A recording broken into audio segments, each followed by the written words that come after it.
chill. I forgot to start the YouTube stream for this, so I went ahead and started that too. So we're in the middle of trying to equip our echoes or fix our echoes for Changli and Encore. Right now, we're kind of getting screwed pretty hard.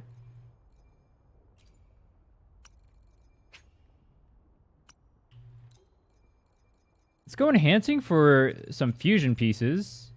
There's some attack percent ones on here. Those ones are not bad. We can try to go to 2 on these. See how they land. If they land poorly, don't land on crit rates. Oh! Wait, it's a pretty big crit rate roll too. These can land really well. Let's see.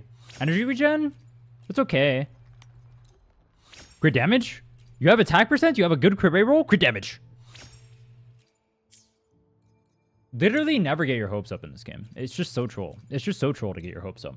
Why would you even do it to yourself? You could just never be happy. Because the game's going to screw you anyway. Are you going to get your gacha roll before 50 or before pity? No. Are you going to win your 50-50? No. Are you going to get good echoes? No. Never get happy. Never get your hopes up. Your dreams get crushed. Gachas teach you how to deal with real life situations. Why have hopes and dreams when you know they're just going to be ruined anyway? Think about it. We'll upgrade the rest of these. Let's see what we get. Maybe we'll get some crit rate on them. Maybe we turn them into EXP fodder. Likely we turn them into EXP fodder.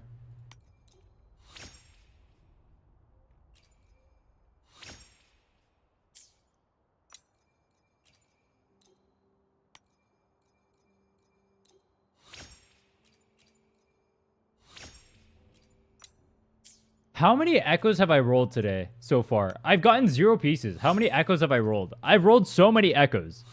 I've rolled so many. No, this is not right. This is not right. This is not right.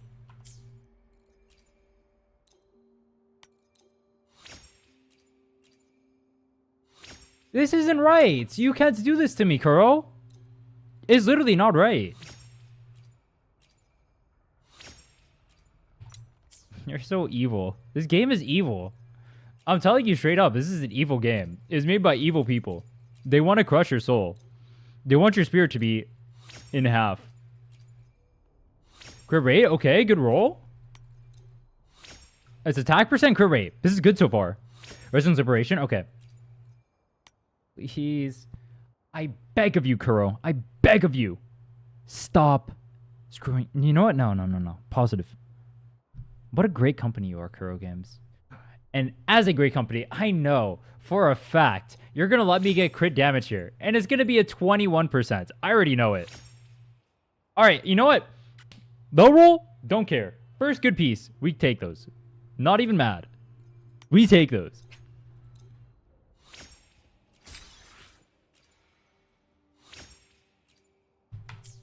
I'm not going to say a word. All right, you know what? It's better than everything else we're rolling, but like, I'm not going to say anything.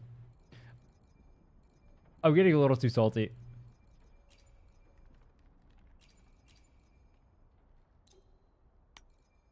It had to hit HP at the end, though. It really did, though.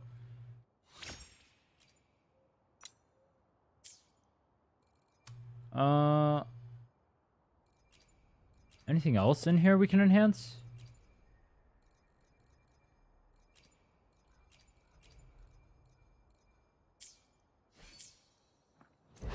Oh, well. Encore has some decentish echoes now. This is not supposed to be a raising Encore stream, but I kind of saw Encore's echoes to raise Changli, so if I get Encore back up, then it's basically me raising Changli, right? That's how that works. And any of the good pieces, we'll just throw on Changli because she's way cooler than Encore is. From Havoc or Moonlit today? Both.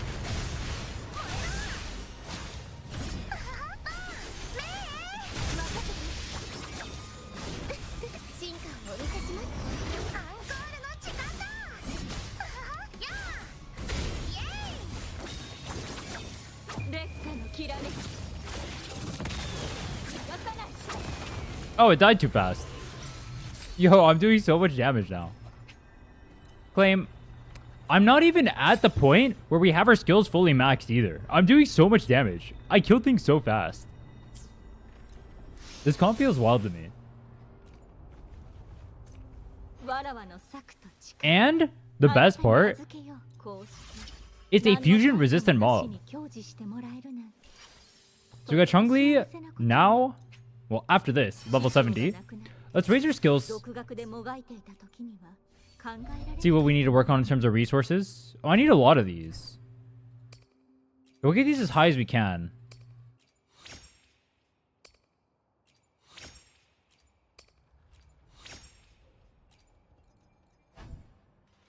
So we need 3 on all of these, which, okay, so 12. I need 12, 13. So I need 13, and then I need 6 of these. Okay, so I need 13 of those. And then for rings, I need 13 purples and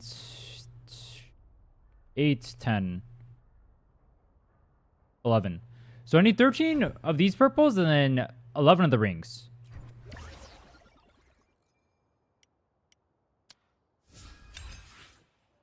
$13 and then 11.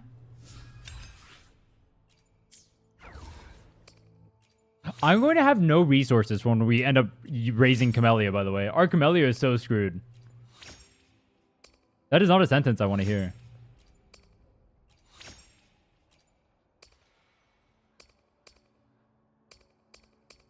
Wait, why are crit damage notes so small?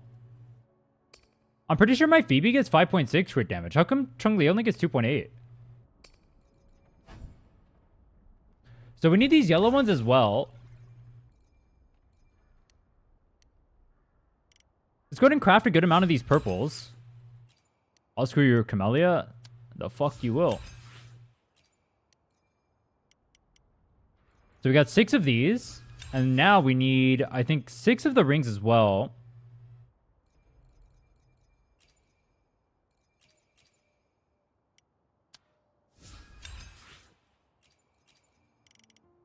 $35, $38. So 6. And we need 4 of the rings. Okay. So then it should be this.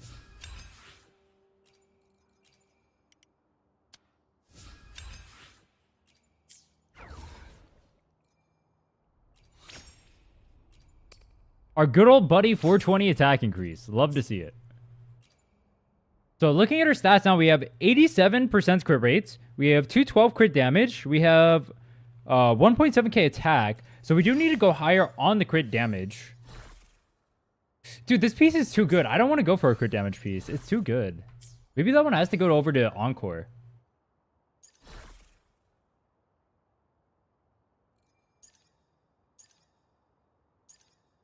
Our crit rate rolls, looking at these, are better than our crit damage rolls. That is pretty sad.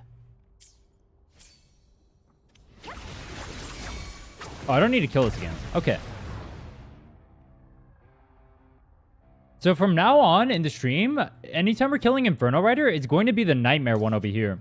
Because I believe the Nightmare one is easier to squeeze into rotations. And also, you don't have to actually use the Inferno Rider in order to get the damage boost on this one. The Nightmare ones are kind of cheater mode.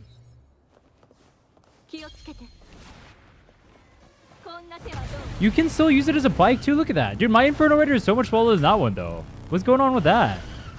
He's twice my size.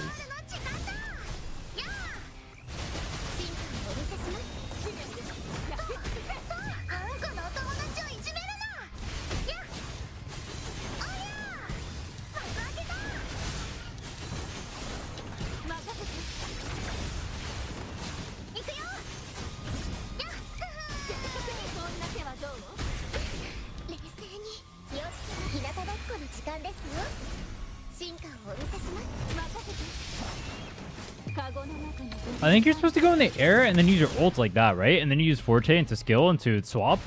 I think that's like her big combo. I'll just double check. I still don't know how to play her properly. It's probably the next thing we work on, actually figuring out what we're supposed to do with her. Let's see. So her skills are maxed out. Echoes. Echoes. Okay. Now that I'm on Salty, let's go ahead and continue working on Encore's Echoes. Energy regen, that's terrible. Crit damage? That's great. Okay. I see potential, Kuro Games. You know what to do here. And no, it is not Screw Me. Rest in skill? That's great. Obviously, any of these pieces that end up rolling super well will give over to...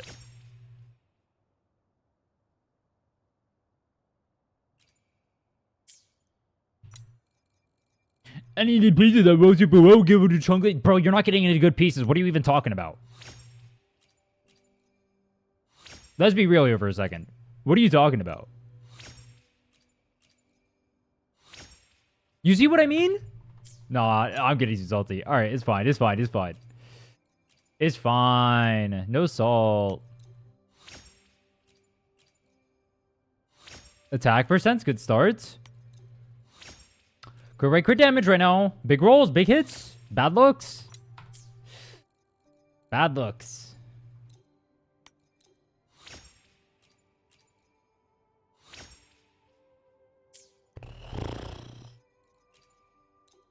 Not it. That is not it.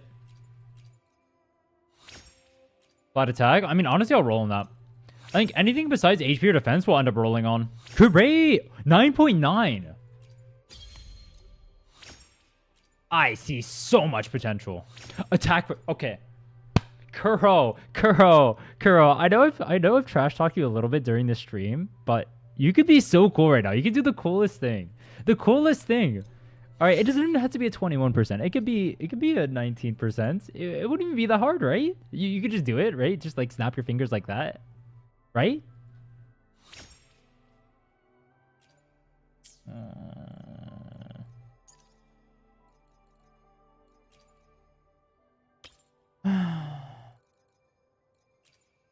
Does anyone else get depression when they enhance echoes? It can't just be me. It's like you're supposed to be happy because you're gambling. This is why gambling is bad for you. Let this be a lesson, kids. Gambling is terrible. We don't like gambling. Gambling.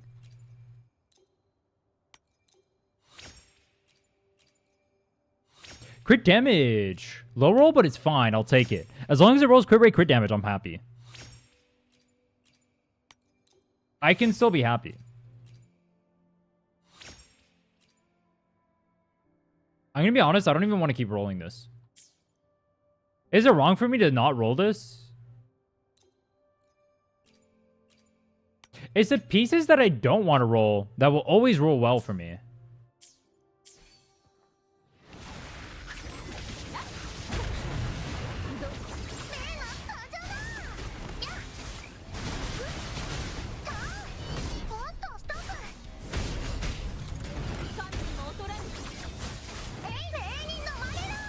The wrong to stop at 15. Defense and HP roll.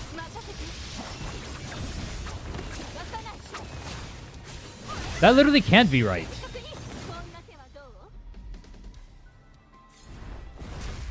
Dude, my Inferno Rider looks so cool when he smashes like that. The Nightmare one looks so cool. We got a crit damage one here. Okay. So we're running out of Echo EXP. But what we can do is we can take every single failure, which is a lot, by the way. We have failed a lot.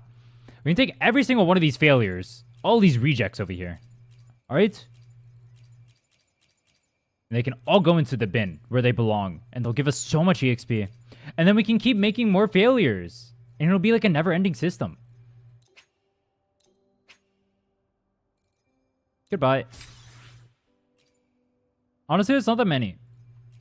But almost out of echoes to enhance. So we got a crit damage one there too. Let's go ahead and enhance this and see what we get. Is this crit damage? No. This one. HP.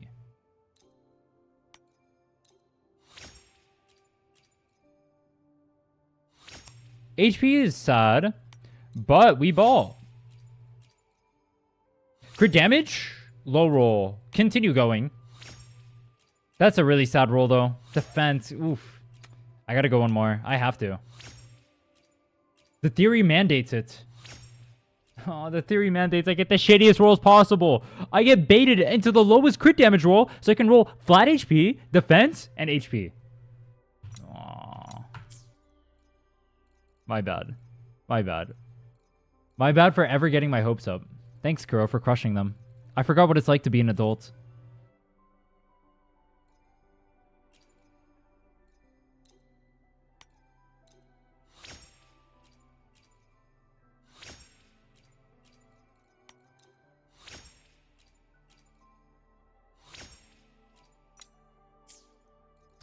It's like sometimes I don't even want to speak.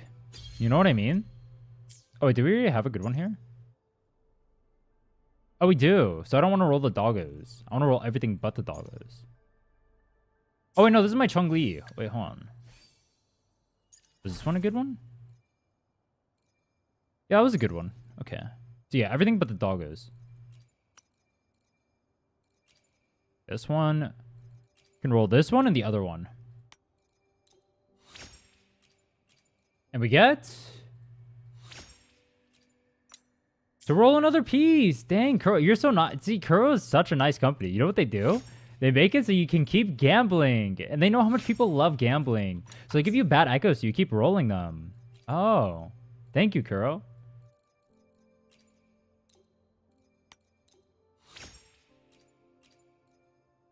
Crit rate. Low roll, but still crit rate. Attack percent? High crit damage? It's fine. Alright, attack? Good. Attack percent? Crit damage. High roll. High roll, crit damage. Heavy attack. I don't know if either of these characters use heavy attack. Crit damage.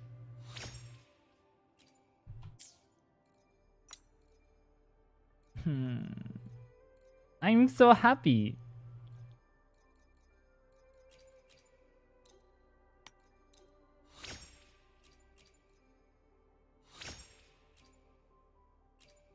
Don't care for the lizard?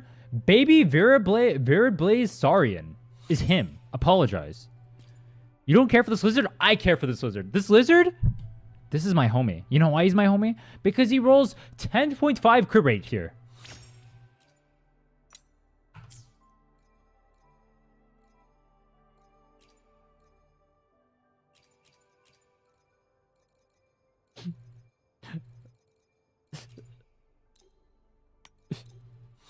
It's like, sometimes they ask you if you're okay, and you have to say yes, but it's like you're not okay.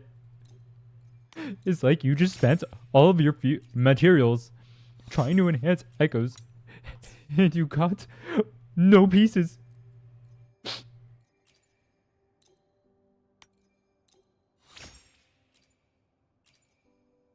No. I'm not gonna lie, every single one of these failures is breaking my heart into tiny, fragile little pieces. So many failures. It's like looking in a mirror.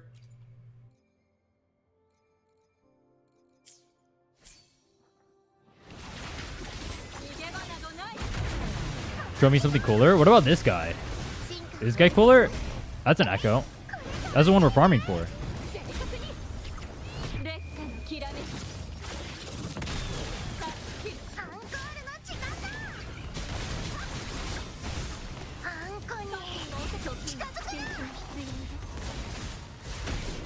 I feel like I do so much damage on this comp, and I don't get why. It does so much more damage than my other comp. Phoebe sucks?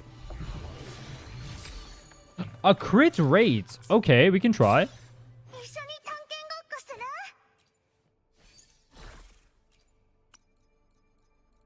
Alright, this is the final one before we hit the start actually farming echoes, because I think I actually have no more of these. I may have to start going tacit fields to get mats too.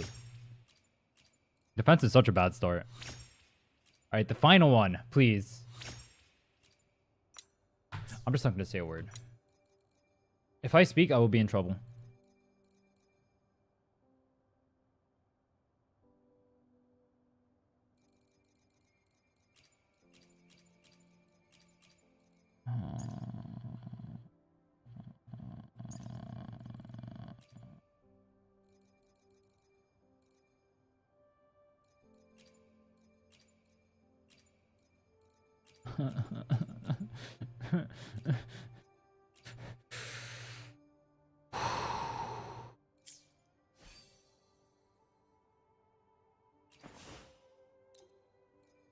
I might encore on the wrong weapon. This whole time I had Encore at Ocean's Gift instead of Cosmic Ripples. Whoops. Oh yeah, our Encore looks so much worse than Changli. Wait, where did my attack go? I thought I had more attack. Alright, anyway. We continue working on the characters. We gotta go Echo Farm now.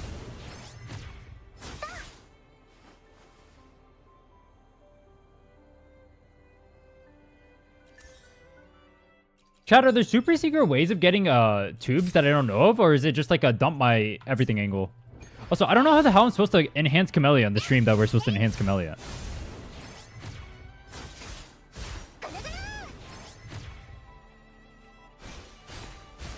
This thing respawn?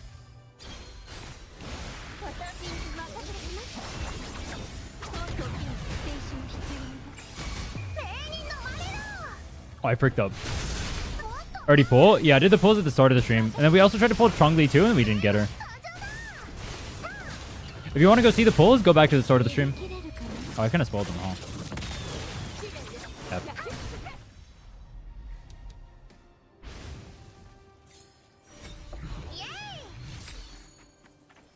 One more crit. Alright, we get one final cope. One final cope. We've been getting so many crit rate ones from this.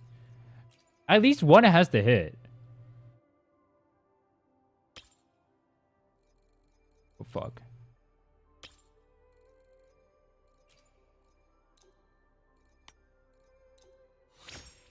Oh, I should have only used the yellow tube. But I guess it doesn't matter. Resonance Liberation. Game, you've been doing me so dirty for so long. You can do something nice for once. I guess the game doesn't realize it could actually just not screw me over one time. Whatever, bro. Whatever, bro. Oh, wait. I had one extra piece I needed to enhance. This one. I'm not gonna lie. I really didn't want to enhance this piece, but mathematically it's wrong not to. But the vibes just weren't right. I should have felt the vibes. It's like sometimes math can get you far, but sometimes the vibes just get you further. You know what I mean? Fuck.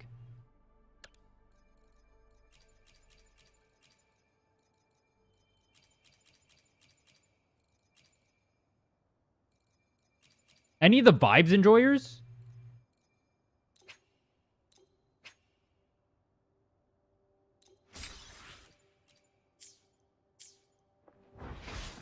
I've definitely had vibes carry me before. I've definitely been carried by vibes. Okay. Now we need to farm some echoes so we can continue the cope.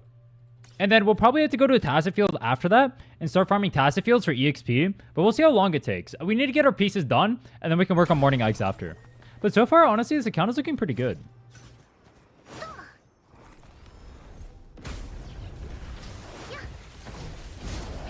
People are playing like they did with 4 hours a month in the game.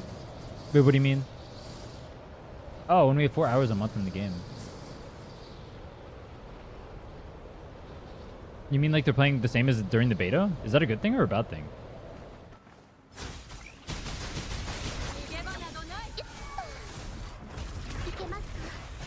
I will say ending up in the air with this comp is really annoying.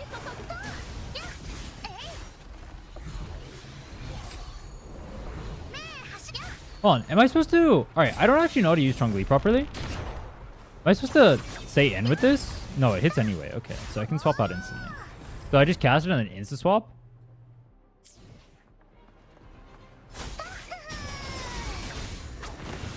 Bro, I'm not gonna lie. Playing this comp makes me think that Phoebe sucks. Why do I ever play Phoebe? Is this why no one pulled for her?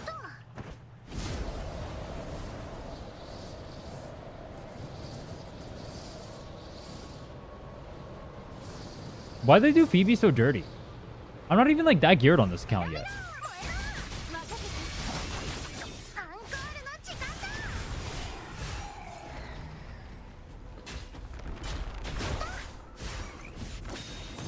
Changli Encore Phoebe for Broom. Oh yeah, I could get rid of Verena for now, huh?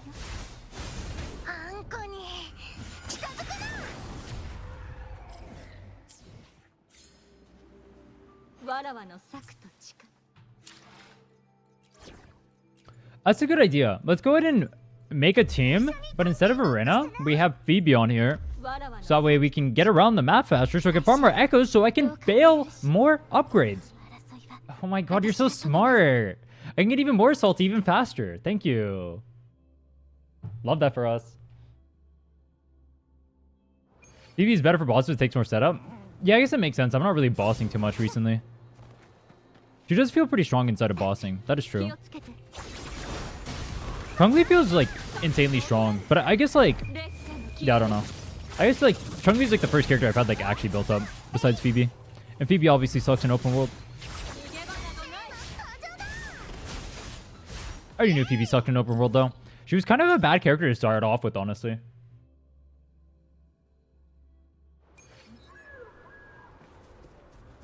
Dude, chat, this like little thing won't go out of my face and it keeps hitting my eyelashes.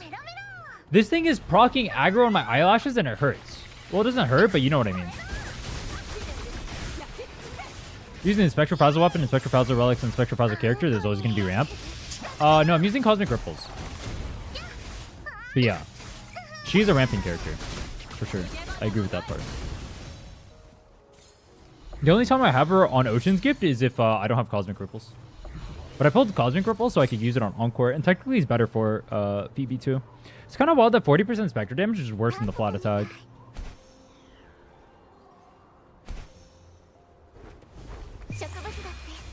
Oh, I didn't swap my team. What am I doing? I made the whole team call, but then I didn't swap it. Good job. I just really wanted to play with Verena. Will?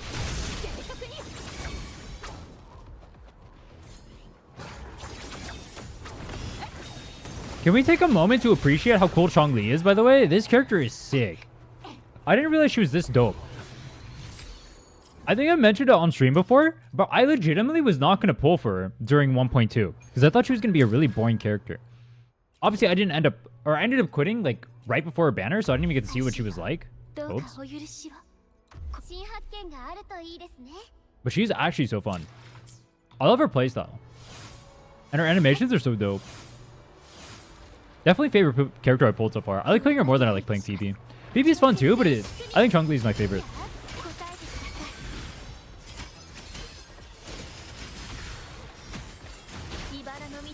Like, this looks sick too. It's just really annoying to set up. I guess Phoebe inside a boss is like fine. Is that a shiny? Is this shiny ice cube?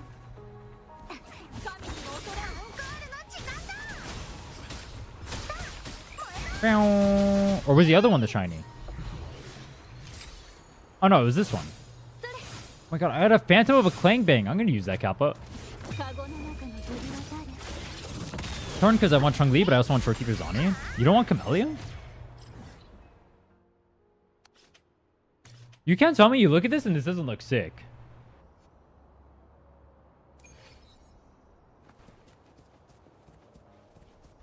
And what you can do is you can pull for Changli, see if you end up getting her right now. And if you don't, then just like... I don't know. You just save up for Shorekeeper with the 50-50 you lost. You know, you could do that. Or like however many pulls you have. You can invest like X amount of pulls into a character, and if you get her within X amount of pulls, like let's say 40 pulls, right? To guarantee, and you can still guarantee Shorekeeper after that. If you do 40 pulls and you don't get Changli on this banner, that's fine. You can use the rest on Shorekeeper. The gamble? Yeah, well that's the point, right? So the way I think about it is this. The reason why I'm pulling Changli on my other banner right now, or my other account right now, is like, if I get her, that's really good for my account. But if I don't get her, then I have a bunch of pity builds for Camellia, who I'm going to pull for anyway, right? And I have a lot of chances to get Camellia too. Is it a gamble? Yeah. But you have the potential to get her. And you can also limit it to like X amount of pulls too, right? You can say like, if I don't get her in 40 pulls, I'm done. And you can say like, that's how much you need to like guarantee Shorekeeper, right? So as long as you get her within like that many pulls, you're chill. But if you don't get her in that many pulls, you're like, eh. You know what I mean? That's how I would do it personally.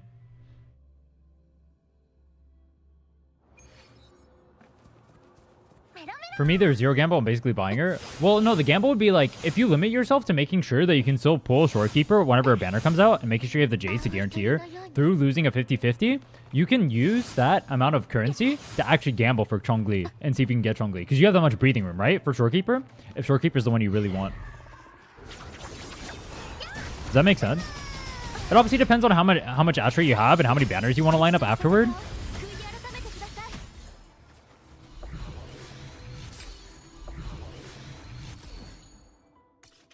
Gamble Zani, not Shorekeeper. Well, you can math out how much Ash rate you're going to get up until Zani, right? And you can see how many extra pulls you have. I think the total amount of pulls you can get for the... I have seen information about how many pulls you're going to get next patch. Or like how many Jades. I'm sure you can find that through various means. Or I could send it to you after stream probably if I could go find it again.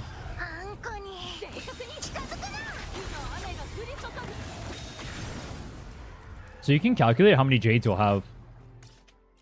And just pull in Changli like that. That's how I would do it personally.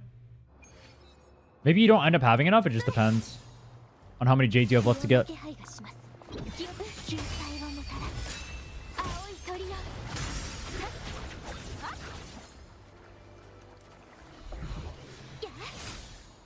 Dude, I am actually going to be so screwed. I'm going to be so screwed when we're enhancing Camellia. I don't know how the hell I'm supposed to get Camellia up.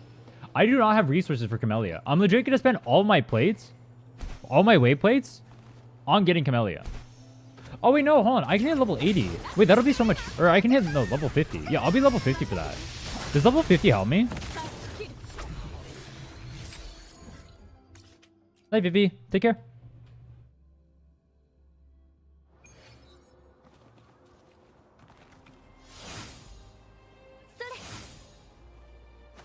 Enough right now to always get Shorekeeper. I think I'll be close to Zani if I save everything.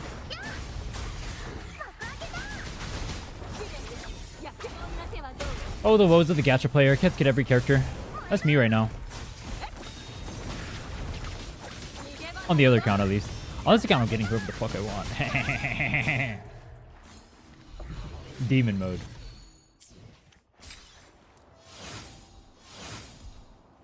Alright, to be fair, I got turbo screwed on the other account. I still have went to pity on, I think, 6 different pulls. I've only not gone to pity once. I don't know how... I don't know what the chance of you, like, pulling before pity is. Like, soft pity. But it feels really bad.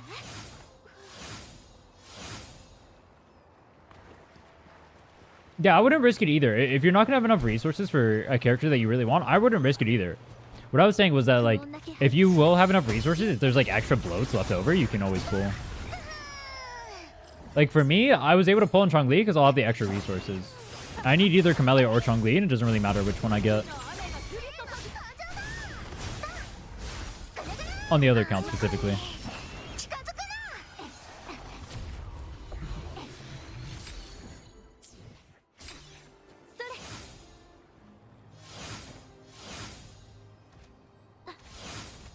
I don't think I've ever missed a character I've wanted either, but I don't usually want that many characters. Like, in this game,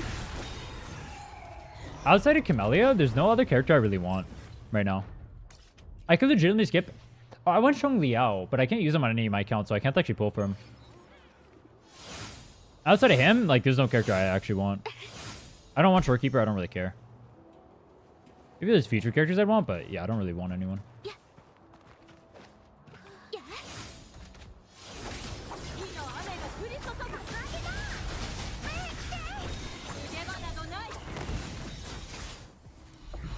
I play this team so unoptimally. But it clears open world content so easy.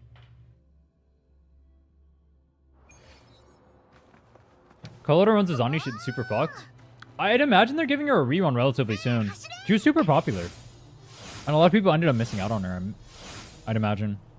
Especially like Genshin refugees. Or Mihoyo refugees in general. Dude, why do you guys think this game isn't bigger, by the way? Like, what is stopping this game from being bigger? Alright, I know part of the reality is just, like, being a good game isn't enough. But I legitimately feel like this game is just Genshin, but better. Period. In a lot of ways. And I know Genshin, like, built a lot of rapport with its audience. And so it's pretty hard to like dethrone it.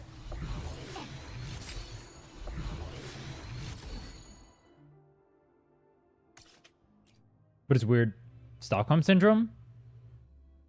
Hmm.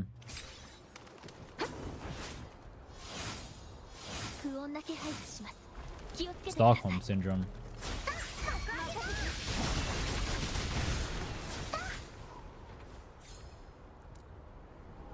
Dude, this quick swap shit is so fun to play, by the way.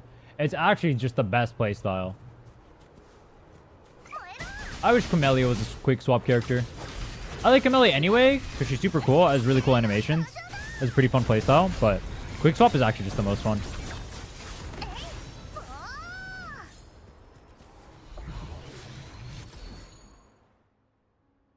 People hated the initial release having no content and no one can change their mind now. Dude, but like that's the weird thing, because Genshin literally had no content too at release. Like, that was like the big meme with Genshin. Like, people didn't give a fuck about that. They still played the game anyway. Genshin was literally, it literally had nothing to do. It's still that way. Like, that's the part I don't understand. Genshin still has like negative content, doesn't it? If you're endgame, that is. There's nothing to do.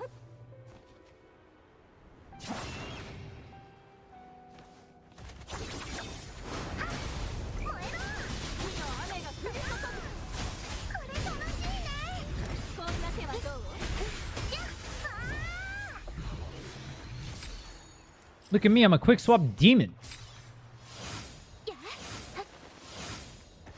I think Genshin does have a second endgame mode. I think they copied a...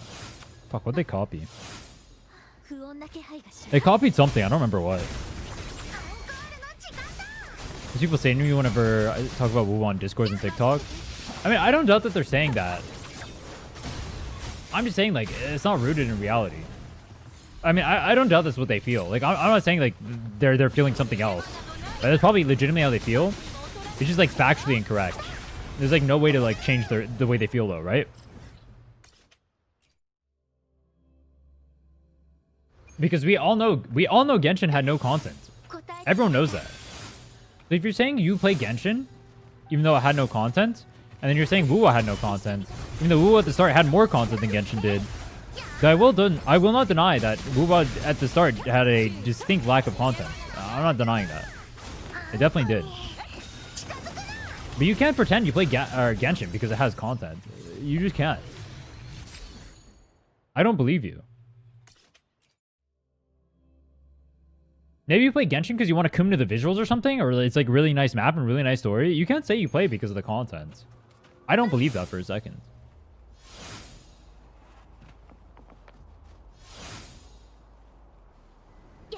But maybe the people you're talking to are not necessarily like people who play Genshin. Maybe those are like people who come from other games. Which, in that case, that would make sense. I'm assuming specifically that the people you're talking about are people who come from Genshin. But that doesn't necessarily have to be the case.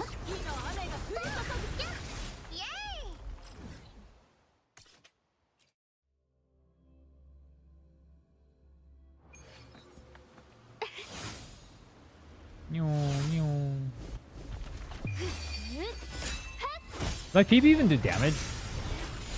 A little bit.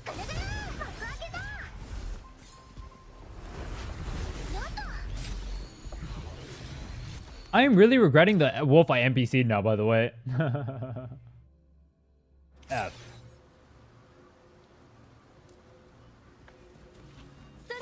So sad.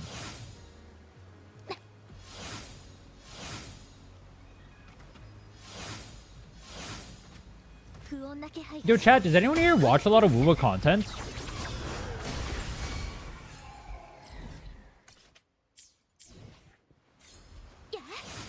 I wanted to ask, like, is there like a specific type of content you guys feel like is missing from the wuwa scene? Like, I know when I asked this question in Supervive, for example, people were saying that like basically everything was missing. Only watch you. Oh my god. It makes me feel special. Kya?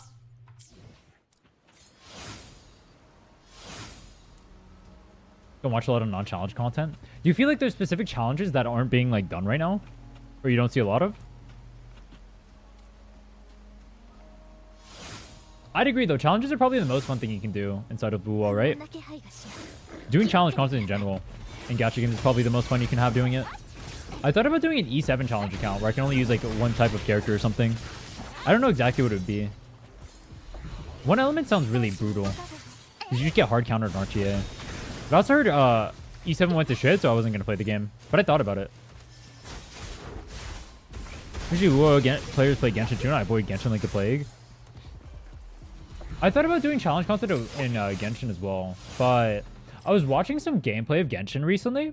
And when I was watching the Genshin gameplay, it looked really... I don't know. Compared to this game, I just don't like it, I think. So I think if I was going to do challenge content, it'd probably be in ZZZ or HSR.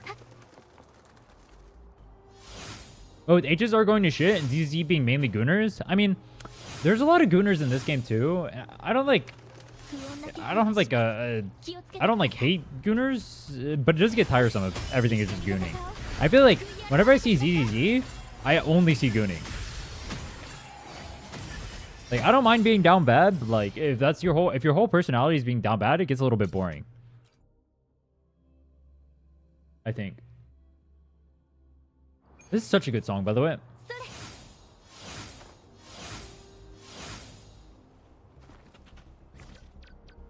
Grapple.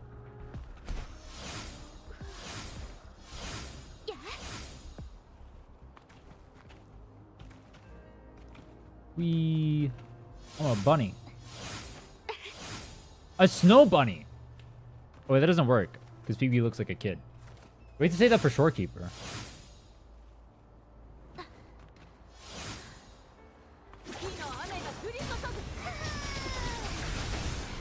Detection target not found. Damn. Let's check if we got any enhanceable echoes from that. And when we inevitably didn't, because I already know we didn't, I guess we continue the grind.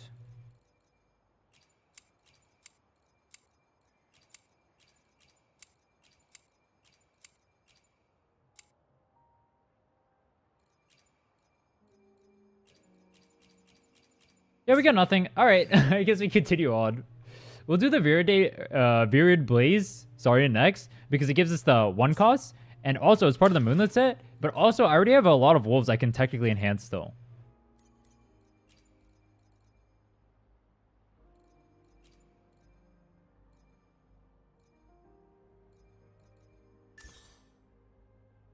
Please don't call Phoebe a snow bunny. I just said she wasn't.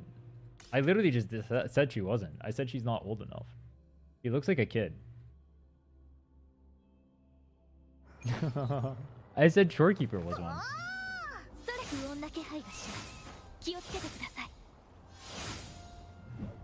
But you know what? I'm going to start calling her... No, I don't want to call her that. I don't want to do that. The leaks into husbando after brands. Dude, I don't know if you saw the banner. Like the sales. Brand sold really poorly. He did worse than the worst selling female. And Brand's like... From male standards, Brand is like... About as well as you can sell, I think. So I don't know if it's... I don't know if there's just an issue with male characters as a whole. Or maybe it's like a player-based thing or what. Alright. From my POV, I don't like Brandt's playstyle, and so I wouldn't have pulled for him if it wasn't for the Swords Only account and him being borderline necessary over there. What do you see sales? Wuwa Tracker.net or whatever the fuck.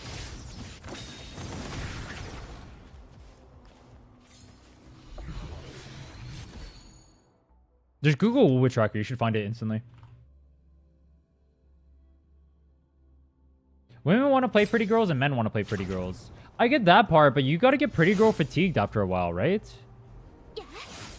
Like, I like playing as pretty girls too, bro. I'm about to goon all over Camellia or whatever. Like, playing Changli is fun, but like, I want to play guys too. Like, I want to play both, bro. When I play League, I mean, playing Lux is fun. I mean, I have Lux on my screen right now. But also, like, I still want to play Silas. I still want to play Echo. Like, I want both. That's the problem. But for whatever reason in gacha games, people don't want both. They just want a goon. I don't get it. Like, this Changli, this stuff I'm doing with Changli looks so sick. The stuff I'm doing with Encore looks so sick. The stuff I'm doing with BB looks so sick. The stuff I do with Male Rover, that looks so sick too. The stuff Zhongli Yaoi does, that looks so sick too. I want to do that as well. Like, I want to do everything.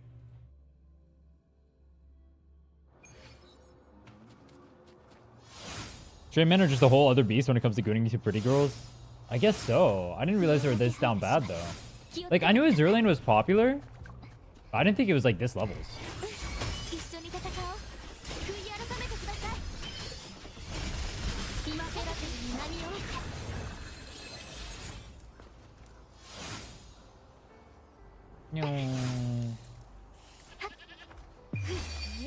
I mean, I guess, well, like, the thing is, like, games like Nikki have, like, a pretty big female audience, too, right? I guess girls are just better selling than guys are. It's really weird to say. Ooh, Yuna the Foodie! Thanks for the raid. How was your stream? Welcome, welcome. We're working on raising Changli right now. We tried enhancing our echoes earlier. We got kind of screwed over really hard, so we're trying to do some echo farming right now. Yo, what's up, Yuna? How are you? How was your stream?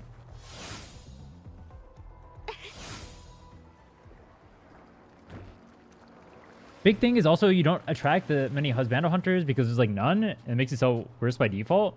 Yeah, I was thinking that too. I was thinking maybe part of the reason why they don't end up selling as well, like the male banners, is probably just the case. They've already made so many female banners that the people who want to play this game are probably people who want to pull mainly on the female banners, right? And so male characters just aren't going to do as well because there are no male sales. Right before this, it was only Changli Yao who was free, and then Jian who was all the way at the very start of the game. Kind of sad. I mean, I'd like more guy banners personally, but I mean, after the sales we saw on brands, it's pretty unlikely we end up getting more anything. Well, you guys already said we aren't. I didn't think we'd get any more anytime soon after that. Very sad to say. This is good, just doing some puzzles so we get some pulls. What character you try to pull for? We did our brand pulls earlier. Unfortunately, we went to pity for those. That was pretty sad.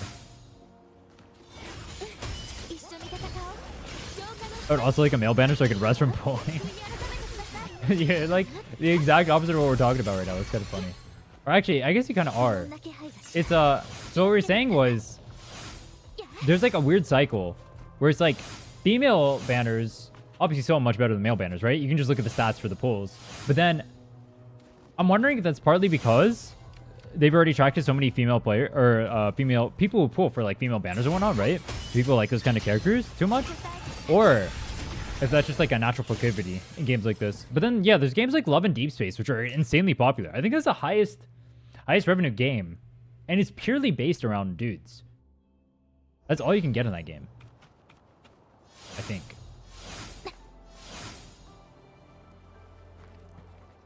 It's full Bishonen, isn't it? Yeah, in this game, the males can't pull or do anywhere near as well, which is really sad to see. I was hoping to get more male characters. I do like the female characters in this game. I like Changli, I like Contarella, I like Camellia, I like Phoebe. Actually, I think I like all the male designs. I just don't like some of their kits.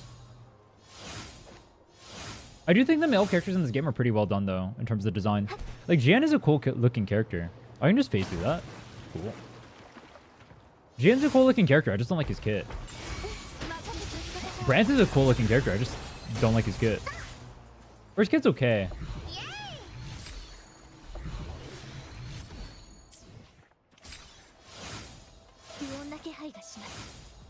Jian sales are super hard carried by being first. Yeah, exactly. And look at Inland who came out afterward. Like, Inland even ended up selling better. And Inland was like, I think Inland was considered not like that good of sales. But I think part of the reason why Jian did so bad, despite being the first, it was like, I think there was a little bit of controversy at the start of the game. But if you look at like HSR banners, for example, Sela did so well at the start of the game. I do think they made a mistake by putting Jian first instead of Inland.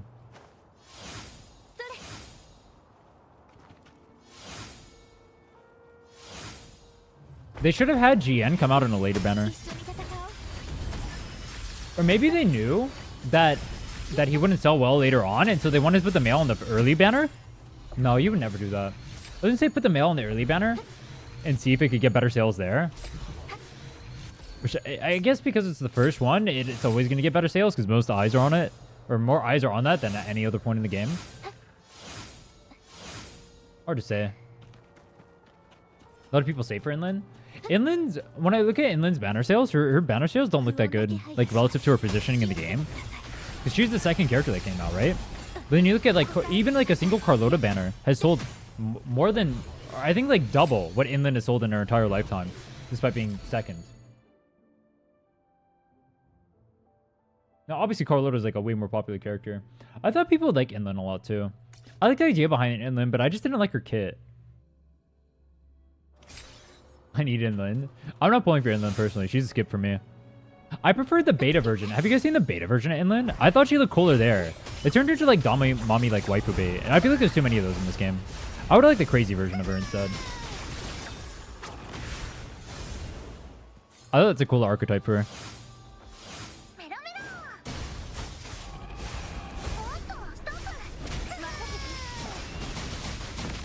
I think GN was first simply because they didn't finish Inland's story inclusion. That kind of makes sense because they had to revamp her completely from the beta, right? Like they changed like her entire motif and everything. And also if you look at like some of the beta footage, you can see they revamped basically her entire quest line, including all the odds from it. So maybe they just weren't ready yet. Now there's no way you don't have like the first like 2 banners prepped before launch. That can't be right. I wonder why Inland wasn't first. I would love to ask them. Obviously they'll never say, but you miss Carlota? I don't mind missing Carlota. If Carlota did like a different kit, I wouldn't mind pulling for her. The only part of her kit I like is her ult. Her ult feels really clean to use. It feels so nice. But the rest of her kit, I'm not a fan of. I only pull characters if I like their kits. If I don't like their kits, but I like the way they look, that's what Twitter is for. You just go look up art of them. But Scar won't sell well either because people that do want him have been playing since day one. I've been saving since day one. Well, when we're looking at like the sales, we're looking at like how many people actually pulled for the character, right? Not necessarily like the like actual literal sales. But I see what you mean. Yeah, I agree. I do think, yeah, if a male character can do well, it's gonna be like Scar or like Yeshu Lin. I do agree with that. I don't think they set up brands for success. I thought about it more. Yeah, I don't think Brand was set up for success.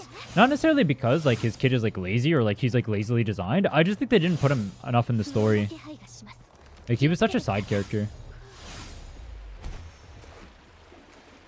Been waiting for Furlovia or Furlova. Furlova's gonna sell so well when she comes out. I'm probably not gonna pull for her personally, unless her kid is really fun. I'm a kid over looks kind of guy. Because there's too many good-looking characters in these games. If I go for good looks... If I go for good looks only, I'm going to get so screwed. Because then I'll just use my wallet on cooldown. There's no counterplay. That's how the games get you. They just make too many good-looking characters. Look at that. Like, that looks so sick, right? But if Changli did not have a fun kit, I wouldn't have tried to pull for her. That's why I'm not sure if I'm pulling for... Well... I already said the only way I'm pulling for Consorella is if I fail stuff, like the holograms that we're doing tomorrow. I'll pull for Consorella then, but outside of that, probably not gonna like hard pull for her. Pull Consorella. I said I was gonna do pulls on Consorella's banner for every single hologram that we fail tomorrow. I'm gonna try it. Tomorrow I'm gonna try and down every single hologram with level 70 characters only, which is part of the reason why we're raising Changli today. And then for every hologram I can't down, I'll do a pull on Consorella's banner. But obviously your banner's the day after. I just have to do that now because I'm about to hit level 50. So I won't have level 70 characters. Unless I wait, which I guess I technically could. Yeah, I mean, I guess there's no reason why I can't wait. But I kind of want to do Camellia on that day. This is such a good song. Too bad Tower Fantasy sucks. This is such a good song for such a mediocre game. It's like the guilty crown of games for real.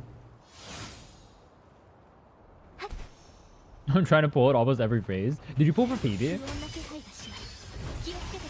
That's why I have to limit myself. Like, if I pull for every single character, it's so bad. It's so bad. That's why... Alright, I'm really glad when I'm looking at the characters, there aren't that many characters I want to pull. I already have most of them, actually. Outside of Phoebe and Changli, the only other character I really wanted to pull for is Camellia, who's coming out soon. So... everything else is like luxury. I don't really care too much about the other kids in the game. Like, alright, let me put it like this. Like, some of the kids are okay, and I wouldn't mind pulling for them. But if I don't mind pulling for them, and I don't have the resources, I just won't pull. Like, Jinshi's kid, I wouldn't mind having her. Like, maybe I would have had Jinshi over Phoebe if Jinshi was on banner instead of me starting when Phoebe came out. But I started when Phoebe came out, right? I could see me having either of those characters on my account. I probably have, like, equally as much fun playing either. There's no point in me having both.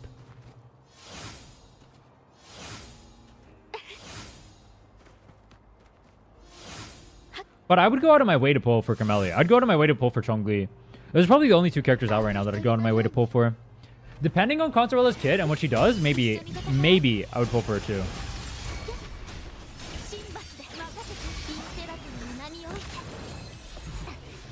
But I just think playstyle matters the most. Like, if I'm not having fun playing the characters when they're on my screen, I'd feel really sad. Like, if I had, what's a good example? Sunhua. I don't mind playing Sunhua, but her kid's not fun, right? All you do, you go on Sunhua, and you buff up other characters, so you can go swap to another character you actually enjoy pulling, right? And if Sunhua's playstyle was what a character that I actually spent pulling for, a 5-star character's kit, I would feel so bad. That's why I don't want to pull for Shorekeeper. When Shorekeeper's on my screen, I get to play for like half a second. Her kit looks kind of cool, even though I don't like her design. But I see her for half a second, and then she just goes bye-bye. I don't like that. You just have pretty cool animations, though, I will say.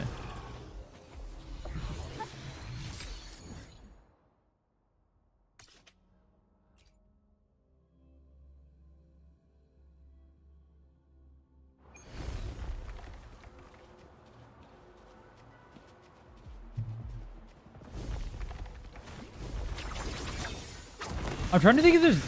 So I know a lot of people are really hyped for Zani. I don't know if I'm going to pull for Zani unless her kit is really cool too. I actually don't like her design that much. I'm actually kind of surprised she's that as popular as she is. I didn't think she would be that popular. I get that she's a succubus, and I get that she has a interesting personality. But I found her kind of boring in this story. I'm super surprised she's as popular as she is. Like, I knew people would pull for her, but like, it seems like everybody is saving for Zani. I've seen nothing but people like perma-shilling for her. It's kind of cool. I respect it. At the same time, it's so weird to be so out of touch with the community, where it's like everyone is like, I want to pull for this character, I want to pull for this character. She's this popular. This is a song for when we're downing holograms. This is not a song for when we're farming. Shorekeeper's my biggest must pull. Dude, alright, unironically, if Shorekeeper had like a different outfit, maybe I'd pull for her. I don't like her outfit. Or I just don't like the way she looks in general. She looks really weird to me. I think she's the most popular character though. Or, we'll see. It's either Shorekeeper or Camellia, right? We'll see which ends up pulling more after the banner. I feel like more people will pull for Shorekeeper than will pull for Camellia though. I do think it is kind of wild how popular Camellia is when they like basically didn't include her in the story at all. She does have her companion quest. And you do meet her at the very start of the game. But Shorekeeper has like an entire patch dedicated to her, where you do nothing but chase after her the whole time. Talking about Zani today, she seems boring, like there's nothing special about her. That's how I felt too, but like, we say that, and there's so many people that want to pull for her. So there has to be something interesting about her, but I don't see the appeal personally. Like, normally I can understand. The only part I can possibly get is she's a succubus, and so people want to pull because of that. At least I think she is. In which case, more power to you. But I didn't think that would make her, like, that popular. Looks. But it's like, I don't think she's, like, she doesn't look that great to me. I don't know. She looks kind of boring. I don't really have a better word for it. I think boring is the best word. I like that she's wearing pants.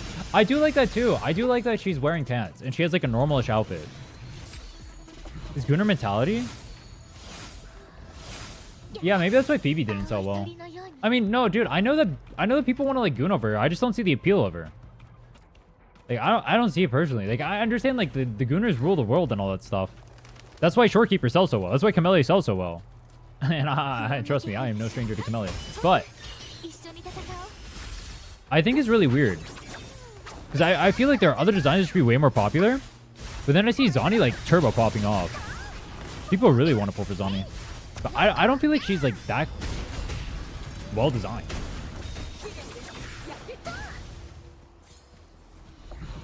She looks like an officer with a bit of accessories. Yeah, I've seen people say that too, and I agree.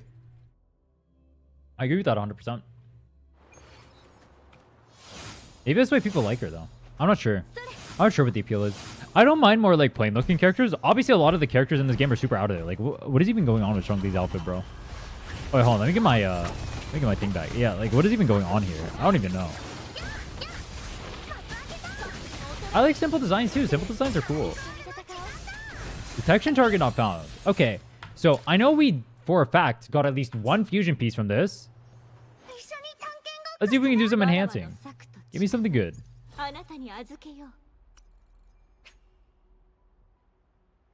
Fusion. So we only got one total. Will it hit well? Or are we going to continue farming? Actually, we have to continue farming anyway. What am I saying? Heavy attack. That is not a good start. Great crit damage. I'm going to have to keep farming other... We're going to have to go to other people's worlds to start farming now. Well, not now, but soon. Because I'm just not going to have enough 3 costs to be able to do this. That's sad.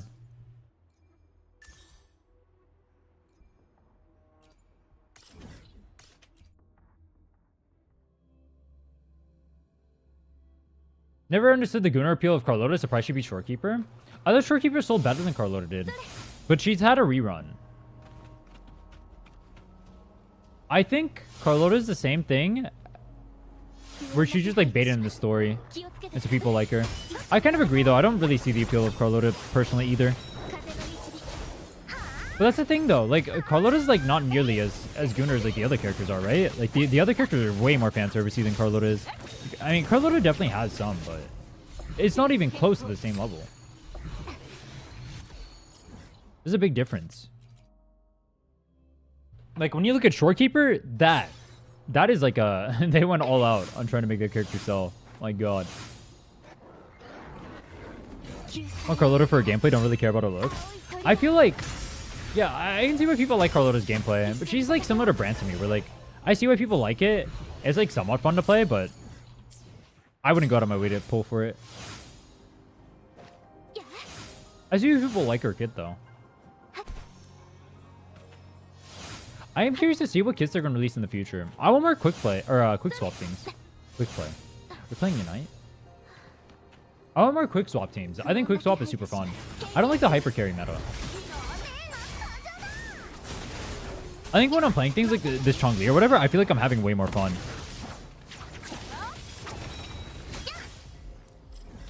I thought that was a Verna for some reason. Even like Phoebe has the ability to quick swap, right? Because you swap between like Spectre over and Phoebe as you're attacking. It's not quite to the level you do with Changli.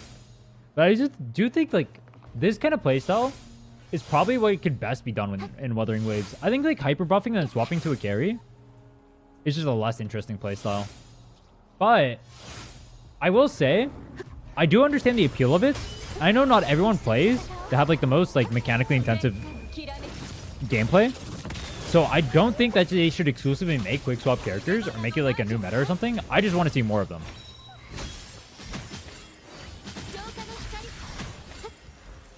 Or maybe there are a lot and I just haven't played with them yet. But I feel like a lot of the comps I see that are super meta right now feel like they are hyper carry, buff up one character, go ham comps. And I want more stuff that plays like this Changli.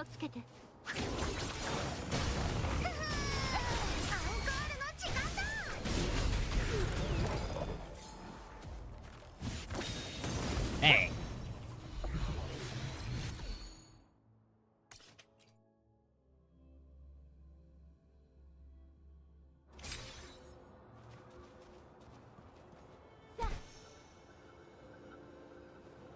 I think if I really wanted to, I could actually hit level 50 today.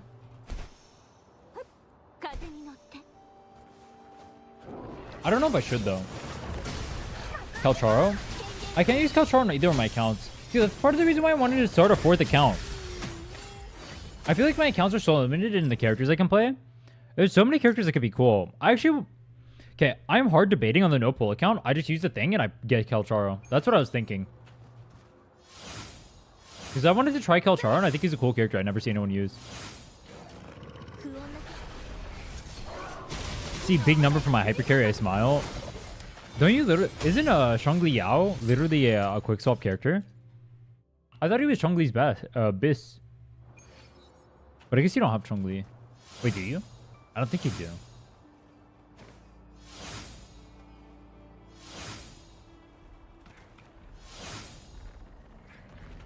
It's cool to see big numbers too. Like that's fun as well. I don't even think like quick swap is that hard to play though. I think it's pretty easy to pick up. Any gacha games you're waiting this year? The only gacha game I know that's coming out even relatively soon is Azure Promilia. I don't know if I'll play that game. I might. I mean, I guess I'll play it for the sake of playing it. I don't know if I'll stay in a long time. Oh, I heard the new Arknights game looks really sick too. But when I looked at it, I didn't like the building aspect of it. But I've heard really good things about it. So I'll probably try it. I hear it's very fun. I have her, I don't use her at all. Wait, what did you even pull for? What the... Huh?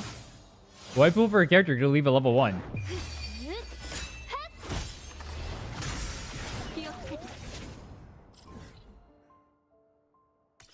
There is one character I really want to play as a solo DPS though. Donjin. I am looking forward to that. When I can actually get my Donjin built on my other account, I'm going to be so happy. I kind of wanted to pull Donjin on this account too when we get Camellia and use her on here, but we'll see. I might just build her instead of Sanhua regardless, even though I know it's worse. And there's no reason to because it's more investment too. I might just do it anyway.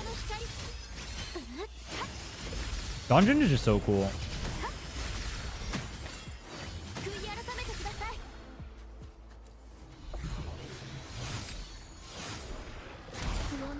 I really don't like the overlap that my two accounts have though. I feel like there's just too many shared characters.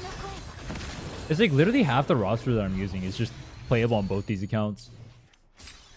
I feel like it makes the challenges feel relatively similar.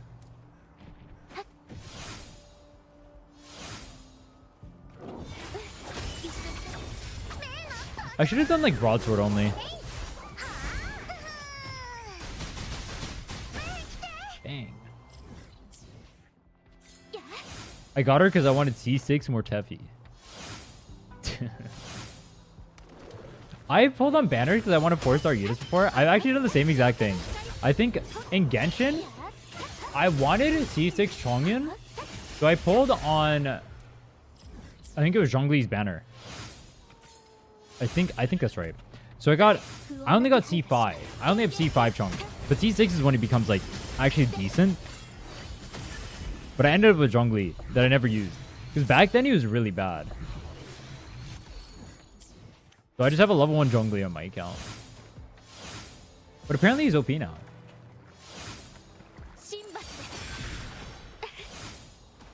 What the hell? Oh, I'm going to reroll a lot of echoes too. Dude, I'm not going to lie. I really thought with the echoes we had farmed already, I would be able to get enough pieces to where I could actually just move on. But I think...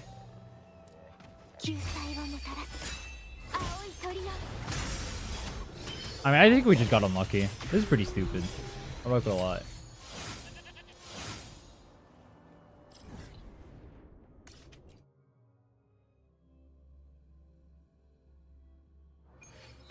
But Yujio, did you end up getting Brant? Did you end up deciding to no life?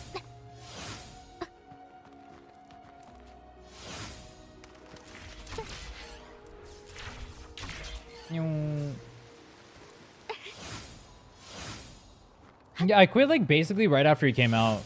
But yeah, I heard they ended up buffing him because the community got super outraged with them sucking. Understandable. And Archon probably shouldn't suck. That'd be weird.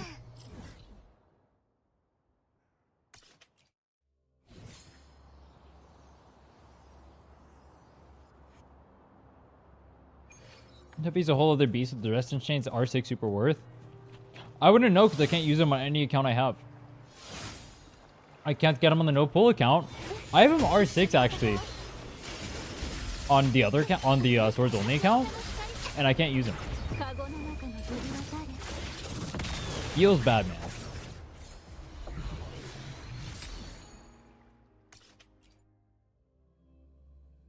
I have him R6 too. I can't use him though. Why is he even R6?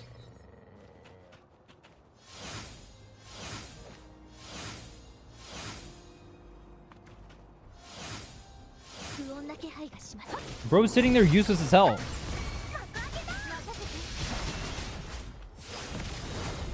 Make no full account mail only.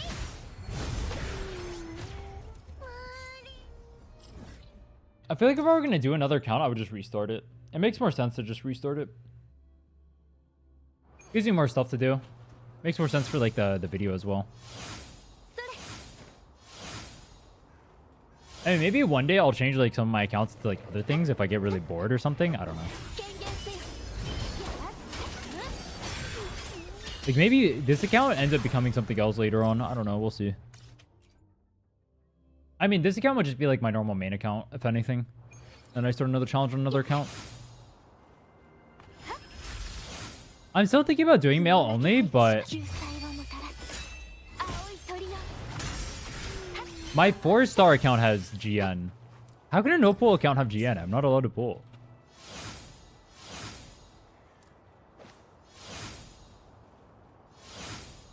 I have a 4-star account that has Kalchar and GN on it. I could turn that into a mails only account.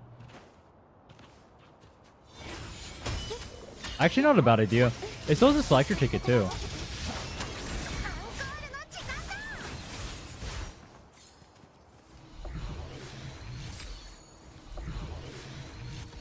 It also has more Tefi on the account.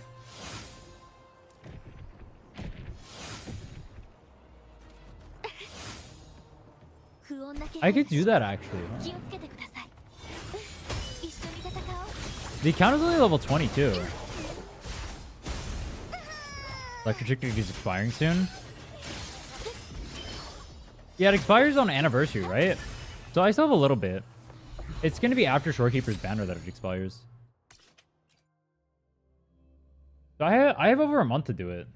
It'll be fine. I mean, like, the Selector Chick you get at like level 10. Not a big deal.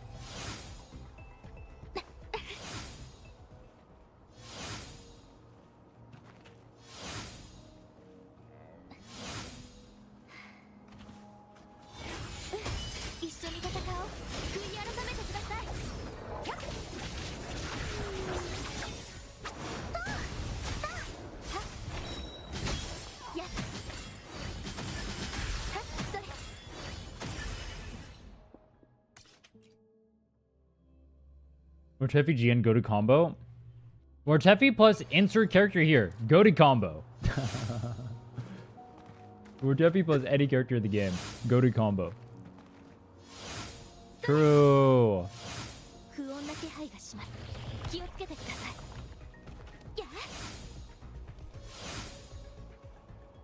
I do want to use Kalcharo really badly. I'm trying to think, like, I mean, a Broadswords account could work for that. Electro could work, but like Electro is such a bad element. It'd be so torturous to do it.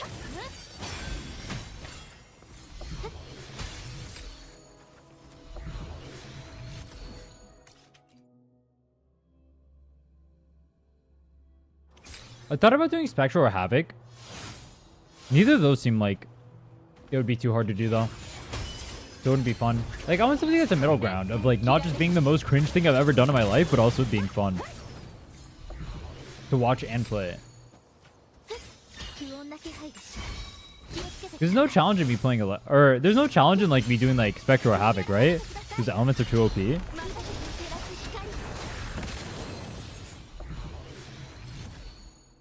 That's basically just a meta account. Even like Fusion too. Brand Changli. I mean, I didn't just miss their banner though. Brands only. I mean, like, you can do that. I don't know if a single character only account would be that cool, though. I mean, I guess it's cool to, like, watch you. I think the coolest one would be Donjin only, but I'm pretty sure everyone already does that, right? Dungeon only account? I just miss. F.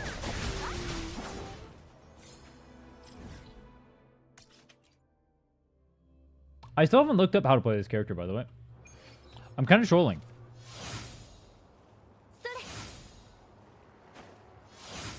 The eliminated run, your goal is to clear all hologram solo. Yeah, I get that part. And it's definitely doable. You wouldn't be able to do tower, obviously.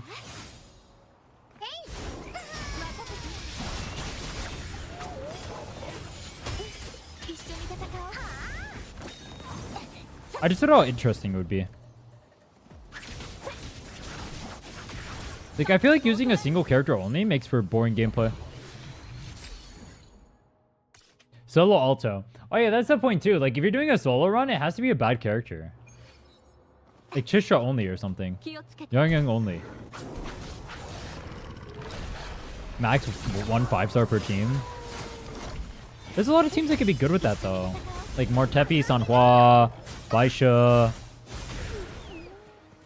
Donjin. Like, there's some good 4-stars. I also don't know how I'd market that.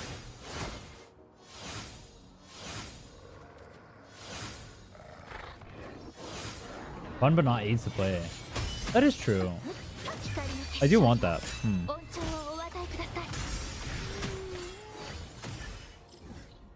Whenever I make challenges, I have to think about like what would actually work on like YouTube for like a title, right? Like, how do you market that? Like 1 5-star only? That doesn't even like. I don't see how. I don't see the angle. You know what I mean? Like the other ones is like sword only. That's super easy. Females only. That's super easy, right? Limited 5 stars only. Like it's just like too hard, I think. Limited 5 stars only. Let me see if I can think of an angle. Like 5 stars only. No pulls allowed. No gacha challenge. Whatever. These things are pretty easy.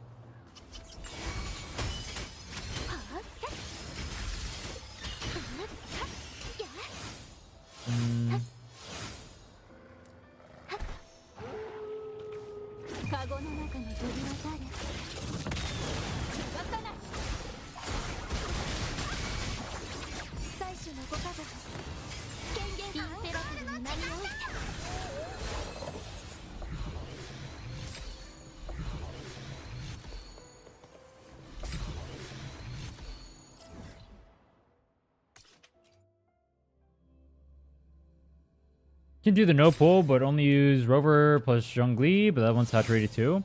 I don't even have Changli. You can't even get them anymore. But yeah, I guess probably those ones are probably pretty easy to do. Maybe I don't continue the no pull challenge then, because like a bunch of people already did that one with Changli Yao coming out. Yeah, I was doing that before Changli came out, or Changli Yao came out. But yeah, I guess there's probably a bunch of people doing that because they got them for free.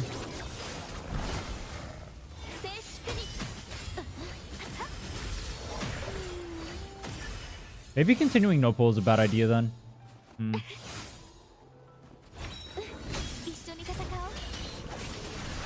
Unironically,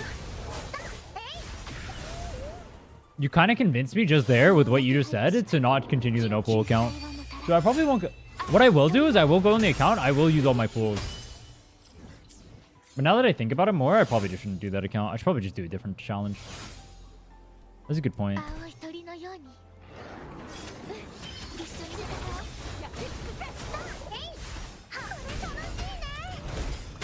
Do people do, or how many people do 4-star only?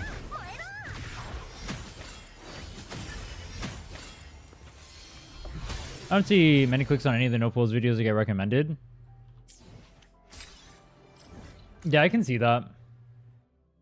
It's probably because it's really boring, because you only get to use like the base characters, and all the base characters are really boring. Like, do I really want to watch that? Like, it sounds cooler than it actually is.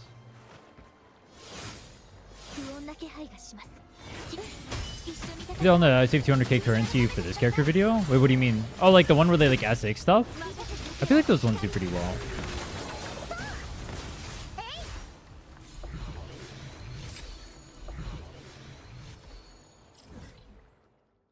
But normally people who do that, they're like one-up videos who can't get like anything else to pop off, right? Like, it's people will watch it for once and then never watch again. Like, they'll watch just for the pulls, if that makes sense. And so unless all your content is just pulling 24/7, and obviously in the case of videos like that, it can't be, then F.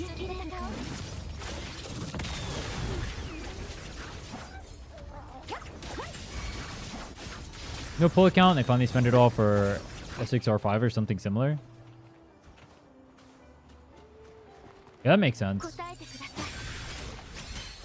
I think they do well for that specific video, or at least the ones I've seen have. I haven't looked too deeply into it though, but I already have the resources for me because I haven't pulled ever on that account. Might as well just use it. Like it's SR, or it's like Uni level 50 or whatever. I haven't ever pulled on it. I have a bunch of pulls. Nothing about the newest character is always most successful, but super saturated too. Yeah, unless you're already like defining the scene, it's pretty hard to do that unless you have like guides that are other guides of like characters that people haven't done, or in like specific niches people haven't done yet.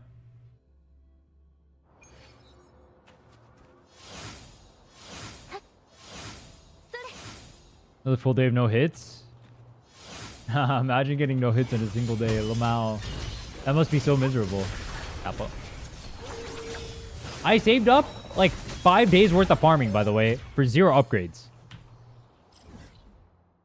I didn't get a single upgrade. I just thought about that. 5 days of farming. I tried to farm for Changli set. I didn't get one piece. Bro. Oh, that's not true. I got one piece. I got a 1/1 cost. That is true.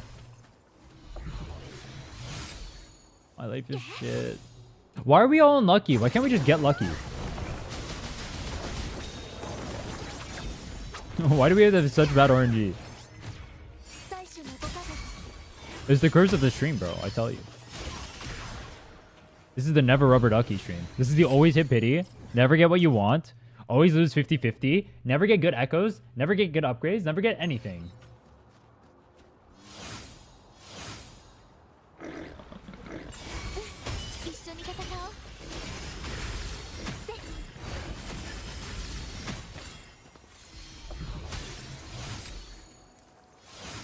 What about a 5 stars only account? I thought about doing a 4 stars only. What if you just do like a money account? But you have to be free to play. Free to play 5 stars only. I don't know how well that would do, but that sounds kind of funny.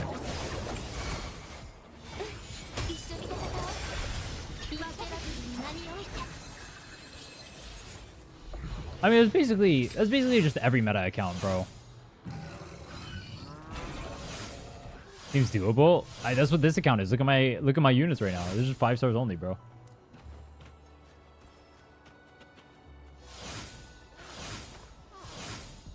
Kappa. The only downside of 5 stars only is you don't get Sanhua. Outside of that, it doesn't matter. 5 stars is just meta in this game. That's why I'm thinking maybe 4 stars would be a good idea.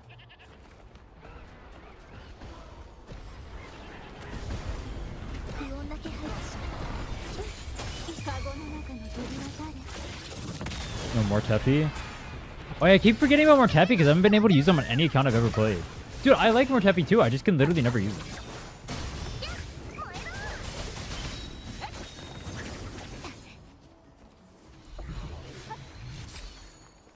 Yo, I have a question. How come when Changli goes sicko mode, she loses her clothes?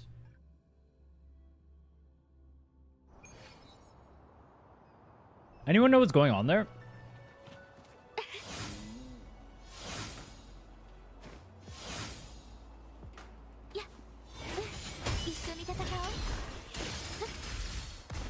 Oh, I know what's going on there. It's a Zerlane mechanics.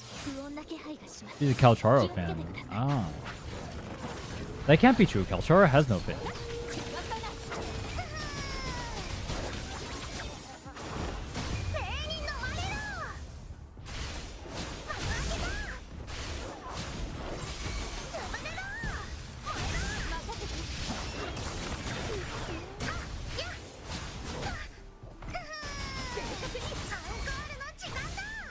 Oh, intro skill makes it so my skill cancels? Oh. I mean, I guess that makes sense. I just never thought about that.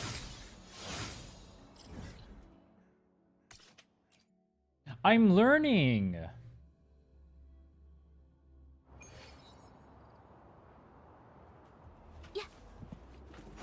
Wait. Would Contarella pair well with Changli? Because she buffs skill damage, right?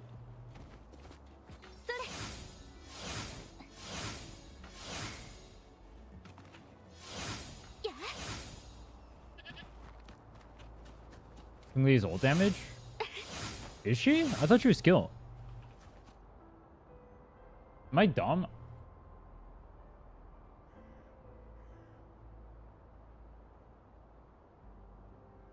%64% skill damage. Or 61.4% of her damage profile is skill damage. 23 is liberation. She's skill damage.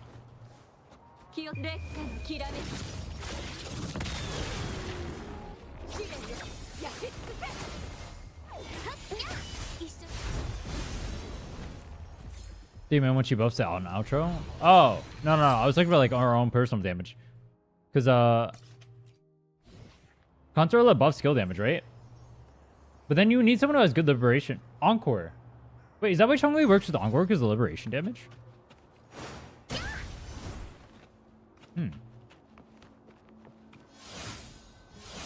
If only there was a character that buffs both skill and fusion damage.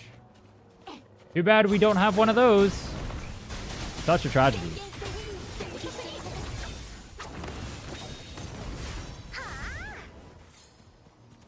Capo.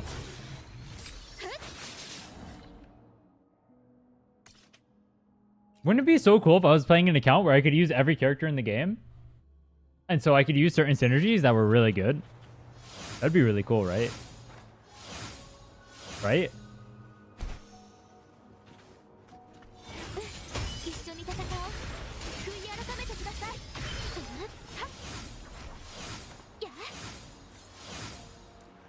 No? Oh, I forgot. We're not allowed to have fun here. Oh, my bad. Sorry. I forgot. I'm supposed to torture myself. Let me keep using Phoebe without her Spectrofrazzle. I'll get right on that one.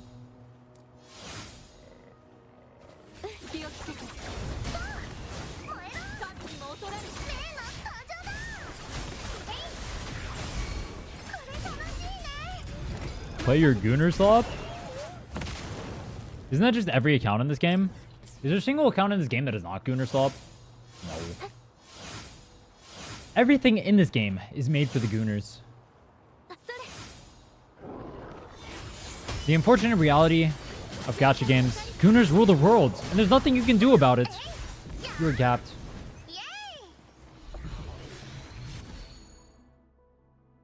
Changli's a weird release to me? Why is that? I'm really surprised Changli's as popular as she was.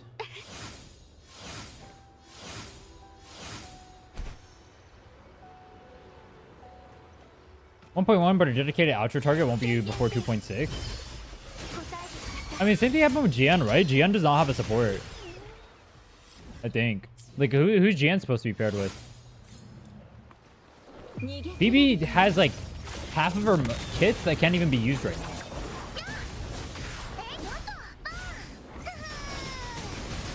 I mean, at least Phoebe... I mean, both of them are usable in their current states.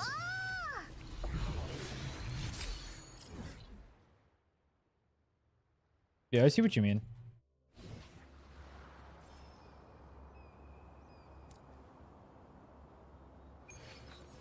I do agree. It do be weird. I do be agreeing. Yeah, he said doobie.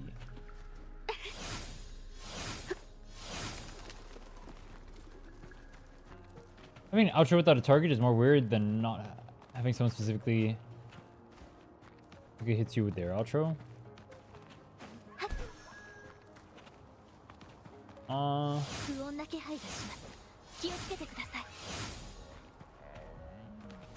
I mean, I guess, yeah, you didn't make like a buff that's like optimal for like the cast. Sure. I didn't see that. Like, you make a support that no one wants to use, right? I mean, we say that, but like, Consorella is literally right around the corner. I feel the same way about her. I feel like it makes more sense to release the supports afterward. Isn't that what they did with Rochia and Camellia? Like, Rochia is made for Camellia. Like, imagine if they released Rochia before Camellia. That would just be really stupid, right? Who would ever pull on that banner? That's why I feel like Consorella might not pull that well. Like, who's she even made for? She's not, like, that great.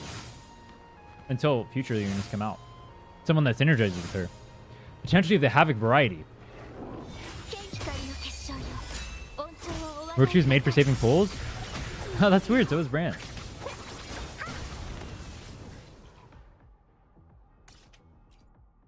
Even so, skill-based, Changli good DPS no matter what, but her design, she's definitely sub-DPS. I thought that was her goal. She's supposed to be like a quick swap character, no? Isn't that what her playstyle is supposed to be? She's not supposed to be on-field DPS. So you can go to her, you do this, you do brrr, encore, brrr, brrr, look at that. Brrr. Is that not what they intended with her?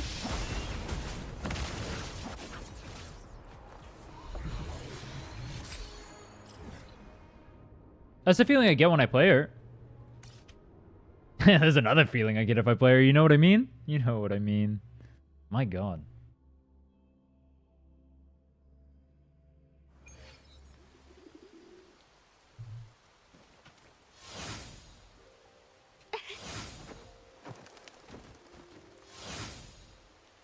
Yo, I'm not gonna lie. I know a lot of you guys are Brand fans, but honestly, the more I think about it, the less I like Brand. And the more I feel like Brand was not that well designed. Hey, at first I was kind of hoping, and I was like, yeah, he's pretty well designed. He's like a good character, but I like think about it, and I feel like I could have done so much better with him.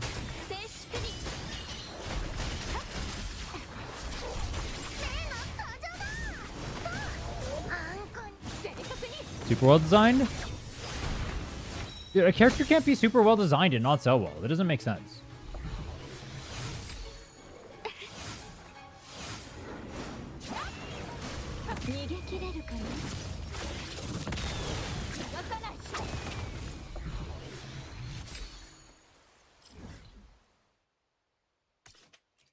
They can be? No, they can't, because the gacha company's main goal is to get their characters to sell. That automatically means not super well designed.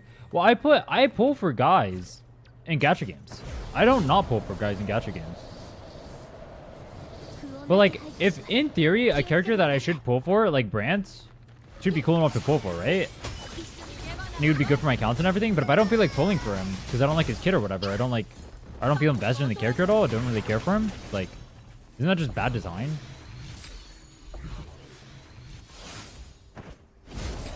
Like, when I played Genshin, my account was mostly male characters. Not even intentionally. It's just how it ended up. Like, I pulled for Chongyun. I was a Chongyun enjoyer. I was a Bennett enjoyer. I was a Tartaglia enjoyer. I had Changli. I had Venti. Like, I was the dude enjoyers. I had Ganyu as well. Most of my characters were guys. In this game, none of my characters are guys.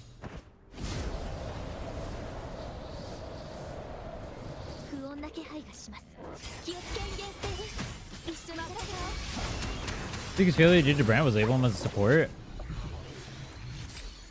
Yeah, instead of making him like a dedicated DPS or something like that, they probably messed up there. There's people who think Changli has boring gameplay. I mean, yeah, obviously different people have like different strokes, right? Some people don't like Changli's gameplay. I think Changli's insanely fun. She feels really nice to use. I like her a lot.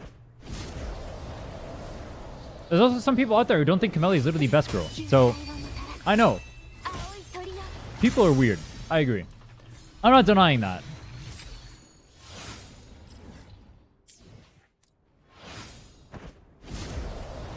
It's just really weird that... I mean, if you look at it... I don't think... If Brant was well designed, I think he would have pulled well. But if most of the player base doesn't end up liking Brant and doesn't pull for Brant, and he's worse selling than Rochia, who is literally the worst selling female character ever, It doesn't make sense to me.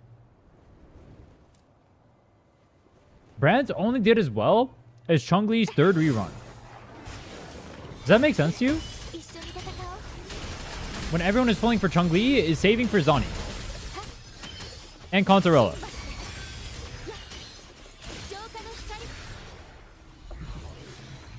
I don't think having like...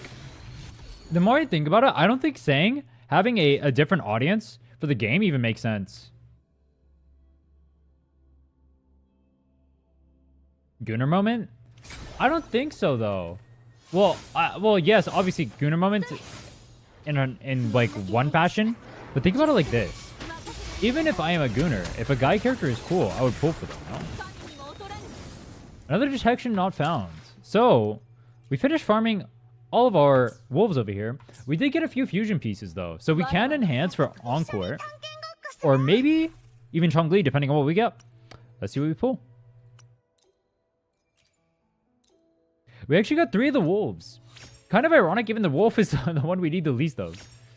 HP is sad, but we'll continue.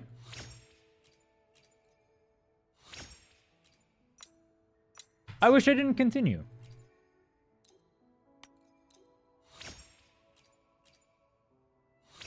Flat attack, that's okay as a first roll, though it is a low roll.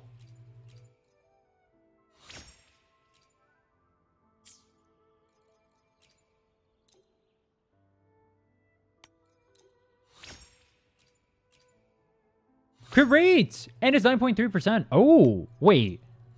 Am I finally going to get a good dog? Yo, who's a good boy? Who's a good boy? Give me some good rolls. Flat attack. Okay. Are you going to put me out of my misery? Kuro games, please. Please. Please. Crit damage. You can do it.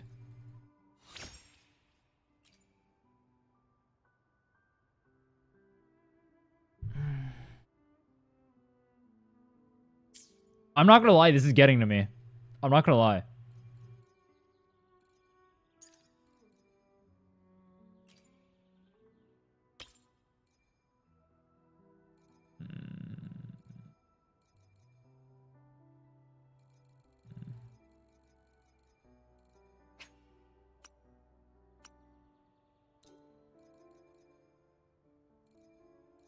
Consolation prize. We do have some attack pieces we can enhance, but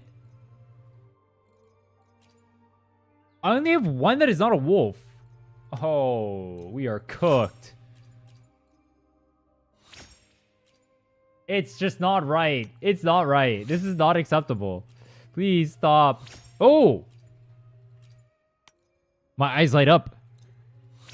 I can feel my heartbeat. Surely this is it. Kuro Games, my savior. Crit rate right now. That was the sound of my heart breaking in too.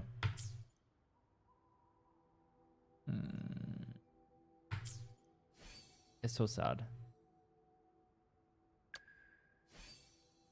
It's so sad. I don't even know what to say. It's just depressing. I have no other words. Feels bad, man, with the gun.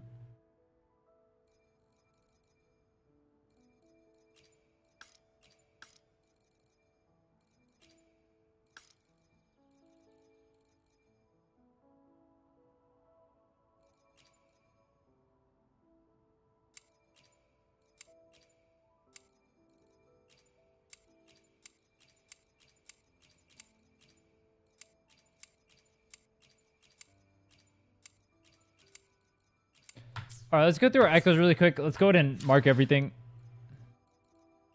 This is depressing, bro.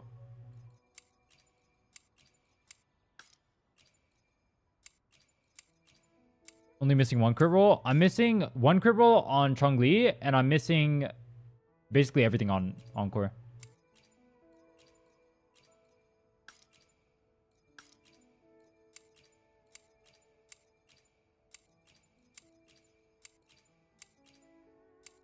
I mean, missing only one, I do probably... If I can get Encore built decently, I'll have the damage to clear.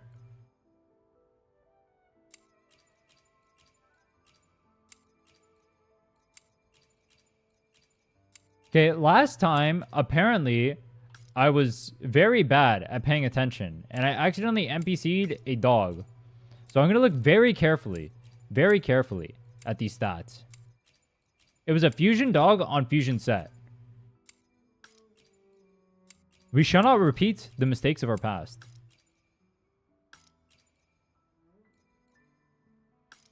Luck, HP, Rejuve.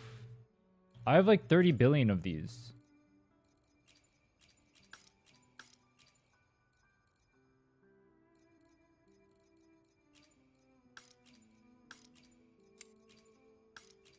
I wonder how many echoes I'm actually going to have.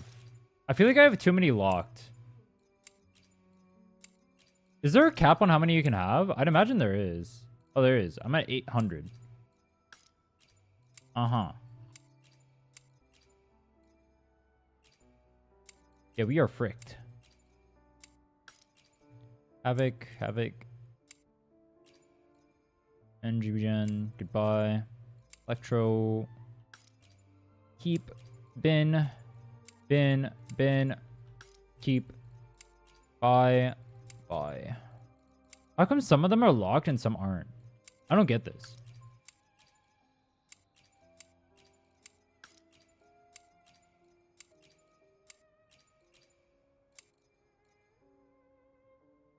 Okay, the rest of these we locked. Okay. Okay, with everything we needed to farm done, and with all the ones locked that were even remotely usable, let's go to merge these. See what we get. Maybe we'll get a usable piece that we can upgrade. Oh! We did. Okay. It's looking pretty... I shouldn't say anything until something happens. I'm not going to speak. I am done getting my hopes up, okay? I'm no longer going to get my hopes up, all to have Kuro just stomp on my heart. It is too much. I can't handle it anymore. The only one who gets to stomp on my heart is Camellia.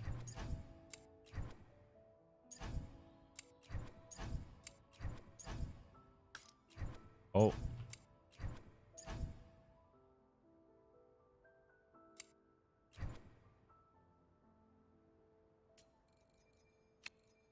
Round 2 of rolling. What do we get? Spectro. Attack. Okay. Spectro damage. Havoc on the wrong sets. Okay. So we got 1 fusion off of that. Can we get something usable? It's on the bird too. And because it's on the bird, that means either of my characters can use it. Please, Kuro. I ask you so nicely. I know you are a benevolent god. And you know I love you so. Please bless me this once.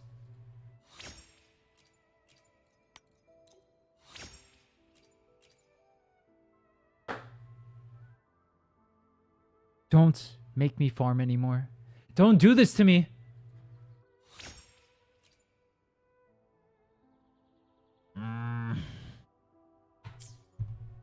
I don't know what to say. I really don't. I feel like I'm going to continue the song and dance literally forever.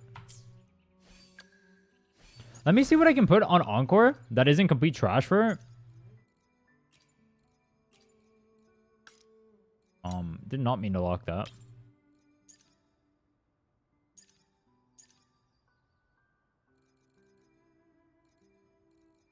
Do I have more attack pieces and use?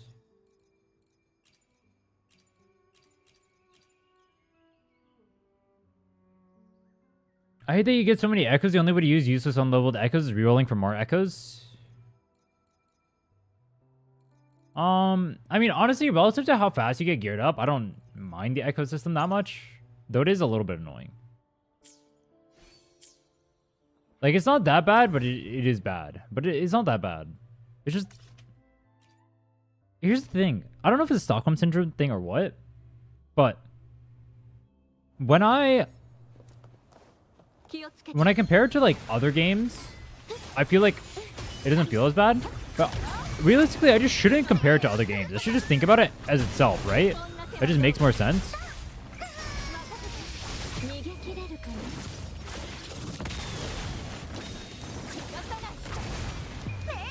I don't know. Oh, I kind of forgot to do damage comparison at the start. Whoops.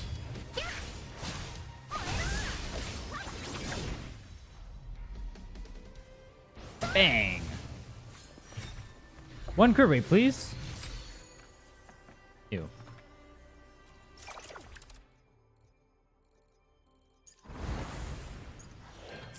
Am I going to start going through fields? And yeah, I'm starting to run out of tuners too. I only have 900 left. I thought I'd have a lot more. I mean, I have a lot of methods of actually getting them, so I'm not worried about it. There's a lot of places I can get tuners still. The echoes in here. I already used them all?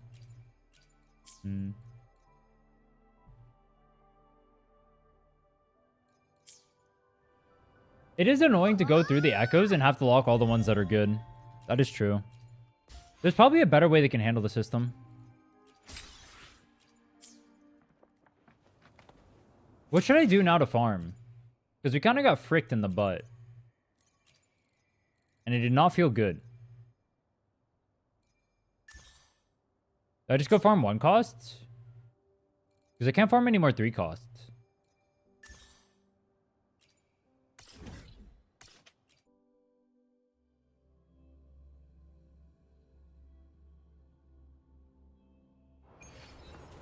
Yeah, I feel the same too. I feel like I've been mistreated, so maybe I'm okay with the ecosystem because of that.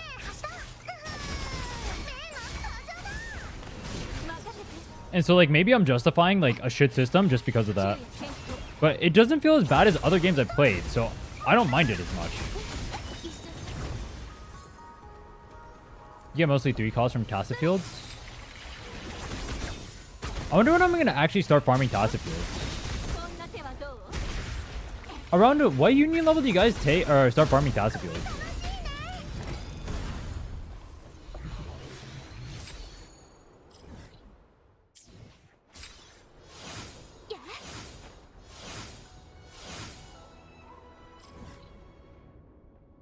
Go from here. Union 70? That's gonna take so long to get to. Union 70, god damn.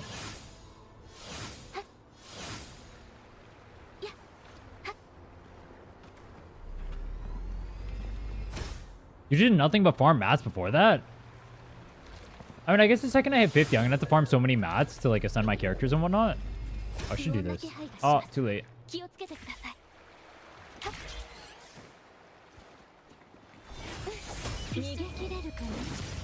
Getting double crit and having multiple coin clips in a row to be usable is tough. Yeah, that's what I'm, like, comparing it to. It's like, compared to the Mihoyo system, this is definitely better. But I'm wondering if, like, I'm only accepting the system because I'm just so cucked from Mihoyo. But I can't think of many... Like, here's the thing. Games want you to stay constantly grinding their game. And so I feel like naturally, you're going to have really bad gear systems because of that. So I don't know if this is, like, the best of the bad systems or, like, if this is, like, a good system or what. But it doesn't feel that bad to get. I mean, it feels really bad today because I'm low rolling super hard and I've enhanced a bunch of stuff. I definitely should have way more pieces than I have, just mathematically speaking. It's like, isn't it supposed to be like 1 out of every 8 pieces or something is supposed to give you double crit? I've enhanced, I don't even know how many pieces, and I've gotten dick and balls in my ass perpetually. On cooldown, on repeats, on God. You would think this is only pins.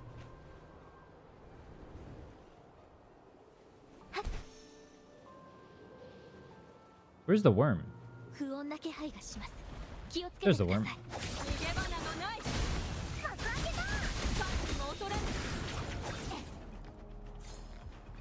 It just aren't easy. That's whales auto-make pieces. Wait, what do you mean?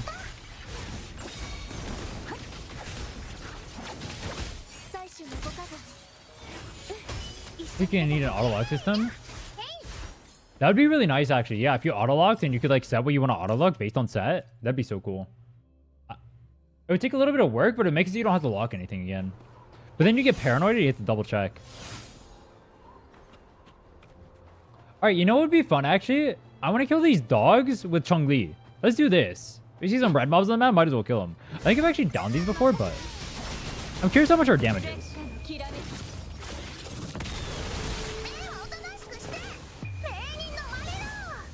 I kind of have Phoebe on the team right now instead of Verena, so that feels a little bit bad.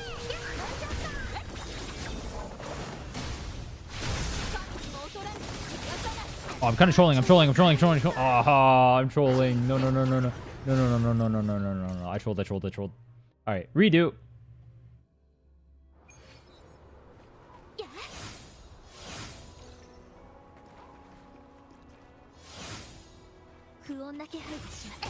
Round 2. Surely I don't troll this one. Gap up.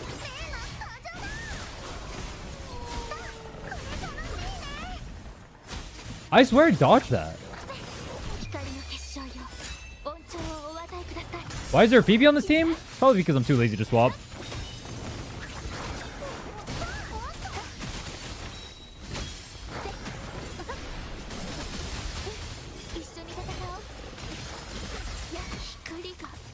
Dude, the dogs go so fast.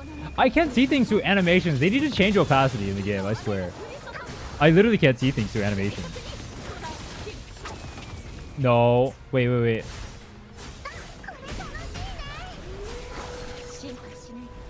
That does damage? Oh, shit.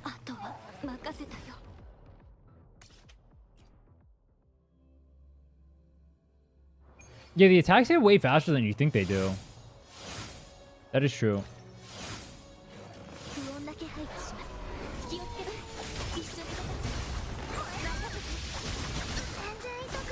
Yeah, like right there it hit me.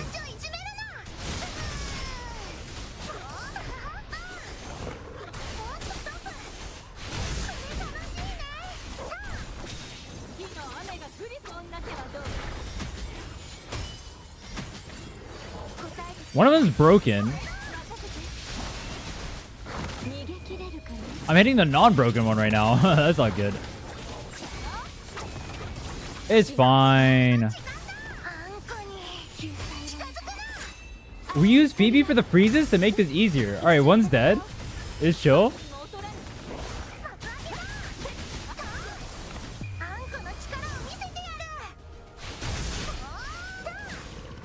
And it's done. Nice. The fact that that took 3 tries is embarrassing, though. I won't lie.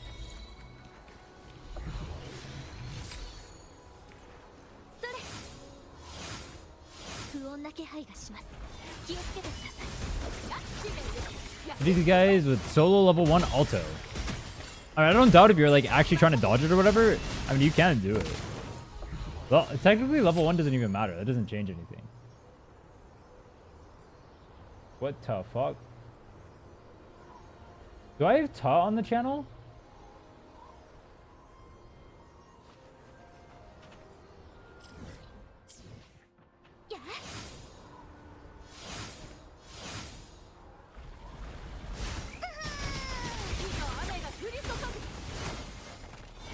To explain, can buy crafting material on HSR and it's easy to get mats you want for gear pieces. Don't you just get crafting material from doing... Oh, I guess you do dungeons and whatnot, huh? Oh, I see what you mean.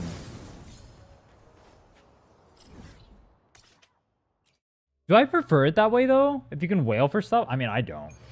Obviously. Oh my god, it's a shiny. I already have that one, though.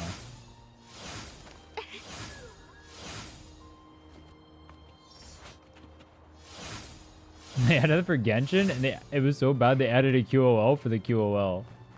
That's hilarious. Is letting people whale more a QOL? I guess.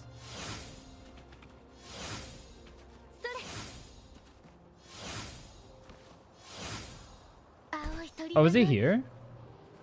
Or is it underground? Oh, it's right here.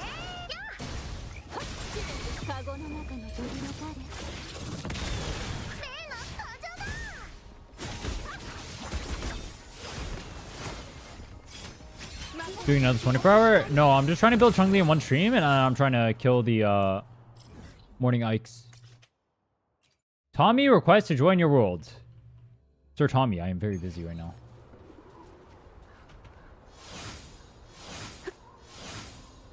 My apologies.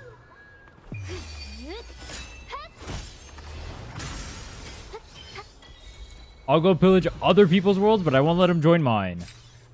What a dick. What I hope for anniversary? You mean like, what do I want Wuwa to actually like give us for anniversary? What do I think Wuwa should give us for anniversary? But if we get a standard banner character, I'm going to be really sad. I don't want a standard banner character. I don't think anyone wants a standard banner character. Anything but that. Unironically, alright, this is going to sound really weird.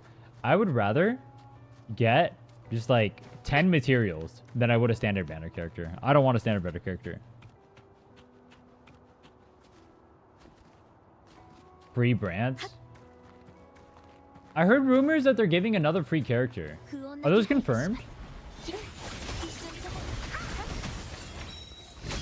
And I heard other rumors that it's not a male.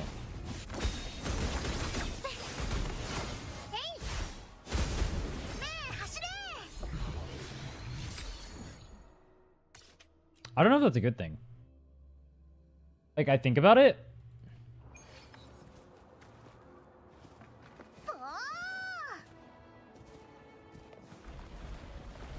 I don't know. I guess free characters are nice.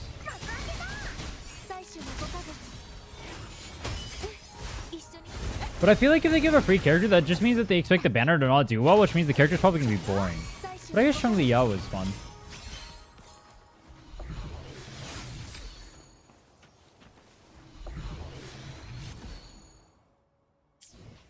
Zani? Dude, there's no shot they're putting Zani not on a banner. They're selling the fuck out of that character. There's no way she's free. Literally zero chance. You can go harder, though. I don't think they hate money. Let me put it like that. Ratio was free? That is true. Ratio was free. But Ratio also probably would have sold really...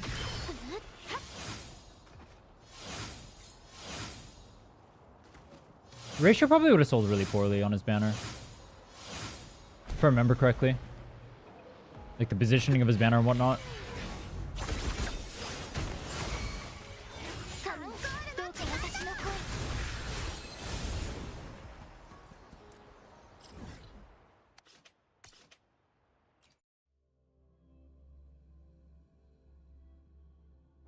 Give away weapon dependent characters. Is Changli Yao weapon dependent? That's kind of smart, honestly. If that's true.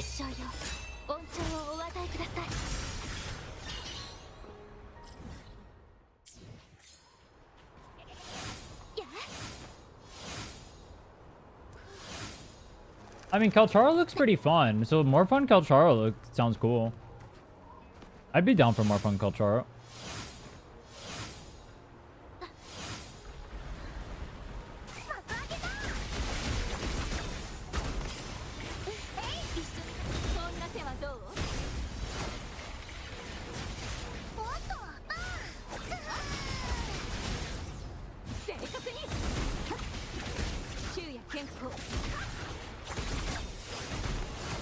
I'm surprised, actually.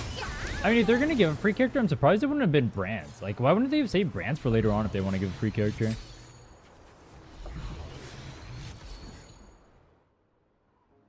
Wait, who was saying the thing earlier about how, like, people appreciate male banners, but they don't spend on them? That's honestly probably super true. Whereas, like, people are like, oh my god, yes, I love male characters. Give me more male characters. And they won't actually dish out the money to keep male characters relevant.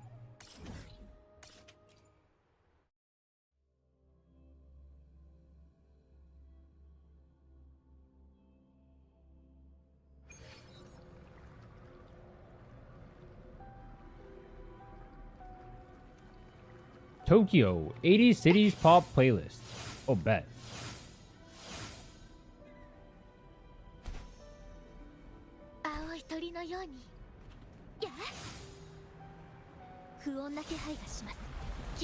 I'm that guy?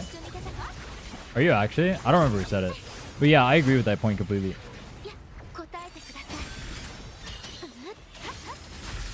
Like, that's why males seem like they're popular, and then just no one wants to whale for them. Because the reality is, the whales are all gooners. It's much easier to get someone to shell out for dollary dues if they like the character and want to like touch the pee-pee to a character, and if they just like them. You know what I mean? I'm like, oh my god, Brant looks cool. Am I gonna put as many dollar views as like, oh my god, this character is literally my wife and I have like some sort of brain damage and like also like I actually want to like repeatedly soil my pants through her. Wait, what? Yeah, exactly. Shiny? Bro, I don't care about shiny.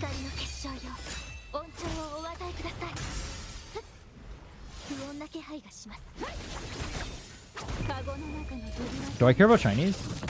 I mean, I guess I'll go kill it. Is free? What is the point? Alright, here's the thing. What is the point of free if it doesn't do anything?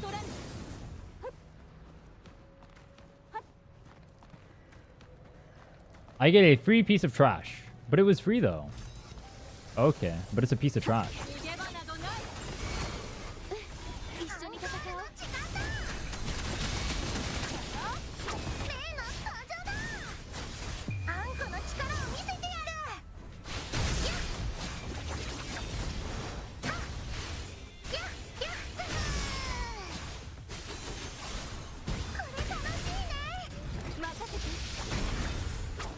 Dang.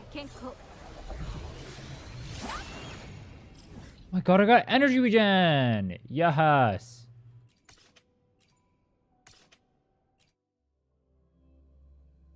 More meals and interaction between the characters would make story way better. But like... we say that, and then nobody...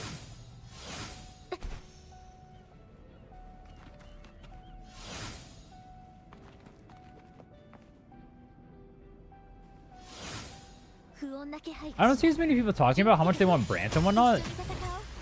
Or like want to see him more in the story versus like, oh my god, I want to fuck Zani. Like, oh my gosh, literally, mommy. Or whatever, right? It just doesn't happen. Seen a video where they talk about how women make more content for male characters, but only make up a small percentage of the player base. Well, guys that are Gunner don't make content but are a much bigger player base. What do you mean content? Oh, you mean like stream the game? That is interesting, actually, yeah. Yeah, I guess a lot of the girl streamers and whatnot, or like people who make YouTube videos and whatnot, are gonna have like a much louder voice. And so it looks like guys are more popular than they actually are. Yeah, because how many people are actually gonna stream themselves legitimately gooning their pants or whatever the fuck? Kazani. I stream myself gooning my pants to Camellia, but... that's because I'm an embarrassment.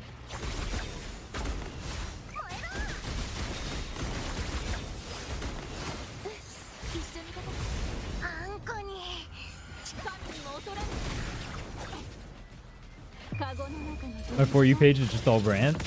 Damn. I never go on TikTok. I don't have a For You page.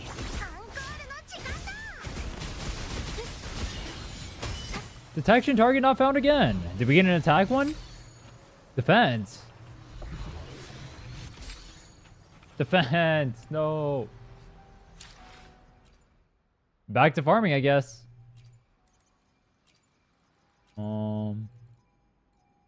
Which one do we farm? This one? These ones? Oh, the light ones are part of the fire set. I don't think these things are in, like, places together.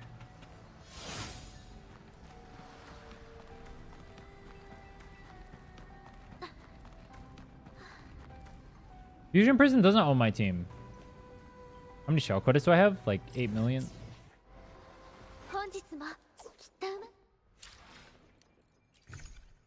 Yeah.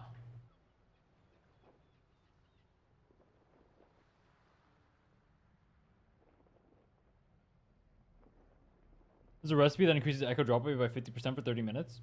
Wait, what? Wait. Where do I get that recipe? Huh? How have I never heard of that? How has no one ever mentioned that before? Wait, you guys are evil. How do you guys know that exists and you've never mentioned that once?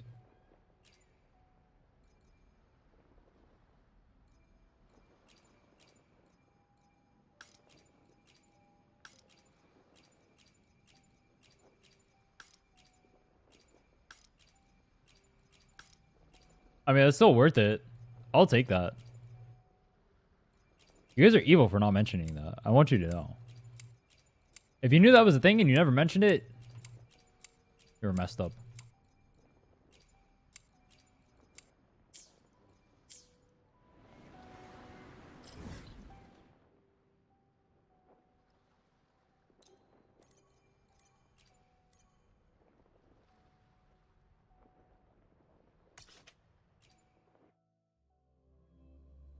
I already farmed everything on the map, though.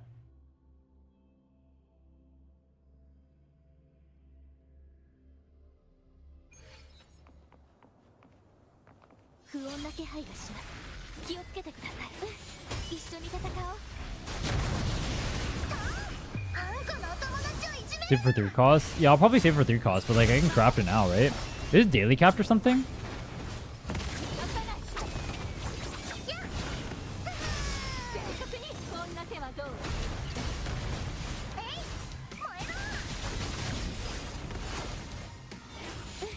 Do we cap for the material you need?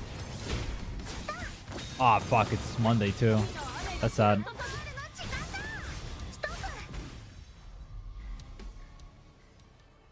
I'm on fire.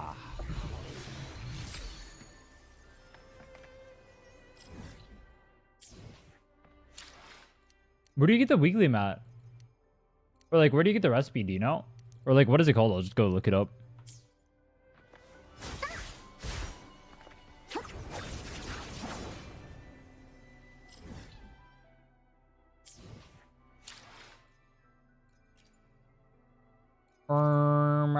Molten Rift.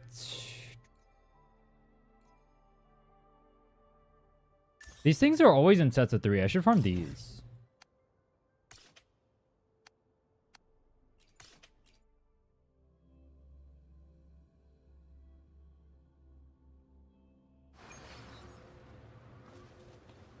Sweet and sour pork.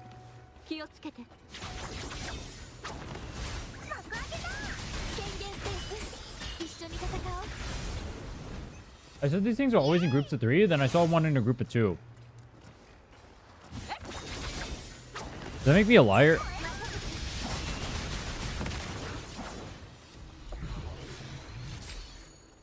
Wait, they're so close to each other. Wait, why don't I farm these? Find a Huang Long with the cooking vendor? Oh, shit. I mean, I guess I don't have to get it now, because, yeah, I'd rather save it for 3 costs. I'll use that for the Camellia stream, though. For sure. Sweet and sour pork.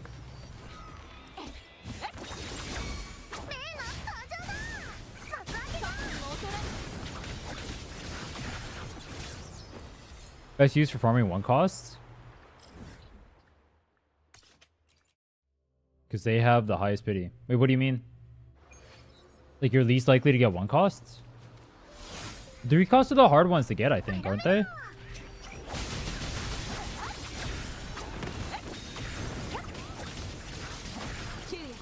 I feel like I run into so much more 1 costs when I'm farming 3 costs than anything.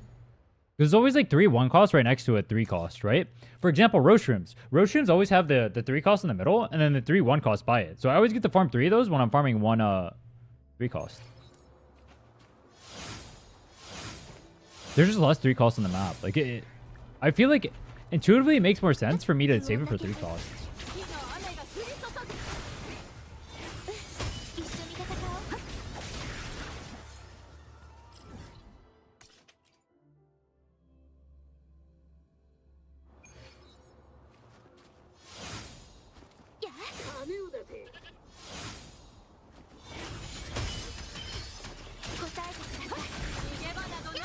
Dang.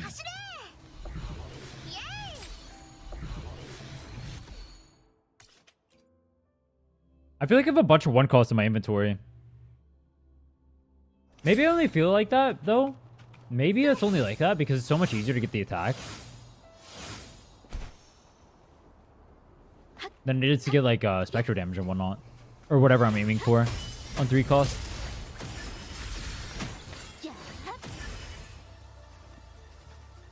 Yeah, I'm the same. I have so many locked 1 costs, but all my 3 costs are, like, blown.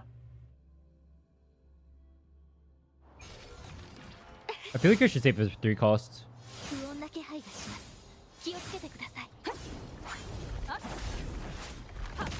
Why couldn't I plunge attack there?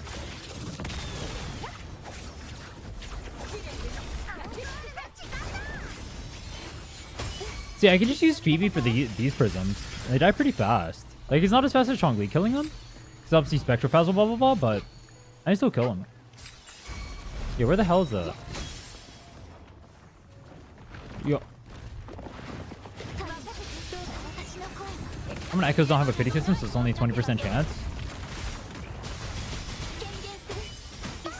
I think the problem is that you just run into so many one costs naturally. How do I get back up?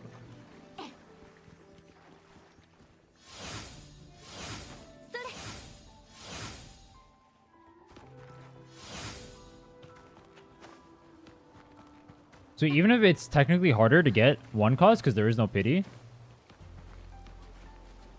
there's just so many more one costs on the map that you run into naturally when farming 3 costs that I just have so many.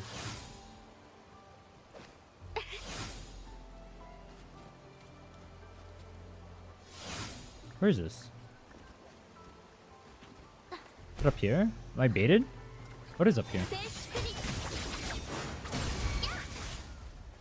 That makes sense why it doesn't feel like it's only a 20% chance, by the way, for Echoes, for like a 3 cost specifically. I was always wondering why it said base chance of 20, but I feel like it's actually a 40% chance. That makes sense now.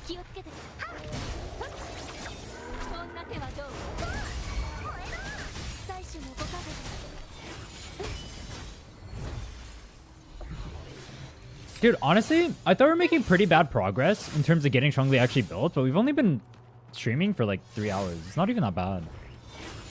And like the first 30 minutes were spent on pulling for Changli and Brands. We actually built it pretty quickly. Though I am low level. I am low level. We're also not done. Let's make that clear. We're not done.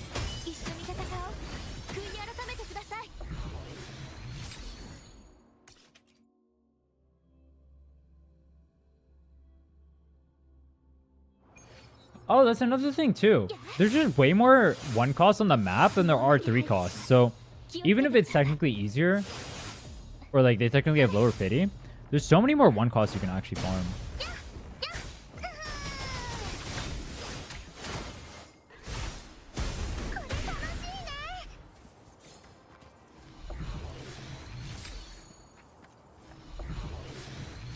But I guess it depends how min picker you want to go.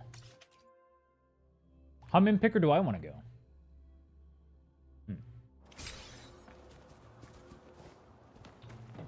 I'm not gonna lie. This stream is really scaring me for the Camellia stream.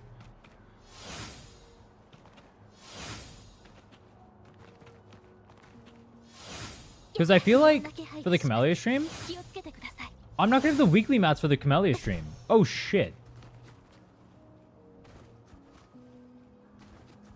Oh shit, I'm not gonna have weekly mats. Oh, that's not good.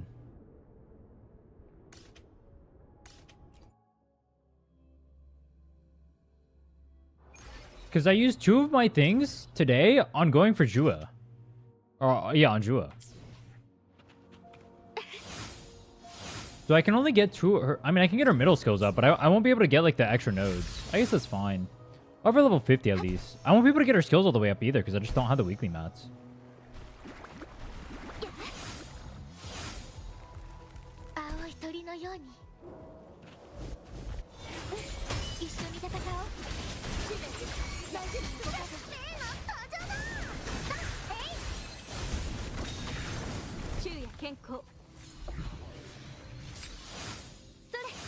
Whatever, bro.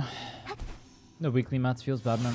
Is there a way to reset weekly mats in this game? I feel like Genshin has that.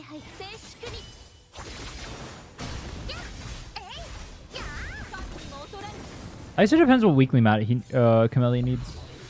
There's probably a boss over in...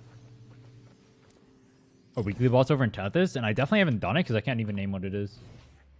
Let me go Camellia mats. Camellia.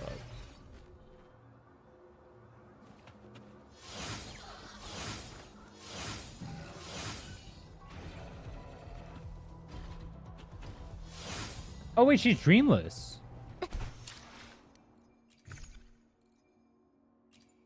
How many dreamless feathers do I have?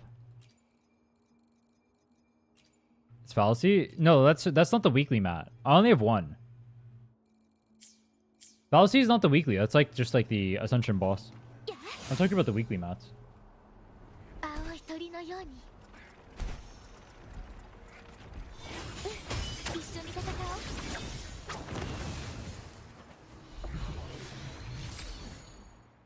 Changli is so nice for farming. You guys don't understand. I've only used Phoebe ever to farm. And I go on Changli, I press my Resonance skill, the entire pack is dead instantly. I go on Phoebe, I have to use my heavy attack twice and set up everything and then group them all together. It's so evil. Why didn't you guys tell me there was a better life waiting for me around the corner? And all I had to do was knock on Changli's door.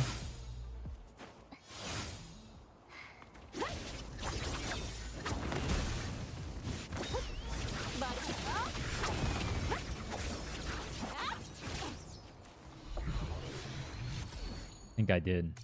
I already knew Phoebe was bad, but I didn't know it was this bad. Because, like, I was using Havoc Rover. My Havoc Rover wasn't built, and it was still farming faster. But Jesus, it feels so much better to use other characters. I can never use Phoebe in open world again. I mean, I like Changli's playstyle more than I like Phoebe anyway. Though Phoebe is fun, too.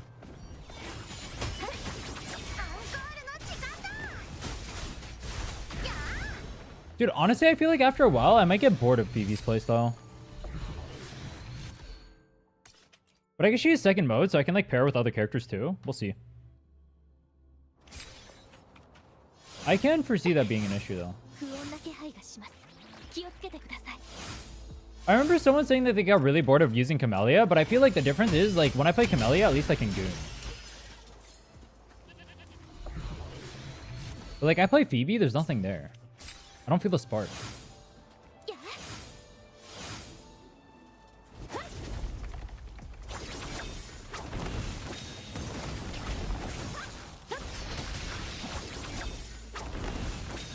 Look how easy this is. Phoebe Pantsu mod? Well, like, even if something like that exists, what I'm saying is, like, Phoebe just doesn't do anything for me. Not my type. She looks too much like a kid. I don't like it. Even she's, like, technically an adult or whatever the fuck.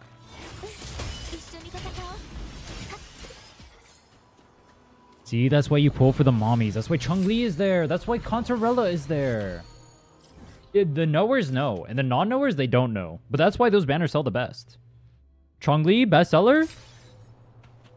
Contarella, gonna be bestseller for what she is. Just bait. Dude, I swear Contarella's banner is literally baits, by the way. That is such a bait character. Contarella, Changli, and Contarella are so boring. Wait, who's the third one? Who's the third one? It's Changli, Contarella.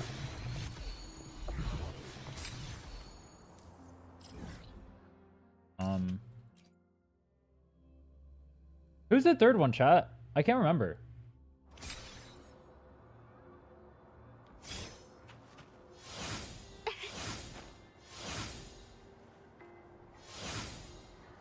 The concept starting with over-sexualized in mind. I mean, I do agree that I think it is more interesting when the characters are less sexualized. That said, I think Camellia is really well done.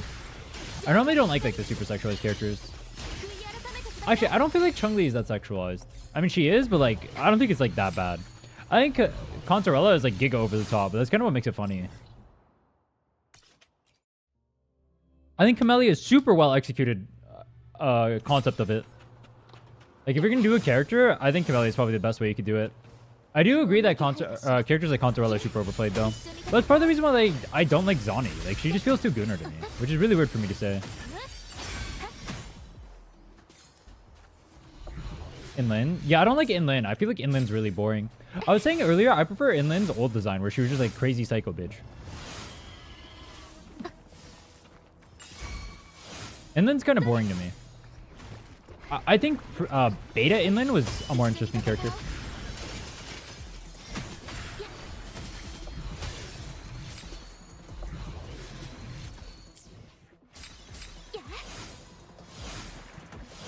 I do think, depending on however they end up executing Contorella's like actual like personality and whatnot, she could probably be really boring if like all she is like, oh yeah, I'm mommy, by the way.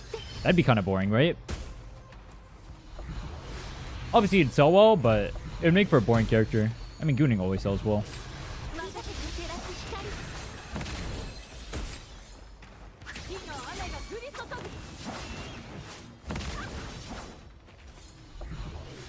Dude, Changli might actually be my favorite character. This character is so sick.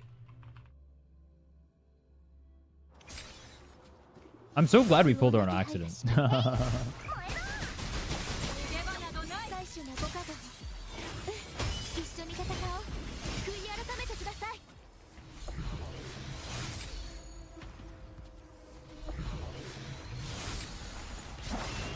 This isn't technically part of the Molten set, but we'll kill it really quick because it is part of the Fusion set, which we are trying to get as well.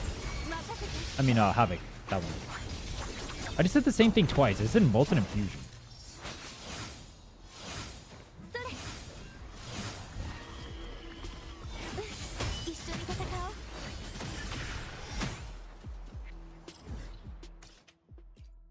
So, I do know that Genshin does this thing where they don't rerun like that, like characters that aren't like super popular that often. I'm curious to see how that ends up playing in this game. Because currently they're rerunning like characters every 4 months, right? Because there's just not that many characters yet. But later on, there are characters that won't even get a banner for like nearly a year in Genshin. But then obviously the popular characters get banners like every 5 months. It's a pretty big disparity. I'm really curious to see how this game tackles that. Like, which characters are going to end up on banners all the time. Like, you're going to see Carlota on every single banner. You're going to see Camellia on so many banners.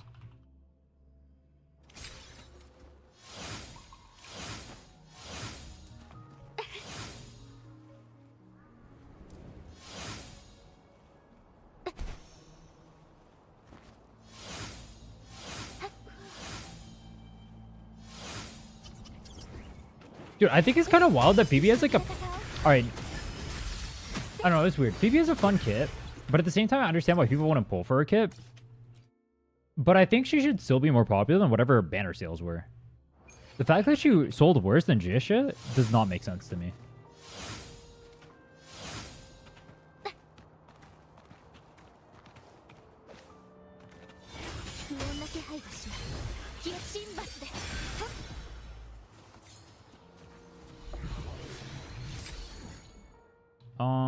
Where do we go? Over here.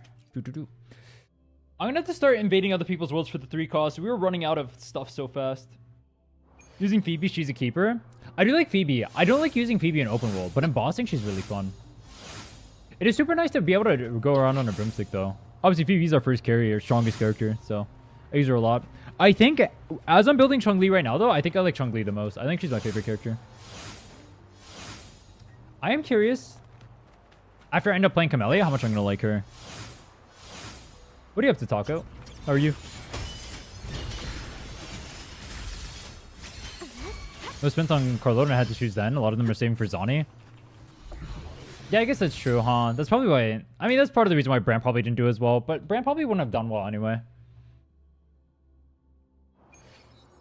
That's what I was saying. Like, there's only so much you can spend on certain characters, right? Like, if you're someone who's pulling for a character like... If you're someone who's pulling for, like, Contorella, Zani, blah, blah, blah, right? You can't spend on every single one of those. It's all just, like, the same character, right? In terms of, like, who it's appealing to. Which is why, in theory, like, characters like Brand shouldn't, like, have positioning issues. In terms of, like, where you put their banner. But I guess the reality is different from theory. Because, like, even though I'm someone who wouldn't mind pulling for Brands if I like this kit. Like, I guess it could matter to me. Like, if Brand was, like, right next to a character that I really wanted to pull for example, I just wouldn't have the ability to pull for him, right? Like, if he's right next to Camellia, I just don't have the issue. It's just not possible. Emotionally version. Bro, what is that name? Yo, how are you? Got me with the red aura special enemies. Oh, yeah, she's really good against those especially because she has so many pauses, right? Like, her skill pauses the enemies and it makes it so easy to farm. I was actually using Phoebe to kill those earlier, too. She is very nice. That, and she's ranged to, like... I was fighting the Tambourine duo. Tambourine. I was fighting the Tambourine duo. And it was so much easier with Phoebe because she's a ranged character. So I could actually dodge something super easily. But I felt like if I was using like a Changli or something, I'd have to dodge all the skills while attacking. That would be so difficult. BB actually made it so easy.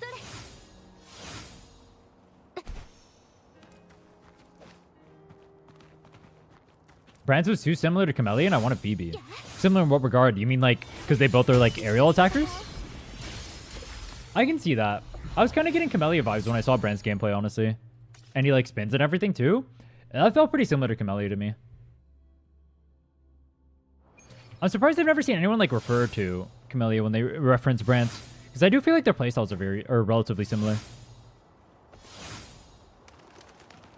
Obviously, like, Brand wants to, like, switch out of the field, blah, blah, blah, all this stuff, and Camellia wants to stay on the field all the time, but I felt like their base kits feel pretty similar to each other.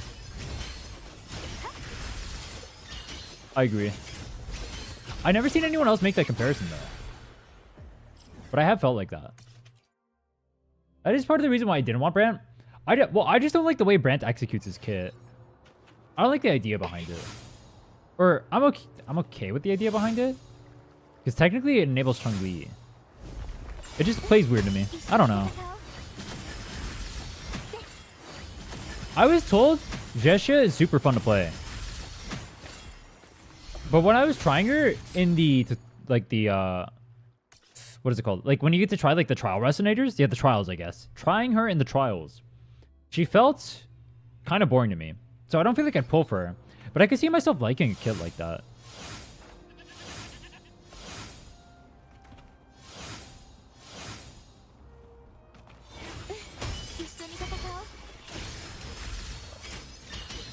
I think, so under normal circumstances, I don't know.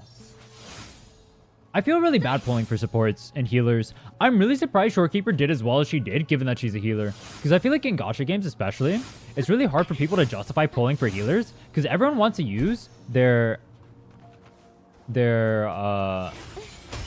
wants to pull for main DPSs, right?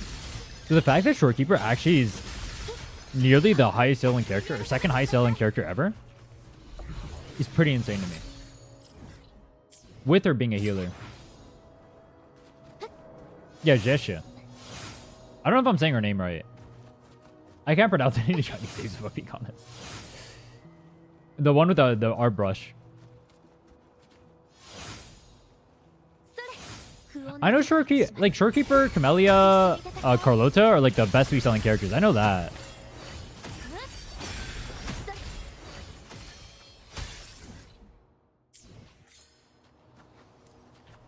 I'm just really surprised people went that hard for a healer. I am extremely surprised by Shorekeeper's popularity. I don't understand that one personally. All right, this is the part where you just say Gooner and just don't say a word. I get that, all right? Like, I understand it. I just don't get it.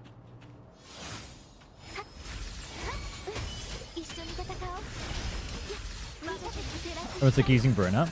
I guess the nice thing, too, is if you pull for Shorekeeper, she's literally usable on every single team. Right? So you're always going to be able to use her with any DPS you want. So in that regard, a healer like Shorekeeper is very strong. Like if Consorella was a healer, for example, and I could like put her in instead of like Shorekeeper or something, I'd pull for her so fast. Oh yeah, that's another thing too. Like Shorekeeper's just like Giga Horny Bait, right? Obviously. But I don't like Shorekeeper's design as much. But Consorella is also Giga Horny Bait. But I think Consorella is like a better executed version of whatever Shorekeeper is supposed to be. IMO. I felt like Shorekeeper had like a really boring and bland design. But I know a lot of people will disagree with me, and I know she's super popular.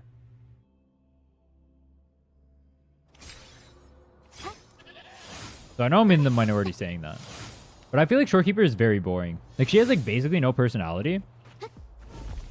Her skills look cool though, I will say. I just don't like her as a character. I mean, her whole thing is she's supposed to be a robot, and so she, like, literally doesn't have any emotions, I guess. And so, like, her interactions are very plain. Did I just use my Changli ult on 4 fusion mobs that I can't damage? We love that for us.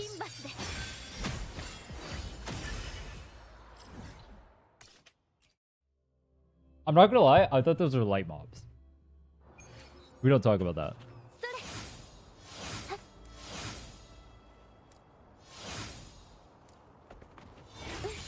It's fine. See, it's like I could put in like Havoc over here or something instead of Encore and make it easier to farm these, and I just use Phoebe purely for getting around the map. It's kind of weird that in the open world I essentially just have a slot that is dedicated to Phoebe just like dashing around on her broomstick. That's pretty funny to me.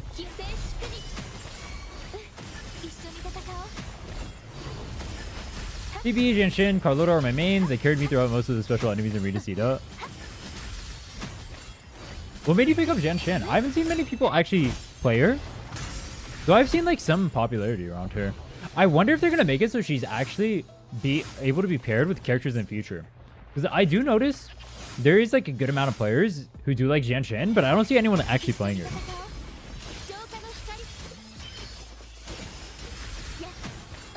I feel like they should do similar things with like Kalchara and whatnot too. She heals and parries. Can she actually solo heal a team? I mean, I guess you can just like not get hit LOL. How come people don't put her on like Rejuvenating Glow or something?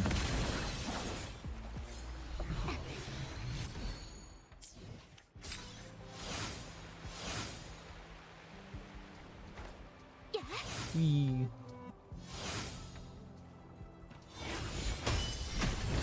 I have 2 of her on our swords only account, so she's kind of cursed for me. Anytime I see her, I'm like, bro, get this away from me. Alright, to be fair, no matter what, if we lose a 50-50, we can't get any character anyway that's actually usable for the account, so it doesn't matter what I roll. I just think it's funny that we have 2 of her before I have any other character.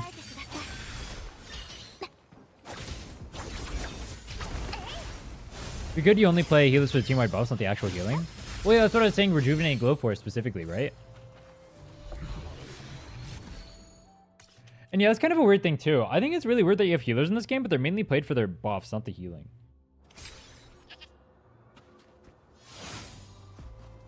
How's Changli so far?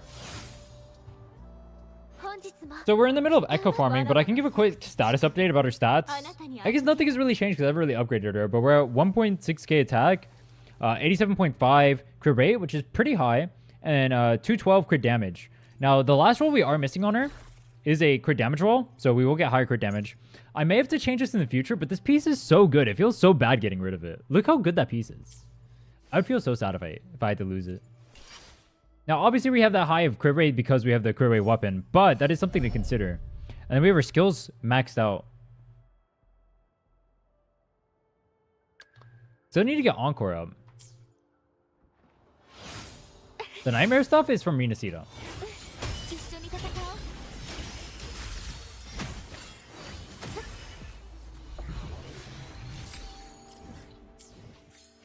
I wonder how they're going to avoid making a meta where people just run 2 supports with a character instead of running a healer. I mean, I guess a healer basically is a support. Or I guess it literally is, but like, I feel like in the future, as more supports come out, like, I'm just going to run double support probably. Or maybe they'll make it so supports are just like tied to one specific character when they outro, so it can't actually be like you get 2 buffs in a row and then go ham.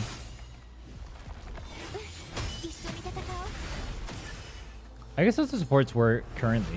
It's like that. You run 3 DPS and be a demon dodger?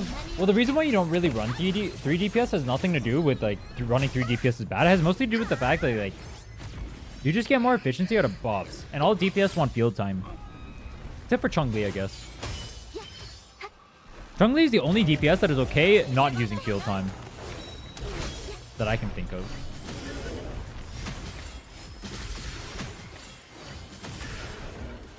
Phoebe's outro feels so broken. I keep forgetting I can use it. It's just like so OP at clearing stuff.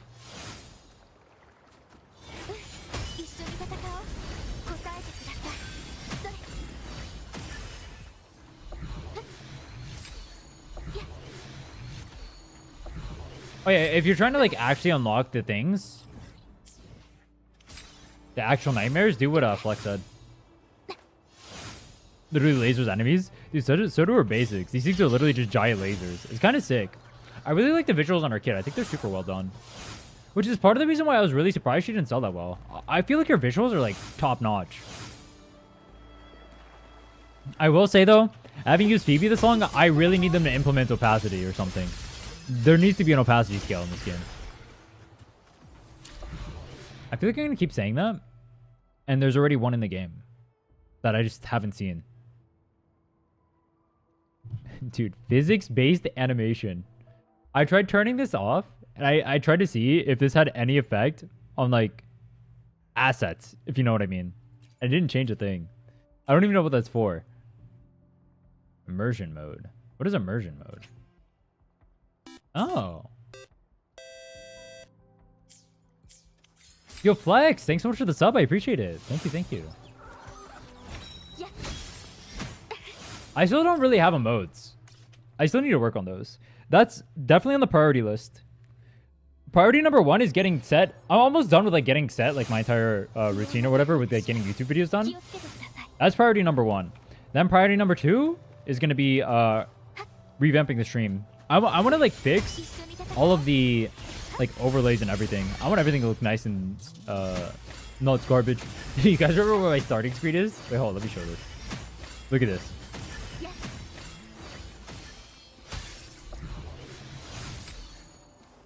It's too good. Don't even lie.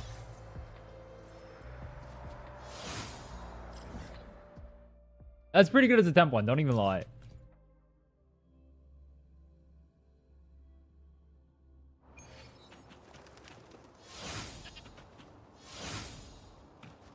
Do you think there's going to be a gacha game in the future that starts like an OnlyFans for the gacha characters? Literally a search. It has to happen. You already know it's going to. I think it would be hilarious.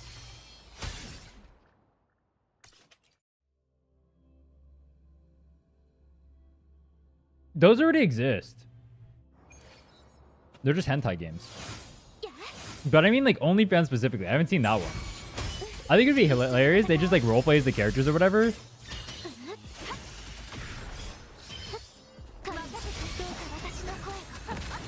Yeah, I never played it, but I heard there was a game where like... Actually, I don't even want to say it. It's too messed up. There's some weird games out there, that's all I'll say. Hey, what? I don't want to say it.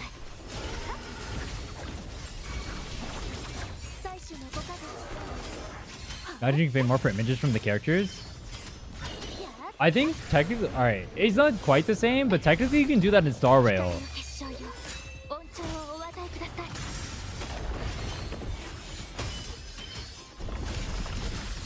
With like constellations. Because they show like extra pictures, but obviously that's not what you're referring to. And I wouldn't count that as the same. AI generated images on the fly. I would actually be really surprised if something like that doesn't exist already. I feel like that has to exist.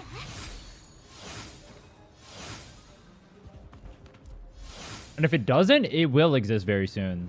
That does sound like an idea that I would pick up.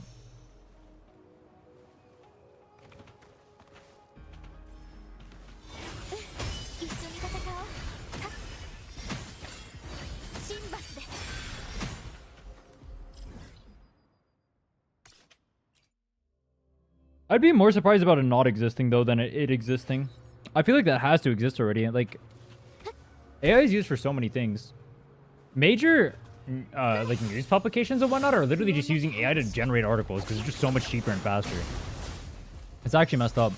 Then they just have third-party people, or not third parties. They'll have, like, editors come in and just, like, proofread the stuff and make sure everything looks up to par. And obviously AI image generation already exists. Everyone already uses that. So you just combine it. It is too good at SEO? Well, it's literally made to do that, yeah. I mean, SEO in general is just like a broken system at this point. I think everyone knows that, though. There's a reason why Google sucks now. And it's literally all SEO farming.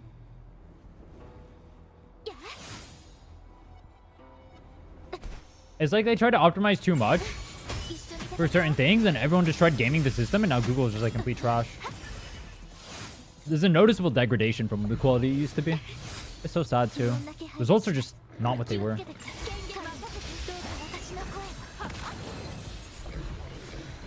I remember how useful Google used to be. Now at the top of every single search result I have, I see an AI answer. Ooh. And like, I'm not even like an AI hater. AI can be very useful. It's more so that like they're forcing it onto you when the AI is so bad right now. If the AI was actually good, I wouldn't mind. But the AI is literally trash. They give the wrong answers like so often. If I had to guess, probably more often than not, honestly. I probably wager like 70% of the time the answer that they give is just straight up wrong.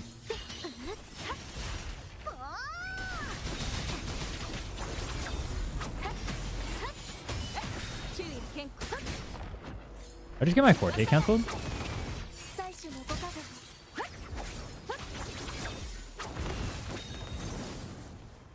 I do that too. I'll like Google something and then I'll just put Reddit at the end to go somewhere faster, right? It's just easier search results. But the thing is, like, Reddit is degraded too. It's not as good as it used to be as well. That's for certain.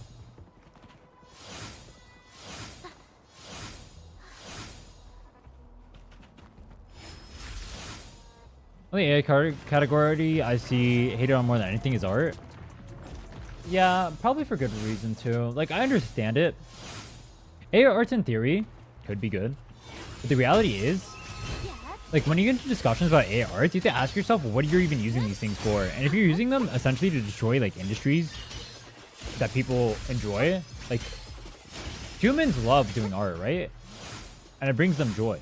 And so if we're using AI to essentially, like, remove an entire aspect that humans enjoy, all for the sake of, like, I guess, like, money at that point, then it's probably pretty bad, right? But at the same time, like, I could see myself not hating AI art in the future. Maybe as we phase away. I mean, this would be, like, the long future, right? As we phase away more from money, I wouldn't mind AI art. But the reality is, like, if someone can't make a living as an artist because AI art exists, I feel like I don't like that as much. That makes me not like AI art. When people could make money, or didn't have to make money in that way to actually be an artist, and just be an artist in themselves, and not have AI ruin it, then I'd be fine with AI art.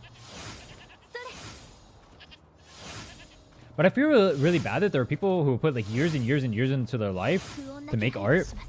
Especially since I know how tedious the process is, and how hard it is to learn, and how much dedication you need, and how little money you make as most artists. Just because everyone wants to do it. I feel bad for them. Losing the opportunity to do that has to feel terrible.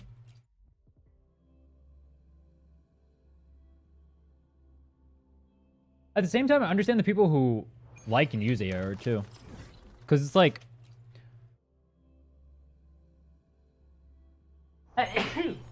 that. It's like sneeze. You know what I mean? What was I saying? Oh, AR. So I understand why people use AR. Like, it's so much easier to deal with. Like, not using, or interacting with humans and whatnot, too. Like, artists can be really annoying sometimes, depending on who you commission. I've had that experience personally. Especially when they're super backed up and they'll like, take, like, stuff or whatnot. That's just a human issue. It has nothing to do with, like, actual artists themselves.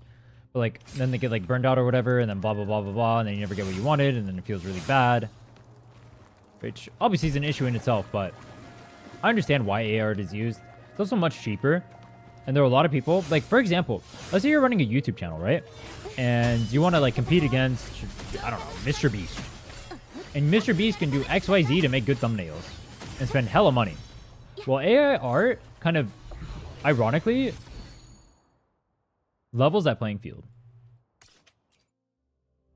And so if you're someone trying to, like, start, like, a YouTube channel, it is much easier for you to be able to compete against, like, other big names who have already made it than, or with AI art, than not. And so AI art can be useful in that regard, or AI in general. It levels the playing field. It makes knowledge acquisition so much easier. Makes it so you don't have to sacrifice as much monetarily to do it. So in that regard, it is a good thing. In theory. But at the moment, as we're using it, I'm not a fan.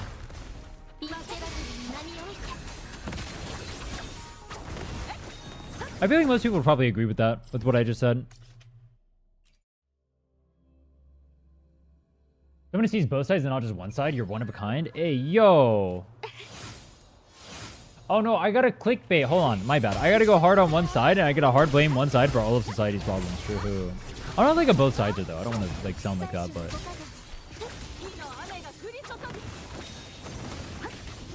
I understand the woes of the people who want to use AI art. But often, I mean, a lot of the time... Or I will... Hold on. Let me word it like this.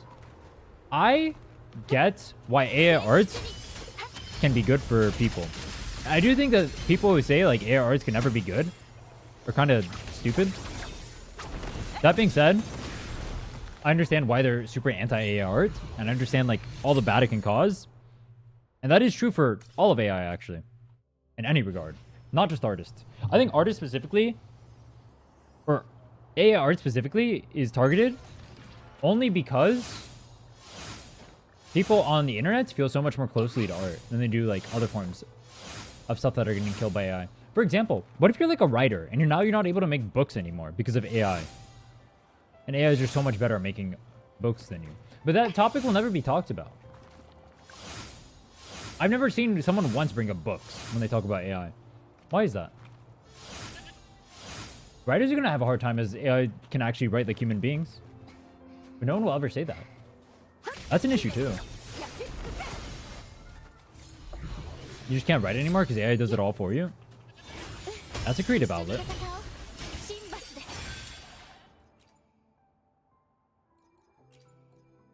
There's probably much more that I'm not going to think of off the top of my head. Where do we want to go? I haven't finished farming these ones. Bless you. Thank you.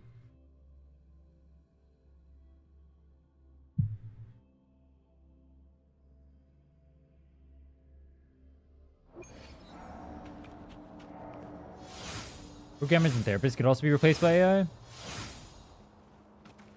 Sure, but I'd imagine most people who want to program is a little bit different. Because if you want to program, you're probably chill with that because your goal is like whatever the end product is. I don't think your goal is like the process of doing it, right? I think when you're an artist, your goal is like the process of actually like making the art. Does that make sense? Like being the one who created the thing. Whereas programmers just want like the end result, I think. I don't think they... Are programmers actually enamored with the actual process of programming? I mean, maybe some are, but I don't feel like it's the majority of people. I think most of them just want to make cool stuff. So it's a little bit different. When I think of it outside of like creative ventures, like... I don't worry about it as much. I think people think that there's like something like kind of more special to creative ventures for humans, you know? So like arts, writing...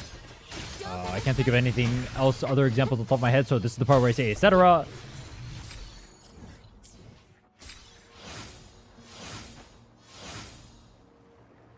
Placing a therapist might be hard to do. I actually think therapy would be like one of the easier ways to implement AI, and probably one of the better ways too. Because if you think about it, it makes it more accessible to the masses, people who can't afford therapy. And I don't think it would be that hard, because I'd imagine most of humanity probably has pretty similar issues. If you can figure out what those issues are, and you can get people to like pretty easily explain, or to explain it to like a bot who can like analyze it and find out what those issues actually are, I think it'd be pretty easy for them. I think therapy wouldn't be too hard for AI. I actually thought art would be really hard for AI initially, but it seems like there's so much art on the internet that it's actually really easy. I know we all thought that. We all thought like jobs like art or whatever, writing, those things would be really difficult for AI to pick up. But there's just so much content out there that it's so easy for it to learn. Now, obviously, AI art is like complete trash right now, but in the future, in the next few years probably, it'll get really good. Talking to a robot for help? Well, robots like AI or whatever. Dude, you're literally in love with Shorekeeper. What are you talking about? Talking to a robot for help. First of all, you're literally down bad for an AI. All right, let's get that straight, first of all. Second of all,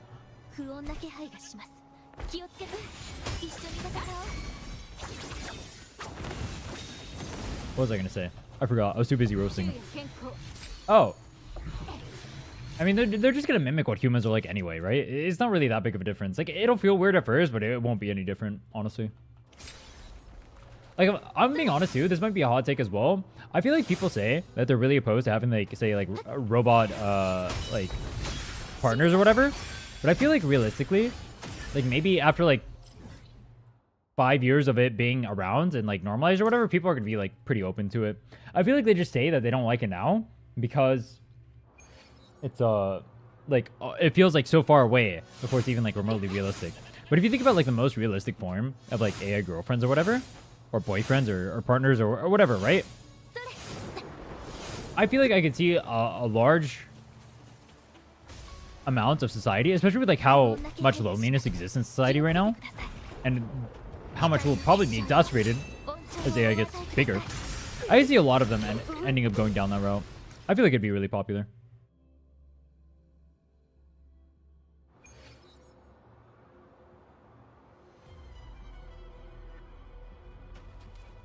What's actually a useful way AI is being used from my experience is protein folding simulations in medicine. So I'm not too familiar with that. I think I have like a very, very bad understanding of that. What I'm assuming is, and correct me if I'm wrong, that means that they're using AI to actually deconstruct like sequences of like viruses or whatever, right? And, like find out like why a virus is deadly and find out how to like counteract it or something.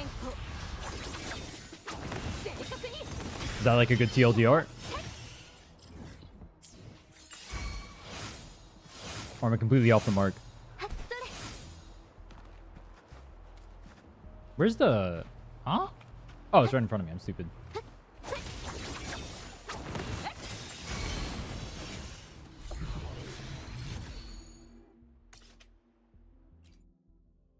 Or I guess it wouldn't be... viruses. You know what I mean. Beekeeper is an exception. Uh-huh. And what happens when they make Shorekeeper in real life? What are you doing then?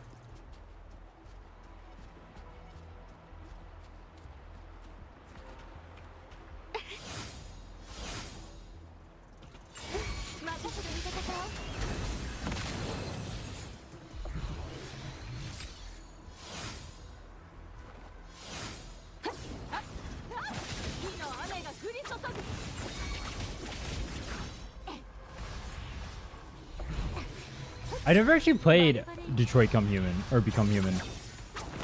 I've heard good things about the game, though. Proteins are made from amino acids. There are several amino acids. Which ones you use determine which way the protein will fold. Predicting that purely mathematically is extremely complex because tiny differences can complexly change the shape. AI is really good at predicting the actual folding. But what is the actual use of the folding? Is my question.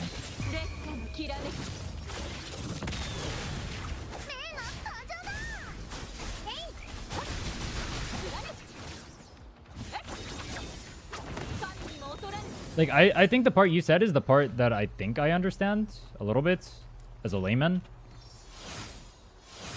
But my question is, like, what are they getting out of it? Like, what is actually, like, the end goal of it?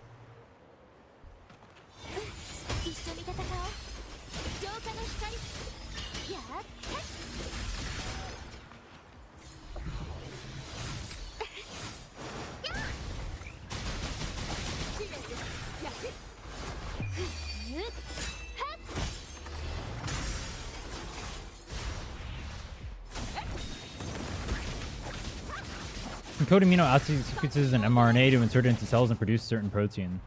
Oh, so using it for like gene splicing or whatever. Okay. So basically we'd be using that to like say eradicate I don't know, whatever predisposition to diabetes, for example, right? And so we can edit like we can essentially like edit things before like conception even happens and make sure that the babies that are coming out aren't like turbo fucked up from like some stupid disease that you get at birth. Would that be a good example of its usage?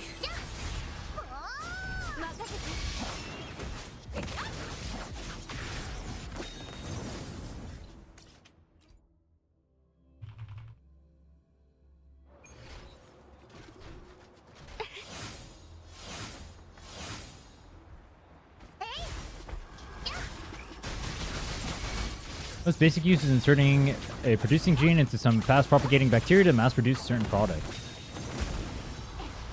Oh. I thought you were talking about like gene splicing and stuff. I mean, I guess like kind of is that too.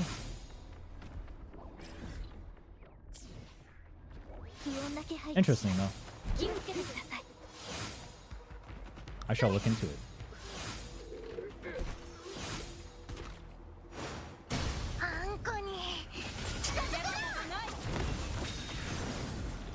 I thought that the best thing AI was doing was making people fight with each other on Twitter. Little did I know we were actually using it for good. Potentially.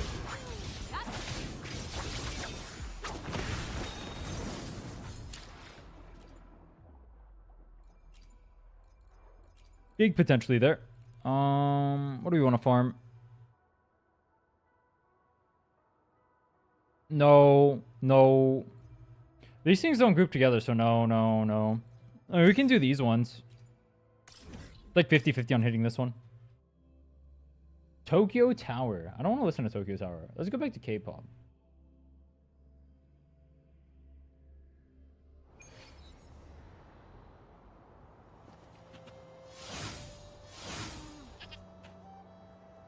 Every single playlist always starts with this song. I'm skipping.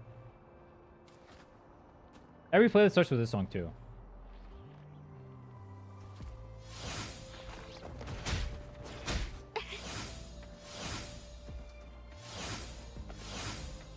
They're already fighting before? Yeah, but now you can make them fight over what you want them to fight over. And now you can manufacture what they fight over too. You can just pretend. Dude, I can't believe. I remember there was like one thing I saw where like there was like a giant political riot from like both sides, right? Both Democrats and Republicans. And I saw that both sides of it were completely manufactured online. Where like the people even engaging in the thing all got baited into going to like a real life protest, all because of essentially internet trolls. I thought that was fucked up. That's probably happening more than we even realized too. Not probably, it's certainly happening more than we realize. That's actually beyond messed up. So messed up what you can do with the internet.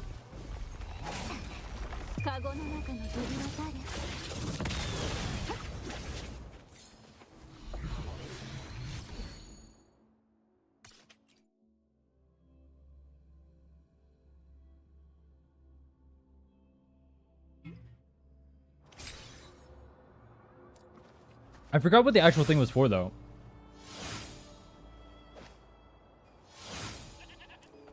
Whenever on YouTube / social media, I assume by default half the comments I see are AI. Oh, they definitely are.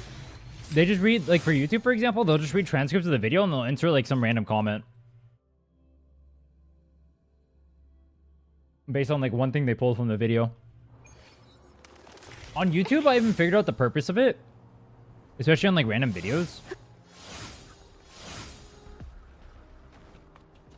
Because the thing is on YouTube, like getting likes on like a YouTube video doesn't do anything for you. Like no one has ever cared that someone has like X amount of likes on a video. It literally does nothing, right? As a commenter, I should say. Literally no one cares. It doesn't do anything.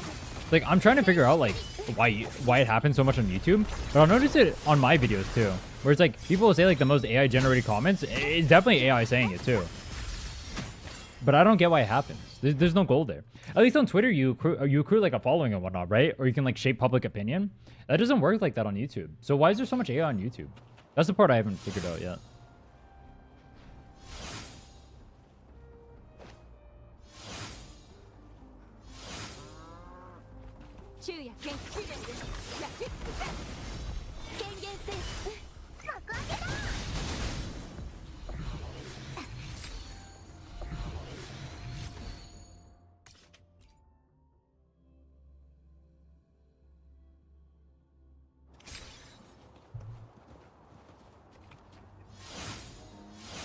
Just to train them? Oh yeah, I guess that could be the case, huh? To make it more realistic when it interacts with other people. True. Future usages. Could also be to make it look like they're not bot accounts. So when they do end up like botting comments on like other videos and whatnot, It looks more realistic. That is true.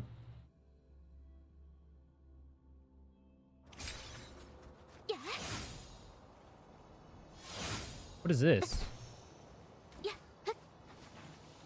Enter hidden cave. Oh, this is for Lingyong, which we can't do. I think that's his quest.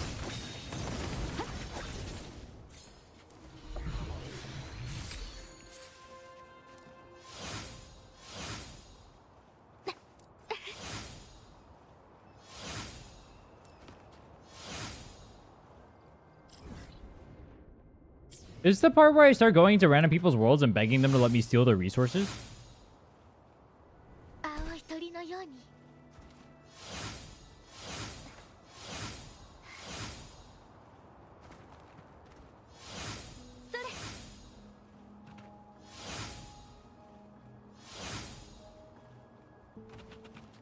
I guess there's no point in me farming the 1 cost, actually, if I think about it. Well, not no point, but when I'm farming the 3 cost, there's going to be so many of the 1 cost by the 3 cost. I should just farm the 3 cost if I need to farm those, and farm the 1 cost after.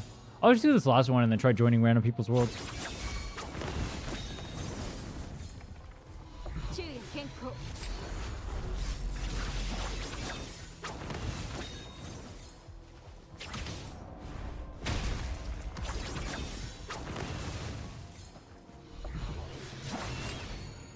Sweet. Okay. Here's what we'll do. We've farmed most of what's available in our world. I'll look to see what I have that I can actually enhance still, that is even remotely usable. And then if we have nothing, I'll go to other people's worlds. Let's go ahead and see what we get. So we have 1, 2, 3. We have 5 attack that we can roll. Hold on. Let me go over to Encore, actually.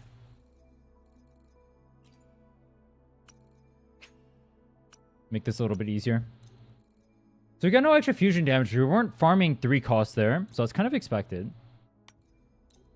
Capo. Blood attack first roll. So I learned my lesson last time. I'm not going to get as hyped up for rolls that end up happening, because if I get hyped up, what happens? Even though we get crit rate here, like, the game's just going to screw us over. So I just got to be casual about it, all right? You just got to play it cool, all right? It's just like a girl you're texting on Twitter. Or Twitter? Did I say you're texting on Twitter? On Tinder. There you go. You just play it cool, bro. Just be normal. It's like I rolled energy regen right there. It is what it is, all right? We're chill. Like, oh, look, another energy. Like, it's chill. It's just normal, right? It's what you expect. You just go with the flow. If it rolls good, it rolls good. If it doesn't, then no more bitch fits.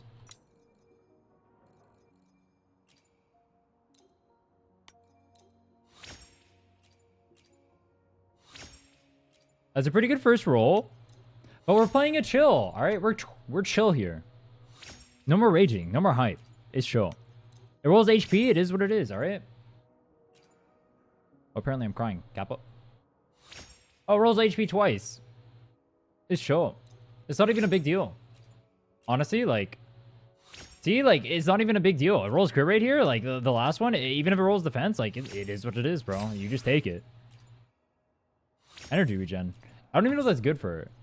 But I'll take it. Double crit. Better than what we had before. So the big things we need to work on. We still need to get the 3 cost.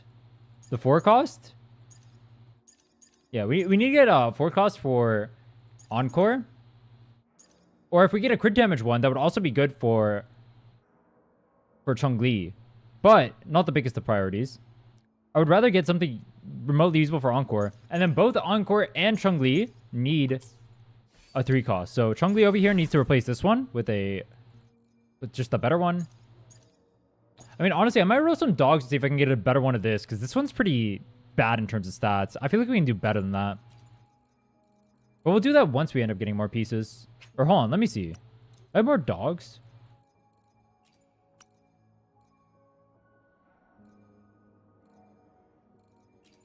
I only have attack on the dogs. Okay, I'm not going to roll those.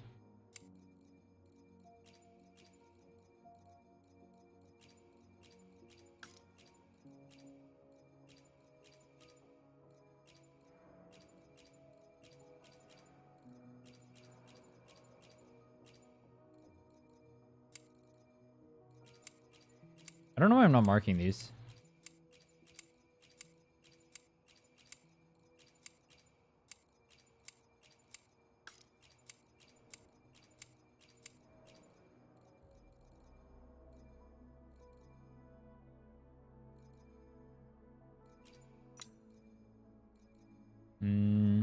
Any of these I need to unlock? No. Okay. So, we got one extra piece on a 1 cost, but we still need the 3 costs. Let's go harass other people's worlds and see if we get something nice.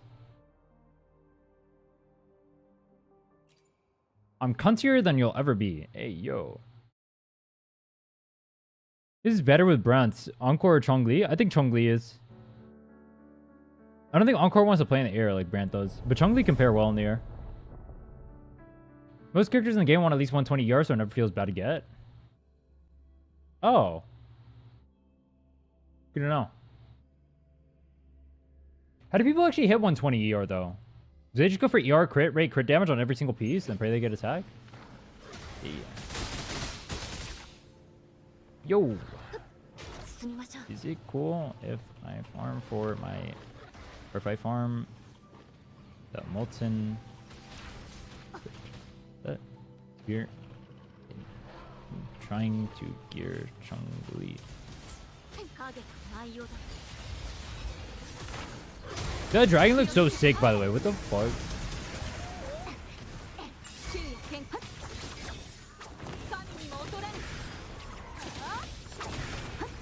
Yeah.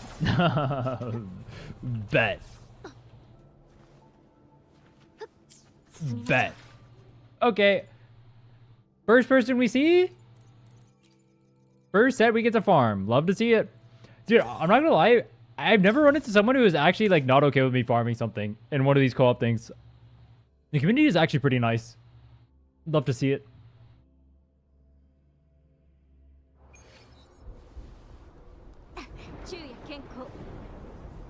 So, we are solo. We do have Inferno Rider to get around, but we are missing out on Phoebe's mobility. That's gonna suck a little bit.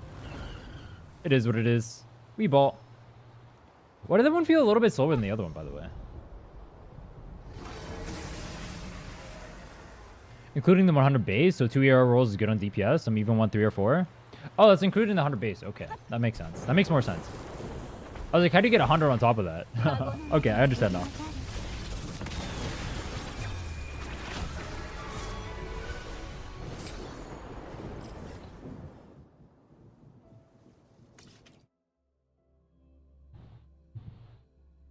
I'm getting it. I just tried to use Phoebe to dash.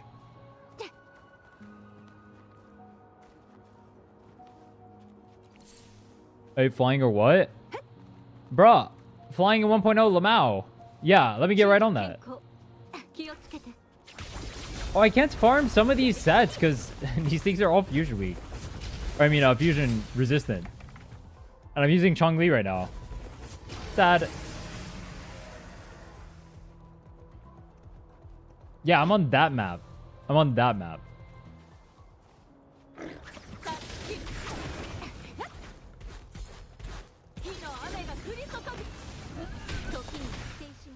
Bang. Damn, bro, what is that pose at the end? Did you see that? My god. If you know, you know. Why was I looking there?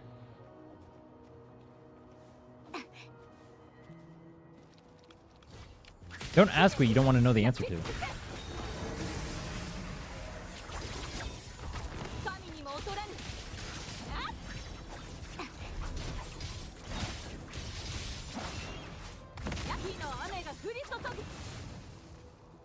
It's so weird not quick swapping during it.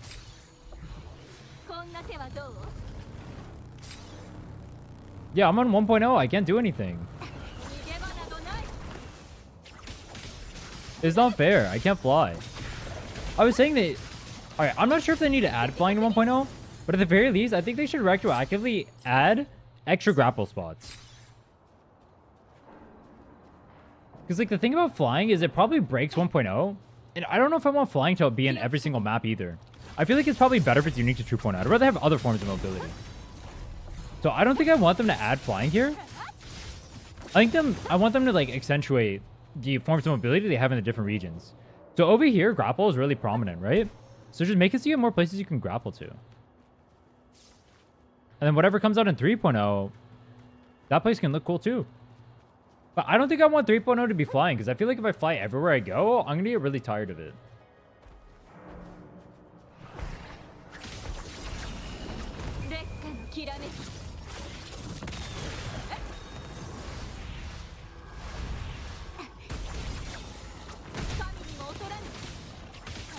Wait, I'm dying. I'm dying because I can't kill everything super quickly. F?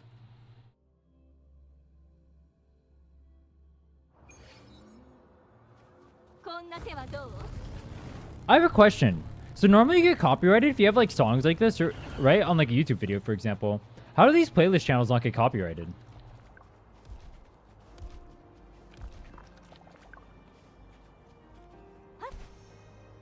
Trigger is pretty fast on our butterfly. They need more characters like that. I don't know if I want people to be tied to characters. That's the thing. Like, it's true, like, Phoebe can run around and, like, dash around the map or whatever, right? But I don't think I, like... Is the game really better off if you have, like... You make it so people are forced to pull for Phoebe?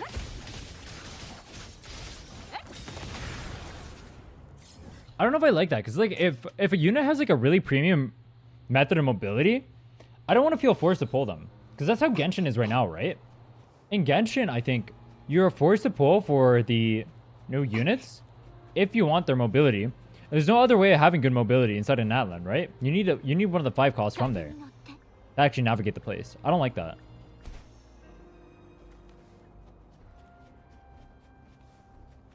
They said more if it's on like 50% of the cast, then it's pretty difficult not to have it. Yeah, I guess if a lot of characters have like some form of mobility, it's fine. That's true. I guess I agree with that.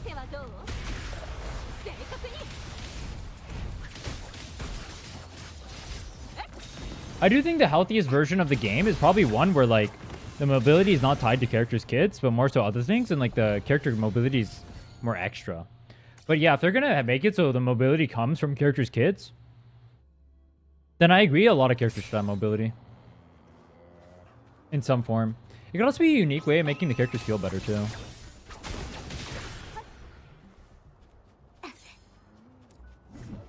I could fuck with that.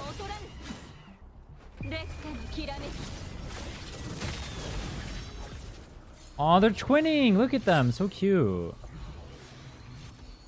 Totes adorbs, bro.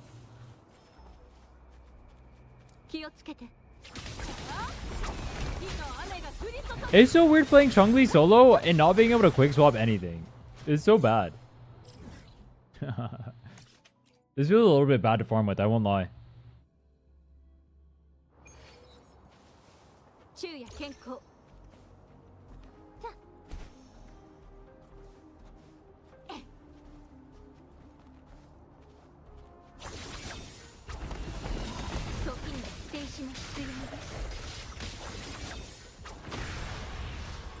It's like I sit in her for DPS, but why do I need to sit in her for DPS when she does the same exact DPS if she's swapping? Her animations look super sick though. Her auto attack chain feels really nice. I do like that. I do like that the characters in this game feel very fluid to use. So like a lot of the auto attack chains, for example, just feel so nice and they flow so well together. What's the basic example I have of that? There's a character that has like a super nice auto attack chain. Who am I thinking of?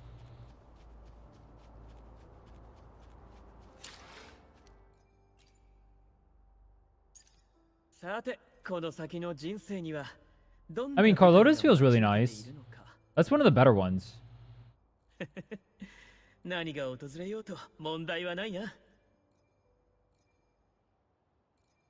it was Carlota. BB's auto attack chain actually doesn't feel as clean as like other ones. Carlota's feels really nice because you just dance around. Jinshi? Jinshi's feels okay. I mean, it is kind of like bouncy. Oh, wait, it was bouncy. Oh, okay, I know who it is. It's the new character.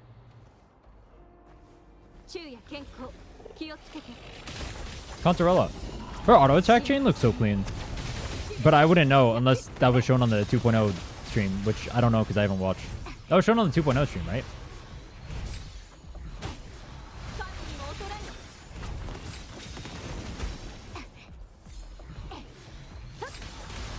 Or 2.2. Yep.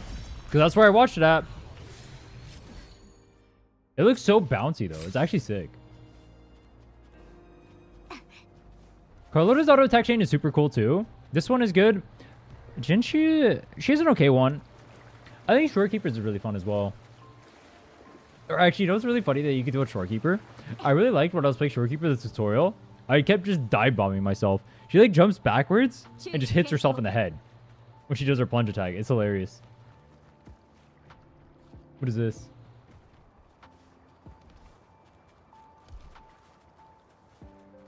Leakers. Bro, what the fuck is this emote? If you guys have more emotes to add on FTV, by the way, let me know.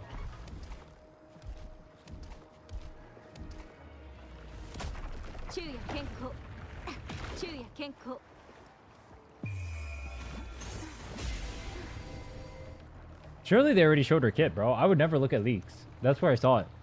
I've never seen a leak for this game in my life. I don't even look at the leaks in this game. No kappa.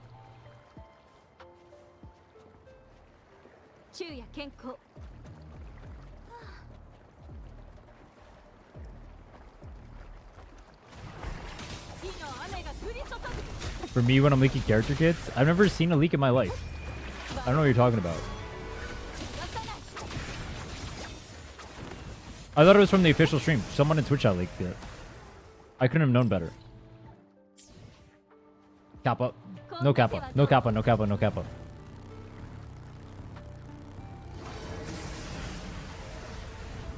Aren't their entire kits already leaked? Not leaked, but like showcased? Wasn't that what the entire point of the stream was? I see people talking about Arrow Rover. I'm pretty sure like everything's already shown. Isn't it? I could be coping. It is what it is. I need to go through the top of most of this thing one day and just add all of them. Animations are there? Exactly.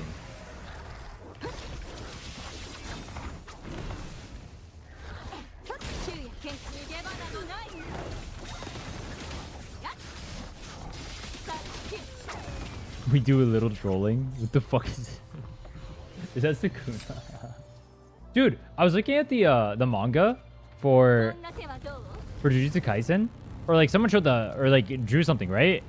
And posted it.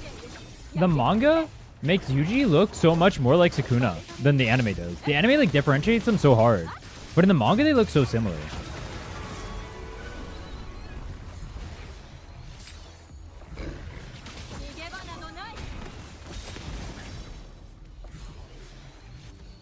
I actually thought that Yuji was Sukuna when I looked at the manga. They actually look like near identical outside of like the facial marks. But in the anime, he looks so much more cute. He's like, oh, Uwu and Teddy Bear. And then he goes Sukuna and he goes Dicko mode.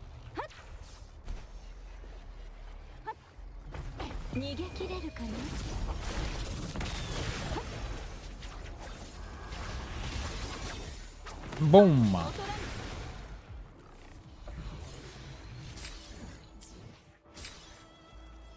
Dude, I was saying straight up, there was a partnered creator for Wuthering Waves that was theory crafting Consorella before her kit was officially announced. And they're partnered. Is that allowed? I mean, they didn't mention Consorella's name, but they had like all of her numbers and everything, and like theoretical teams for her and everything. They were doing calculations. How is that even allowed? Does Kuro just not give a fuck? I thought they would care.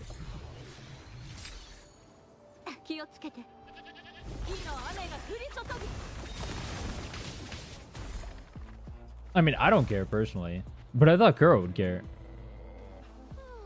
I thought that was funny.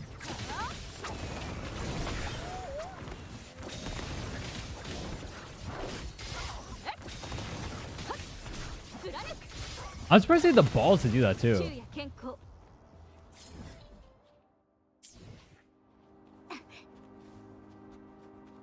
Companies are trying to find the source of the leak, but they don't go after reposters.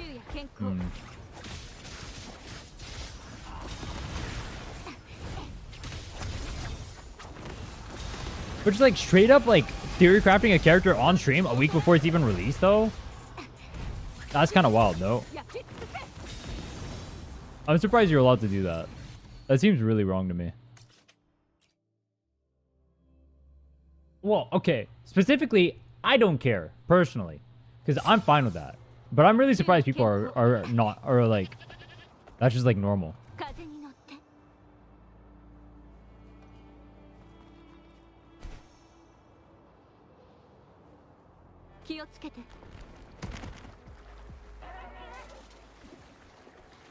You get you in any partner program if you do it on your main account. I feel like they were on their main account. I had to go check though.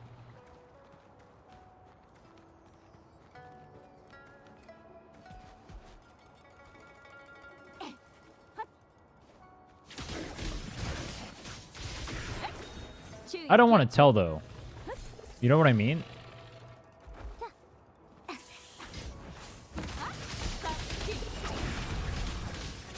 I have stamina back for doing that attack. Oh.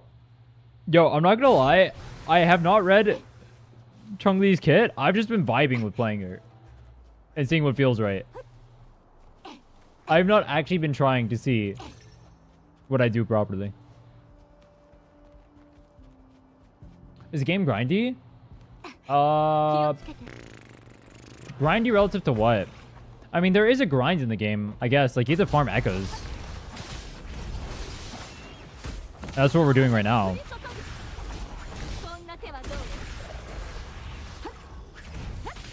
I don't think it's that grindy, though. Like, if I compare it to, like, an actually grindy game, no. It's not like Maple Story or something.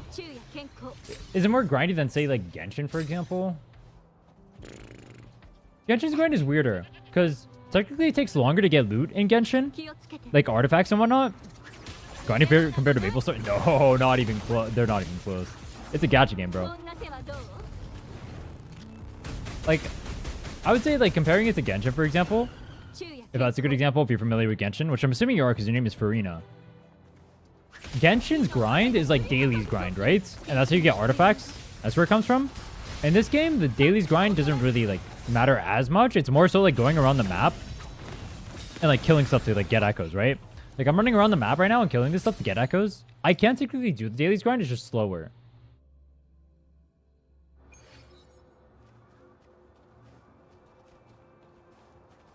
I think what Talk said is about accurate.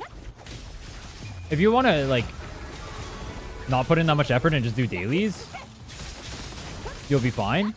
But if you want to, like, min-max, there is, like, a little bit of a grind to min-maxing. But it's not that big, honestly. Like, what we're doing right now, probably, like, over the course of, like, 2 days, realistically, I could probably get good gear for my character. It won't be the most optimal gear, but it'll be pretty good gear, right? I just full clear a map for 2 days. It's not even that bad. It's not that hard to get the gear in this game, I feel. I am getting RNG screwed right now, though. I won't lie. But, I mean, you get RNG screwed in every gacha game. It is what it is.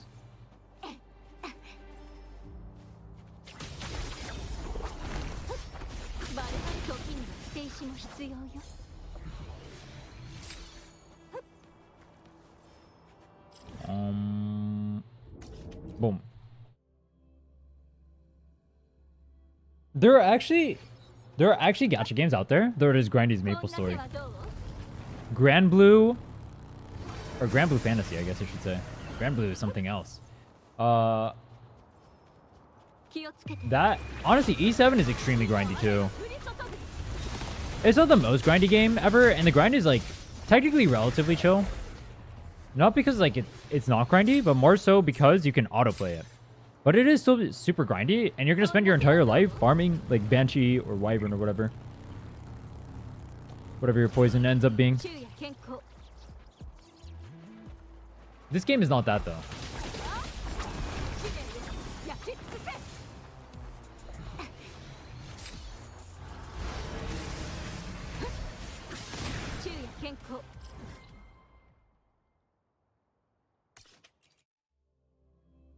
The grind in this game also does not feel hard.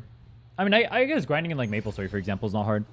The grind feels fine though. I don't mind it, personally. I just go through, I kill some echoes. If I feel bored of grinding the echoes, then I just stop for the day. It's chill. It's not like I'm forced to do any of this. Actually, right now I am, because I did say I was going to clear hologram. I said I was going to kill Morning Ice. So technically, I am forced to do this.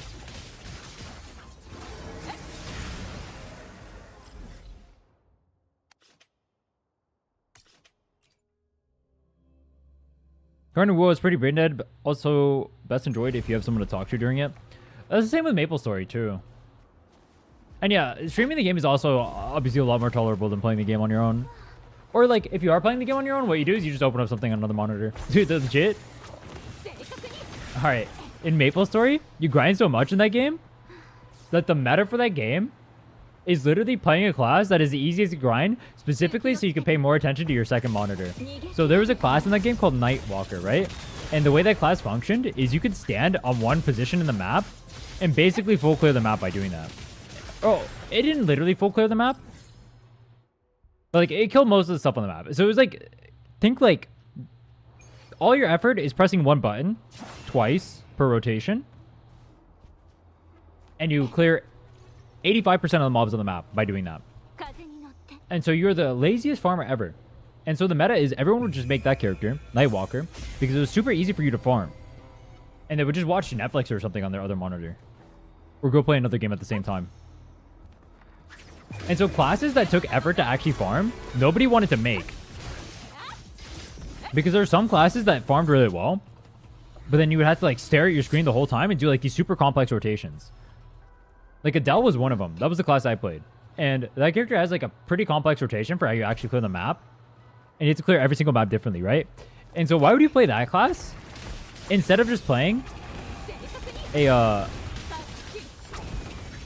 class like Nightwalker where you just stand in one place and you kill everything instantly. And it's all brain dead. And you can just go work on other stuff. It's too messed up. I can't believe a game has a meta of just picking the easiest to farm class because it could let you pick up Netflix on the other tab or other monitor. The messed up world we live in. Why play a game where the goal of the game is to play or interact with the game the least amount as possible? You know, that is like half of gacha games, though. That is true. That's what whaling is for, actually. So that's part of the reason why I never understood whaling. When you whale in a game, don't you literally just interact with the game as least as possible? I feel like when I play a game and I invest in a game, I want to interact with that game. Right? Like, I would be happier if the content in this game was harder, because it means I get to play it for longer. Not only is the challenge fun, but I have more things I can actually do to work towards. That's why I don't understand whaling, personally.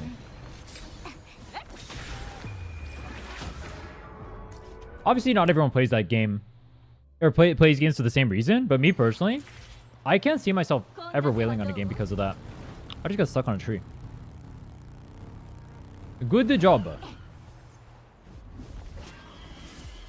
Depends on what type of whale you are. Yeah, there's like some whales that don't go like all the way to the moon. Well, I'm talking like the ones that do specifically though. Like, I'm not even necessarily talking about spending on the game. Like, you want to spend for your wife or you want to spend for like a copy of the weapon. I mean, I'm gonna be honest. I don't understand like getting copies of weapons to make content easier either. Like, that's just like a nonsensical statement to me. I feel like making the content easier just makes it more boring. Does it not? Like, do I really want to make my character stronger so I do less of the content?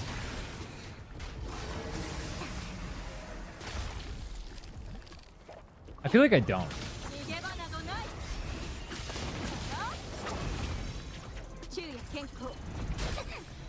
I couldn't dodge because I was absorbing the echo.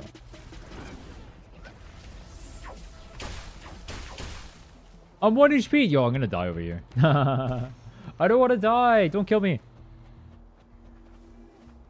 I'm going for it though. Just dodge. Oh, I gotta lock in against boar. I mean lizard. No shot. I gotta lock in against lizard. All right, never mind. Lizard is stupid.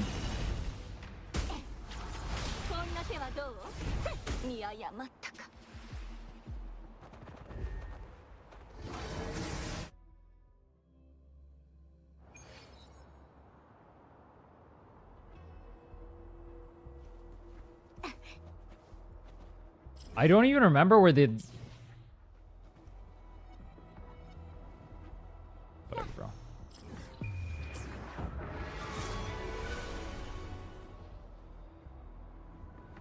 I actually don't remember where the lizard was.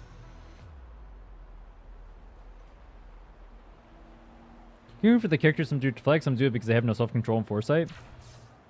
I mean, there's probably a distinct or like a super big overlap there. I agree. I mean, like, I kind of get why they do it. Like, they're like, oh my god, I gotta get the character and blah, blah, blah, or whatever, right? But it's like, there are people who do have the self-control that do whale. And I don't understand the point of it. Obviously, you're free to do whatever you want, blah, blah, blah, blah, blah, blah, blah, but... I don't get it. Because I feel like if I were to whale in a game, it just subtracts from how much fun I get to have playing that game. Someone else's lobby? Yeah, I'm trying to farm echoes right now. So I'm stealing other people's worlds to farm echoes. Because I ran out of echoes in my world.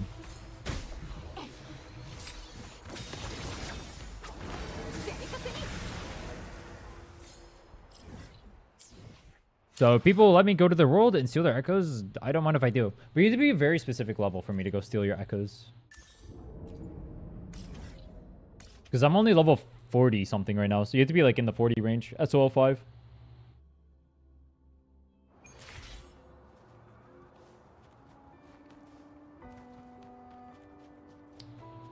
Some also fall for Reddit threads about this character is worthless without at least E4. Yeah, that's kind of ill too. I will say, I do like the balancing in this game. Like, I do feel like the characters aren't... From my limited experience in the game so far, I do feel like most of the characters aren't that far apart from each other. I don't feel like I'm bricked using a specific character. Except for Wuwa, I guess. Maybe. Actually, who's considered the worst character? It's probably not Yuanwu. Someone said he was good with Jinshu.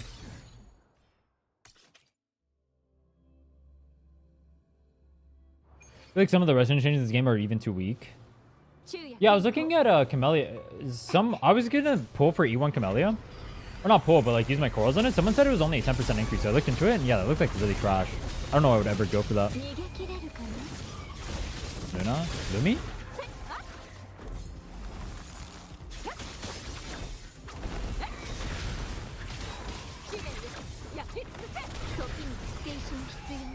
Well, that's the thing too. Like every single one of the limited units can clear all the contents, right? So why do I need to go for constellations on any of them when just having the character alone is enough? Not even their weapon. And if people pull for the weapon too, like that's like actually no self-control, I think. Well, not no. Like if you have money, you want to do whatever. Like you don't want to spend as much time playing the game or whatever. It's fine. I don't understand the mentality personally, but like I guess I shouldn't like bucket paint people as like people whale or whatever, or like gambling addicts or something like that. I don't think that's the case. At the same time, I don't think I can understand why they do it.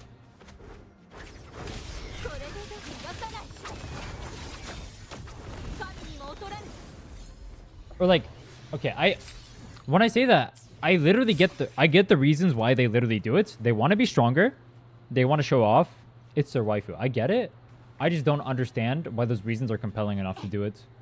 Maybe money... I think the thing is, probably money just means something different to other people than it does to me. I think that's the thing. Like, to me, money is like an opportunity to be able to do, like, XYZ, right? That's the way I view money. I use money as, like, a tool to acquire things in life that I want to work toward, right? It's like, for example... I use money to hire editors so I have more time so I can work on making better content or improving myself in some regard, right? Or working on other stuff, right? That's an example of how I would use money. So, if I were to whale, for example, in a game, it doesn't make as much sense because like, I feel like I'm not using that money for anything. Except for the literal opposite of whatever I would normally use money for. It's just not appealing to me.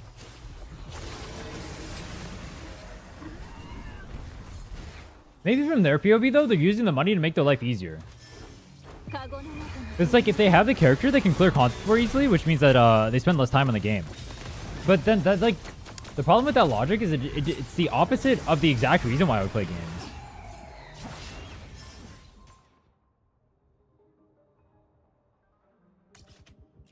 First, they spent a little bit to S6 Shorekeeper. I had a lot of pulls already because I generally like the idea of a support with their own damage nuke. But it's true that it's caused me to actively avoid using her in some content because it makes it too easy. Yeah, that's the problem I would have. Like, if I S6 Camellia, like, I like Camellia a lot.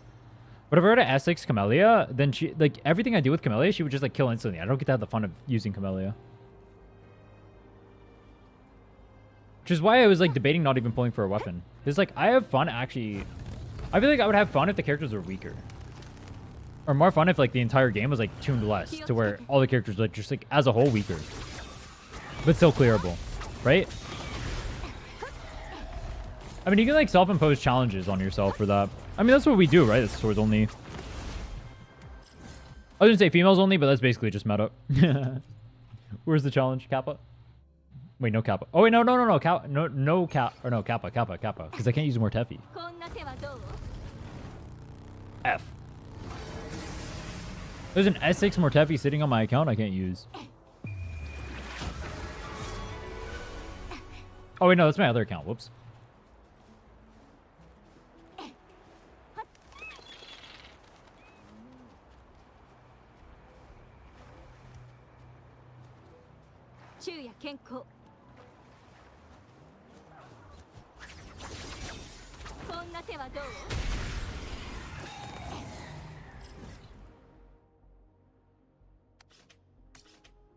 Wait, what banner should I use to pull on the no pull account? I just thought about that. It should be a cool banner, no? I mean, I guess I could just do it on Zani.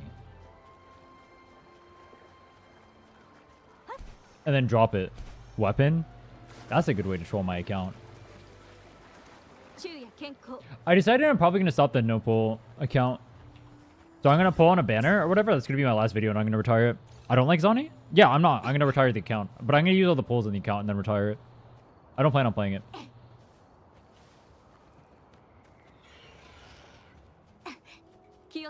I'm going to do other challenges.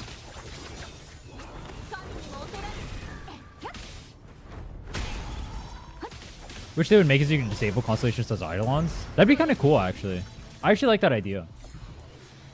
That, see, like, something like that would make me, like, more inclined to actually maybe even, like, go for constellations.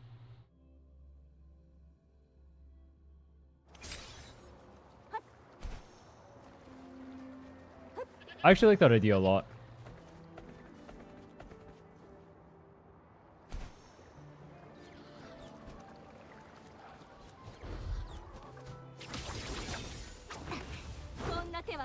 Bam!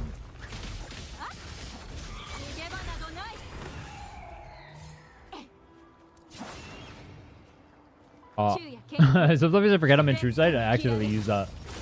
Whoops.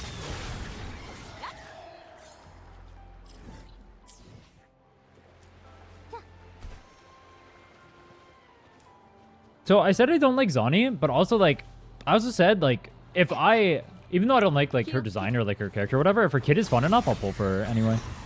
That's true for any character though. If any character is like a fun enough kid, I'll pull for them even if I don't like their design. I care more about how kids play and how fun they are than the actual way the character looks. Like I don't hate her design, I just don't like it. It's like whatever to me. And so if it's like a whatever design, but then the character is super fun, I'll play it. It just depends.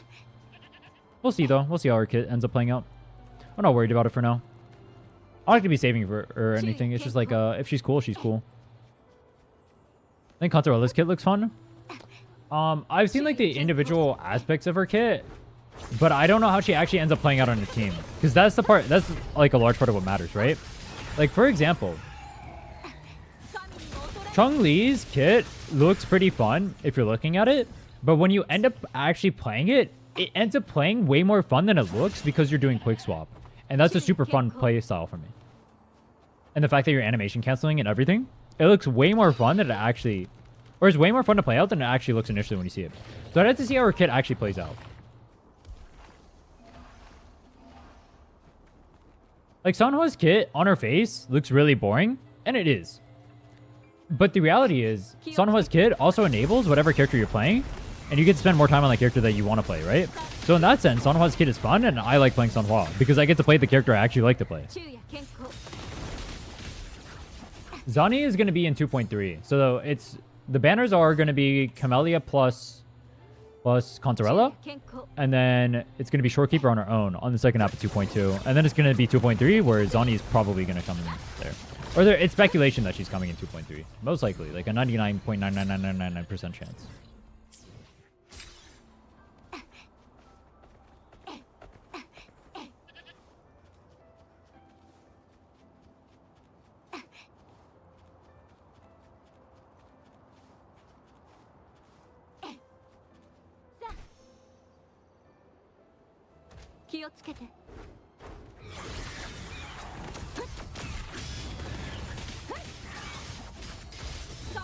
Bam. I have 16k saved up, can't spend. Technically, if you do everything inside of the next patch, and you're not going for any character after Zani, you should have enough to do one pity. And still be able to guarantee that you get Zani. But that assumes that you do everything. Which, I don't know how no life you are. You'd have to do like everything.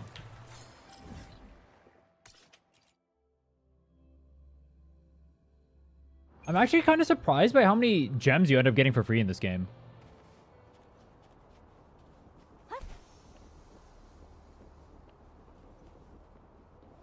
Guarantee your weapon if you literally do everything. You can if you don't spend. Because yeah, the pulls he has right now would go through that, and then like the pulls you get on the patch, he would be able to get like he can get Zani with the pulls he's getting from next patch plus Zani's patch, right? Guaranteed.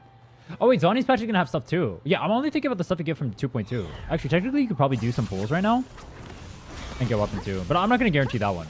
I can guarantee that you can get Zani though by the time your banner ends, if you do everything.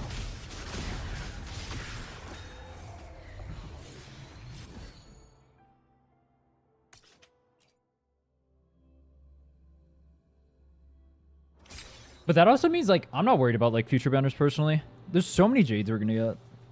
Jades? Fuck it, bro. We're Jades now. We're HSR. The only account I'm actually worried about is my Swords account. My Swords account is kind of bricked.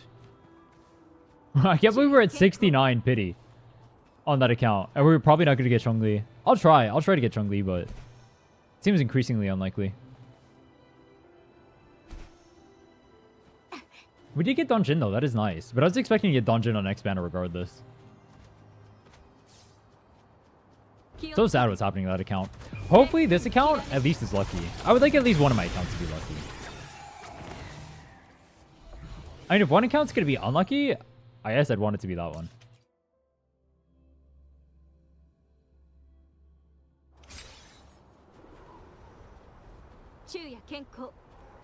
Patch itself gives you 1 pity, story gives at least 1.5, and the extra quest activities you do should get you there.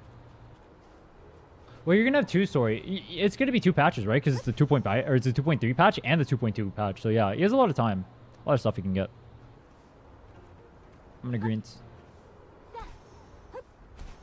It just depends what you want, like, or it depends how you use your pulls. Like, I have 2100 or 21k jades on this account, right now, and so technically I can use those jades right now, and it would be I would have enough to be able to guarantee any character I want afterward. But there's no characters I really want that I've seen so far in the story. I haven't looked at leaks for like characters coming out afterward, but like from the characters I've seen in the story so far, I'm assuming the blonde girl is gonna end up on a banner. I don't particularly like her. I think her design is kind of boring. It's kind of just like Giga Coomer bait. All right, I say that, but I'm chill with Contorella's design. All right, I should use a different word than Coomer bait, because I'm literally chill with Camellia and Contorella, but I'm not a fan of her design. I don't know if I'd end up pulling on her unless her kit is fun. What else have we seen? Zani, same thing as above.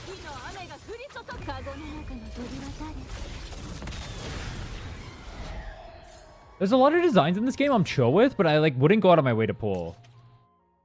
The only characters I would actually go out of my way to pull are Changli and Camellia.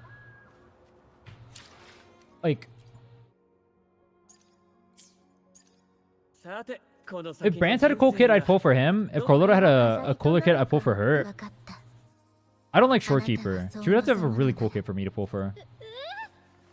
She'd have to have a really cool kit for me to pull for her too. I don't like her either. She looks annoying. I like Changli Yao. I'd pull for him. Didn't she? She'd have to have a slightly cooler kit for me to pull for her. Inland would have to have a cooler kit. If Jian had a cooler kit, I'd pull for him. If Jian Shin had a good kit, I'd probably pull for her.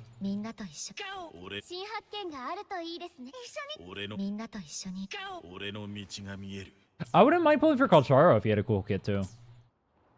Or was like actually good. I feel like they did the standard banner really dirty. I don't know why they did that.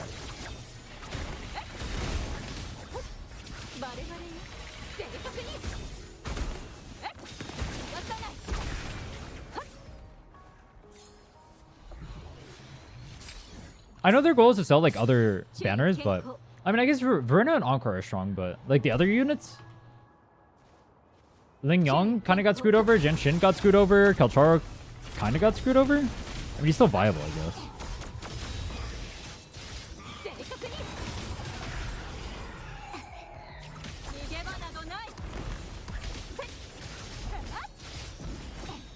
I guess 2 out of 5 units being strong is good enough.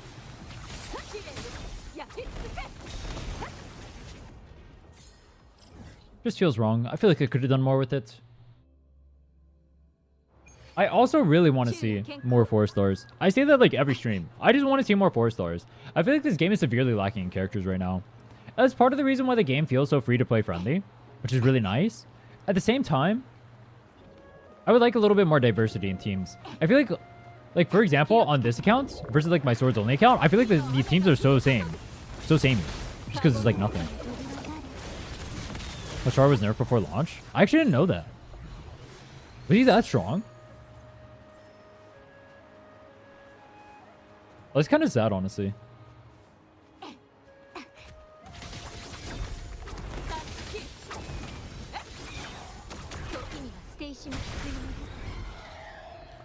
I will say one thing that Genshin has going for it that Wuthering Waves is not is character diversity, I feel. Like, when I look at people's teams, I feel like I see a lot of characters. Now, that is partly due to the longevity of the game and the fact that the game's been out for like 4 years at this point. And Wuthering Waves has been out for less than a year. Do I remember character diversity at the start of the game? Yeah, I feel like even at the start of the game, there was more character diversity. I think that's the biggest downside of Wuthering Waves. I think it just needs more characters, period.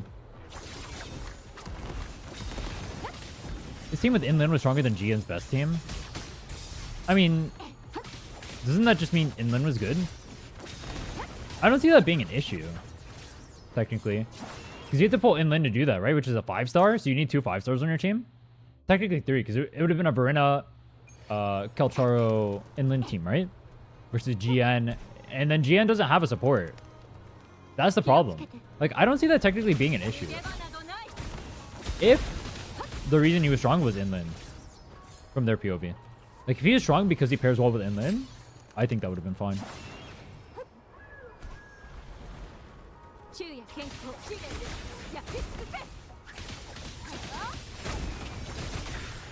I really hope they add more characters, though. I do like being able to save, so I do like that it does feel like there aren't too many releases. Because I am returning player, so, or I guess like new player, if you start a new account. So it feels nice to be able to save. But I also feel like it's bad for the game not to have too many characters. I would probably rather get screwed over a little bit on too many characters than have too little characters.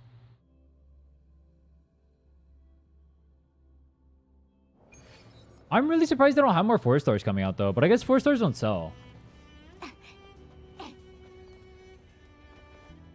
Or maybe the 4-stars don't sell because they make them all bad.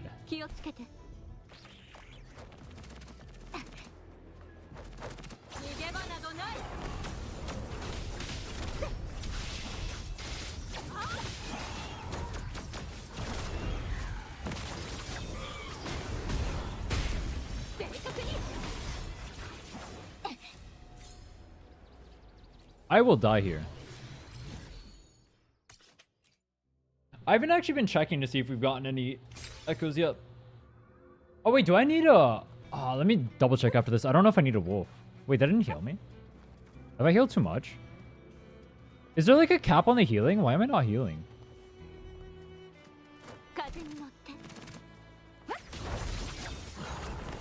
It's okay, I wanted to die. Why be alive when you can be on the ground instead? See, that's how we heal. We just kill ourselves.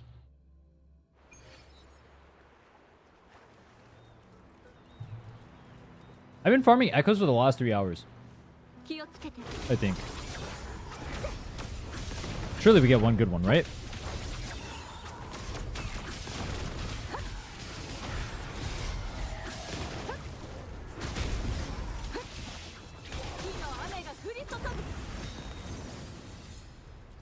Let's hope they don't go the same route as Genshin, where they only release good 4 stars and launch and never again. Well, I think Genshin... I'll give Genshin, like, a slight pass there, because the 4 stars they released on launch were way too strong. Like, Bennett was just better than every other character in the game. He was just the best character as a 4 star. And I like Bennett. He was one of my favorite characters in the game. And I love that he was a strong 4 star, but, like, I don't know if a 4 star should ever be that strong. Especially for, like, what his role was, too. So I understand it. Because, like, the other 4 stars were around his power level, too. Like, Visual... Jingchu, who else was there? It's so hard for me to remember off the top of my head. Changli, I think there's one more. I don't think a 4 star should ever be that strong. So I kind of understand why they did it. Because you already had so many easy to get, disgustingly overpowered 4 stars. It's actually kind of unethical how broken they were. As much as I like free to play and blah blah blah, I don't think the 4 star should have been that strong. But in this game, the only characters you have like that are Sanhua and Mortefi. That's only 2 characters. Now, granted, this game does have less characters you can have total. So that's something to keep in mind, but I wouldn't mind them releasing like just like slightly above average 4 stars. That'd be really good. They don't have to release like strong 4 stars, but at least like viable to the point where you actually want to, or they're actually like, you want to put them in your team, I guess. That would be nice. They don't have to outshine their 5-star counterparts, like some of the 4 stars in Genshin do. But if they're at least like usable and like even considerable, that'd be so nice.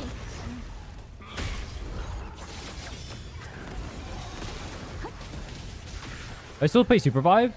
I'm not playing Supervive until 1.0 comes out.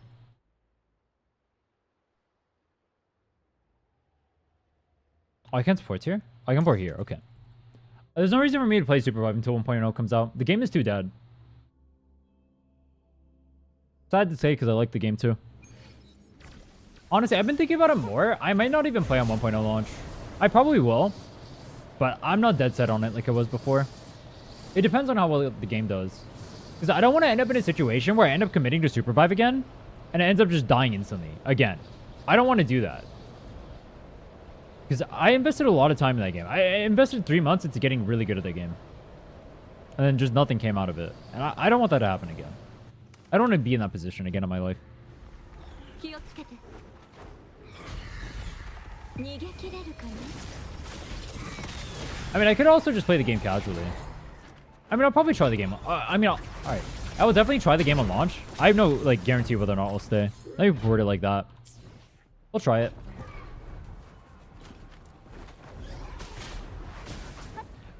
I was watching some of the gameplay recently, too. I don't feel like it'll be that hard to pick up the game again before launch. Literally no one has improved. That's kind of good for me, for my POV, because obviously I want to compete, right? If I play the game. There's no reason for me to play Supervive if I'm not competing. And the esports scene in that game right now is just not there.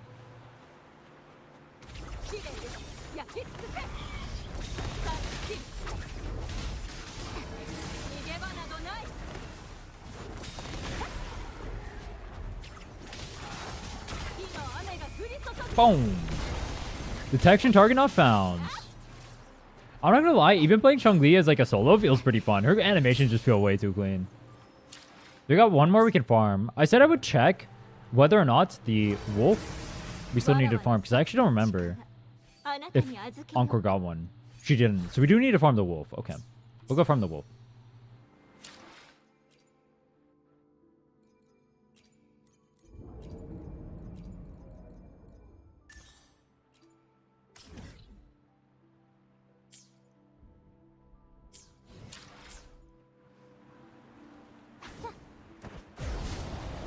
I was actually talking to some Supervive refugees recently. Dude, oh my god, say wording it like that. Supervive refugees. Dude, that's actually a funny way to word that. Holy. I was talking to some Supervive refugees though. And I was talking to them about like the state of the game and like the reason why they play the game, all this stuff. A lot of them ended up playing the game too. A lot of the ones I know from the high elo scene ended up playing the game because they wanted to go esports. They thought it'd be really big. And so they all felt really bad when the game ended up not doing too well. I mean, I'm sure the devs feel really bad too. And so does everyone playing the game, but it's kind of funny in a depressing way. They essentially had the same idea, but it just didn't take off for them. So sad.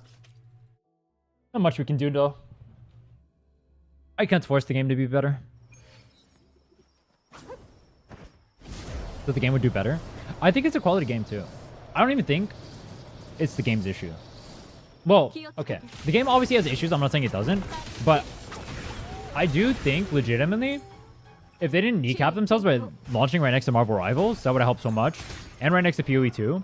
They legitimately launch at the worst time imaginable. Because everyone who would have ever tried the game is over there doing that, right? The game only got 40k on launch, which is way lower than I thought it would be too. Genre gap? I don't know. I think people were potentially looking into a BR MOBA. Potentially.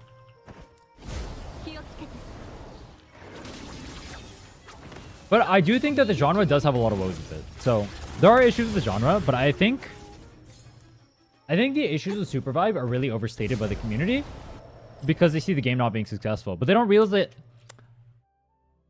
Best way I can word this, I think people don't realize there are external factors that go into a game's non-success that aren't just the game was bad. And you see this in other aspects too. You all know a certain singer or band that is really good that has negative publicity, right? Or just like isn't very famous, but they're better than like super mainstream bands, right? You all know at least a few of those, or at least one. Every single one of you. But they don't get popular for this, that, or the other reason. Maybe they came out at the wrong timing, or they're in the wrong genre, or they have the bad marketing, right? There's so many external factors that matter just outside of the game being good. I think the game legitimately has a lot of good aspects to it. And I think if the game did well, a lot of things that people complain about wouldn't even be noticed. Because the game is just that good. Or not noticed. That's a bad way of putting it. But the point I'm getting at, I think the game has a lot going for it. And the game is a lot better than people say it is currently. But I do think there are a lot of external things that they did wrong that have nothing to do with the gameplay itself that screwed over any chance the game had. Getting so greedy, or so like, what's the word I'm looking for? Egotistical that you release right next to Marvel Rivals and PoE 2 when you knew both those are coming out is legitimately stupid. That is the worst decision you could possibly make for your game. They're actually just fucking dumb for doing that. I have no words. I've never seen a company do something more ignorant. Because there's no reason for people to try a game like that over Rivals when everyone was looking forward to Rivals.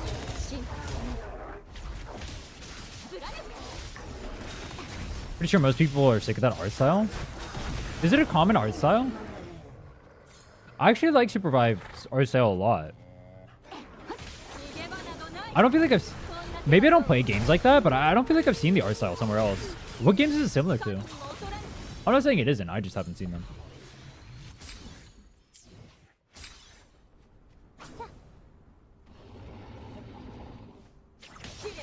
But I think the game was pretty good. I think they just did too many things outside of the game that screwed themselves over. They made it so the player base got rolled by new players. Or, I mean, new players got rolled by veterans. That's the word I'm looking for. That was actually beyond messed up. They said they're changing that on 1.0, but how was that even a thing in the first place? They made it so you can match to servers where you play on 200 ping, which should never be a thing in a competitive game. Never. United made that same exact mistake and screwed over the game. I will say, some of the mistakes that I saw the game make, I saw exactly the same mistakes being made in ER or Unite. Which I thought was really weird, because when I look at ER and Unite, those are like companies that aren't actually, or haven't actually worked in relatively similar games. So they're making those mistakes, not understanding that. Which, it was a really stupid mistake in those games too. But for these devs specifically, for Theorycraft, like these are people coming from Valorant. They're coming from Riot. They're coming from Blizzard. They're coming from all these big names, right? They should have this experience. That's what the company should have. That's what they're being picked up for, right? That's why people were so hyped for the game. But then they're just making the same basic mistakes that these rookie companies make. Which doesn't make sense to me. They're acting like a rookie company, which is not what they're supposed to be. But they're mistakes that like even rookie companies shouldn't make. So that makes it even worse. It's really sad to see. Mobile / Shokin Unity indie game feels lower render surfaces effects with shading that are easy on system. Do you have like specific games that I can look to like see and like point out that example that you feel like have the same style? Can't use this function currently. I just tried to fly in Firmament, bro. I can't. Give me flight. Give me flight in 1.0. Just do it. I just need to see it. I don't need to walk around like a dog. I need to fly around so I can kill the dogs.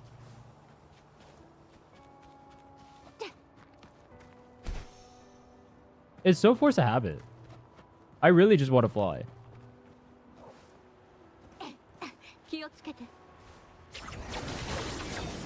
Boom.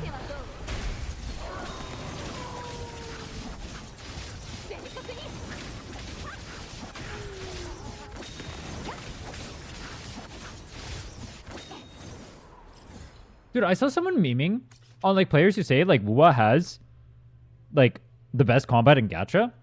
But I legitimately cannot think of a game that has better combat than this in the gacha scene.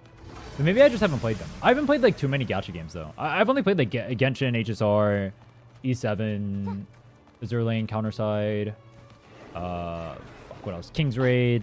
I mean, those are different kind of games. A lot of them aren't even action games.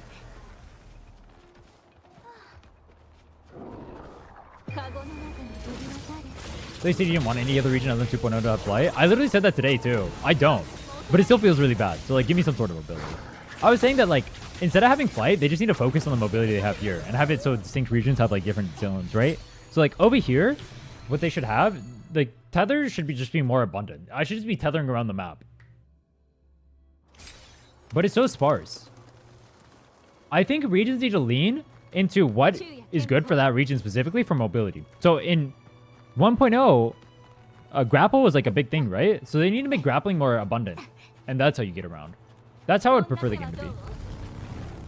And then 2.0 is flight. And then 3.0 is whatever the new system is. Because I don't want flight to be literally everywhere. I think that would be really boring. So flight is a really good mechanic. Maybe I do want it to be everywhere. But intuitively, I feel like intuitively I want flight, but at the same time, like I feel like it might be bad for the game if everywhere is flight. I don't know. I do want mobility systems that are better. And 1.0 feels so bad because there is no mobility system here. Even though 1.0 feels fine. So if they just make it so like grappling, for example, was just more abundant here, it feels so much better. Would it not? I think that's the best way to handle it. I don't have a direct example. It's more of a feeling. It matters a lot when it comes to art. Yeah, I feel that. I wasn't like trying to put you on the spot or something and be like, or whatever the fuck. I just never thought about that. Because I feel like intuitively I haven't seen another game like that, but I haven't looked at too many games, so I'm not as like, usually what happens is I'll get like invested in like 1 or 2 games and I'll just stick around them. I don't like go around and like look at a bunch of games. So I'm just not sure. I heard PGR was harder. I've heard PGR is harder. But harder doesn't necessarily translate to better. It can.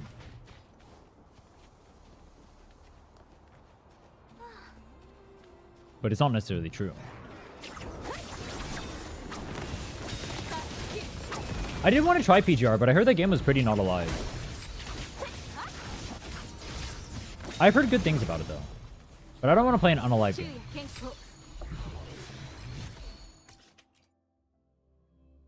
Go Super Vibe 2.0. Don't do that to yourself. Grapple. And if I can't fly around, I might as well grapple around.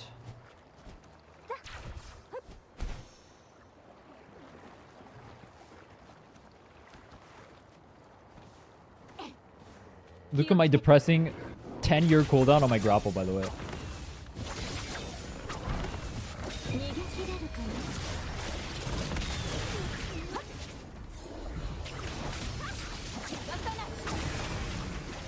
Oh yeah, while we're doing this, we're farming Havoc too, huh? That's nice. We're already getting ready for Camellia. Dude, I love that randomly, while farming this world, I'm just getting Jinshi ults from across the map. It's so funny. You see how like there's a tether over here? Like more stuff like that to get around the map better. Would be so good for 1.0. But it's so rare for it to be there. But when it is there, it does feel very nice. So I like that.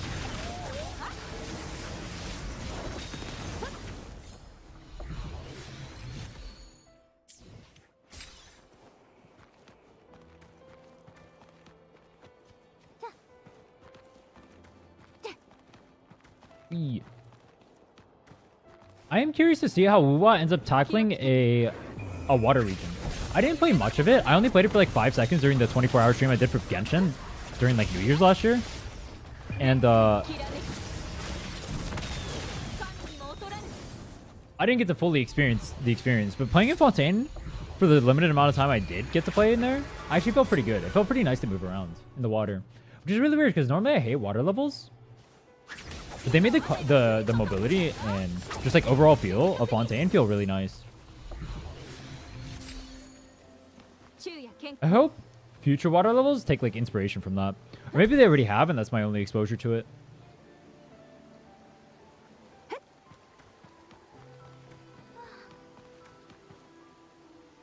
Yo.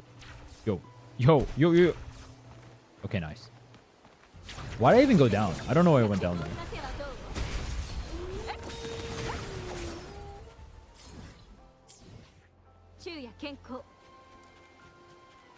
I think I shouldn't use Inferno Rider for combat over here. I should use it mainly to get around.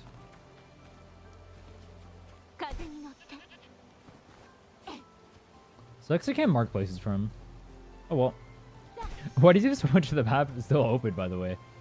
This guy's like level 50. I guess that means Daily's player. That's funny. I'm probably the same on my other accounts, actually, now that I think about it. Just never do map. Only do dailies. Farm some echoes in my free time. I respect it.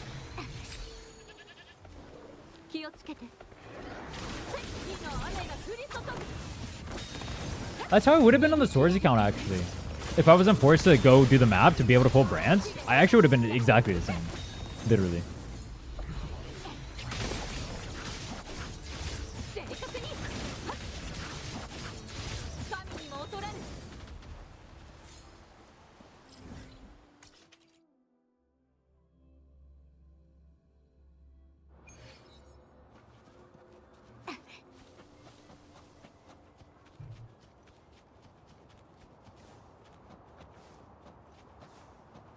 Are things like challenges in gacha games just like modern day versions of Let's Plays? Actually, you know what I think would be really funny? What happens if you take someone like Mr. Beast and you transplant him into 2010 YouTube? What happens to the YouTube meta from there?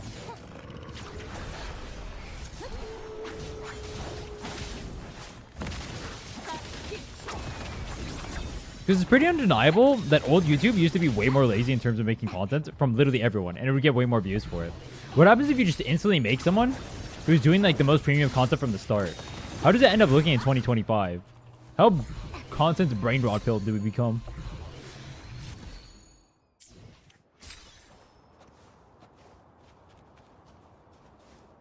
Every 0.5 seconds, something on the screen is moving. Or is cutting to a new scene. Surely the brain rot, attention-grabbing meta ends up stagnating after a while. Wait, can I move the blobfly? Can I grab this from him? I can kill it, but it doesn't grab it. I assume he just respawns because he didn't get it. Or he gets the ash right?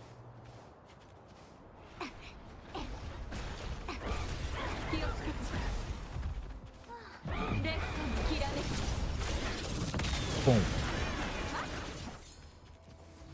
That is such a big AoE.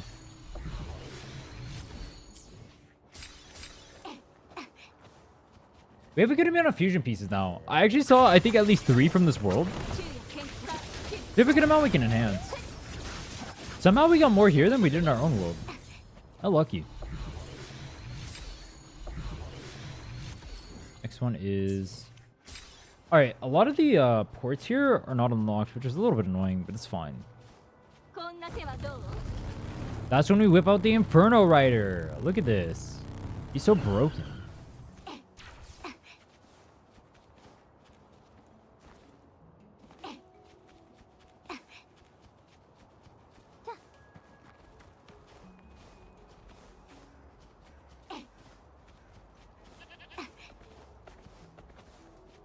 Oh, if you stagger your dashes, you can actually dash more. Because if you dash twice in a row, it'll lock you out of dashes, right? Because it thinks like dodging inside of combat, you dash twice in a row, should be locked out. But if you wait like 1 millisecond in between every single dash, you can just keep dashing.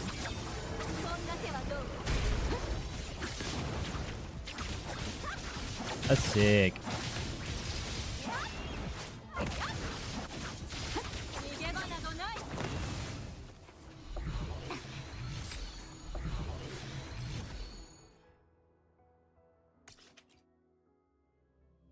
I feel like I should enhance what I got soon. Because if I enhance what I got, and we end up getting fusion, I keep farming this stuff. We get like a good piece that's usable over here. And I keep farming this stuff. And I end up with extra. It's not going to do anything to me. And then I just wasted time doing this instead of the other 3 costs I need to do. So I need to farm an extra set. I don't like that you have to use like 2 different types of echoes instead of being able to use the same type of echo. Maybe that's a QOL thing that can change. Because, like, what if I get, like... You can farm so many more wolves than you can any other one, right? So, why would I not want to just farm wolves? Maybe they should change that. I think I don't like that.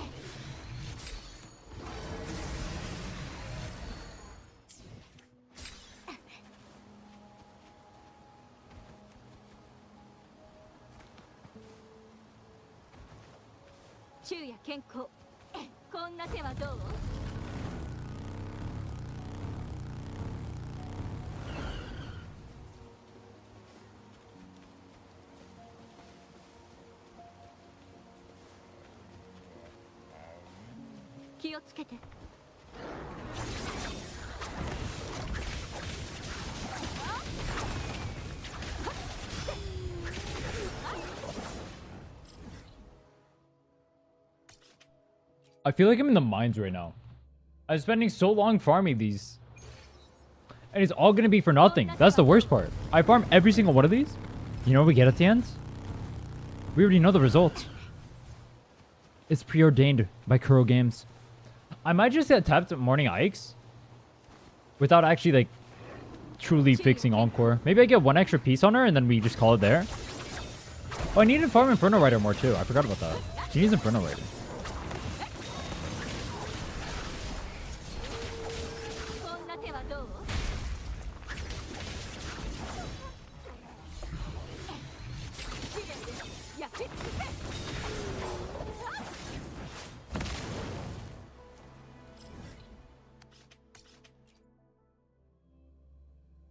Oh, beauty cut a tire too.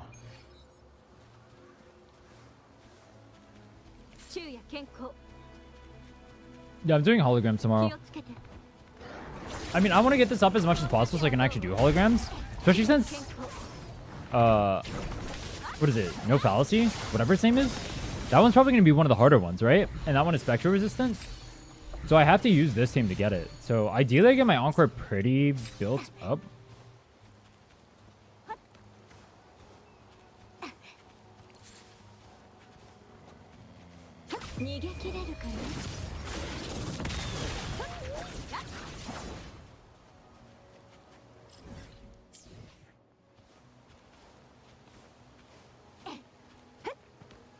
Technically, our Changli is actually pretty good. Like, should be good enough. I really thought with what we had pre-farmed, though, I would be able to actually get pretty much every single except for 1 piece. I think we actually got RNG screwed so hard. I enhanced so many pieces. And we ended up with, like, diddly squat. Diddly squat. We ended up with diddly squat. That is not a word I've heard in forever. Jag diddly shit.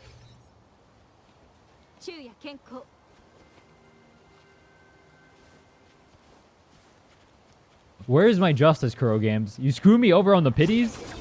I go to pity on every banner. You screw me over on the 50-50s?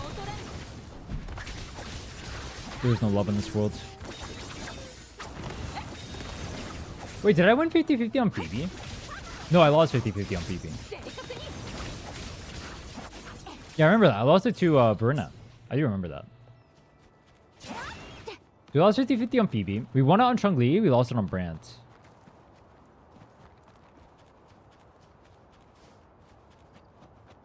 I will keep track of that, and I will be salty. Win 50-50 on Camellia. Make it even. A nice balanced ratio. I don't mind that.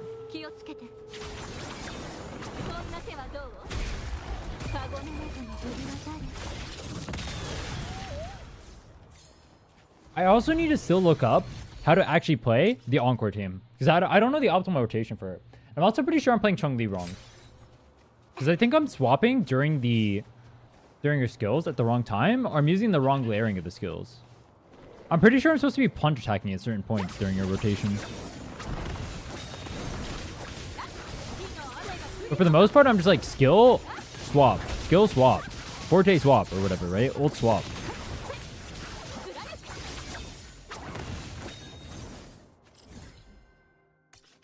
But I think there's an optimal way to move her to actually get the stacks. Let me go check.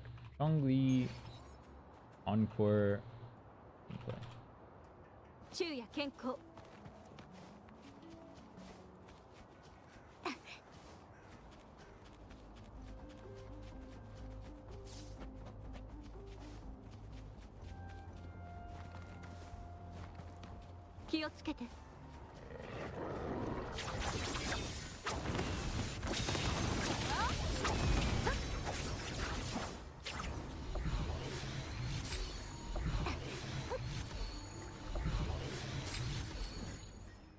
First goal though, get echoes so we can actually use the quick swapping. I'll watch this after we get our echoes farmed. It'll be a little treat. I can actually start playing good. Learn what my characters do. It'd be so lovely.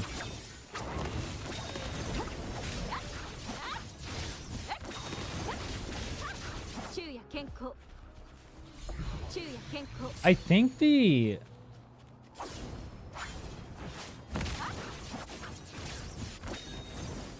Yeah, the plunge attack makes you go further along in the basic attack chain.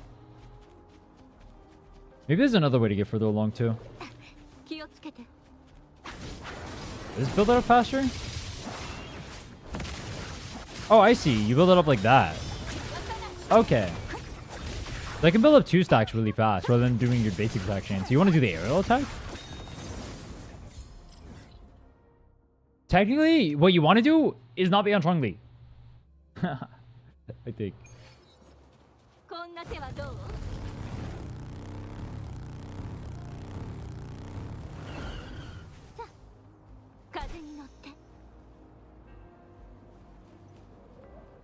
Go on Changli, press skill. Go off Changli, go on Encore. Actually do damage. Yup.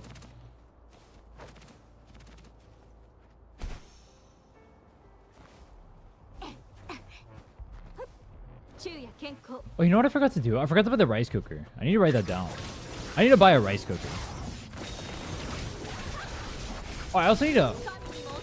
Right after this, I'm going to restart my audio interface real quick. I still need to buy a new audio interface. What I should do is when I'm streaming, I should just restart my audio interface every, like, few hours. So it doesn't do the static thing. One sec.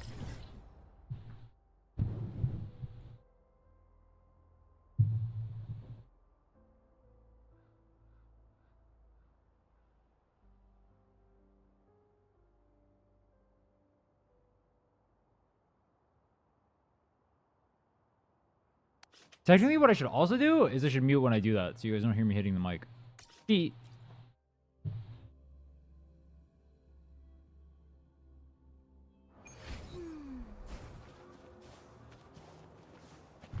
The entire time I've been in here just perma farming or whatever, I'm pretty sure the other guy's been farming too. This guy's just giga grinding. He's on a grinder.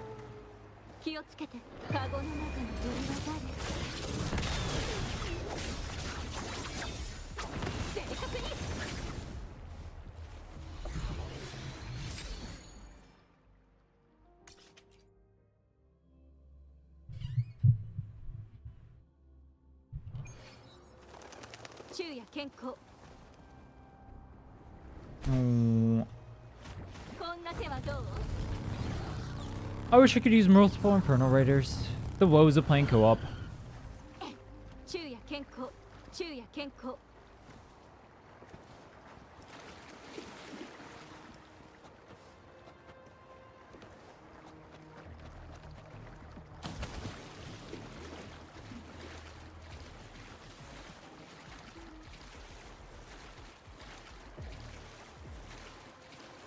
I was gonna say, where's my character that goes through water faster? But if you think about it, you can just use Phoebe. And then you can just fly over the water. And then you get to bypass it.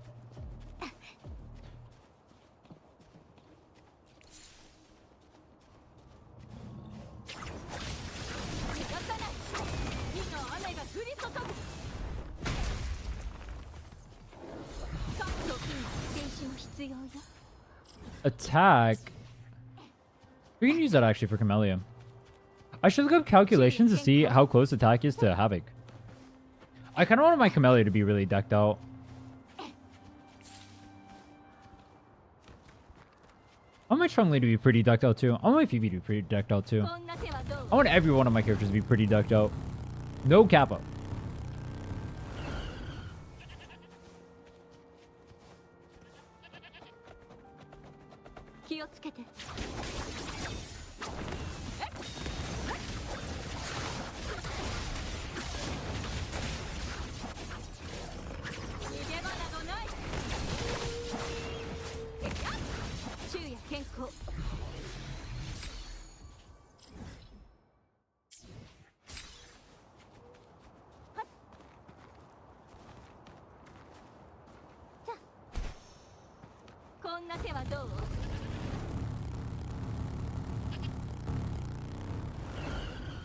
Wait.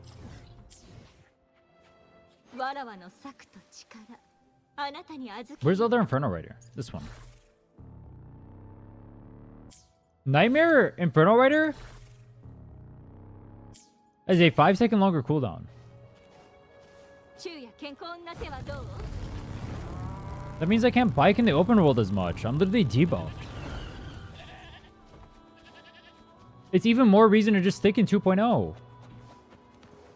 Our life sucks here.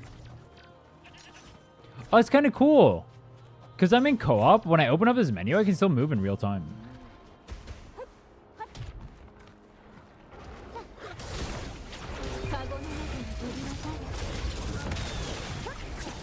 Oh, fuck.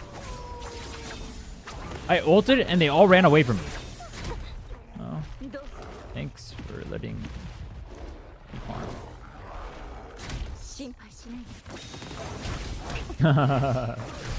Appreciate it, mate.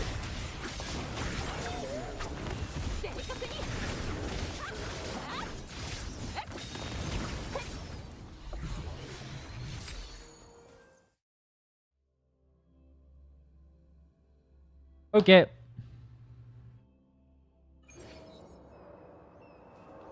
Rin has left the team. F. So we farmed up pretty much everything we could in that world. Let's see if we got any echoes that are usable.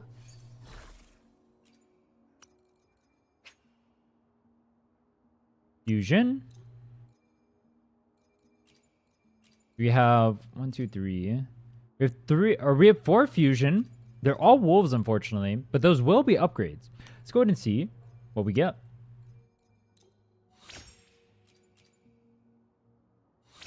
I'm actually starting to run out of tuners, by the way. I only have 700 left.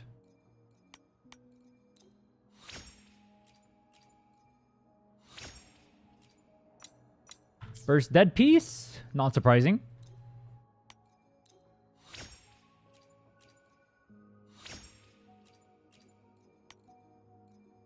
Oh, I need to... I'm running out of EXP really badly right now. Where is... this? Let's go ahead and NPC these real quick.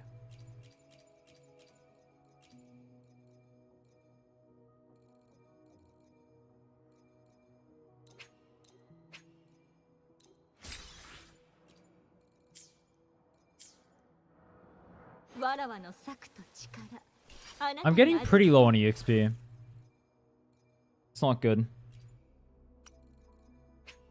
I'm definitely gonna start running Tesla Field soon. Oh, an extra one I could NPC. Whoops.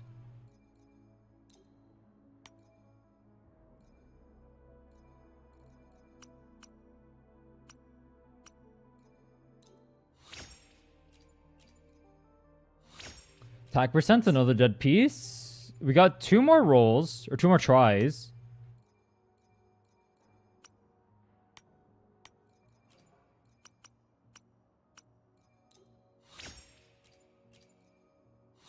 Heavy attack?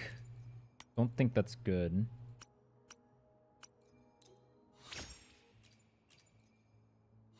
Defense. Alright, we got 1 more try. I may have to start doing tacit fields and praying.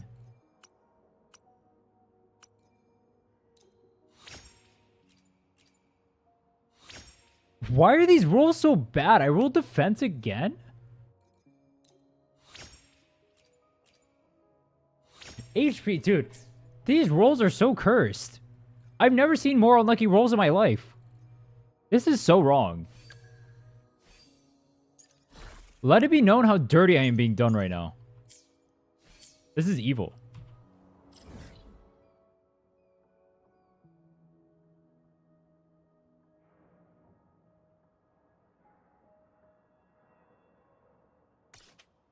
Alright, let's go to Inferno Raider. We'll do this real quick. And then we'll merge data, or we'll lock everything we can and then merge data bank.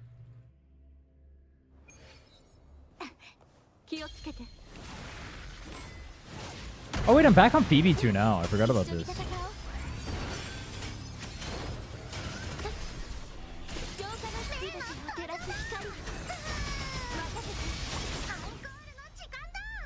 Well, that died instantly.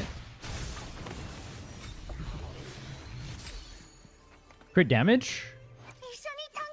I see potential.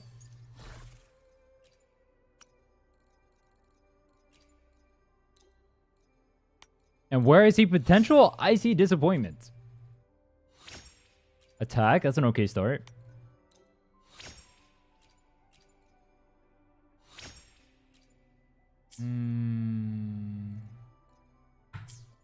I hate being right. I really do. It's so depressing being right. I would rather just be wrong.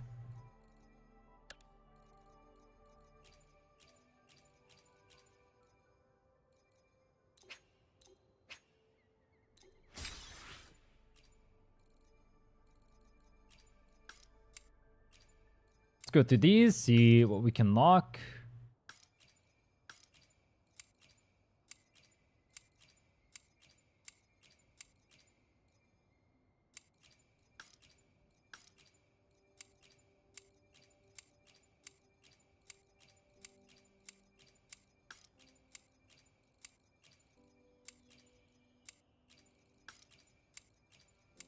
You guys actually inspired me to start tryharding on locking these things. Because last time I ended up NPCing something. I'm actually paying attention to literally everything. What if you lock something good anyway?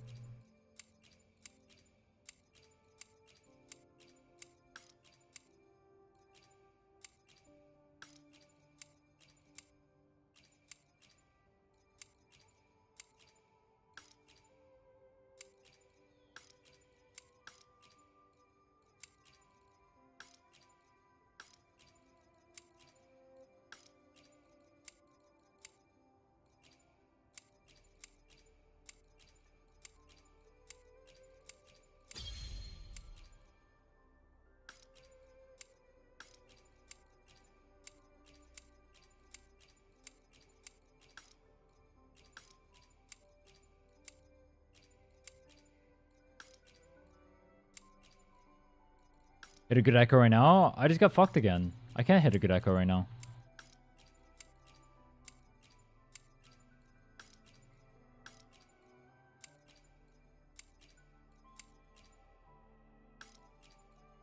Just hit one. I don't have any more left. I mean, well, if we get something from this, I can go try again. But I'd have to roll something from this. We are going to try again. Let's see what we get. I need to merge first, though.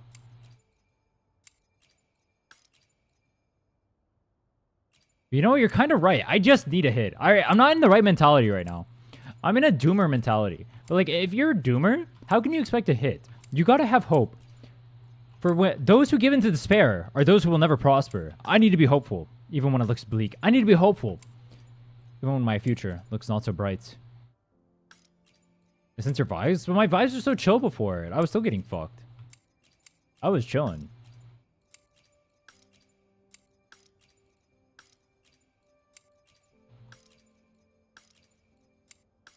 We'll try, though. I have so many echoes I've been farming. Holy shit. We're on 1,000 right now. What am I supposed to do with all these echoes?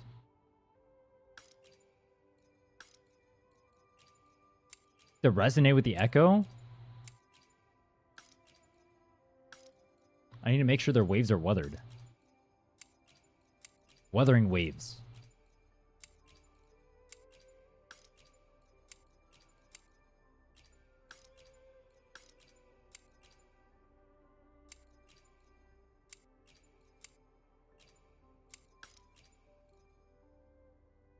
I don't think you need to save lingering tunes, honestly. I don't know a single unit that uses that set. Okay.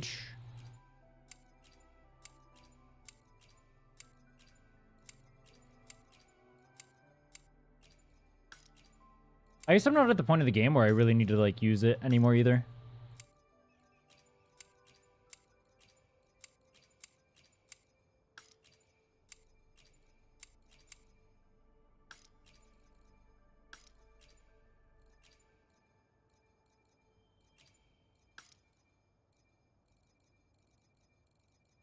Can I sort by a specific set here? No, I can't. Oh shit, Inferno Rider. Alright, we'll do this and then we'll get rid of that and then we'll have so many more to... Oh fuck, I almost dead.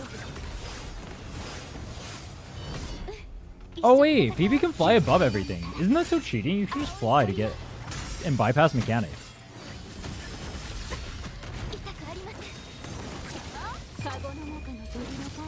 That's giga cheating, no?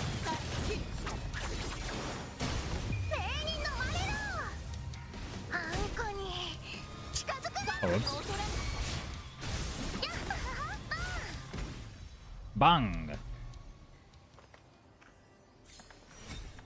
Dragon Dirge can also change mechanics, allows you to glide in from holograms. Hacking.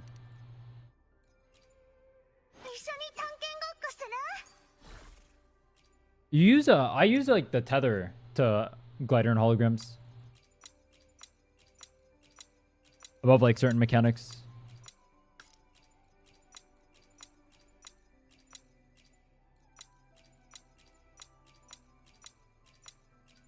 There's so many of these. Holy shit.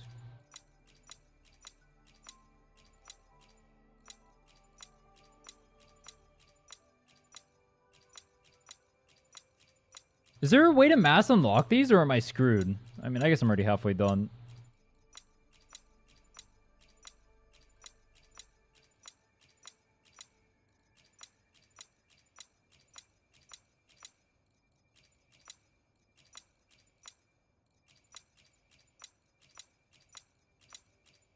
And shortcut by discarding them?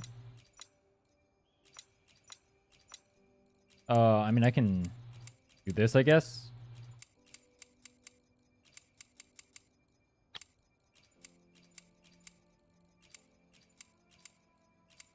I'm about to merge everything anyway. I already went through everything, though.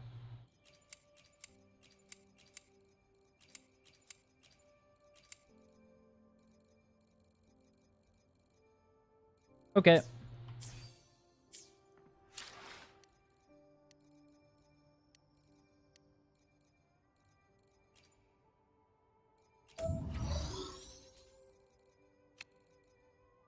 Let's go to merge these. Pray we get something good. Hopefully we don't have to farm another place, but if we do, it is what it is. Please give me something good, game. I mean, those are useful for Phoebe. But that's not what I'm looking for right now.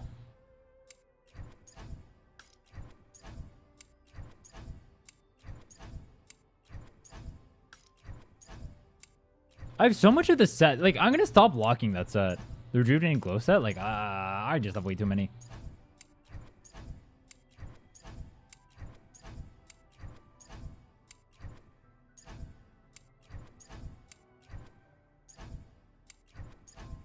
HP. I mean, you're probably going energy regen here, right? I'll keep one, though.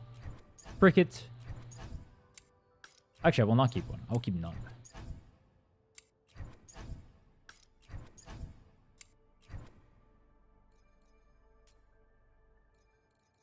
No, 1 HP, 1 ERR. Is that ideal?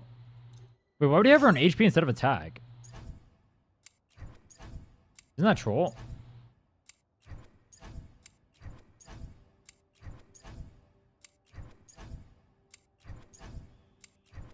Spectro, arrow, energy.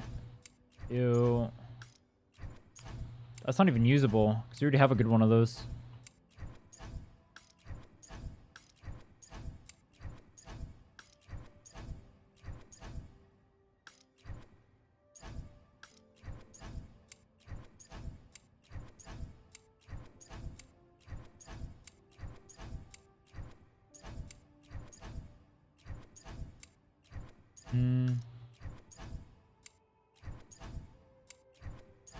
Havoc, arrow. Okay, let's keep merging.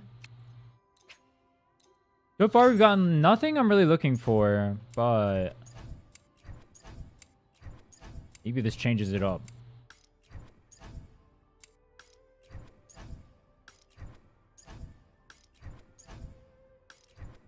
Getting a lot of spectral damage on the Moonlit set. I can technically use that for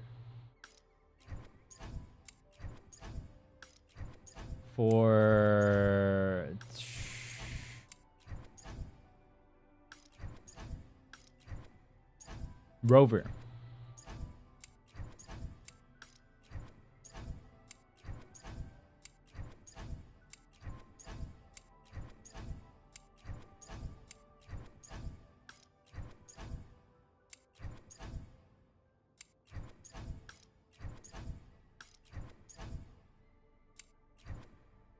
How many more merges can we do? Oh, this is the last one? Okay.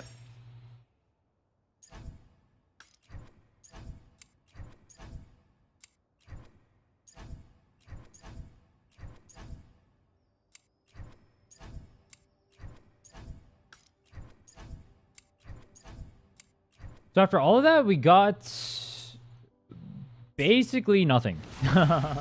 Lovely.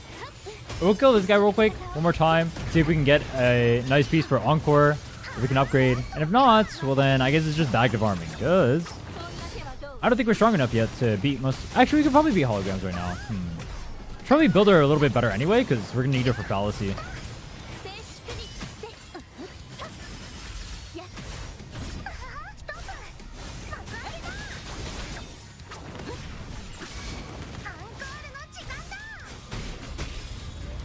Boom. Oh, I might have enhanced attempts for Inferno Rider. I've done too many of these. Oh, how lovely. Friends. And shake.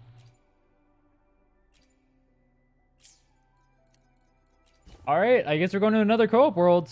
Not much we can do.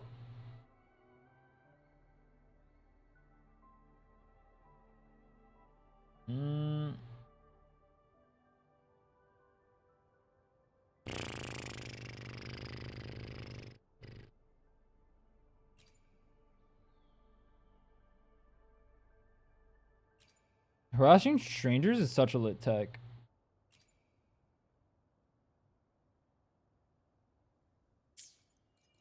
It's literally overpowered. Toma Milkshake de Morongo. His name is Contarella and he has Shorekeeper as his profile picture. I don't want to know what this translates into.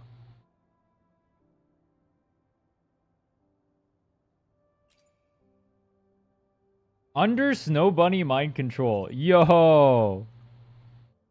Yo. The Snow Bunny mind control is too real.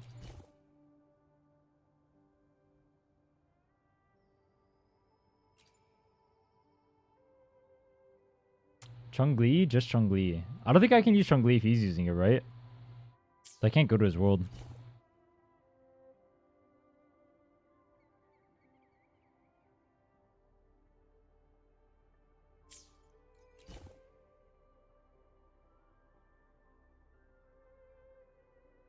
I don't see anyone new here. Is Inferno Rider back up? No.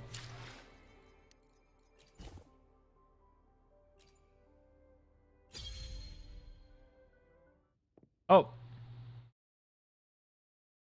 Let me see the show of me farming their world.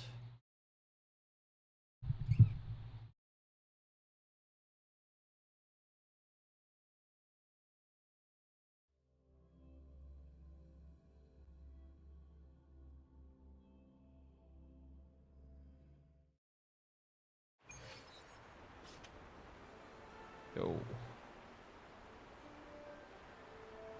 May or can I? Informal. Can I? Or I am trying to build Changli. Is it okay if I farm?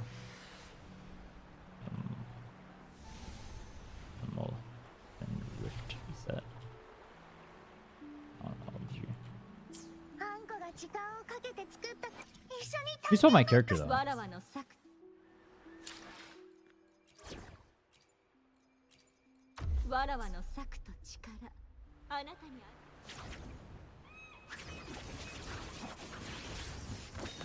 Bang.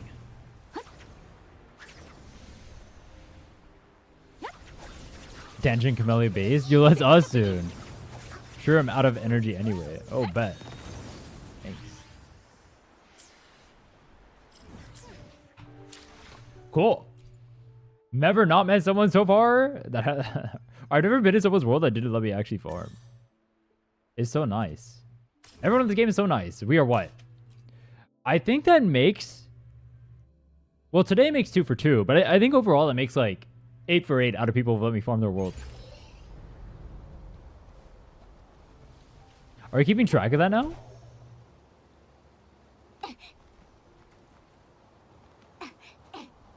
Yeah, I guess we're keeping track of that now. That's kind of a cool stat.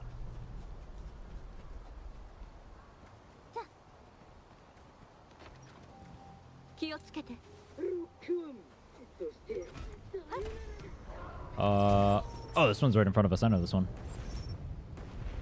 I don't think I normally go to this port, though, to get over here.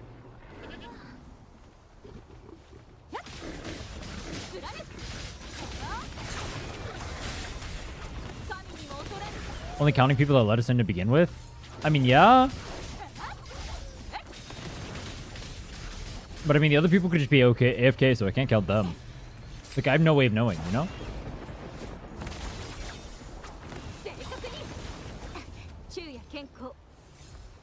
This is the only sample size we can actually collect. That's not necessarily meaning that, like, literally everyone will let us farm their wolf. This is the best we got. Best stats we can find. And you see, you spread positivity in the community, it makes the rest of the community more positive. See? Think about it. I say everyone lets everyone farm each other's worlds because they're all nice. And everyone lets each other farm each other's worlds because they're all nice.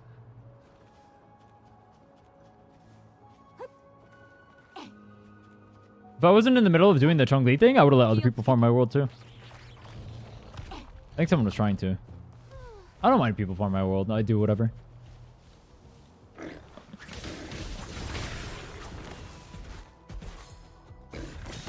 Always click no.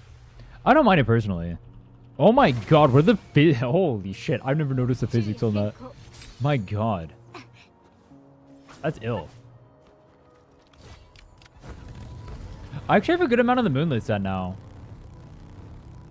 I will need to build it, but the thing is, like, me getting upgrades on the moonlit set is just so much less returns than me getting upgrades on any other set, and we're limited on Echo EXP right now, so I can't even justify going for it. Yeah, I have a lot of moonlit right now too. Even like universal pieces and stuff. I just can't justify going for it right now. I have too little EXP. Are you not EXP fucked right now? Are you not running Are you not running what is it? Tacit?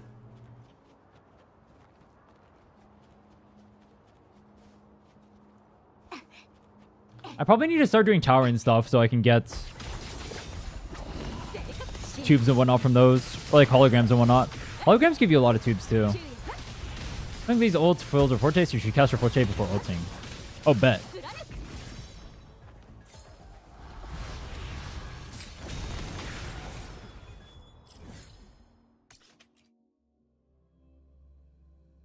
Tessie it, I'm loving more Teffy.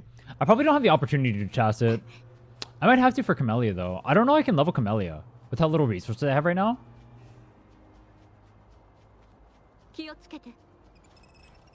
I guess we're gonna do holograms tomorrow, so I'll get more from that. I just don't know where else I can get resources from that'll actually make it so I can level Camellia. I need to look up literally every single source of tubes. I mean, obviously we have to do the permanent stuff, but we'll do that later. Level cooking and alchemy. Do those give tubes? Why am I not healing, by the way? Backup's on the way. I need help. I'll get a gap.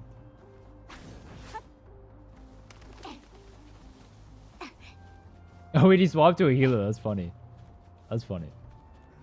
I don't know why the world isn't letting me heal. I don't know what's going on. The beacons straight up aren't letting me heal. They had a healing on his fast travels? Oh! So that is a thing. How do I check?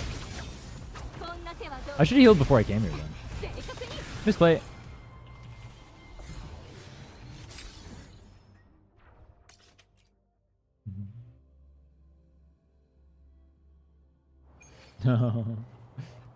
I'm teleporting around like a maniac. I don't know if he can catch me. Is 71, 20, 274.8 good on Camellia? That sounds pretty good.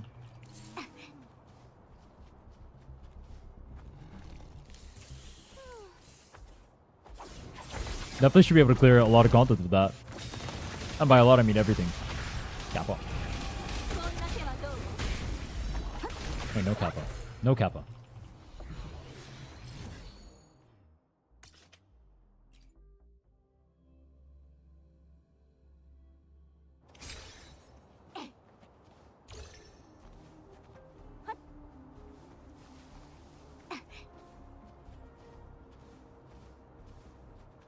I wish I had a character built like that. All my characters suck.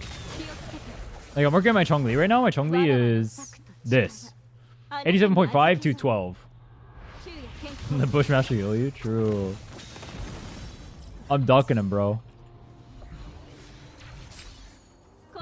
He's grappling over.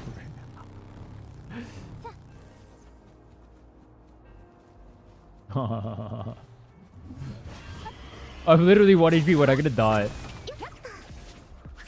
Do you play Changli makes you jealous? It allows to build times to her on her banner? That's unfortunate. She is really fun to play. Unfortunately, to tell you. Her banner is still up. You can go for it. But that is really unfortunate.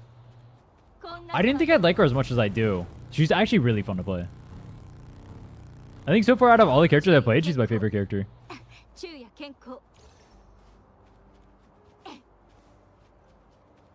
Been thinking very hard about pulling her, but I have no one to run her with. Why don't you just run her with Brant?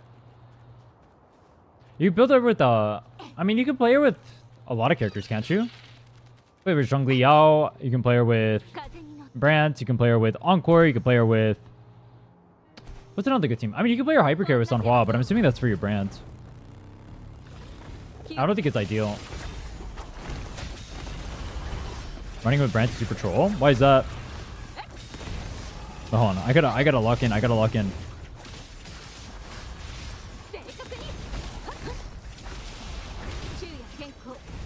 Why am I 1 HP? Why am I 1 HP trying to kill all these mobs? Like, why do I have to lock in?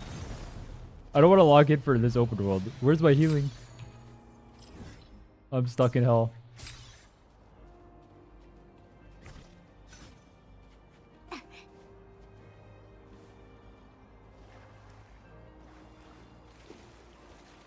General Brand is the best team for me. Is trolling my tower clear. I guess that makes sense because you don't have other teams built right now. Yeah. True. Just get... Did you pull Verona with your standard banner ticket? Or can you get Encore? You can run Encore Changli. That's a good team. I wonder how good Chongli's is with Consorella. I feel like in theory it should be fine. If it works with Jinshi. But maybe it's not good. Free to play, I got 100% exploration. Now I got no asteroids. Yeah, I'm in the same boat. I do still have asteroids because I haven't pulled too much, but I'm gonna be spending all of those on the Camellia banner for sure. I do quick swap with Changli Contarella. It's a ton of fun. Wait, how do you do that if she's not out yet? I see you. I see you. Is that actually a good team comp though? Maybe I'll run that. That sounds like fun. I just died. F. Whoops. F.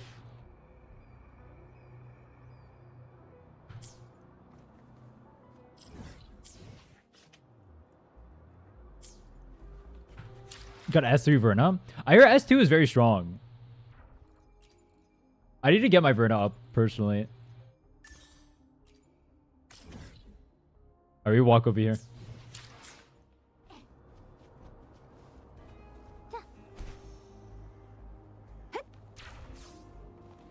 If I end up getting Contarella on this account, I was trying to think what teams I could pull her or put her with.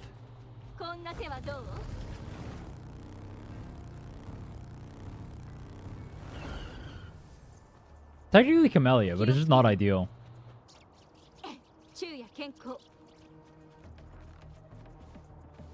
Changli is super fun. I mean, I'm biased because I really like her playstyle. You said you didn't like quick swap though.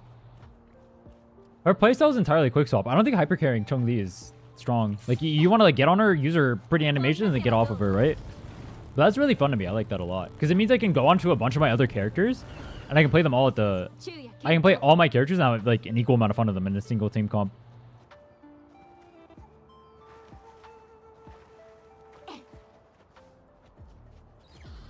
I like quick swap. It also feels pretty skill expression-y to me. So I guess hyper carry. Actually, honestly, hyper carry might be. Once you learn how to do quick swapping, hyper carry might be harder just because you're stuck on one character, and if it gets DPS, you're screwed.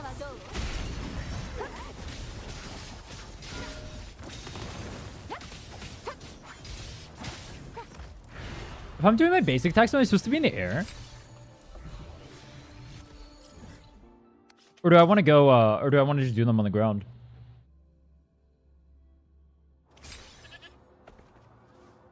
We're gonna attack one. I can use that. I don't mind using that. Assuming it rolls something good, obviously.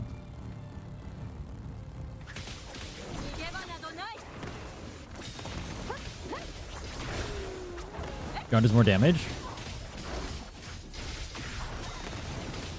I was wondering if air would be more damage because of building the Forte faster, because you do the air combo and then plunge. But I guess ground is generally more damage. That makes sense.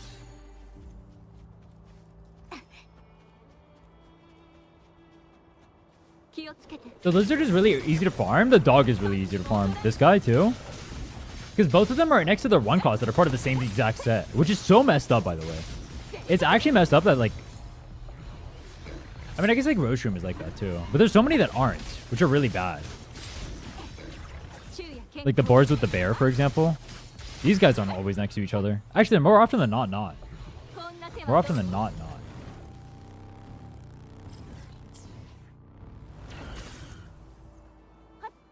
I mean, it works. I really like the sets that are able to be paired really well together. So like this one and the lizards, right? And then the dog and his little dogs too. Those ones are easy to pair. But like farming the heron, for example, if I have to farm that one feels really bad because it's only the heron. So I don't get any two costs. I mean, one cost, not two costs. I don't get any one costs, which feels really bad. And then also they're super scattered. So like farming heron is really cringe. Farming this one is easy. Farming the wolf is super easy too.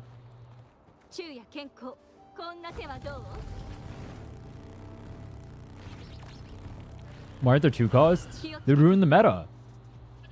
I wonder if in the future we're going to get more cost. Do you guys think they should add more cost to the game? So we can run like 4-4-4-1-1? Nah, that'd be too messed up. Or run 5-3 costs. Wait, that'd be kind of based.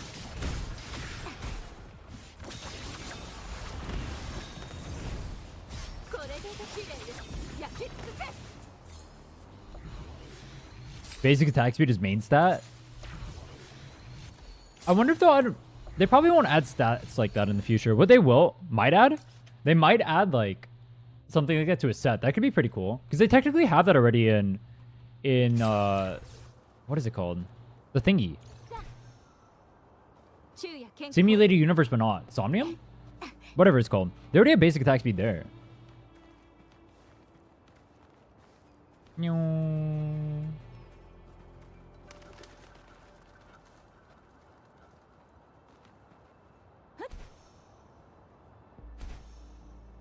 I will say, being able to track mobs on here within the game is so nice. I love that they added this as a QOL.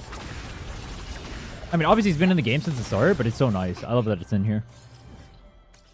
So much easier access to being able to run around the map. Thank God we don't have to look at an interactive map when we do this.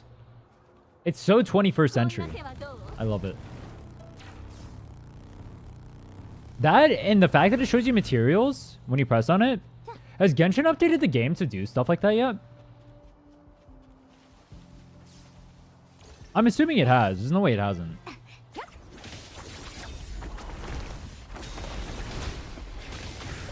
Book tracking? Oh yeah, I think book tracking will give you like a general area of where stuff is, but it doesn't actually tell you, right? This one just brings you straight there. True. You want to pour it? I'll just walk.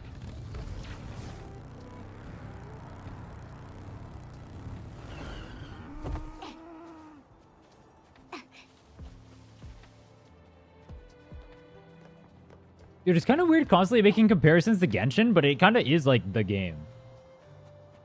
It is the biggest, so everyone's always going to make comparisons to it. But it kind of feels weird always doing it.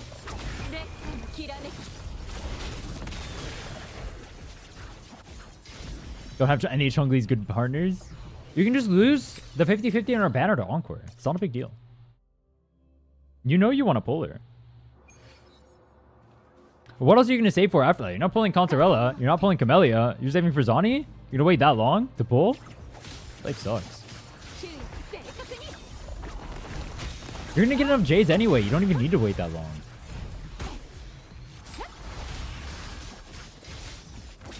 But Kelcharo? F. Wait, how is Changli Kelcharo? So the good cooking Kuro's doing is that it could be long to comparing other gacha to wuwa. I mean, well, when we compare other gachas to Genshin, for example, like wuwa, I feel like we only do that because Genshin was there first. We don't do that because Genshin is better. I don't think... I feel like, legitimately, most people don't think Genshin is a better game. If I look at discourse around the game, I feel like most people probably agree that wuwa is probably just a better game than Genshin is. But maybe that just comes from people who wouldn't play gachas anyway. Like me personally, I don't even think it's close, Genshin versus wuwa. But I also play for different reasons than maybe a lot of the gacha game players do play. But there is a reason why I'm playing this game over Genshin.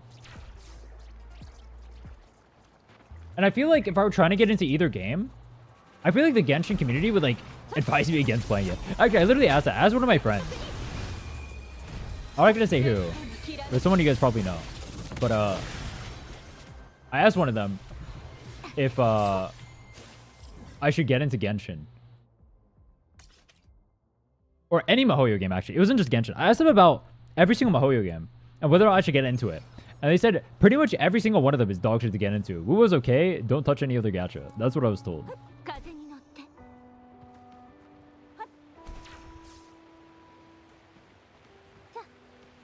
That's about accurate, though.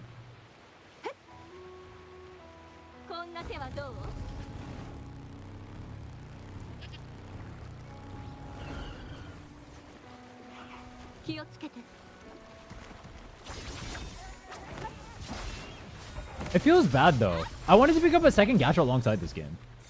So I had like stuff to do in case there's like downtime or something and I don't want to start another account. I mean, I did say I was planning on starting multiple accounts. I'm going to bench the no pull account, but I do plan on starting other challenges. Just not 100% set on what it's going to be yet. But I still want like another thing to do. Like if I ever get like bored of playing,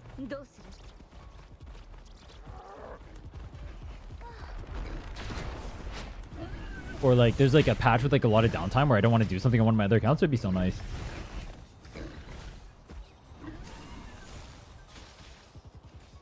I have 2 friends that play Genshin, try to get them both to play WoW, but both have said they spend too much on Genshin to quit. They're both money stuck. Yeah, the sunk cost. It goes hard. I don't feel that. Like, you feel like you put in a lot of work to Genshin. You don't want to quit it. I mean, I understand why. Like, it feels bad, too. I've fallen into sunk cost for, like, other things as well. Me, personally, though, I just started ripping the Band-Aid. Like, it feels really bad, too. I just started doing it. It's just never worth it. Like, I don't want to be in a situation where I'm like, I'm only playing this game because I've invested time into it, right? Or anything like that. I don't want to be in that situation. I kind of was in that situation with other games, though. But it's a little bit different if it's, like, your livelihood, I guess. Like, I was in that situation with Unite, where I was like, I've invested so much time into Unite. And I make money off of Unite, right? Like, I make a living off playing this game. So, I kind of got forced playing that game. Otherwise, I just couldn't do I couldn't, like... Yeah, I couldn't do esports or content creation anymore. So I was forced to play Unite. But I could have easily just, like... If I wasn't in that position, I would have just quit the game. I mean, that's what we did with Supervive, right? Where it's like... The second I noticed, like, the game just has no future and there's no point in me playing, I just dipped out. It's not worth it. It's not worth the mental. It just feels so bad. It would be different, though. If they're having fun with the game, that's a little bit different, right? If they're having fun with Genshin still, like... They don't have to be, like, forced to play another game, right? But if they're not having fun with the game, and they're staying in the game only because they've spent money in it, that feels really bad. I don't understand not wanting to try, like, another Genshin-type game if you play Genshin. Like, me, for example, maybe there's a game that looks like it might be decent. That's, like, wuwa. Would I want to pick up that game alongside wuwa and play another wuwa-type game? Or Genshin-type game? Open-world gacha? Probably not. I probably don't even want to, like, try that game. I'd probably say, like, I'm already pretty invested in wuwa. I don't want to try another game like that, right? I feel that. I feel that for sure. So if you're having fun with one game, like, there's no reason why you have to go to another game. I understand that completely.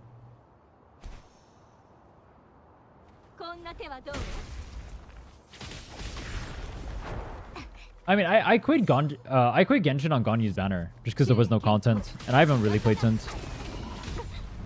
That's why I quit the game. This game, I feel like the end game content is pretty fun to do, so I'm down with playing wuwa. I prefer playing games for end game content, though. I don't play for, like, story or art or those kinds of things, so I'm a little bit different of a player than probably what most people are for Genshin. I don't imagine Genshin's player base to be someone who plays for, like, hardcore end games, right?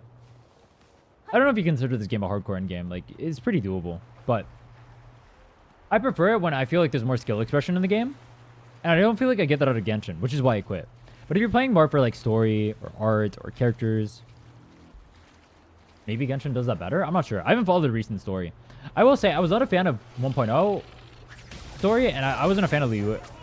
Liyue's story was, like, kind of mediocre too, honestly. I didn't like the early story. I guess Liyue was 1.0. I didn't like Liyue. I didn't like Dragon Spine. I didn't like Mondstadt. It was okay. Mondstadt was okay.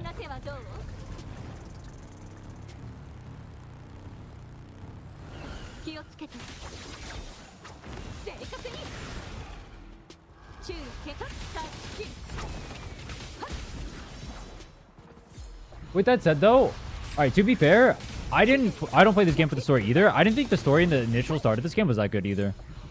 1.0 had probably a worse story than Genshin did. Not probably, definitely a worse story than Genshin did, but I didn't think either were particularly good. And they weren't the reasons why I played either game, which is why I ended up sticking with this one.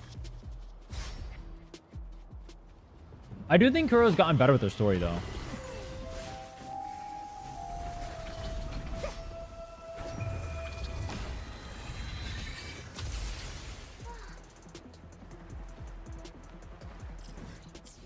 Bushmaster used to do his exploration. Nah, I gotta run around. It's more fun this way.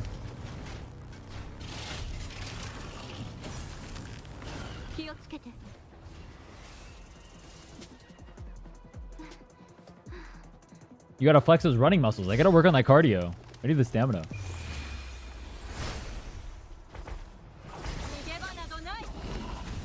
Ow. Yo, I've not been paying attention. I wonder if I even have a single piece for my my Changli cat. I think we are screwed.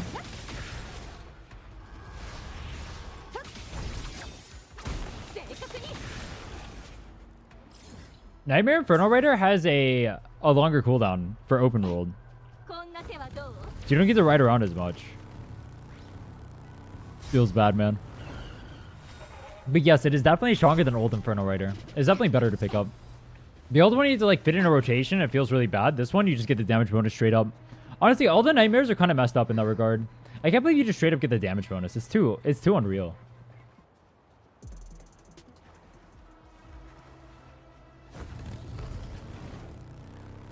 Food that reduces echo cooldown. I need to get food before tomorrow's hologram thing. I don't have any food crafted.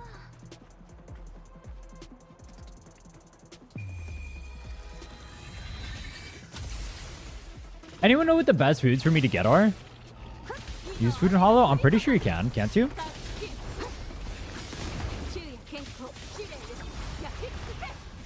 Detection target not found. The first of few that we're gonna have to down on this account. Or in this world, rather.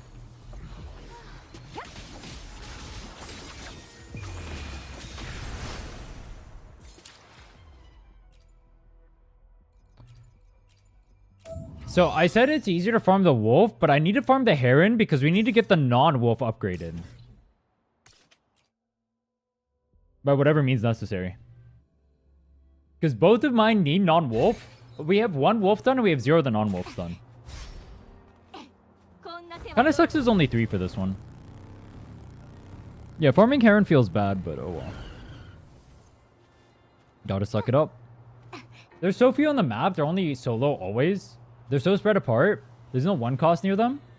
And it's paired with another one that's on a useless set. Like, I don't even want to farm the green ones. They're literally useless.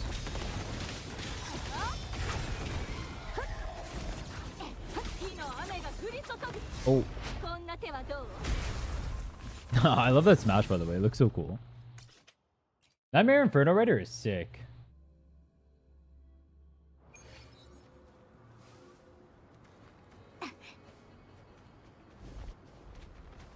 Maybe he breaks my ankles, but he can't break Inferno Riders. He dies.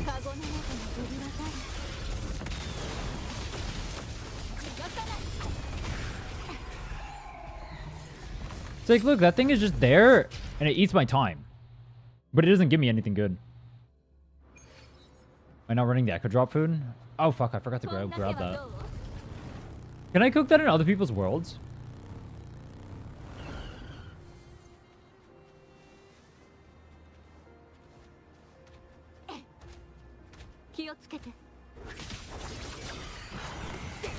I'll grab that after this if I can.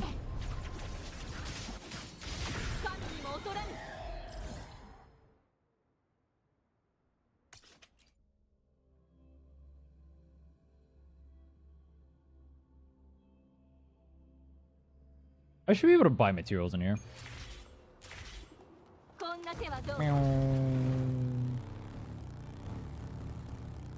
So I know the thing is called sweet and sour pork. I don't know if you have it unlocked by default. I kind of want some sweet and sour pork. Yo, I'm hungry.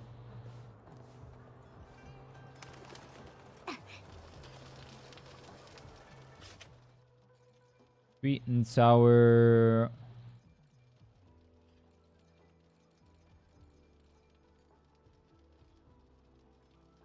I don't see it. So I don't have it unlocked? Oh, it's right here. Only affected on your own resonators in co-op mode. Okay. Sweet and sour sauce. Okay, what else do I need? So I need sweet and sour sauce. I need...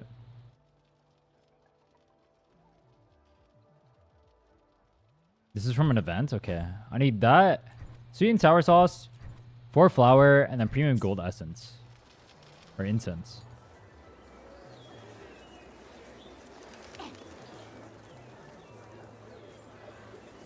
Unable to interact in co-op mode. Oh. Thanks.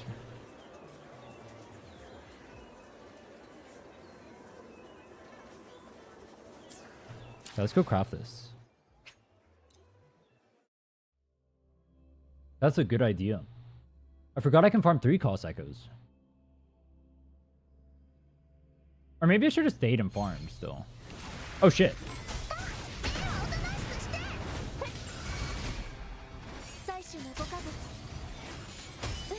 This shit an echo? I don't know if I got one.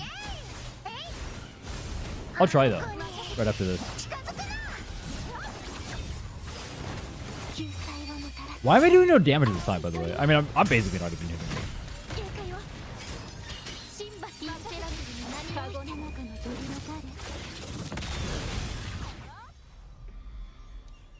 Oh, that's kind of a cool eye. That was kind of cool. Defense is not kind of cool though. All right, let's go move back.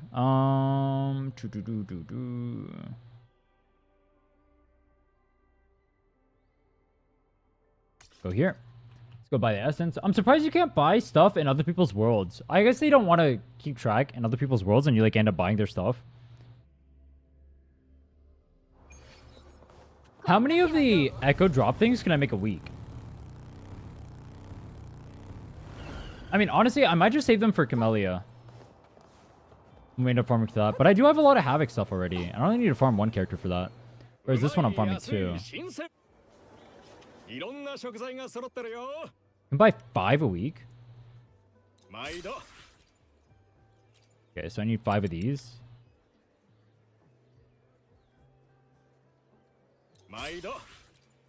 And flour, I need 20.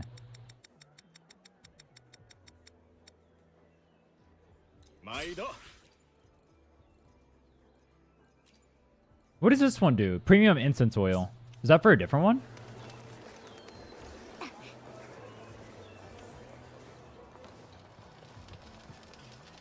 I think there's one ingredient here that I didn't actually get. Oh, raw meat. We have a bunch of that. Okay. So you can make 5 of the echo drop things. I've not been using these, but that's because I'm an idiot. Hopefully this will help a little bit. Maybe we could actually get stuff. But before we do that, let me double check and make sure we got no fusion things from farming that world.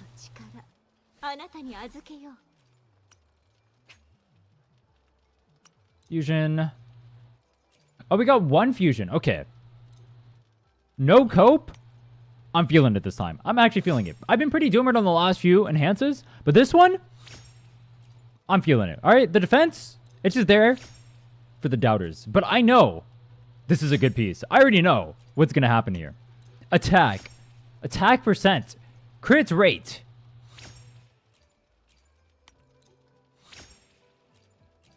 Crit rate. You can do it. I believe in you.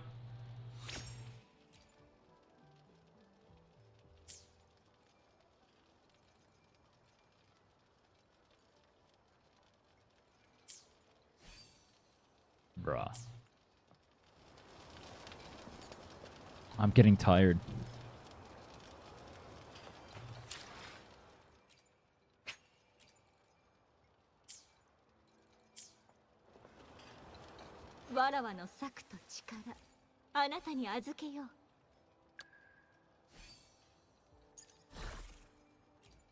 Oh wait, I did get 1 attack. Hold on.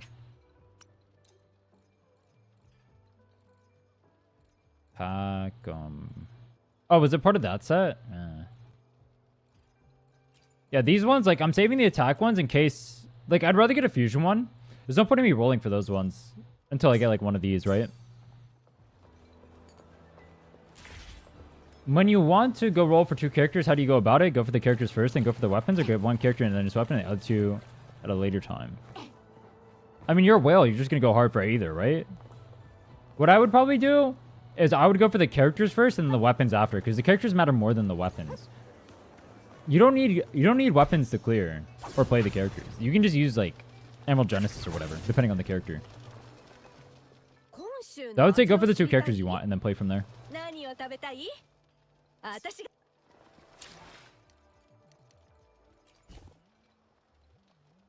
Okay, let's see if we can find another world.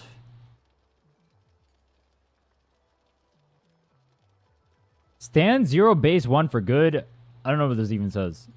But I'm a 0 base 1 stand. For good luck? I would go for Brant first, then weapon, then Brant again. Giga Chad. Giga Chad. These guys are Changli enjoyers. I don't know if I could use Changli in their world.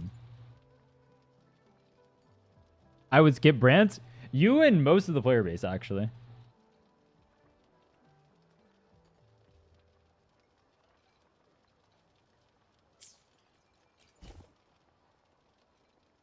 Feels bad, man.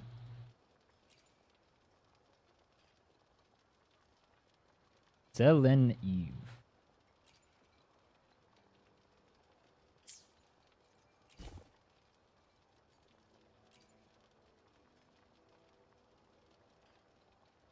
I mean, you don't have to run him with Changli.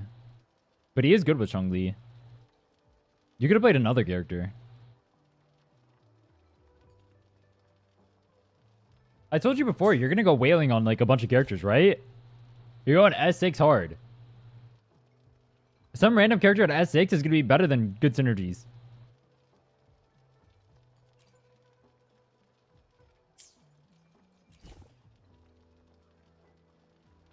Yeah, he's Chongli's best partner, but like, if he's gonna be wailing on other characters and his Brant is gonna be stuck with no constellations, his random S6 character is gonna do way more damage than Brant will, just because of synergy. So if he's gonna wail for other characters, but he's not gonna wail for Brant, like, I mean, you do you.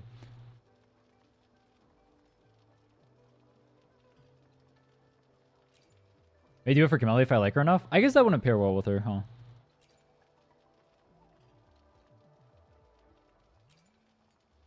Oh my god, there's 2 people in there already.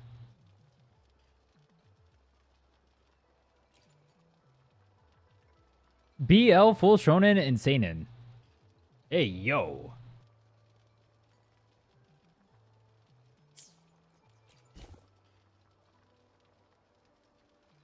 Maybe this game just doesn't have enough husbandos for me to see that often. But I feel like I should be seeing that more.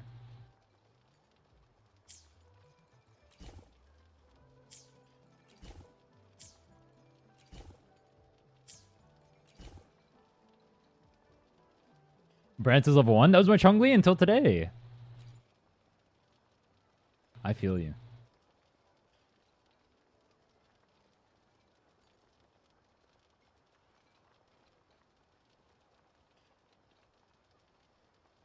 I'm waiting patiently to wail over for Lova. I'm waiting patiently for Camellia's banner. But I only have to wait 1 more day. So I'm chill. I wanted to pull for Camellia since the start of the game. But I quit in between. So I didn't get to pull her. Peak game. Beast.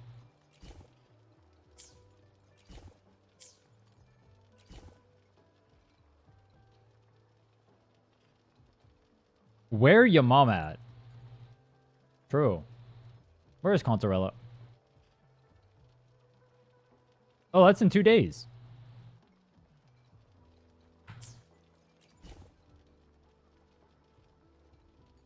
Does supports S6 buff stronger or just damage?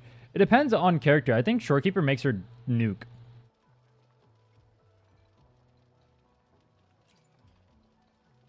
I think Verena's is like, I think it's a buff. I'm not sure.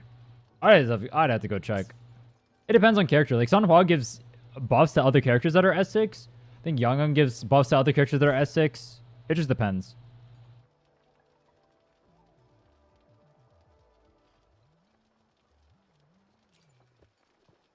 Oh, I got accepted.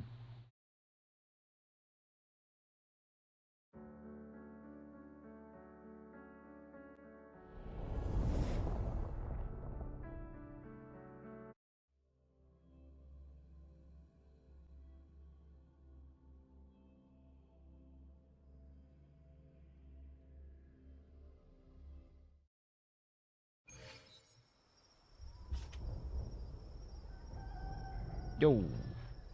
Hey. Trying to build my Changli. Is it okay if I farm the molten set here? I will. Oh, I got kicked instantly. F. That was the first time I got kicked out of a world. F.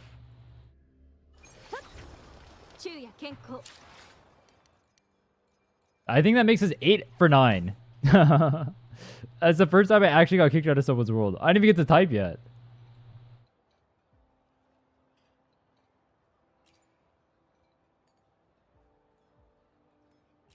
So Waifoon said, nah, not husbando. True.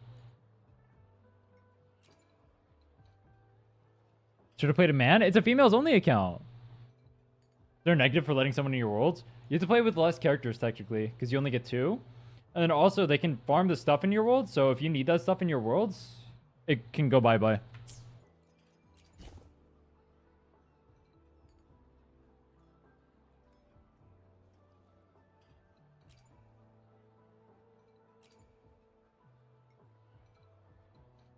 But I guess as long as you don't as long as you don't need the same sets as whatever someone's trying to farm, it should be fine.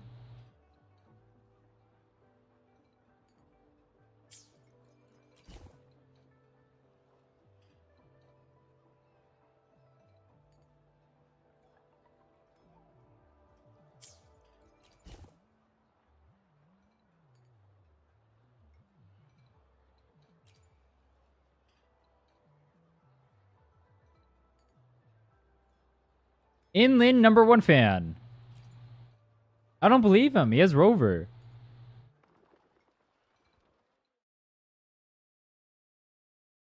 Why does he have Rover profile picture if he's inland #1 fan? Yeah, the stuff that resets daily. So like the mobs in your worlds, like if you're trying to like farm like say Havoc Dreadmane or whatever, right? And then go clear all of your Havoc Dreadmanes, you have to wait until reset to get another one. Rin #1 fan? Those don't exist. I used to have visitors. Yo, is it chill if I farm? Or wait, trying to build a Changli. Is it okay if I farm? No. If not, I'll...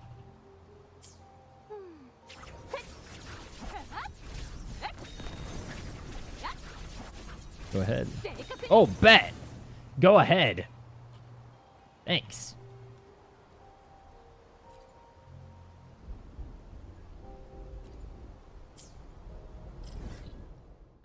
Sick. We're 9 out of 10. That's pretty good. That's a 90% ratio.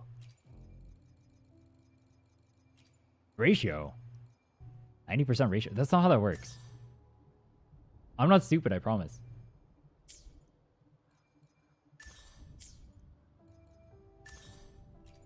Is it optimal to do Lizard and Dip? It might be. Lizard is OP. I mean, I technically need a Wolf for Encore, so I could do Wolf too. Let's go ahead and pop a food. Food. Look at that. I'm smart. I popped the food. Now maybe we can actually get stuff when we farm this time. Maybe it's better if I save the food for my world though, because I can clear faster. Yeah, I think the rest of them I'll save for my world. Or actually, I get 5 in a week. Am I gonna really farm 5 times in a week? I don't know.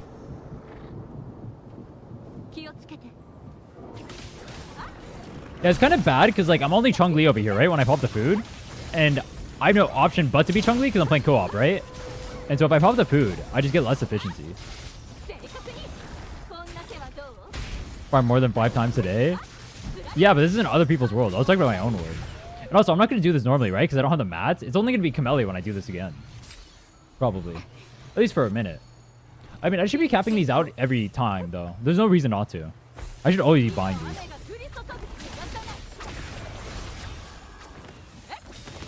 I've been farming for a long time today. That is true.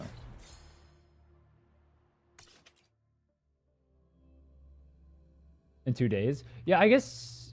Yeah, in 2 days exactly. Which is why I was saying, like, maybe I should save it. But also, I have a lot of Havoc pieces already. And technically, this will give me Havoc pieces, too.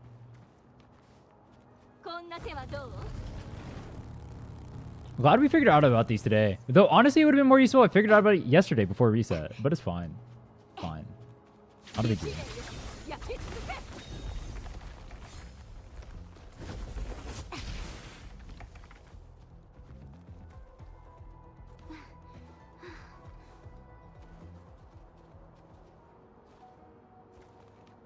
Meow.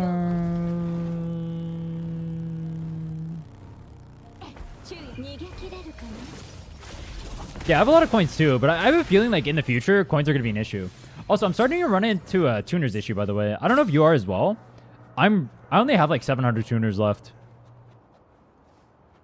I have a lot I can buy from other places, so I'm not worried about it. I do have a lot of resources I can go to.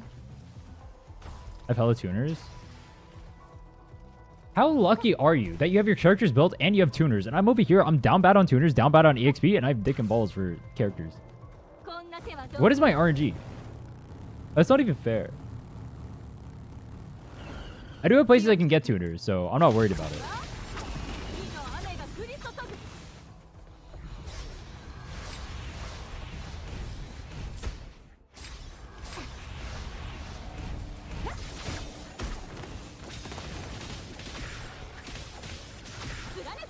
Bought out more shops. I think the... what shops haven't I bought out? I haven't bought out the hologram shops. I think there was one other one that I'm missing tuners from. Oh, the corals. I haven't bought out the coral shop. Outside of that, I think I bought out everything. Actually, probably not. No, I think I'm missing one other one. Yeah, I already synthesized the other ones into golds. But maybe I have extra ones I ended up getting in the world somewhere. I'm not sure. I can check.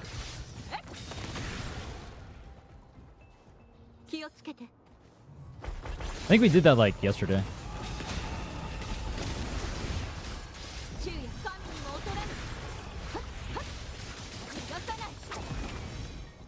Super nice QL they added. I remember people were complaining about the tuners at the start of the game as well. So the fact that they added that is so nice.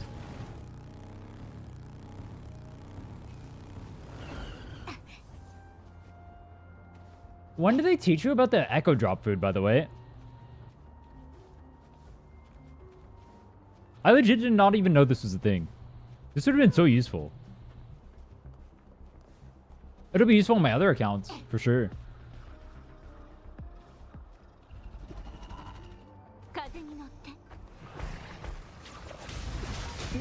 I mean, I could have issues with both tuners and tubes. I didn't see it. Depending on how many characters you build. This account is technically a little bit limited to how many characters you can build, so... I suppose the other account. I shouldn't have too many issues. One of the nice things about doing the challenge accounts, you're limited to how many characters you can build. So technically, tuners aren't as bad. Or as much of an issue. That is nice. I'm getting so many more. Holy.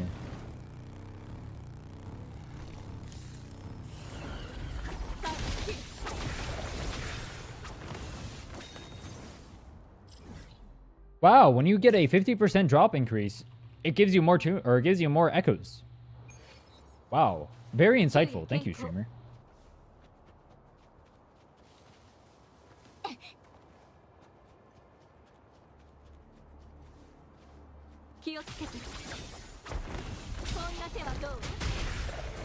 Wait, build accounts to already cutting corners for your character count? What do you mean, like farming sets that multiple people can use and whatnot?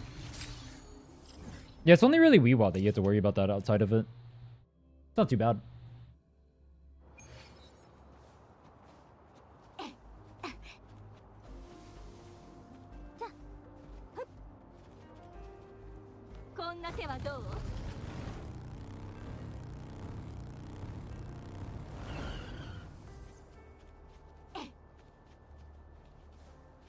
Dungeon is a carry because she can support you later.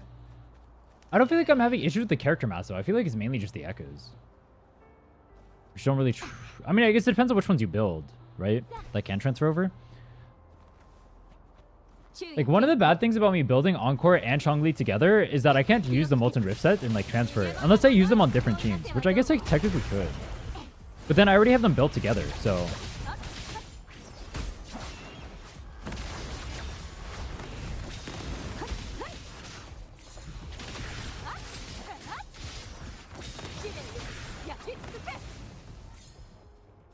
Is Echo reroll system coming in 2.2? There's an Echo reroll system?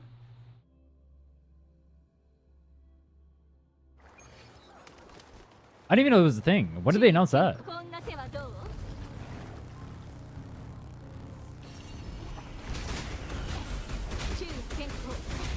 Am I supposed to be keeping the ones that are real bad? Oh wait, I was supposed to use my forte first. Let them out.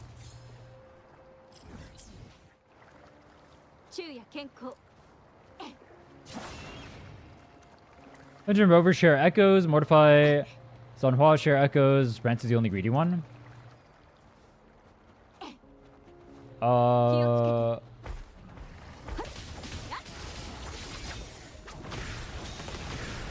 Donjin, if you're using it as a support, goes on either Moonlit or Havoc Midnight. So, I mean, I guess because you're using her as a carry, they can share echoes.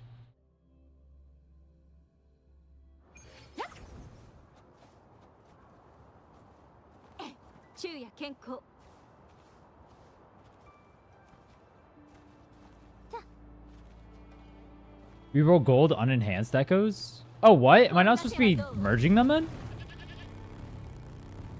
Am I wasting my echoes right now if I'm merging them?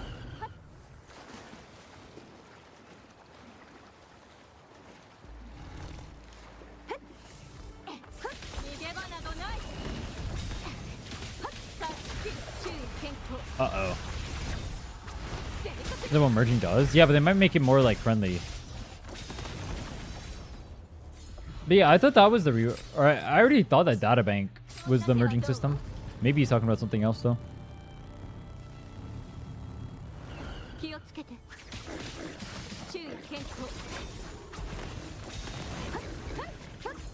Technically, Moonlit is worse than Havoc Midnight. But I guess the difference isn't going to be so big that it really matters. And it might be worth saving the resources. Like, I might be running Moonlit on her too, just to save the resources. We'll see.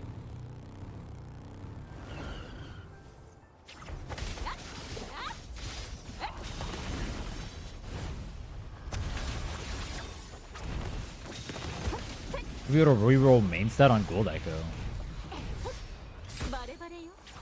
Interesting. I wonder why they would let you do that when you already have databank merging. I mean, I'm not complaining because it sounds like it'll make it easier to farm, but interesting. I wonder if it'll be like as sparse currency or something.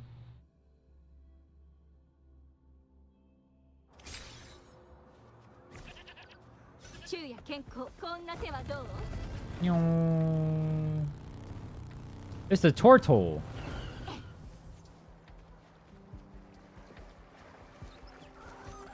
He was saying before, like, unleveled.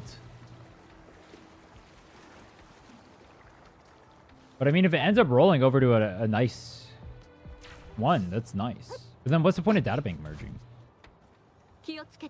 I'm not seeing that. Maybe it's a limited currency?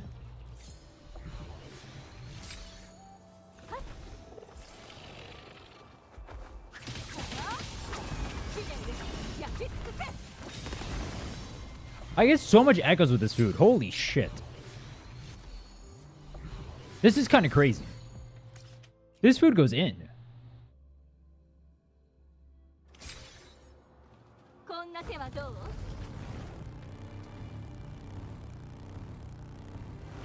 God, I wish I were using this earlier.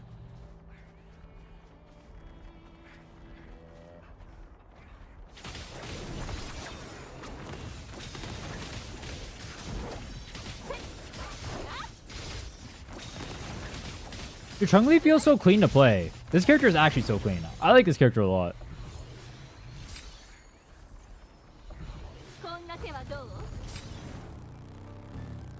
I hope in the future she gets paired with the characters I like more. Told you didn't? Well, I said I didn't because I was going for the 1-cost ones, but I'm going for the 3-cost ones. That's why I'm doing it now. I said it wasn't worth for the 1-cost, which it isn't. It's worth it for the 3-cost, for sure. And now I'm farming 3-cost, so show. But when I was in my world, it definitely wasn't worth it.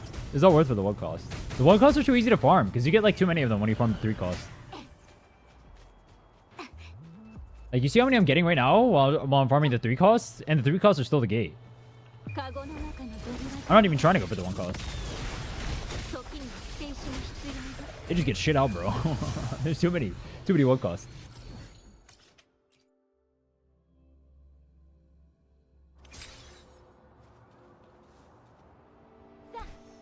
I'm going to run this route so much, I'm going to know where every single echo is by the end of this.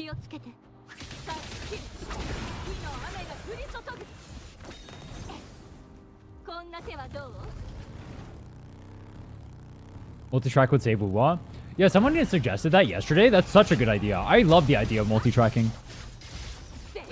Being able to see where multiple echoes are at the same time so you can farm multiple of them and plan like a nice route. That'd be so great. I would love that. Let me track the whole set. I mean, you can just make it so you can track like... I don't know if you need to track the whole set. I mean, I guess you could. These birds are talking smack about you. Thought you should know. Yo.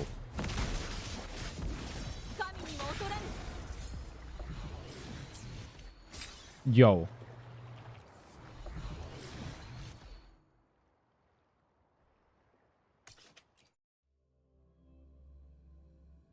Oh, wait, you guys can't see.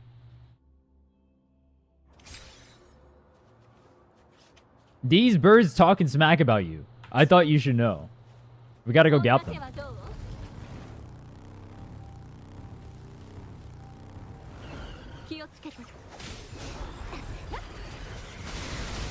No, wait. I don't have any characters for this. I actually don't know these guys' attack patterns. We gotta mess these birds up, though. You can't just talk smack about you like that. Oh my god, wait, I'm almost dead.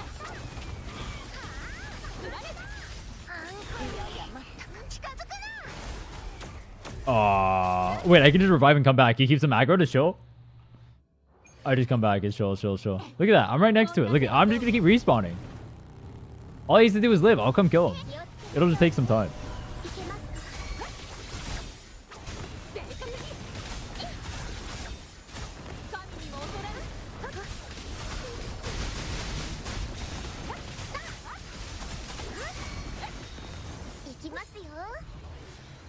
Wait, this bird is part of the set too. I actually need to kill this one. Oh shit, I'm 1 HP. Yo. Please die before I die. Inferno Rider Gap. Oh yeah. Did he kill the electric one?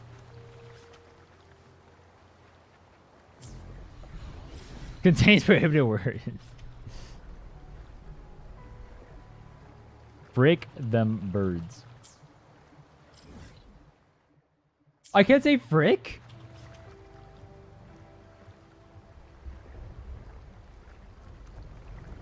L birds.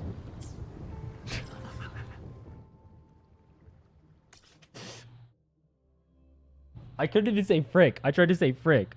Finally what?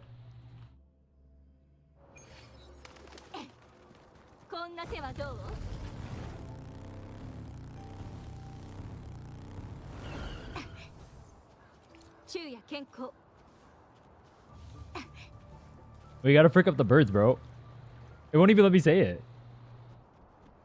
Yeah, heal on other people's worlds. I think there's like a cap on how much you can get from the things. I think I probably spent all of it. You probably don't see it normally because you don't normally take this much damage. You're not normally on one solo character, so everything dies much faster. And you probably also have a healer.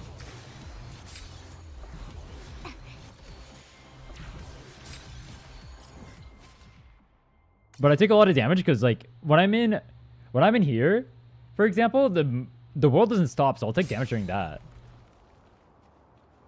And then yeah, I just can't heal here. Changli Japanese voice is so hot. True. The Japanese VAs in this game go hard. I heard that the English VA in this game is really good too. I haven't listened to it though. I remember at the start of the game that there was kind of a controversy with the English VA though. I normally don't listen to them. I normally listen to the Japanese or Korean voices. I don't know why. I just always do. Is it because I'm a dirty weeaboo? Maybe. Weird controversy? I mean, I kind of get it. Because at the start of the game, the English VAs were like kind of boring. I understand. I felt that personally too. I don't know if that was like the VA's fault necessarily, because like VAs can get screwed over by like what the companies are like demanding of them, right? Like maybe they asked for like a more docile kind of character or whatever, right? But it made for kind of a boring thing. It's not necessarily the VA's fault. There can be a lot of issues with it. So I'm not building the VAs for it, but I can definitely say it was pretty boring.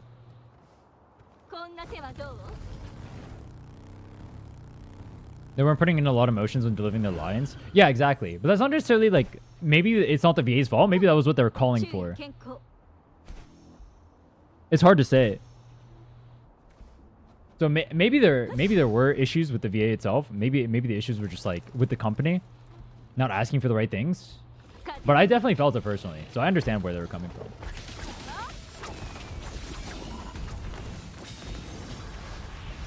Look from India waiting for S2 Camellia, currently have S1. Hey yo, I'm Indian myself, bro. The dumbest whitewashes again. I'm definitely waiting for Camellia. I've been wanting to pull Camellia since the start of the game, and I haven't been able to get her. Just because I quit the game. But now, she's back on rerun again. We're going in. We're going in.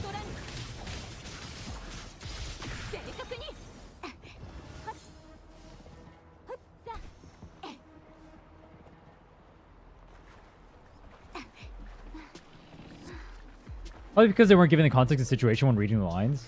Yeah, that's how I feel too. That's why I was saying it might not be the VAs. It might be like the situations, right? Because I know miscommunications like that can happen pretty easily. That's why, like, the VA shouldn't get flagged for that situation because we can't know, like, why it actually happened. But it's pretty undeniable that the end result was pretty bad.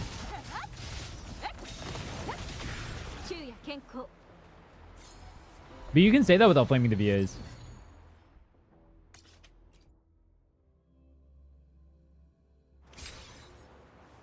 Tipping Contarella. I might be pulling for her personally. We'll see. Not 100% say yet. Or rather, I said I was gonna do the things where like if I like fail whatever, I'll end up pulling on the banner, which we are doing. I don't know if I'm actually gonna pull for her if I don't get it from that though. Not committed.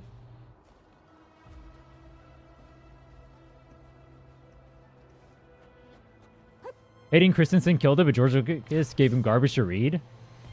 I actually liked the prequels. I actually thought they were good. But then again, I was a kid when I watched them, so maybe they weren't. I thought it was fine though. I will change the Inland's avatar when I get her. Hey yo, I will change the Cabelli's avatar the millisecond I get her. It'll literally be a frame one thing. Quote me on that. Respect.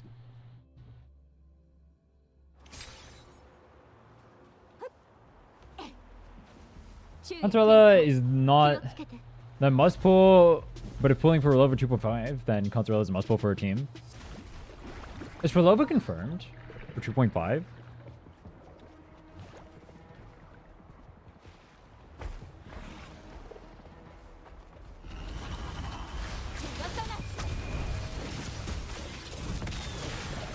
I don't like Furlova's design personally. I don't know if I'm gonna be pulling for her. I mean, obviously, if she has like a fun kit, I'm gonna pull for her, but I'm not a fan of her design. Not my type.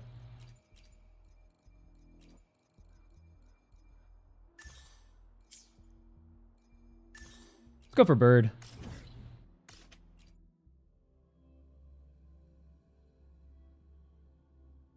Yeah, I like 3 the most. 3 was definitely the best out of them all.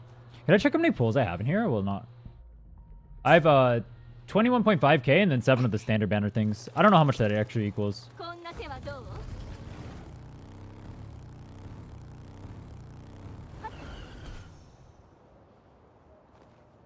I can math it, but I don't feel like it right now.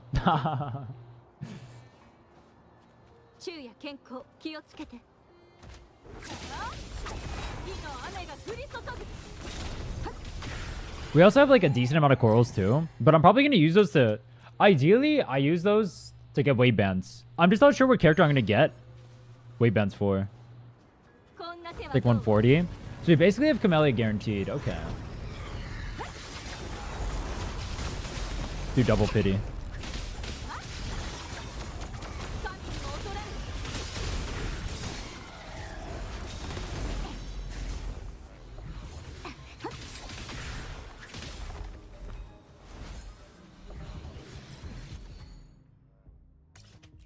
I want to get Camellia, but it's roll for my account. Bro, just get Camellia. She's lit. We're Camellia enjoyers over here. I thought you were shit-talking Camellia, though. I thought you said Camellia was trash. I thought you said you weren't going to pull for her. What is this I want to get Camellia stuff I see from you? That feels fake. That feels fake. I remember you shit-talking her. Camellia must get banner. That's what you said. I remember. I was here for that. Literally. I was streaming.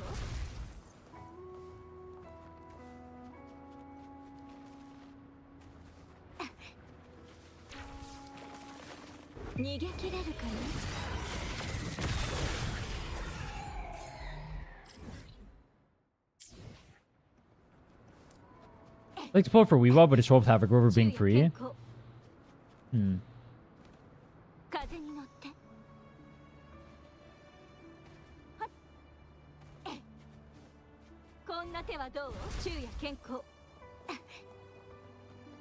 Wait, I just realized, are you Inland's #1 fan? This guy said it'll change the Inland's avatar, but I get it. Are you the same person we're in the world of? I didn't think about that.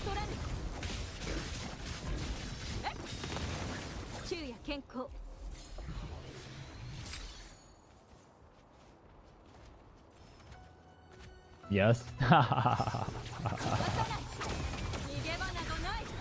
That's funny.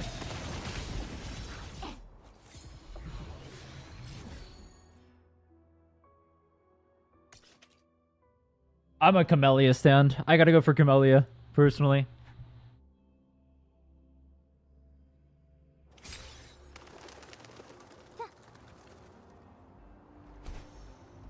Honestly, though, the more I play Changli, the more I'm a Changli stan.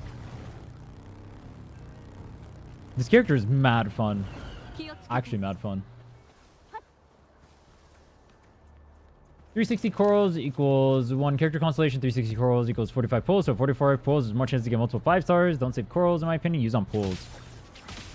Well, the problem with that is that you end up losing 50-50s, right? So, like, if there weren't a 50-50, I would agree with you. But 4 stars aren't worth too much on those banners, depending on the banner. And then...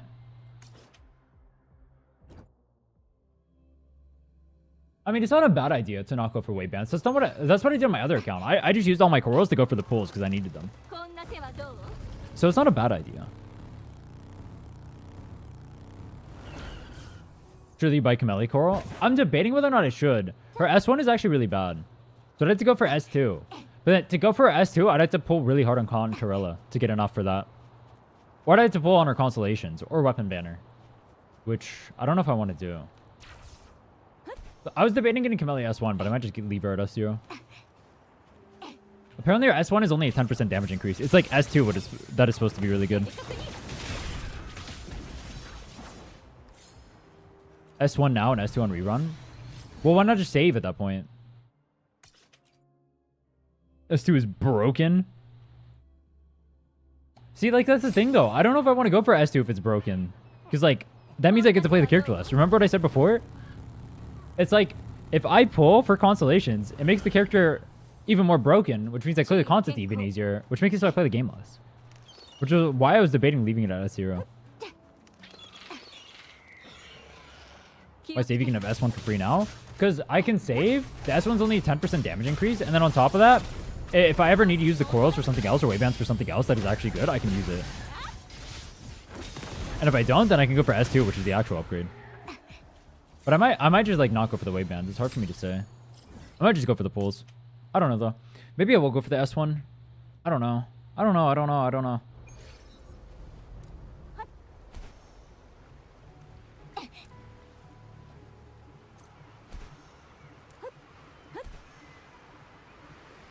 What the hell is this? You lost your way. Huh? Oh! He hasn't done the quest over here. I see. Okay, there's a quest over here that he hasn't done. That's why. Okay. I forgot about this, actually. I was like... I thought it was starting a quest or something. I forgot it was someone else's world. For a second. It won't let me go to this one? No, it won't. Okay. We'll just go to another place. It's fine.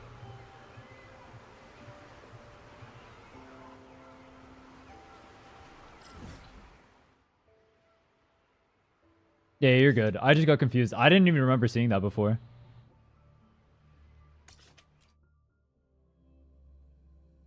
That was funny.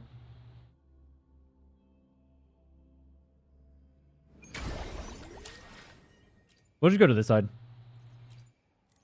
Where's the hair on?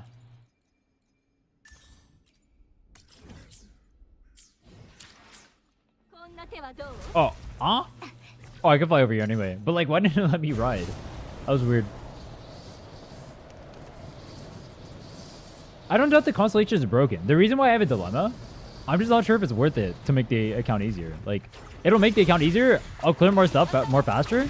Is that what I want to do, though? I don't know. I don't know if that's what I want to do.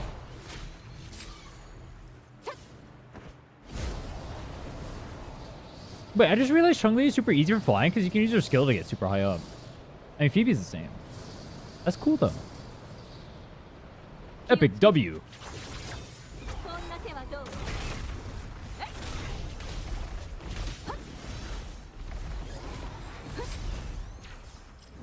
Wait, don't kill me, don't kill me, don't kill me, don't kill me, don't kill me, don't kill me. Thank you. You do it because you like Camellia, you don't need to... You don't need them to clear and probably won't matter. True. Well, that's exactly why I wouldn't do it, right? It probably won't matter. I'm not set on like whether or not I'm gonna do it yet. Like if I do it, I'll do it, and if I don't, then I don't, obviously. But I'm just trying to think about it. If I pull, I just I don't know. I don't know.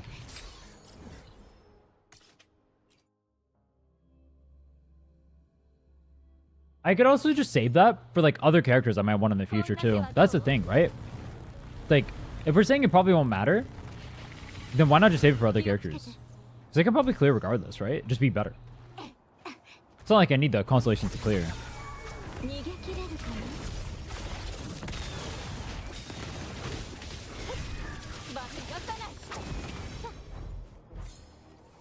But I mean, I don't think it's like cheating to have them either.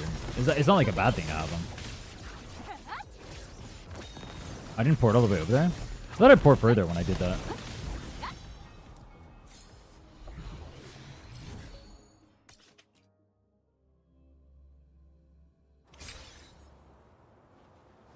I mean, that was when it would matter most. But that makes you want to pull for it less.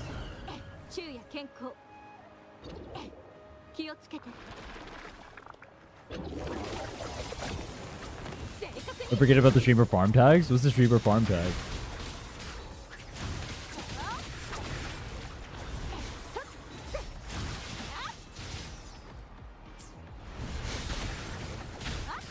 Oh, do you need help with something, by the way? I can help you out if you need any help with anything in your world.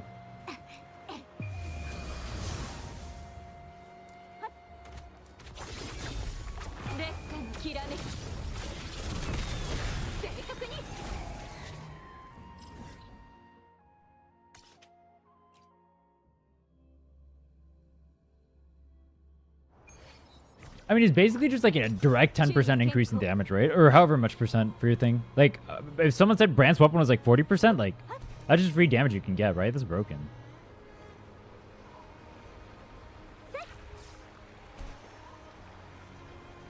Super OP. That's part of the reason why I was debating not pulling for a weapon too, but I might. Well, I don't know. I don't know. We'll see. We'll see. We'll see. We'll see how I feel. It's like Emerald Genesis is good enough. You're grinding for perfect echo sets right now? I'm only going for double crit. It's not even like perfect. Is double crit perfect? No. That's all I'm going for. I'm not going for anything special, I don't think.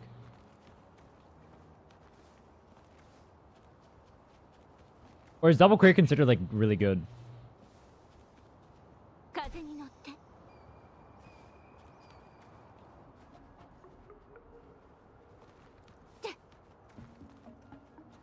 Yeah, that double crit was bare minimum. That's what I'm going for right now. I'm just getting really unlucky.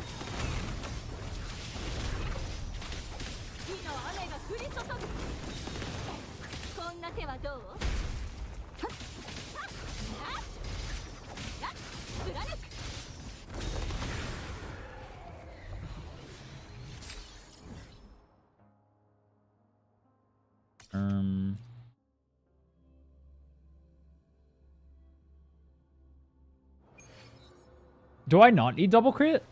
Should I not be aiming for double crit? Should I be aiming for like worse than that?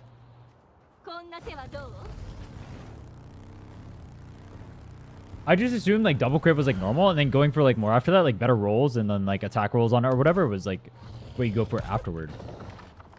But I thought that double crit was like just like the standard because it gives too much damage. Maybe it's too hard to get though. But I didn't think it would be that hard to get. I thought it was like 1 in every 8 should give it to you, according to the math.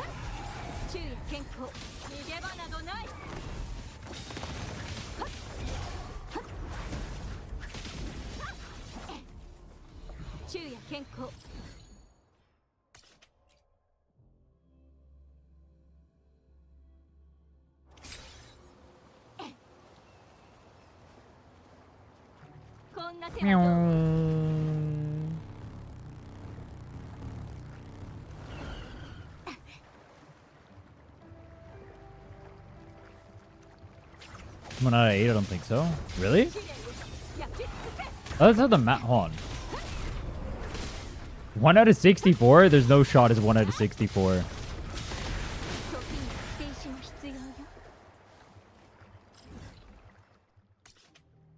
It can't be that bad.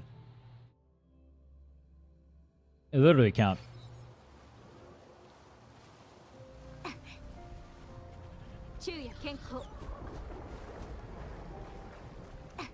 Yeah, if you end up doing like double roll for a crit, and then if it hits, you go to 4, and if not, you bin the piece.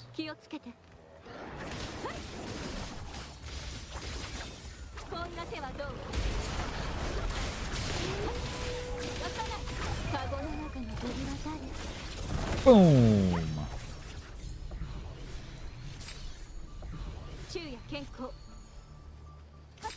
This Changli character is so cool.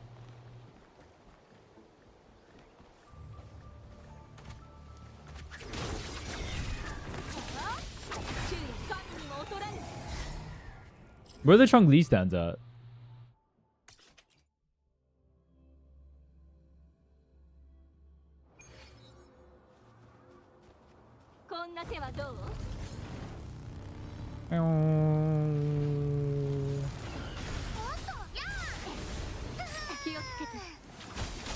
Arrow damage. I mean, I guess it's good if anyone could use the arrow set. Which is that one. One's right here. Just go walk over there. Oh! I meant to do that, Kappa.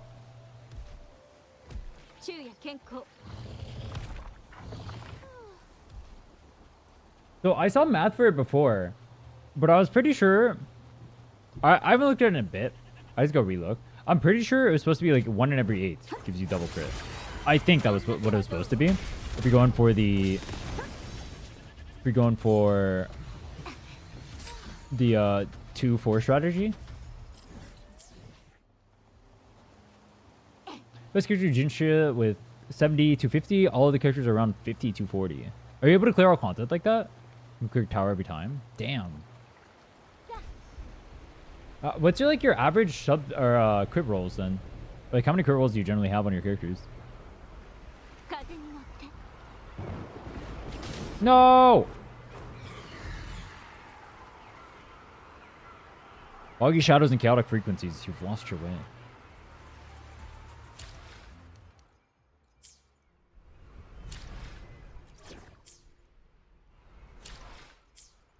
Alright, let's go in and enhance real quick, see if we get anything good.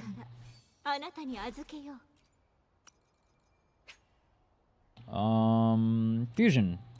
Did I get any fusion? I got 1 fusion, and we also got 1 attack, so we'll try both, see what we get. Resonance Liberation is a start. I mean, honestly, none of the rolls at the start really matter as long as it hits crit. I don't really care. 1 out of 8 is correct, but it's more accurate to say it's 1 out of 7.8. It's 1 out of 7.8, and I'm getting screwed this hard. That's not even real. How many upgrades have I done today? That can't be right. I mean, I guess it is right. We're just getting unlucky. It feels really bad. That feels really bad. Surely this piece isn't unlucky, though. This piece, it starts with attack percent, and then it goes for crit rates. A measly 8 point something. But it still hits it. Crit damage? Okay. Attack percent crit damage. That's good. That's great even. Energy regen. That is amazing. Wait. Crit rate. Why do I even try? Why do I even try? Aww. I go to 25. I don't have the mats.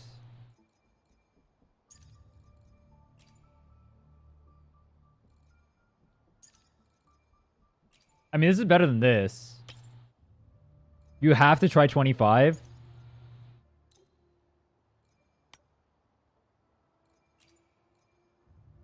Do I have to try 25? I do feel the vibes. The vibes, they're feeling pretty good right now. All right? I do feel it. But this is really stupid.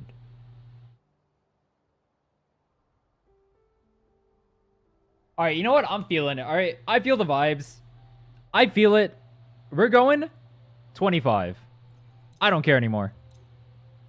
I feel the vibes. The vibes, they say crit rate.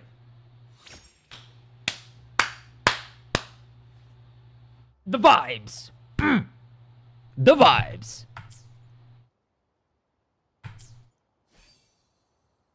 It's the vibes.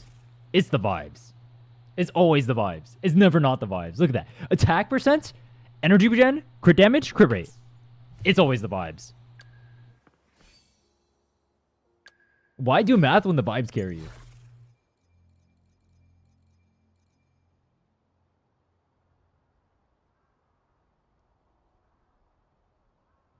Damn.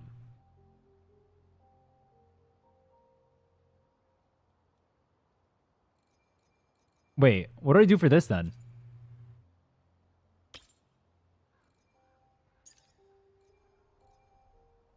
Do I just stop enhancing Encore? Is this where we leave Encore? Oh, that is terrible. Ew. Ew. Wait, that is terrible.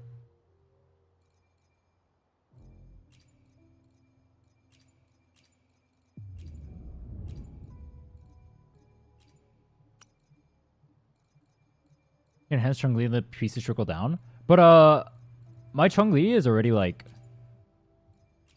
It's really hard to be upgrading my Changli from here. Her pieces are really strong. Like, I have this. I mean, no, I can't upgrade them. That one, no. That one, no. That one, no. I can upgrade this one. Yeah, this is the only piece I can upgrade. This piece is not that good because it's just low rolls on both. So I can get an upgrade here pretty easily. And like what I'll do is I'll enhance this, and when I get a good one, I give it to Changli and I give the bad one to Encore.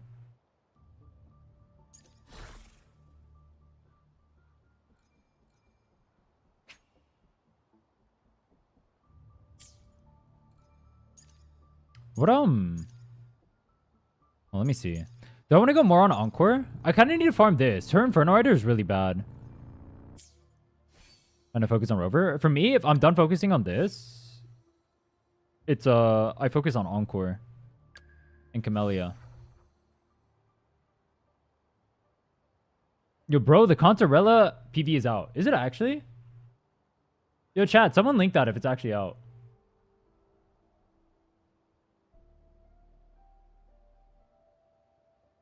I'll go look it up. If you baited me, you're getting banned. Resonator showcased. Oh, okay. You are not getting banned. You're getting modded. My god. All right. Contarella PV. Let's go watch this real quick. Oh my god. Reaction streamer. Oh wait, am I even allowed to watch this on YouTube? I don't know if I'm allowed to watch this on YouTube. I think I might get copyrighted if I watch it on YouTube.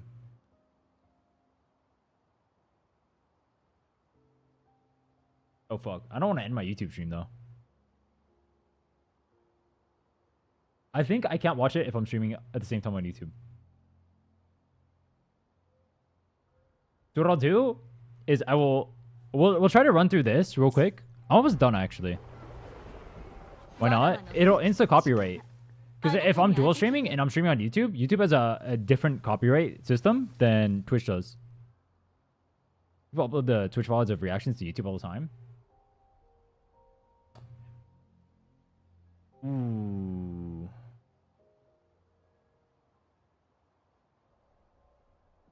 I guess they do, huh? They just upload reactions. All right, frick it, bro. I'll just watch it. If it copyrights me, then I'll just never do it again. It's chill. I'll just go and watch it.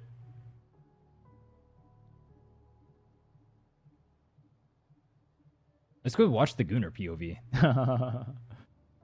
Let's see. Oh, I can full screen it, I guess. That's smarter.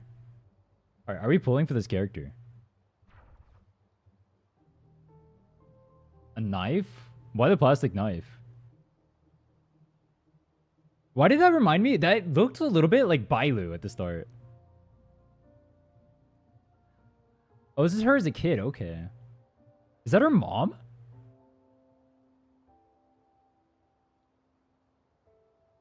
Dude, why does she look exactly like her mom? Alright. That was a really stupid question. Ignore that. What the hell?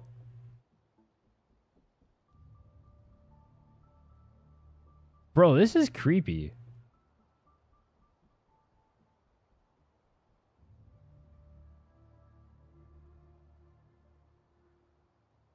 Ah. Gooner bait. Don't tremble. Eat the tentacles. This is wrong. Yo, this is your daughter.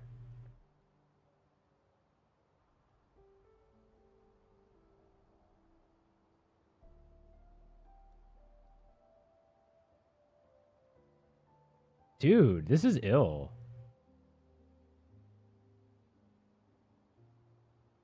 Is she getting waterboarded right now?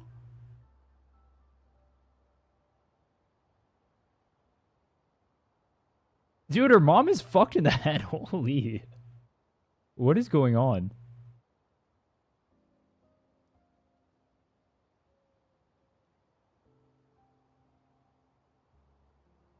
Yo, this PV is so weird. Wait, why is there so many of her? Are those like her sisters? Dude, of course they take the Gooner character like Contarella and they put her with tentacle hentai. Of course they do. Why wouldn't they?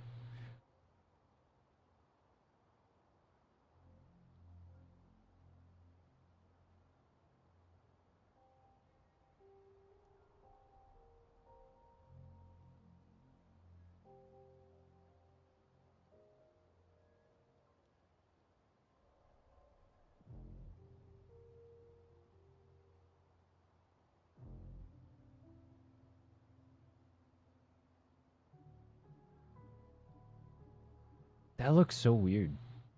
This is a weird PV so far. It's like 4 minutes long though.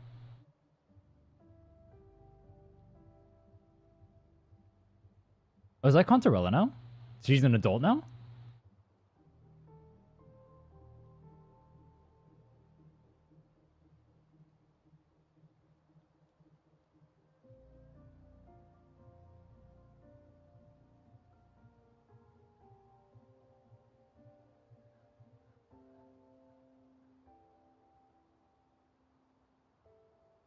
Wait. She's like legitimately evil. Wait, that's so sick. We get to actually have an evil character we pull for? Holy. Whatever is served, you must swallow. Dude, holy shit.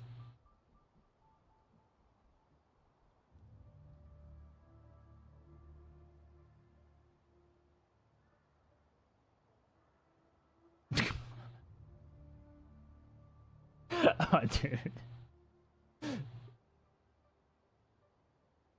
It's so shameless. It's so shameless. I respect. I mean, that's what this character is, but it's so funny. Nah, dude, it's High School of the Dead. It reminds me of High School of the Dead.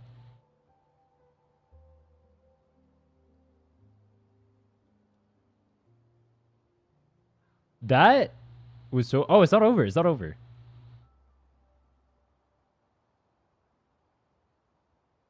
What happened to her mom? Dude, why is this the most animated part? Oh, dude, why is this the high definition part? Holy. Delicious. Dude. That smile. Oh. That is demonic. That is a demonic PV. Jesus Christ.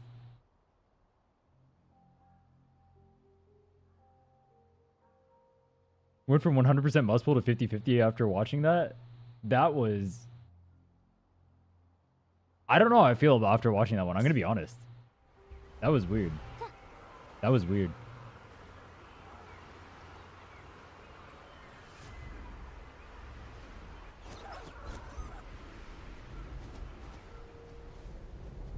That was a really weird PV. I don't know if I'm a fan of it. It felt really...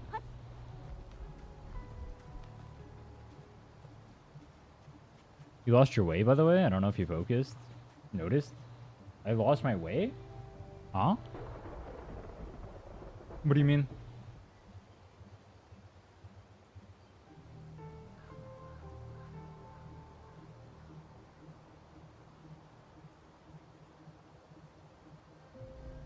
Walking into the fog? Oh yeah, I can't keep doing that.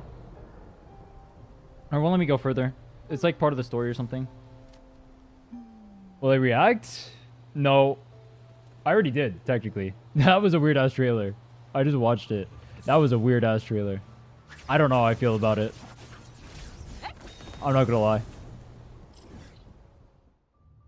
This bear looked at me funny. I got you.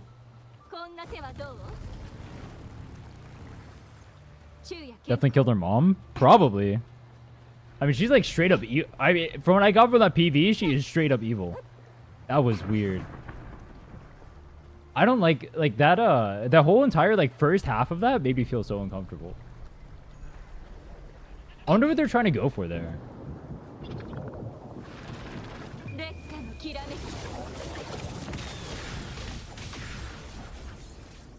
That was really weird. That's horny bait? That did not feel like horny bait to me. That felt like something else. I mean, is it? I don't know. That felt so wrong to me. I felt uncomfortable watching that.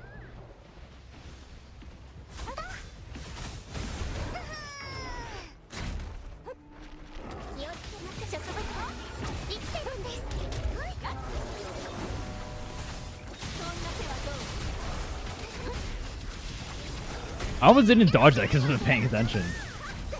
Wait, if you're playing in someone else's world and you're co-oping and you dodge, you won't get like the slowdown. That's kind of funny. You need to dodge twice in a row.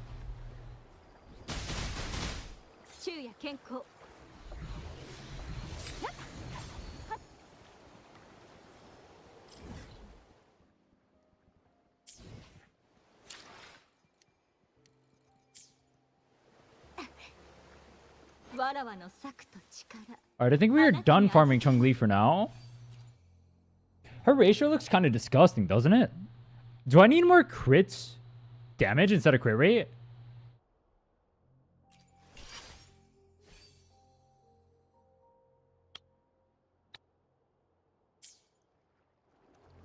Or is this good? Mercenary showcase for Calzarella's out. We just checked it out. That showcase would be so uncomfortable.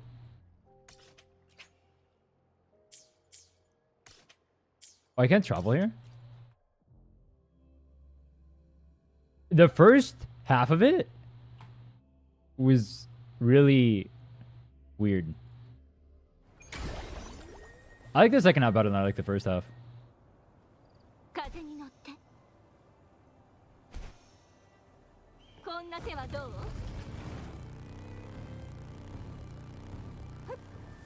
Wee.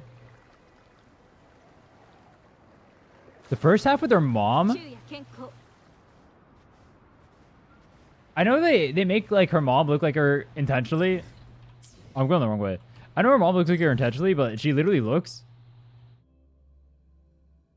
so much like her. I thought it was the same character at first until I realized that she was a little kid.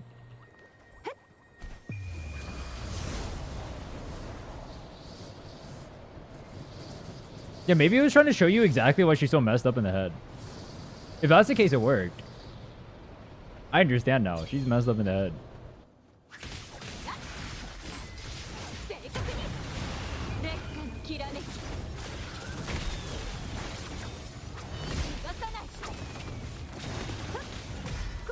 Wait, I actually do so much damage here.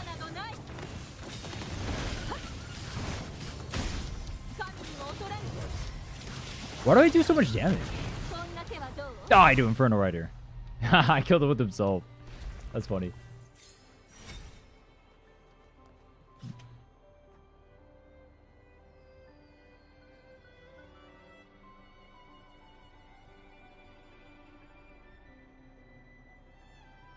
Alright, we go work on holograms now. Appreciate you letting me use your world, man. Thank you.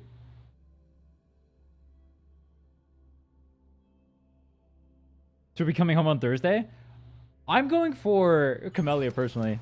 I might go for Consorella, depending on how she ends up playing. I haven't seen her playstyle yet. I didn't look at the 2.2 showcase, so it'll all depend on that. If she ends up looking fun, we'll see. But I'm not set yet. That PvE was really weird to me. It didn't sway me one way or another. I didn't like the first half of it, but the second half was pretty, or was like better. The first half made me so uncomfortable. Is there a little playstyle video out? Is there? You have a link to that one? I couldn't tell much from it. Oh. I can just wait for the day then. It's not a big deal.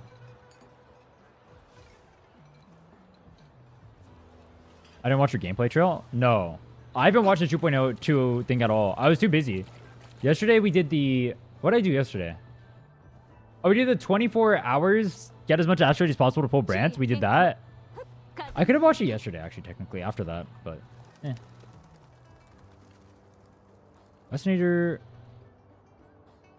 Combat Showcase. Oh.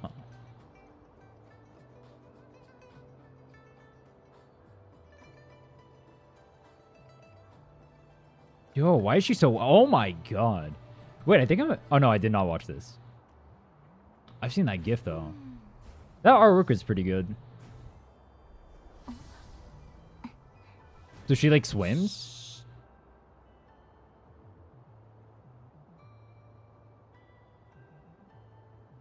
Why does it look like she's underwater? I guess she's like jellyfish motif. She legit looks like she's underwater.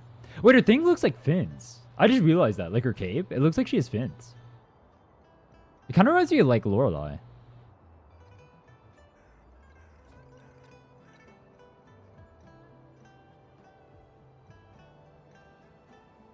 Yeah, I can't really tell too much about what's going on. What I can tell is she looks super bouncy, and like her whole motif is like she's like giga underwater. I assume that's her ult. I want to see how she actually plays. She looks really bouncy though. She looks super bouncy. I mean, bouncy is good. It means that the kid will probably be like super flowy, which is great. That means it'll be more fun, right? Her liberation makes his underwater look. Oh. I bet she looks bouncy. Hey, yo. I didn't mean it like that, but it works like that too. You know what I'm saying? My god. He's bouncy as hell. Boingo, boingo, going up and down. My god. Dude, if her banner ends up doing so well, or super well, we're gonna get so many Gunnar characters, by the way. We're gonna get so many Gunnar characters if she does well. Like, it's just gonna be over the top. It's gonna be open seasoned Azur Lane territory. They're going in.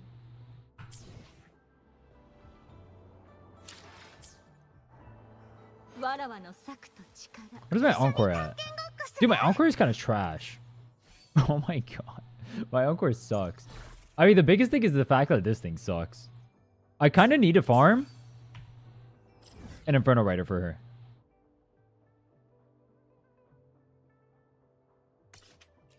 I guess I don't have to. I can probably down the hologram without it. I actually have no idea how to do Morning Ikes. Is Morning Ikes hard? Am I going to have a difficult time in there? Do I need to watch a guide or can I just go do it? Yeah, I'll go kill Ikes after this. I'll see if this one drops one. And if it doesn't, we'll just go. And if it does, we'll go.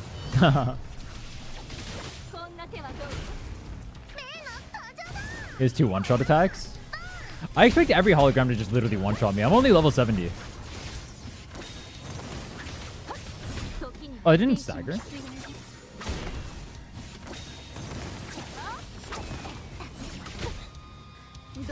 I was expecting it to stagger. Alright, give me crit rate, crit damage. Crit rate, crit damage.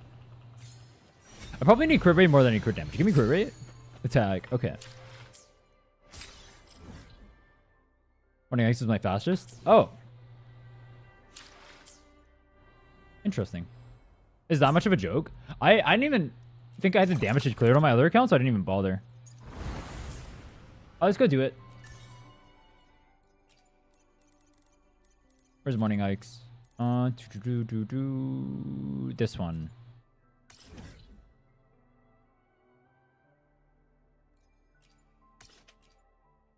Let's go there.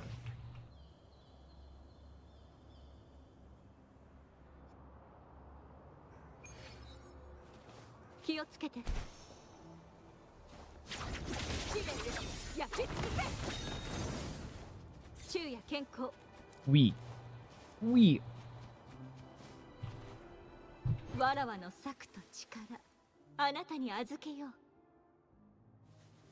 I think we're done farming Changli for now. We ended up getting her pretty good. All of her echoes actually done. Let's do a quick run through of these real quick. So we have a really good Inferno Rider on her.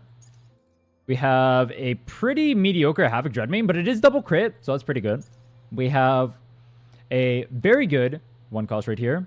Crit damage, crit rate, liberation, energy regen, skill resonance. Pretty good roll on crit rate, average roll on crit damage. We'll take those. This thing, pretty similar to the last one. We got attack percent on here, though. Low rolls on crit rate and crit damage, but still serviceable. And this last piece, the one we just end up hitting, pretty good. A little bit of a low roll, but it's fine. Well, the stats themselves are really good. The crit rate, or crit damage, I think, is technically below average. Crit rate at average. Still pretty good. Love it. Good vibes piece. So our overall stats right now, we have about 1.9k or 2k attack. I think that's because I'm in combat currently. I don't think I actually hit that much attack. I think my normal attack is 1.6. Her crit rate is 88.1, and then her crit damage is 226.2. Now, we were working on her Encore as well. We did steal quite a few pieces from her. We'll do a quick status update on that too. So, pretty trash.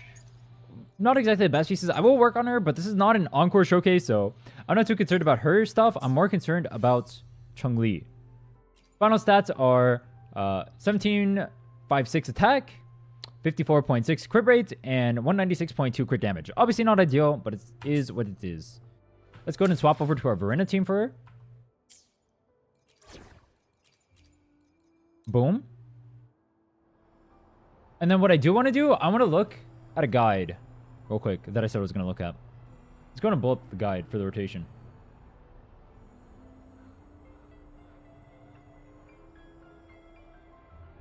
Encore Changli Showcase. Holy shit, that is loud. Changli will be Moonlit on this team? Huh? Is that normal?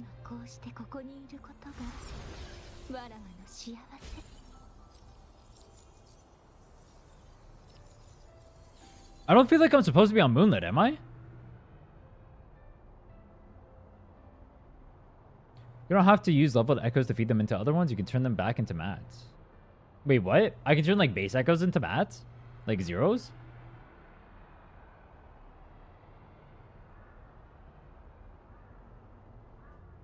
This one is not like actually like giving like a showcase of like what the rotation looks like. Also, I don't think this is like optimal technically. This looks wrong.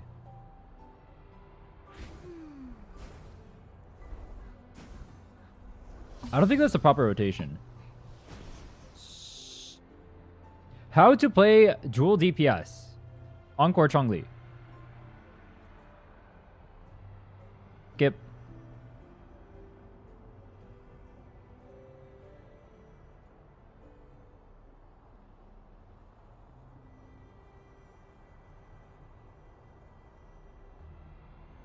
Dude, Blue Inferno Rider looks like a jellyfish.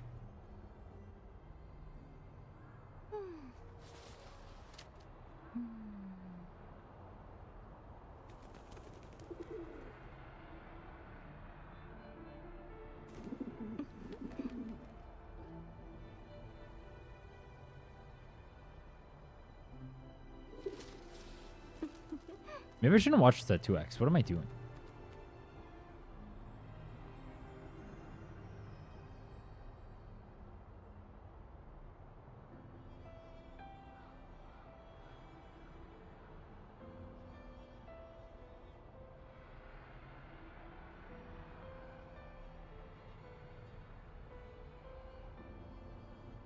His Encore does like 30 times my damage, by the way.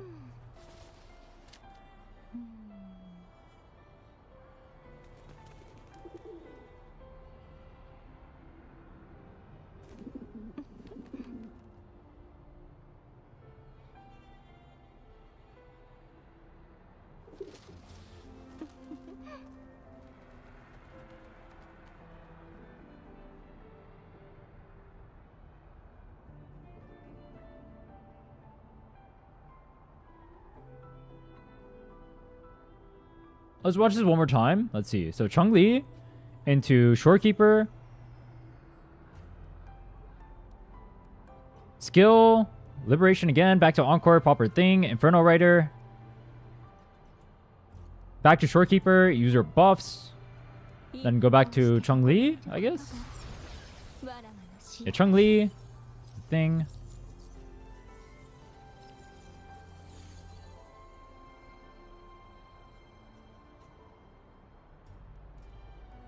I don't like this guide. I don't think this is a very good guide. It's not like actually a guide. It's just like showing the things and then talking about like random things.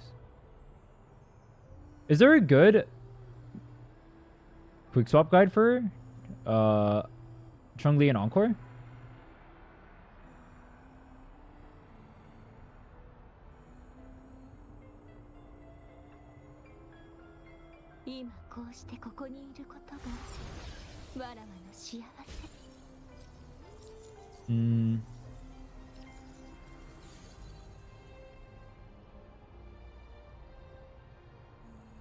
Basically stacking control on all characters first and letting Inferno Riders and getting Inferno Riders offer a damage percent buff. I don't even have I have Nightmare Inferno Rider though. Oh wait, no, I don't not on Encore actually.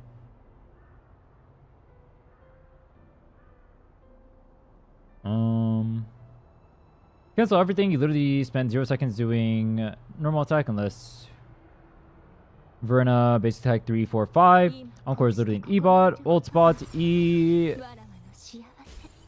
CA, cancel swap. What is CA?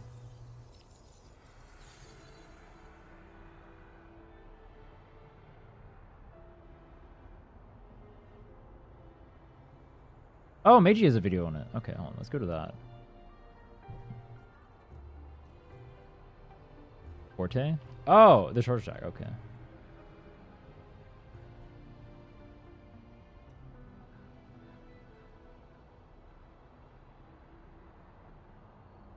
Rotation TLDR.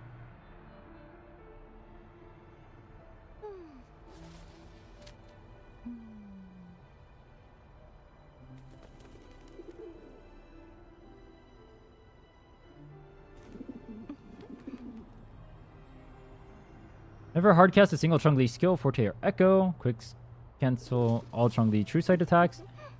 Get Verena buffs out. Minimize plunges. Changli skill leaves you in air, so you need to plan around this to avoid plunging. I don't want to plunge on Encore.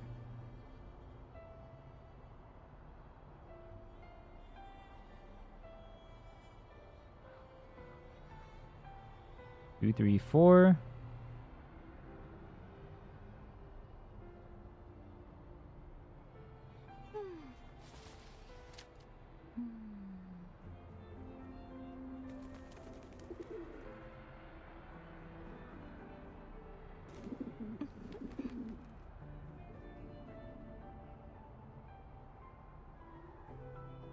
Why does this look so complicated?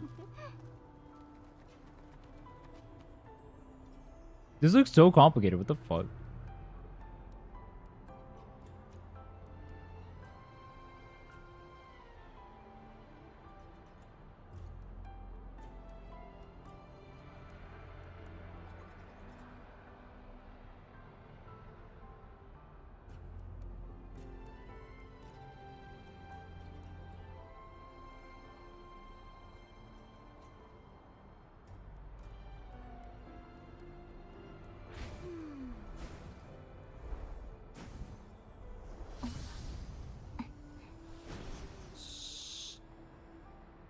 Bro, how long is this rotation?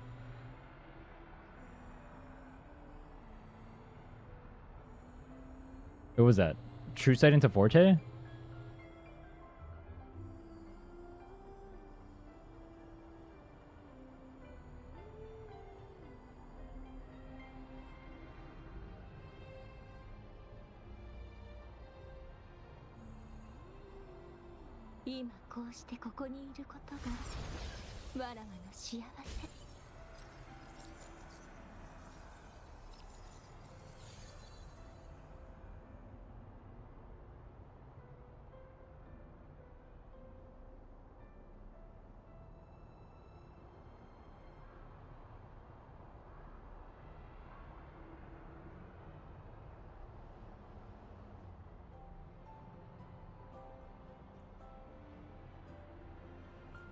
Intro, True Sight, Skill, Rena.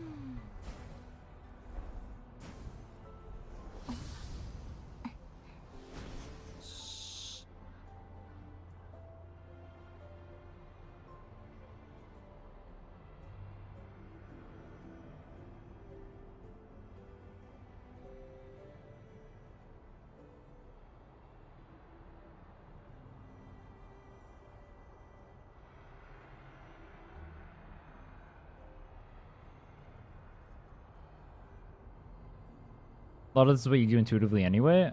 I'm more concerned about like the actual like optimization of the Forte building.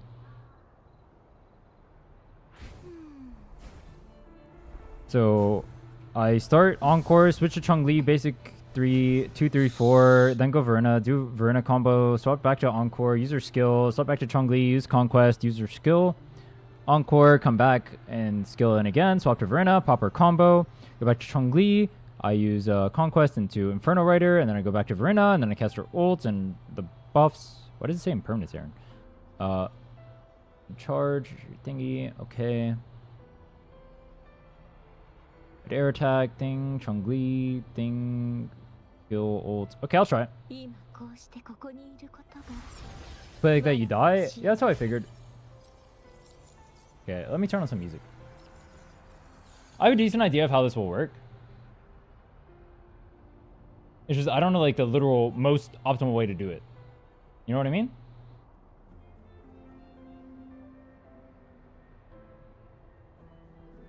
Let me throw on some music. Let's go ahead and get started. Citrus? Okay. What citrus?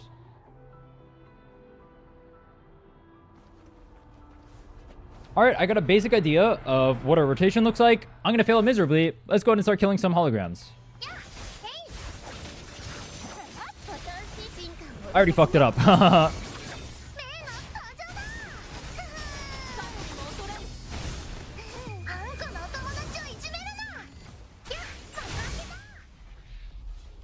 First one down, I guess. I'm owning the first one. Pogger Wogger. 13-second clear time on the first one. Wow. We gotta go all the way to 6.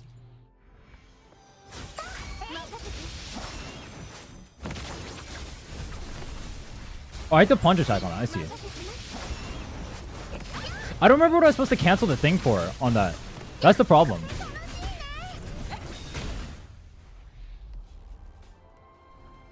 I mean, I'll learn optimizations. Whatever. I'll just down this real quick. It won't be hard. And then I'll go learn our optimizations afterward.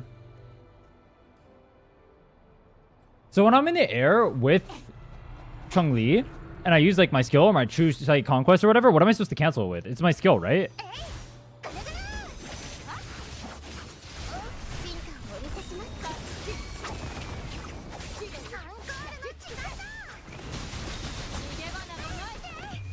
Oh, I'm not supposed to use this yet. Whoops. Probably doesn't matter. Wait, did they change the location of this? Oh, I'm killing myself. What am I doing?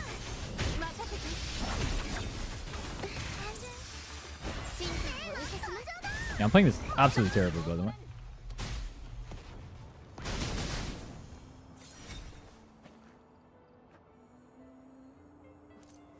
It's fine. Look at that. I get extra echo enhancement materials, too, for when I fail miserably. I'm starting on the wrong one. I just did the wrong thing again.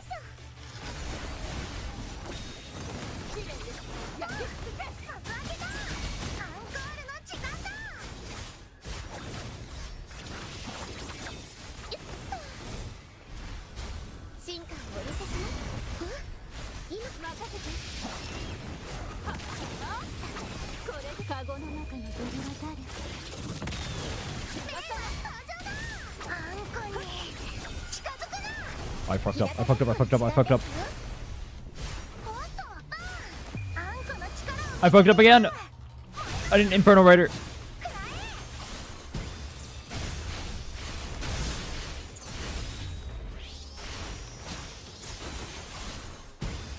My Encore does no damage. Swap cancel into Encore when your Changli concerto is almost full and trigger Encore Echo. Swap cancel a second Verena, complete the rotation. Okay.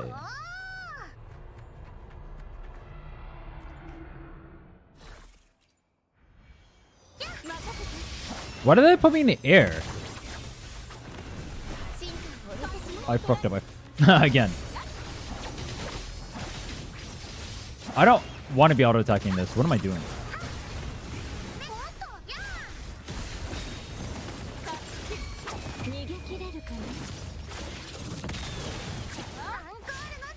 Oh, missed. I was getting one shot here.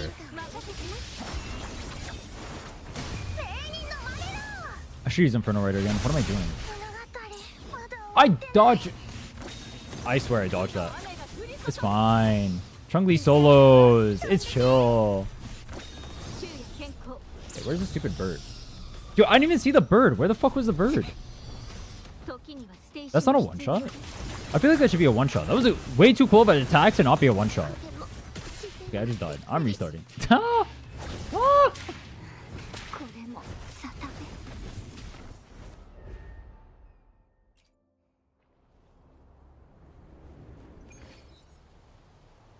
No more shall I lose to Morning Ikes. Losing once on this, embarrassing enough.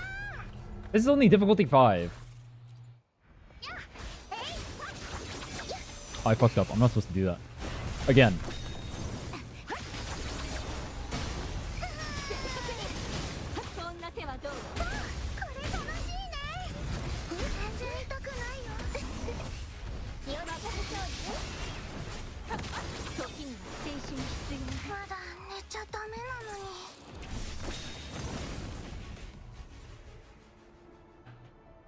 I'm trying to figure out the combo too much. I'm not actually playing the game.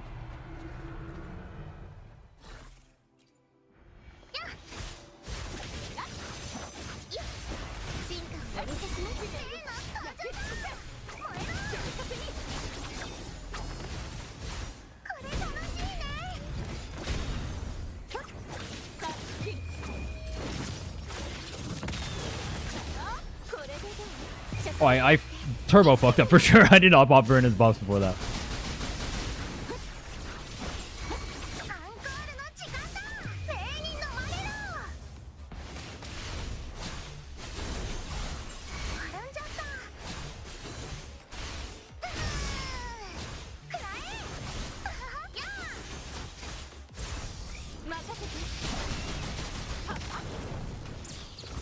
I didn't dodge?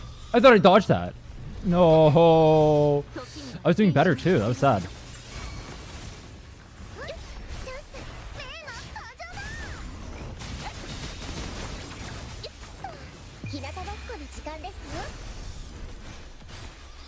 Where the fuck is the boss?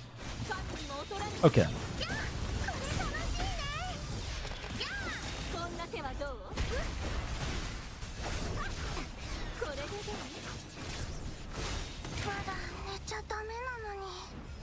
No! No! I will not lose to Morning Ikes. That would be so embarrassing. That would be the most embarrassing thing you've ever seen in your life. But you know what I will do? I will pop all of my skills at the worst time imaginable. So I get like negative damage done.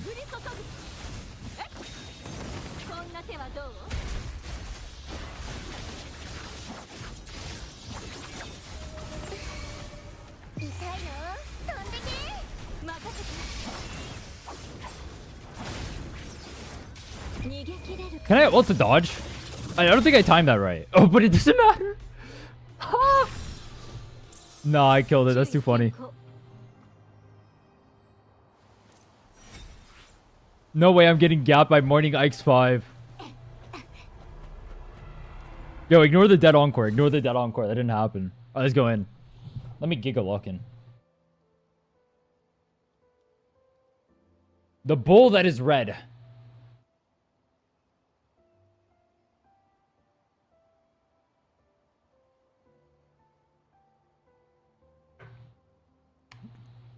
Okay.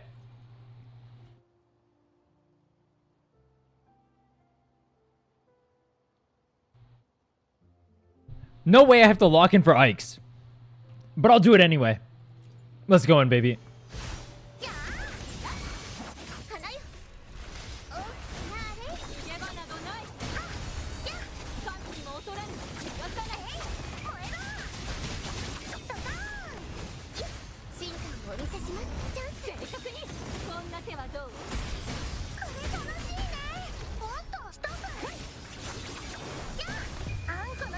I kind of messed up here. I didn't use my ult on Changli.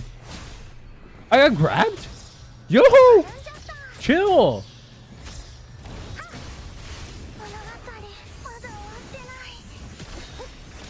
I died.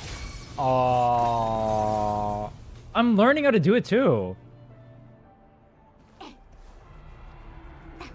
I think I'm understanding it now.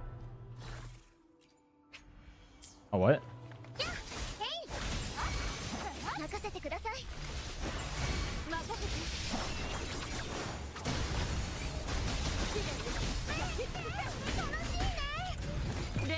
Oh, I forgot to use my forte. I messed up. Okay, I messed up. I want to restart. I'm getting better at it, though. You see that? That was, like, almost perfect.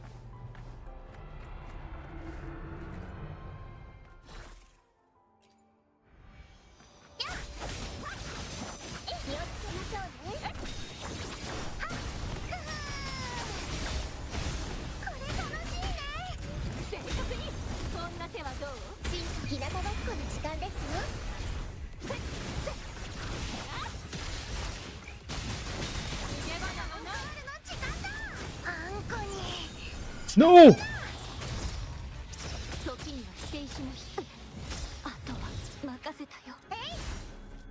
Aww.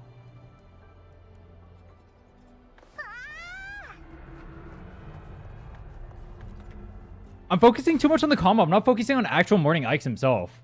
Because I've never played this comp before. I have to, like, learn how to play the comp. Oh, fuck, I messed up already. Oh, yeah, I would have restarted. I've never played the comp before, so I'm trying to focus on how to do the comp. But I haven't actually killed Morning Ice either, ever.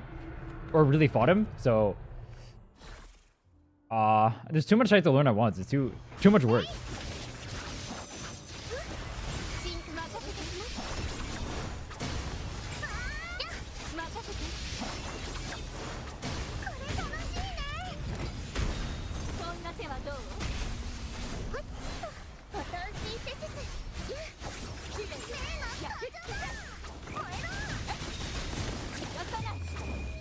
Does this even hit?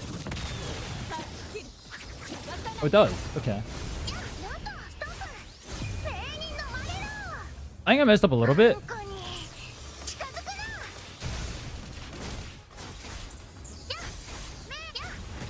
I'm dodging way too much. Where did my ult go, by the way?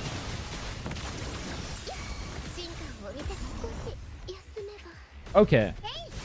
I keep ending up in the air, and it feels really hard to dodge in the air.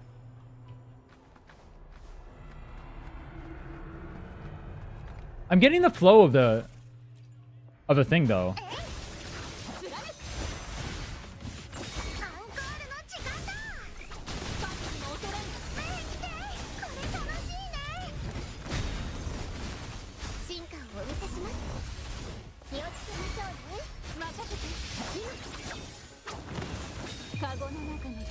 Oh, I messed up. I didn't use my forte. It's true sight.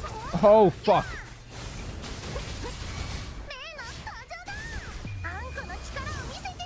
It's fine.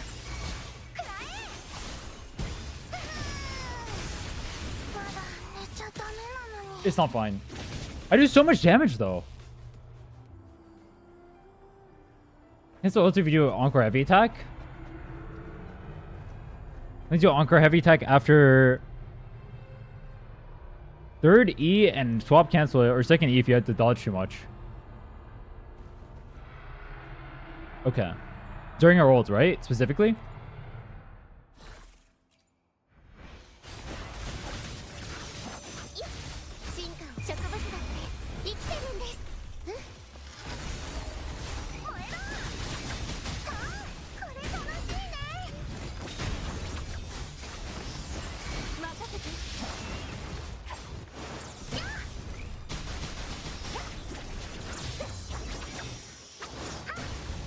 Okay, I kind of fricked up. No, no, no, no. I didn't use four.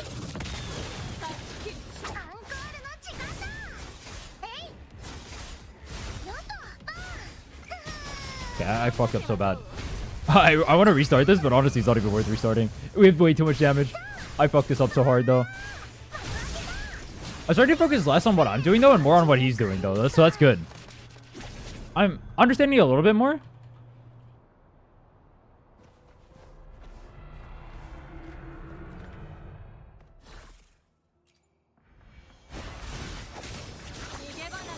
I fucked up. Again.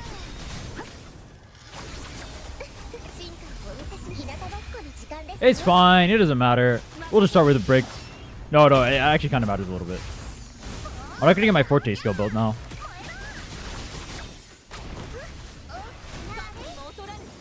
Okay, so I'm getting... Yeah, okay. So one thing I didn't know is every time you use your skill, when you swap back into her, you get True Sight Charge. And then you just Conquest, go in, use it again, and you're building up Forte like that. Okay. And I'm assuming you do it with this too.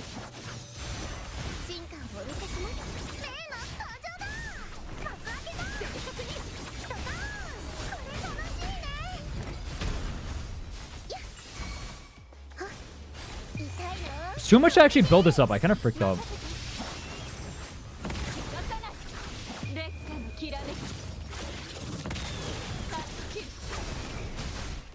I don't even have ults built up yet. One ult, please. Thank you. So I messed up somewhere with Encore for sure. If I didn't have ult built up by then. I accidentally parried him there. That definitely was not intentional. He charges that for so long.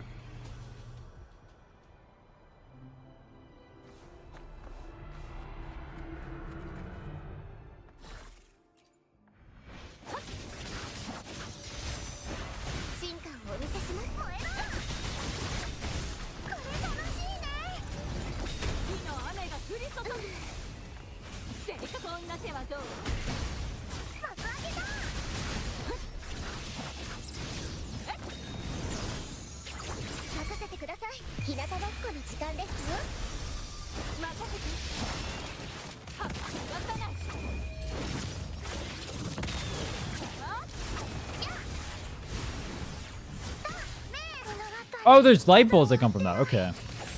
So that one I have to dodge the initial come in, and then I have to dodge the light balls too. Okay. So I'm learning the boss now.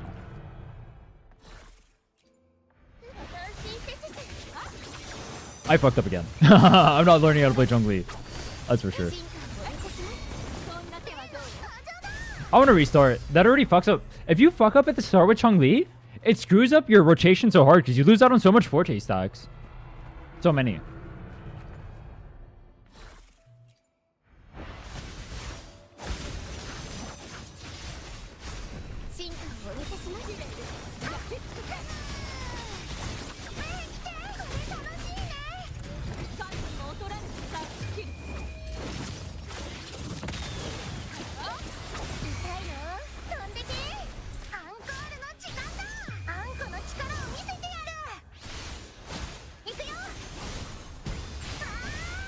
I fucked up.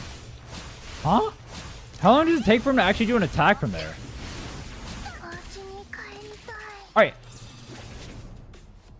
This boss takes so long to actually do the attacks. Like, he does, like, animations and stuff, and then he just never attacks. That's cringe. Oh, I fucked up again. I can recover from here, though. I think I know how.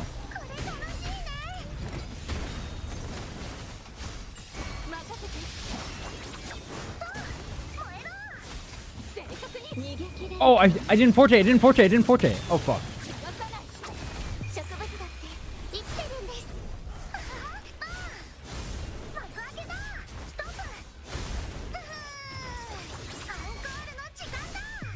Okay, I see. I messed up pretty bad, but it's probably not going to matter. Like, I'm dodging so much during things I think that are animations for him, but then they're just not. Okay? He doesn't do the bolts there. Oh, but he does... Okay. Lots of different attack patterns. Dude, this guy's attack patterns are weird.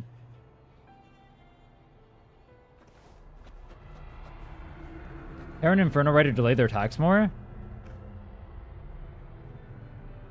Maybe. I haven't done Inferno Rider yet.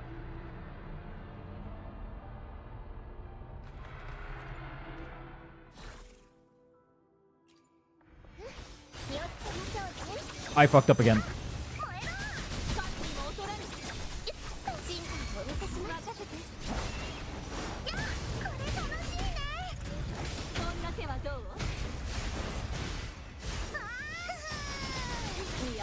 Yeah, I fucked up really bad.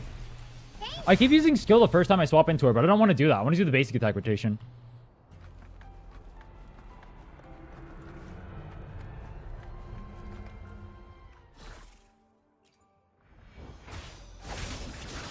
Like, I want to do that, right? And then come back into Changli, do True Sight, and come back, and do this, and then come back, and then True Sight, and then come back, do this, and then do this.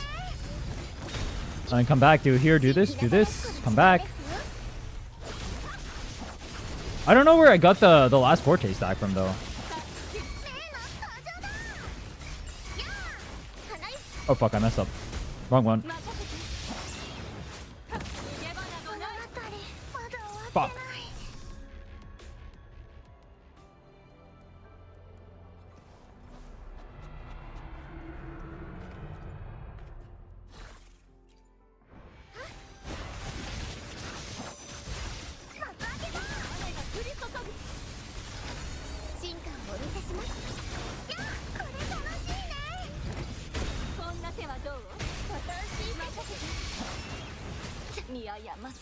That hit me in the air?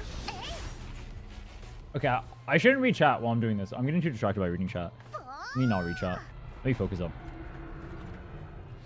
I'm gonna lock in. I'm gonna try her lock in.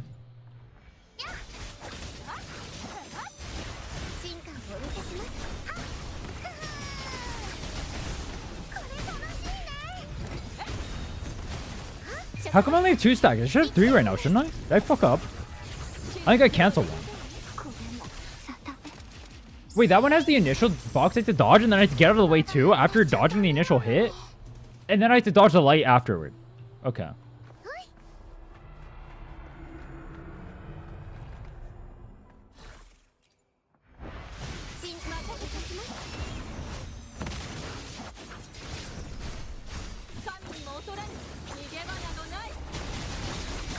Oh, I canceled my thing there again. Okay. I mean, in this case, it probably doesn't matter.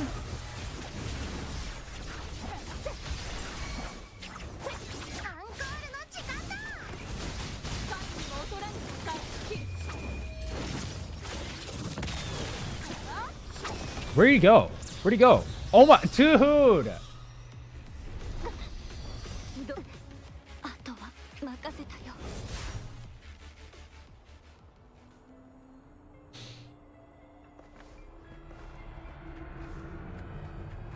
I couldn't see. All right, I know that's the whole thing behind Morning Ice. He goes in the air and he gives you AIDS. I know that. All right, whatever, bro. You will die a painful death. I promise you. I promise you. You will die a painful death.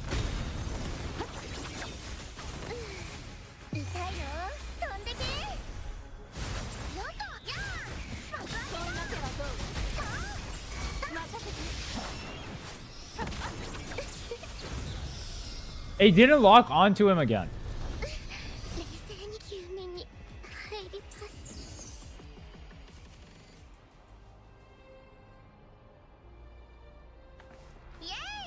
I'm trying to lock on, but he's not locked on him automatically at the start of the fight, so I have to remember to lock onto him instantly. Which is really stupid.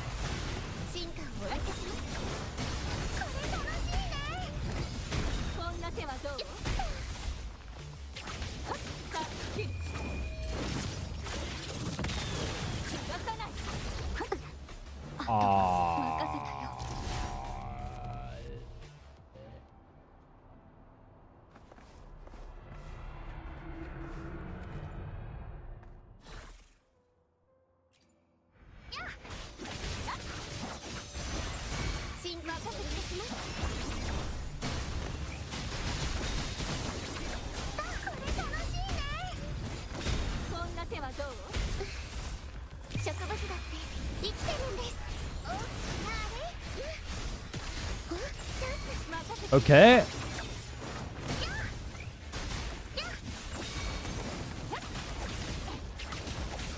I didn't use Forte. I didn't use Forte. I didn't use Forte. I didn't use Forte. I didn't use Forte. It's fine.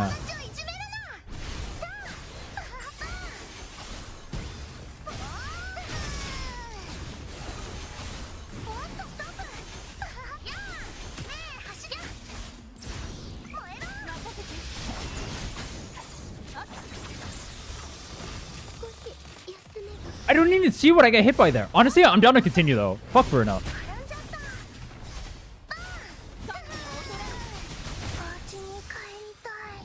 Yeah. Like, I can't even see it because he's below me. And he's just fucking pummeling me with back shots.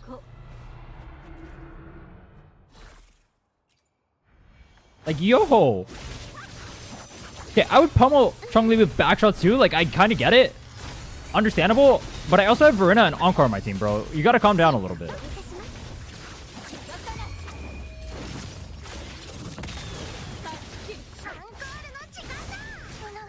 Oh, fuck.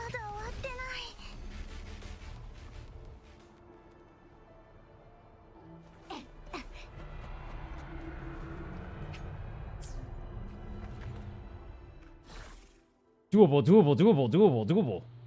Doable. Doable, doable. Doable. Kappa. No Kappa. No Kappa. No Kappa. No Kappa Chungus. I didn't get the Forte stack from that.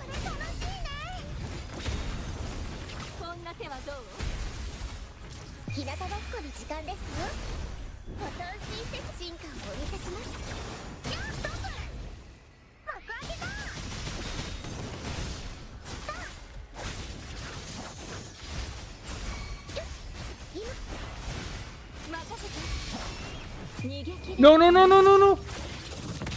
Oh!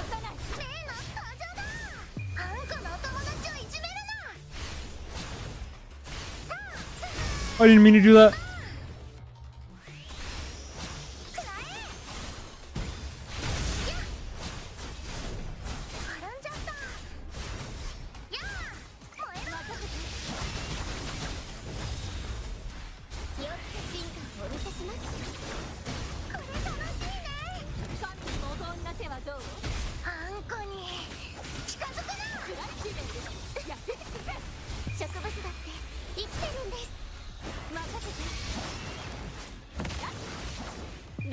Wait, that wasn't my Forte skill. No, no, no, no, no, no.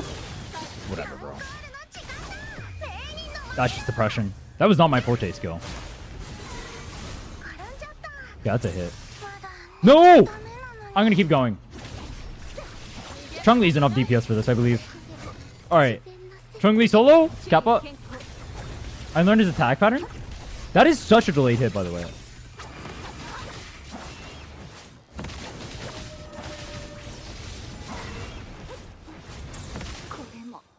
I end up in the air too much with this character when I use her. Holy shit.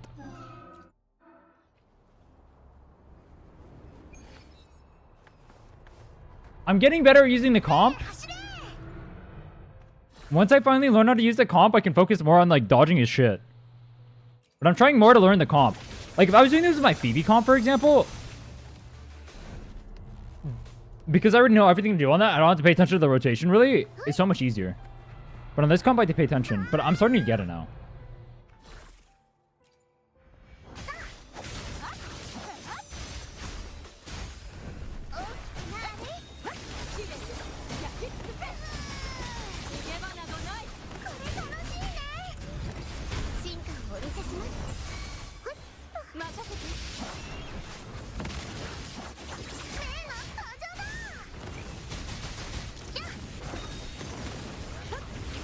Yo! Yo, yo, yo, yo, yo.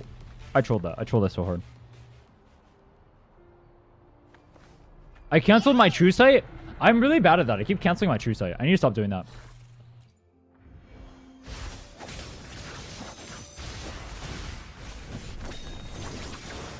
Oh, wait, no, no. I'm not canceling it. It's just not hitting.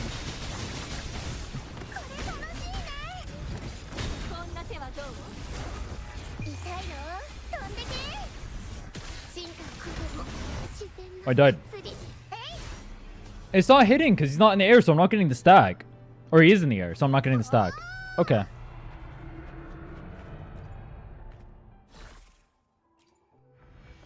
So I definitely have more than enough damage for this.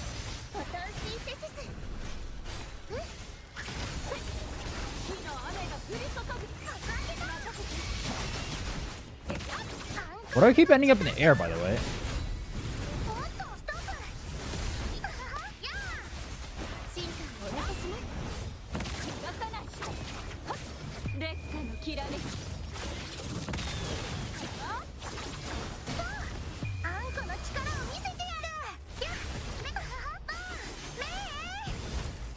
No! Yeah, I'm gonna focus more on what he's doing rather than what I'm doing. So my gameplay is gonna suffer, but I'm gonna dodge everything. Not everything, but like most things. I'm focusing way too much on what I'm doing right now.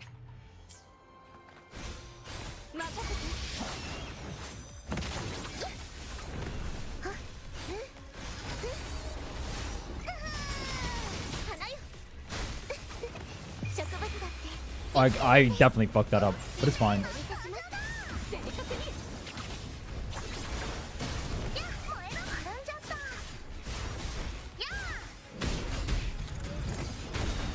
Okay, it's kind of less than fine.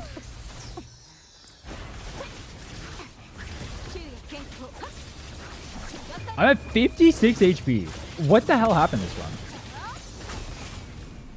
Okay, goodbye. I feel like sometimes when he does animations and stuff, I can't see them because they just hide behind Changli's stuff. Like, Changli's visuals are so big and cool. And it also fucks you.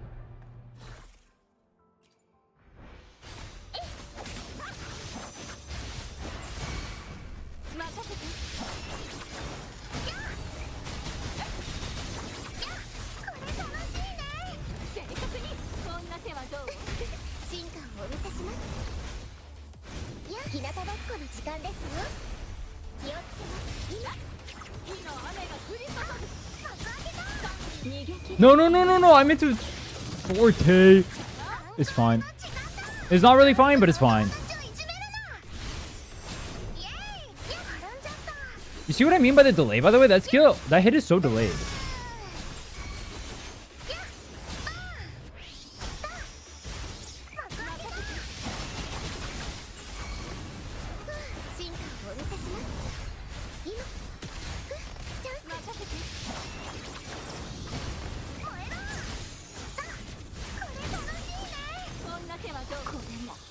What? How did I get hit? It already went through me.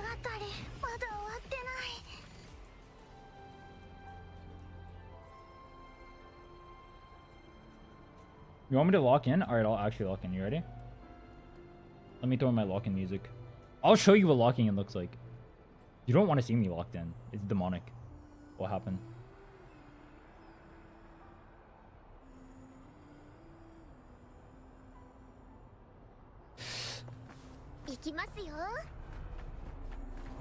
Bad things happen when I lock in. Don't say I didn't warn you.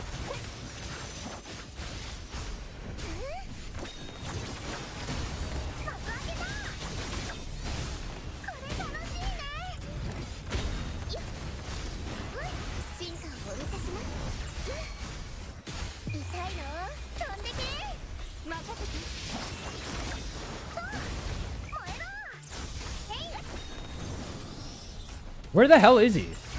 Aha! Dodge! I see you! I see you! You sneaky fuck! Okay, I don't see you. I don't know why the camera wasn't able to see him before. I had literally had him locked on.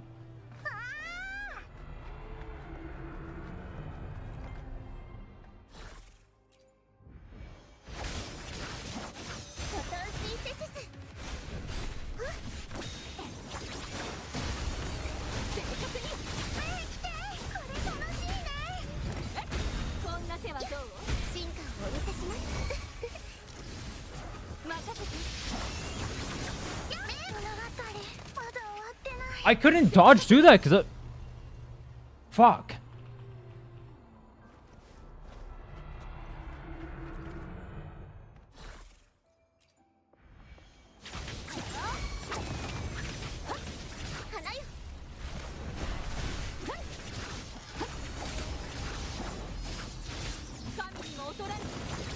I mean, this isn't how I want to do it, but I'm kind of... I'm getting trolled right now. What is even going on?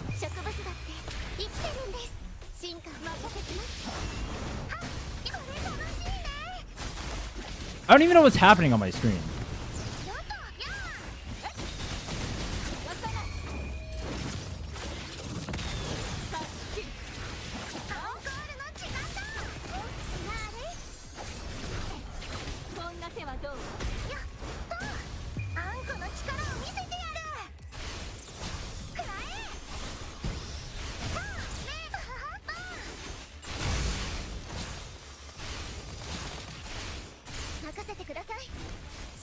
Wait, if I'm melee ranger him, can you not hit me with those?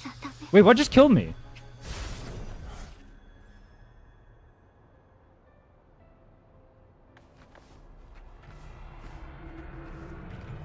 You cannot be dying to morning ice right now. This is embarrassing. Okay, that's somehow more embarrassing. Whatever the fuck you just did is infinitely more embarrassing. I have zero...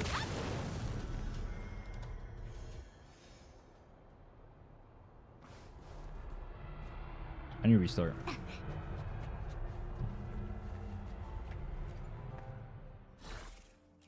My streamer does not lose to morning hikes. My streamer is not a fucking donkey in disguise. My streamer has hands. My streamer is not a fraud. My streamer kills morning ice on this try.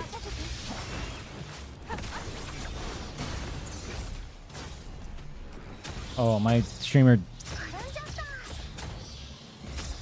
Fuck.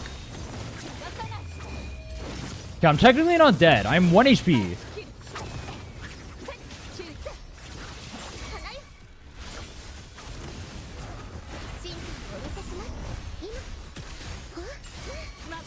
Okay, winnable, winnable, winnable.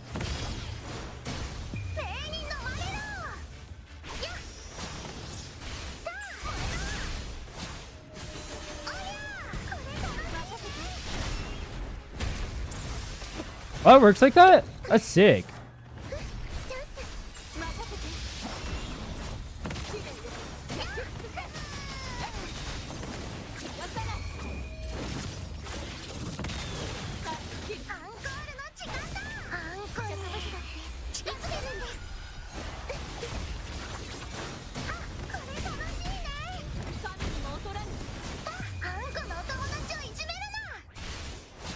My streamer wins these.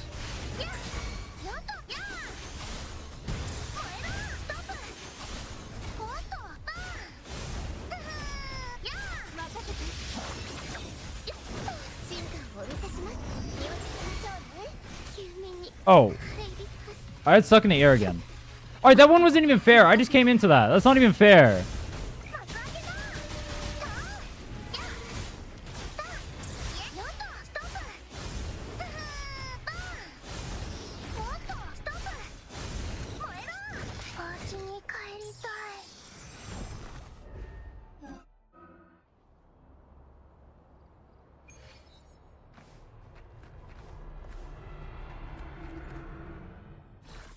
No more Mr. Nice Streamer.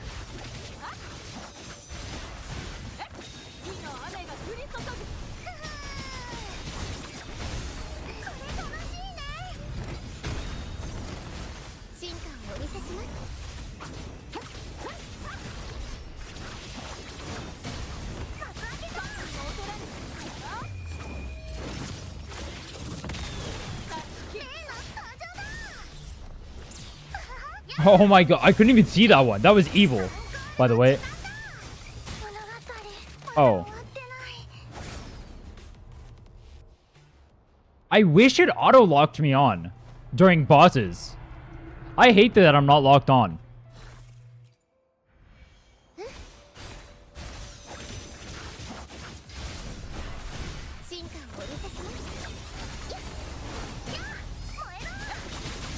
Oh, I canceled it too early again.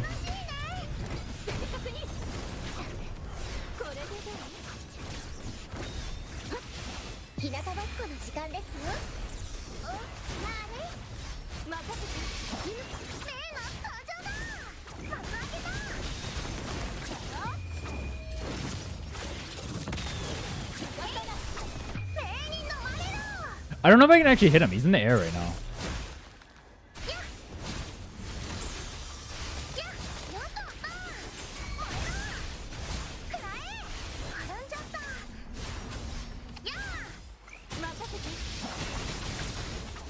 I definitely freaked up. What? Alright, it's fine. Just no Verena. It's not a big deal. Kappa. Alright, now it's a big deal. No. It's so free. It's not even hard.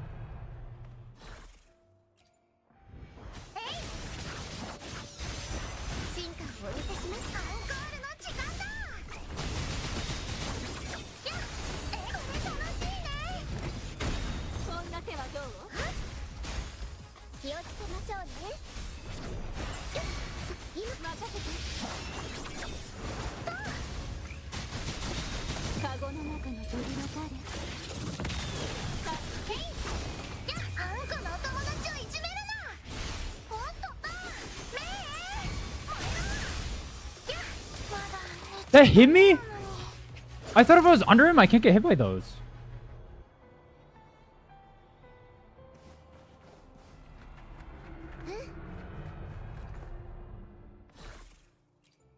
Shake it off, shake it off.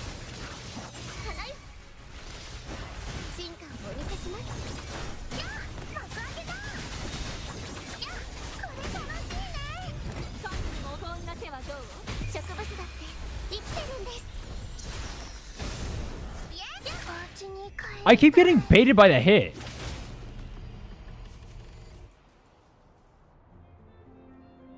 Oh, I forgot my ultimate lock-in song. Hold on. Alright, this is the real lock-in song. That fake out on that first hit keeps messing with me. But I'm not even losing to that one. I'm losing to other ones.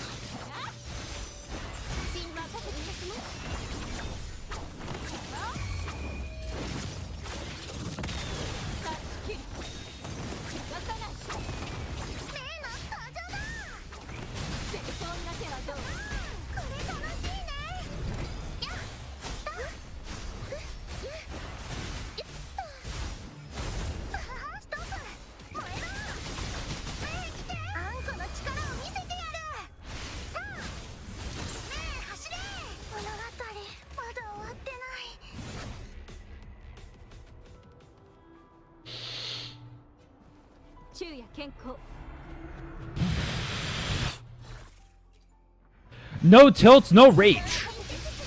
Only perfection. I can't even say that. Only embarrassment, frankly.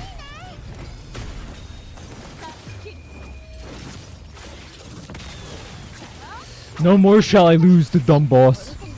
I didn't have fallacy up. Oh shit.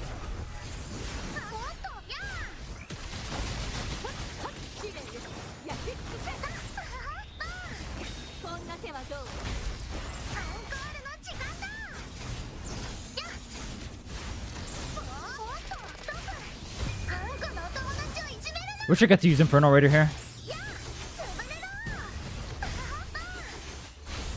I messed up.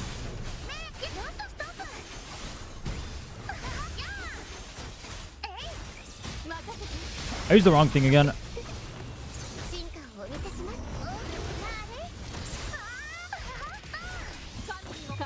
I had to use this to dodge. I couldn't see what I was in. In optimal, for sure, but I didn't get to see what animation I was in, or he was in. I knew I had to dodge something. I thought I the intro skill. Fuck.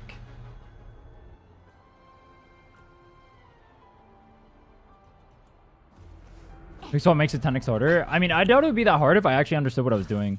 But yeah, also, like, ending up in the air 24/7 and not being able to dodge is really bad. It does feel pretty hard.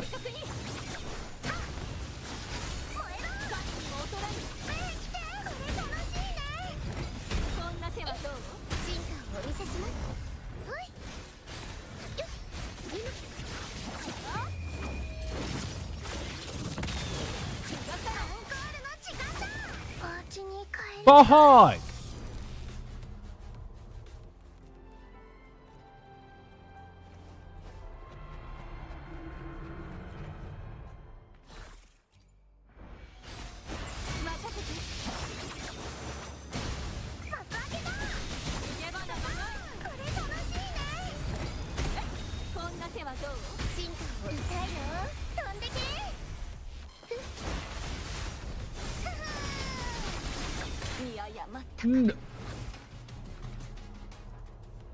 I feel like it's so hard to see what animation he's in. I feel like that's my biggest issue. I can't see what animation he's in. I fucked up again.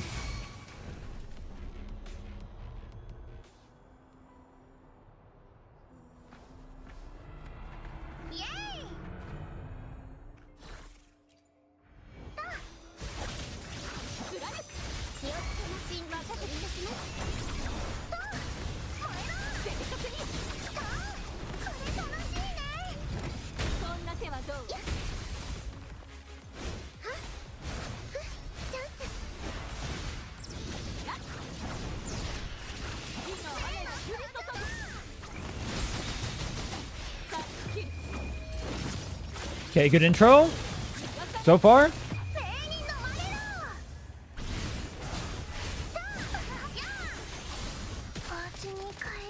I thought it would take longer to come out.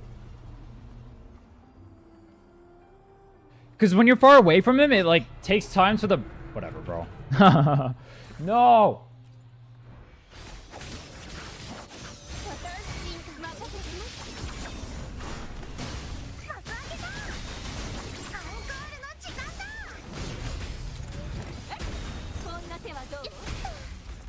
That's kind of bad. I'm down 1 forte. Gotta wait.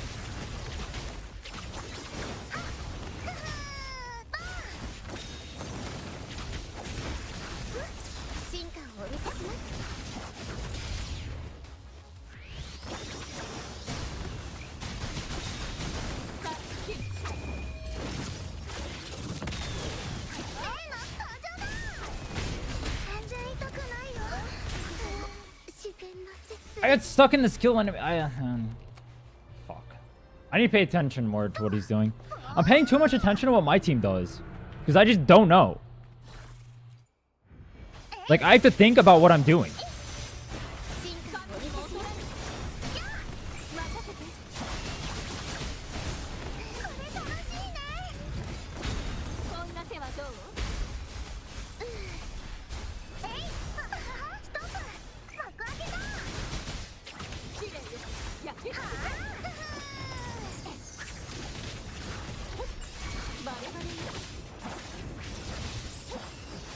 Why is it not... It's not using my thing.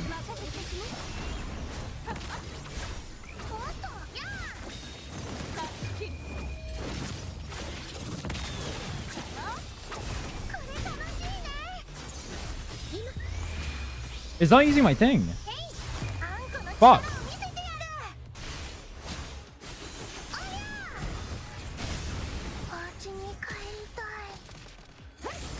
Okay.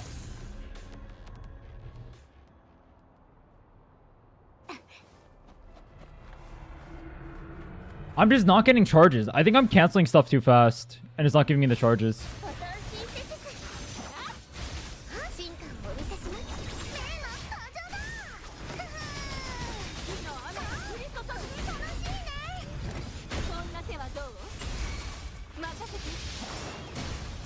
Yeah, like right there, I instant... Oh, it actually gave it to me, though.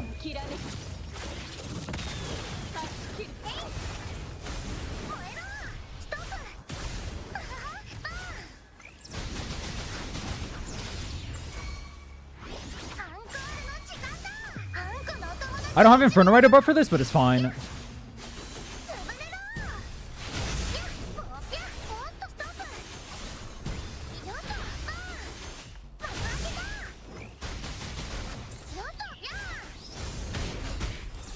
Actually, I should be doing this one, huh?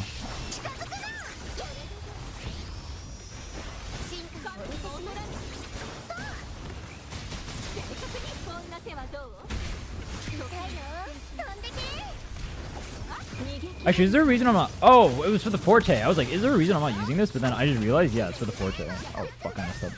I mean, this is fine. I get the buffs for going into this. It's not the biggest... This is probably fine, because this is the most DPS I'm ever going to get out of Encore.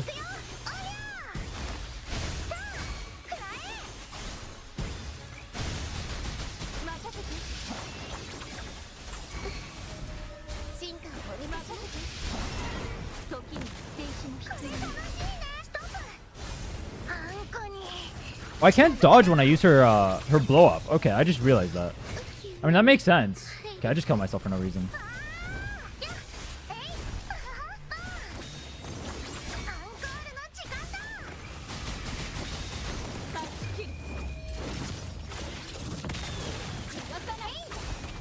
Wait, I almost have it done. Wait, can I do this? Burn is dead, but it's fine. Okay. I do too much damage. This is kind of illegal, honestly. I feel so strong on this comp. Okay, parried.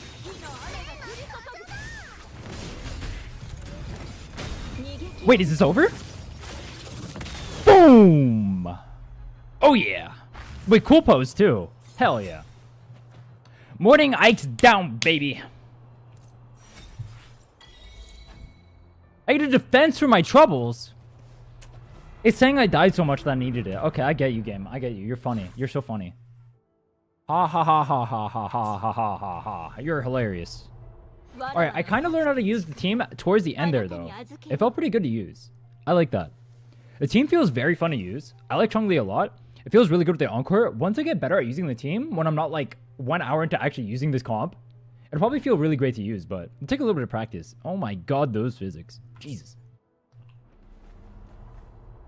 I guess that's it for today, though. If you want to see more content like this, make sure to subscribe, hit the follow button, all that good stuff. Until next time, take care, everyone. Oh, that was for the YouTube outro. Any tips to improve a reaction time, like diet or something, to improve my mechanical ability to pursue at a high level? Best thing to improve reaction time? I think you're hard tunneling into the wrong things. There's a lot of people who have really bad reaction times that are able to be really good at games. The biggest thing you should look into, there are things you should do. Putting yourself in the best state to perform is the best thing you can do. So, IMO, the best ways to actually be good at games. 1, you have to actually play the game. 2, you have to actually study the game. And then 3, you have to put yourself in a place to perform. So what does that mean? That means the day before you play tournaments or whatever, you have to get great night's sleep. You have to eat well. You should be doing that all the time, by the way. If you want to perform at your best level, it has been shown through numerous studies now that physical performance, things like exercise and whatnot, so going to the gym or cardio, have numerous benefits for your brain. So if you want to be better at games, you should be working out in some capacity. You should probably be doing it anyway for the physical benefits, but if you really want your brain to like work super well, definitely should be working out. I think if you're looking for some sort of like hack or something regarding pursuing stuff at a high level, I don't think there really is one. The biggest things are committing time to actually doing stuff, and then, or committing time to practicing meaningfully, and then reviewing not only your own VODs, but other people's VODs. Does that answer your question? Yo, what do I do now? I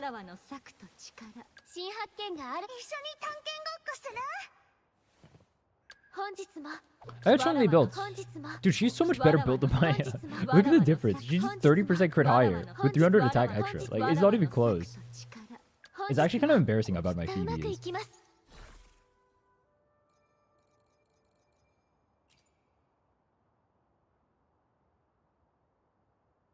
Hellrider holograph? I mean, we will be doing that eventually.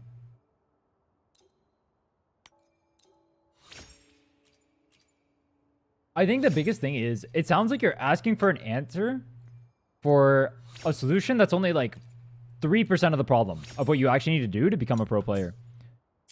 So like, being able to like improve your reaction time and stuff like that, that's not what matters.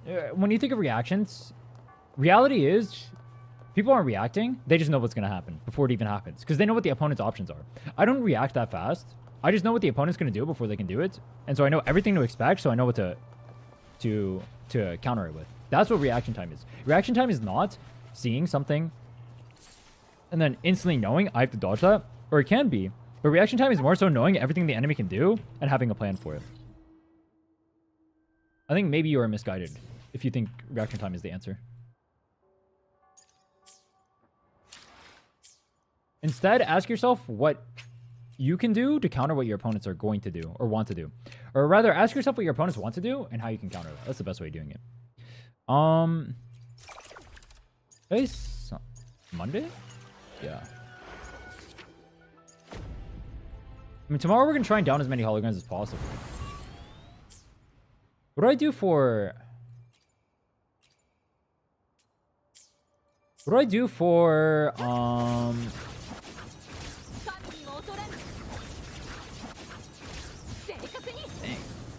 So I understand how Changli works a lot better now. I actually have never read her skills. Let me go read her skills really quick.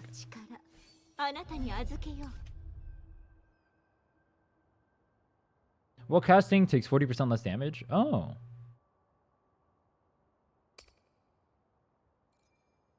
To capture, charge replenish every 12 seconds, can be cast mid-air. Those don't seem to matter. What is this? Every time you use Conquest or Charge, increases fusion number by 5%. Does that stack? Heavy attack or Resonance Liberation increases... Gives 20% fusion damage bonus and ignores 15% of target's defense. Ooh. Changli releases heavy attack within 10 seconds. Her attack is increased by 25%, after which Fiery Feather ends.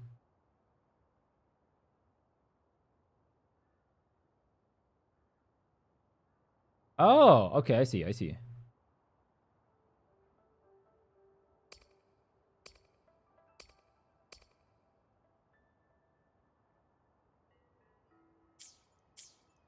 Do I do any form of coaching? I guess so. It depends what for. Like, if you're asking for like coaching for like how to like actually study to be better, or coaching for like how to improve at like specific games, I guess I do if I play those games. Like, I could coach Supervive. I could technically coach League, though there might be better people for that. I mean, I think the best thing I could probably coach for someone that is really boring is teaching people how to improve. I think learning how to improve is probably the best skill you can learn, but a lot of people don't know how to do that.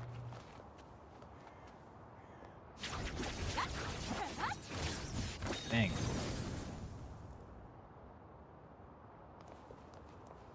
Dude, ulting before Forte a lot. Yeah, I was building, I think I was canceling my Forte early when I... Yeah, because it's a little bit of an animation. I think I was canceling my Forte too early. Because what I was trying to use Forte, but then I would cancel too early. That's what I was saying with, like... I was doing the same thing with True Sight. I was canceling my True Sight too early, and I wasn't getting any charges because of that. Like, when I was doing the True Sight, what's the aerial one? Like, the charge or whatever? I was canceling that with the skill too early, and I kept missing that too. And then my Forte, I think I wasn't holding it down long enough, and so I don't think I was getting the first initial tick of damage. Though the second one after the ult, I wasn't canceling that. But that's because it's that much just swap.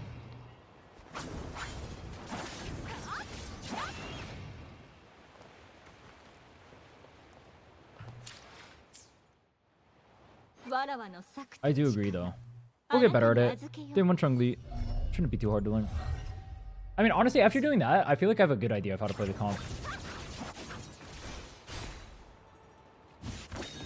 It's kind of cool that if you get into basic attack 4 and you swap out, you stay in True Sight. Is it just being on the 4th one that gives you the True Sight? Is that why? Oh, it is. So you get the buff just from doing the 4th one. That's why that works. Okay. I see. And then the other thing is, so you get 1 stack from that, right? And then you 2 stacks from the skill. The way the rotation is supposed to work is you're supposed to go through. So you do, like, whatever, right? You get this. Supposed to, like... Oh, whoops. Like, swap here, you do this, and then you come back, and then you use a skill, right? And you're 1 stack right now. So then you come back over here, and then you second stack. And then do it again. And you go to another character, do some super shit, you get 3rd stack here. But then you have to stall enough time to get your skill back up. I feel like I struggle a bit to see my mistake from VODs. Well, what game are you playing, and how high elo are you? I can get rid of the time now. And yeah, I agree. I think Until you understand why you watch your own VODs, honestly, like, watching your own VODs is nonsensical. You should just watch better players than you.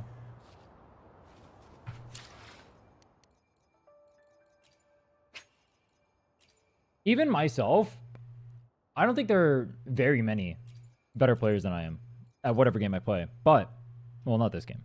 I'm new to this game still. But I almost exclusively watch other people's VODs because watching my own VODs... I mean, I do watch my own VODs, to be clear. I do watch my own VODs. But I spend more time watching other people's VODs because other people can learn tricks that may have taken them, like, months to learn or something, right? They'll learn, like, a specific trick or whatever, and you can just steal that instantly by seeing someone do it once. So it's infinitely more useful to watch someone else's VOD where they spent the time learning all these stupid things that they do, or like all these tricks, and then you just take whatever they do and you just steal it.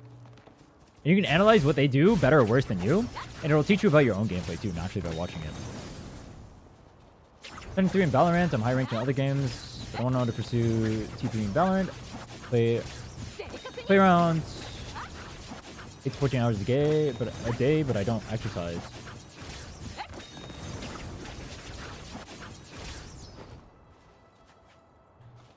I don't really play FPSs, so I can't give you like specific rundowns for FPSs.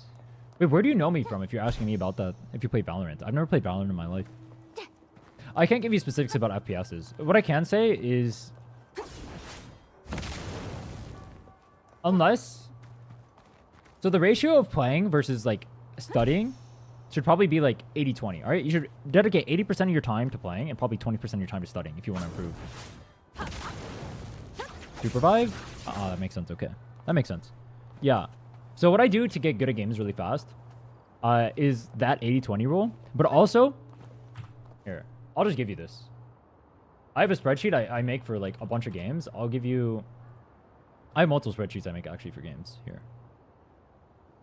I'm a nice guy.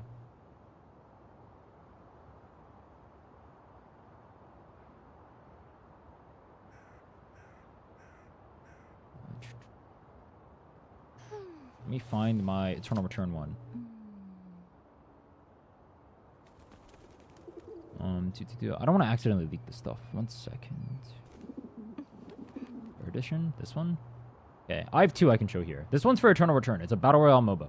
What the actual game is, doesn't matter though. All that matters is that you see what's going on here.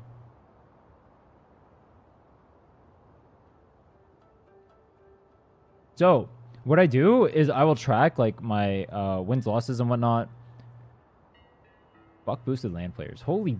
I'm so based. Holy shit. Let's see. This one is more useful. So, what I'll do is I'll find, like, matchups.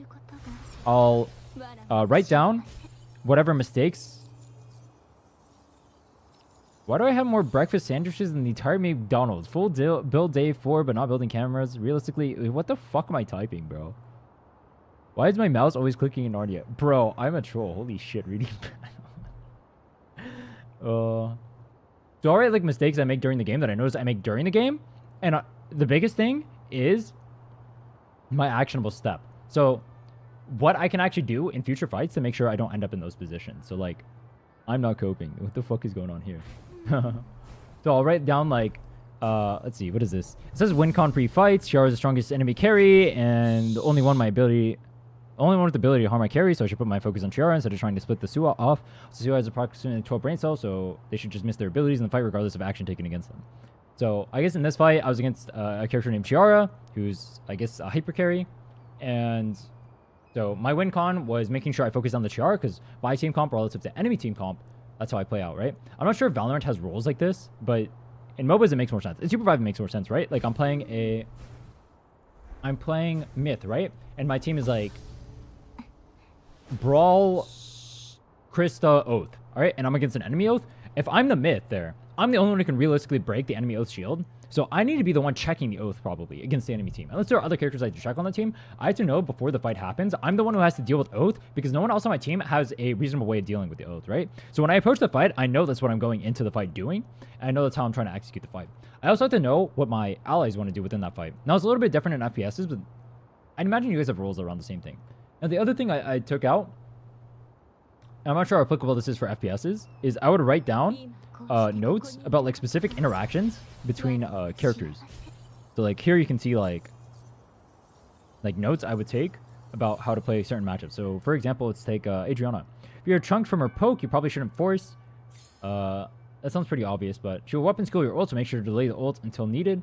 So she has a skill that will make it so my ult, I can't dash to my balls anymore, and I won't be able to hit her, and I'll die. So what I need to do is I need to either bait out that skill, or I need to use it, and then fake or bait her to use it, that skill specifically, and then play around it with either like a flash, or like going on it intentionally, and then flashing out, or going to it, faking out going to that area and going to a different area. Because I can dash to my different places in my ult, depending on where I want to go. That's not going to make much sense unless you play the game, but just a basic example. Focusing front line may be easier, so like I've noticed like times where I've actually focused the Adriana, it's pretty hard to get on top of her and actually kill her because she has too much mobility to be able to get away. And then I can use balls to dodge telegraph spells. Some of these are pretty obvious, but it's nice to have them down in writing. And so what I do is, in the case of MOBAs at least, I'll write down every single matchup. So in this case, these are all notes for the character William. So I have like a general game plan. These are things you can do technically in your head, but I find it easier to write it down because it makes sure that you know for a fact what your game plan is the millisecond you see someone's portrait on your screen. Now in Valorant, I know there are characters inside of Valorant, so you can also get that information from Valorant too. So like you're against like a, I don't know, like a Jade or whatever. I think she one-taps you with ult or something. I don't know. I've never played Valorant in my life, bro. All right, I'll be honest with you. But I'm sure there's like ways to play around her, right? Like she does like your super dashy shit or whatever, right? Or certain characters can like smoke off certain areas, you know, that they're preempt or want to smoke off those areas, right? And so you have like plans against that, against like tendencies or whatever, right? So I would say this is view only. Can I share this? I can. So I would say I don't know what the equivalent of this would be for Valorant, but I would say copying this over for Valorant, making similar things to this. I'd imagine there's matchups in Valorant too, given that you have like different characters in the game. But this was what was super useful to me. Not only because it tells me, or it gives me like it gives me an easy way to write down what mistakes I make, but also it tells me what I need to do next time when I'm practicing these. Also, the last thing I'll say before I go, one of the biggest things you need to do is not autopiloting when you play. So instead of playing games for the sake of playing games, you need to play every single game that you play with the goal of improving at least one or two very specific things. So you make it your goal, no matter what happens in that game, you have to fix this one thing that you do, all right? In the case of Supervive, for example, maybe I'm really bad at hitting my RMBs on mid. So this game, no matter what I do, I will look for angles to hit my RMBs against walls on certain characters, right? That sounds like really simplistic, and it can be really simplistic like that, or it could be something more complicated, right? It can be like, this game, I'm playing Oath, and I'm against a Jhin. I know when he RMBs in, I can see that RMB, intentionally get hit by it, and one tap him instantly. And there's no counterplay to him, because if he hits the RMB, he will get stunned immediately if I time my ult right, by aiming it backwards. So what I can do is I can look for a Jhin, I can make him RMB me intentionally, and then I can get the timing right, line up my ult, and I can literally one tap him, and he gets the lead from the game, right? That's something I can work on. So making sure you have at least 1 to 2 actionable steps every single game that you play that you need to work on. Yeah, you can take these spreadsheets and do whatever with them. Do you, bro? They're public spreadsheets. Yeah, you can take these and do whatever. Anyway, that's how I approach games. I don't play FPSs, so I can't really help you there. Like, I play Supervive with a MOBA background. I don't play with an FPS background. I was Challenger in League, the World Champion Unite, blah, blah, blah. So, like, that's just where I know from. Yeah, good luck, bro. I would say, I'm pretty sure FPS players don't even focus too much on reaction time. I don't think it matters too much. I think like understanding angles, understanding when the enemy's going to come, all those things matter infinitely more than reaction time. Reaction time is only for like progress clips and stuff.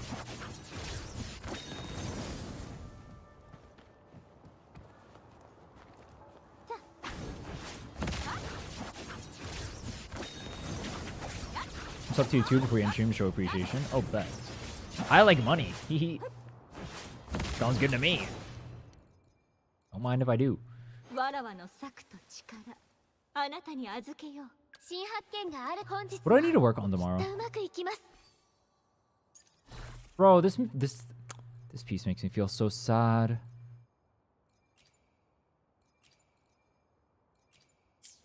Dude, honestly, my damage feels so disgusting for level 70s. I'm not gonna lie.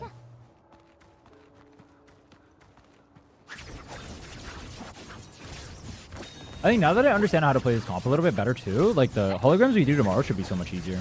I don't know if I'm going to be using this comp or I'm going to be using the Phoebe comp though. Technically my Changli is better built than my Phoebe is, so it might be easier to use Phoebe's comp. Dang. Go over to Firmament. And go farm some stuff real quick.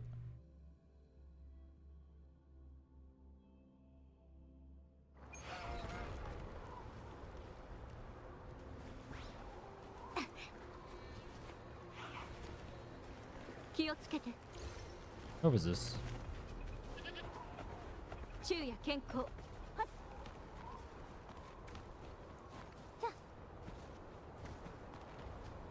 I actually don't even remember where the things are. Is it up on top?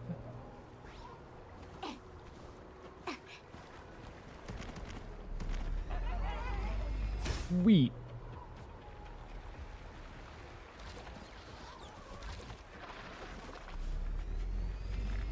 Sweet.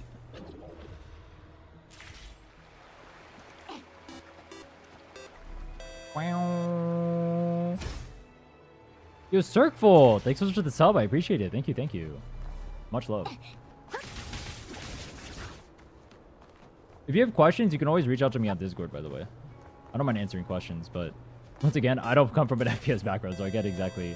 Or no guarantees I can help you. Oh, thanks so much for the gifted sub, too. I appreciate that. Thank you, thank you. Alright, I have to go now, though. I'm disgustingly hungry. I haven't eaten in like 10 hours. I really gotta go. If you've not already, chat, check out the YouTube. Tons of videos. New video tomorrow, actually. Swords Only Challenge on there. Yeah, you can add me on Discord. Go ahead. Exclamation Discord. Just find me there. I'm out for the day. Take care, guys.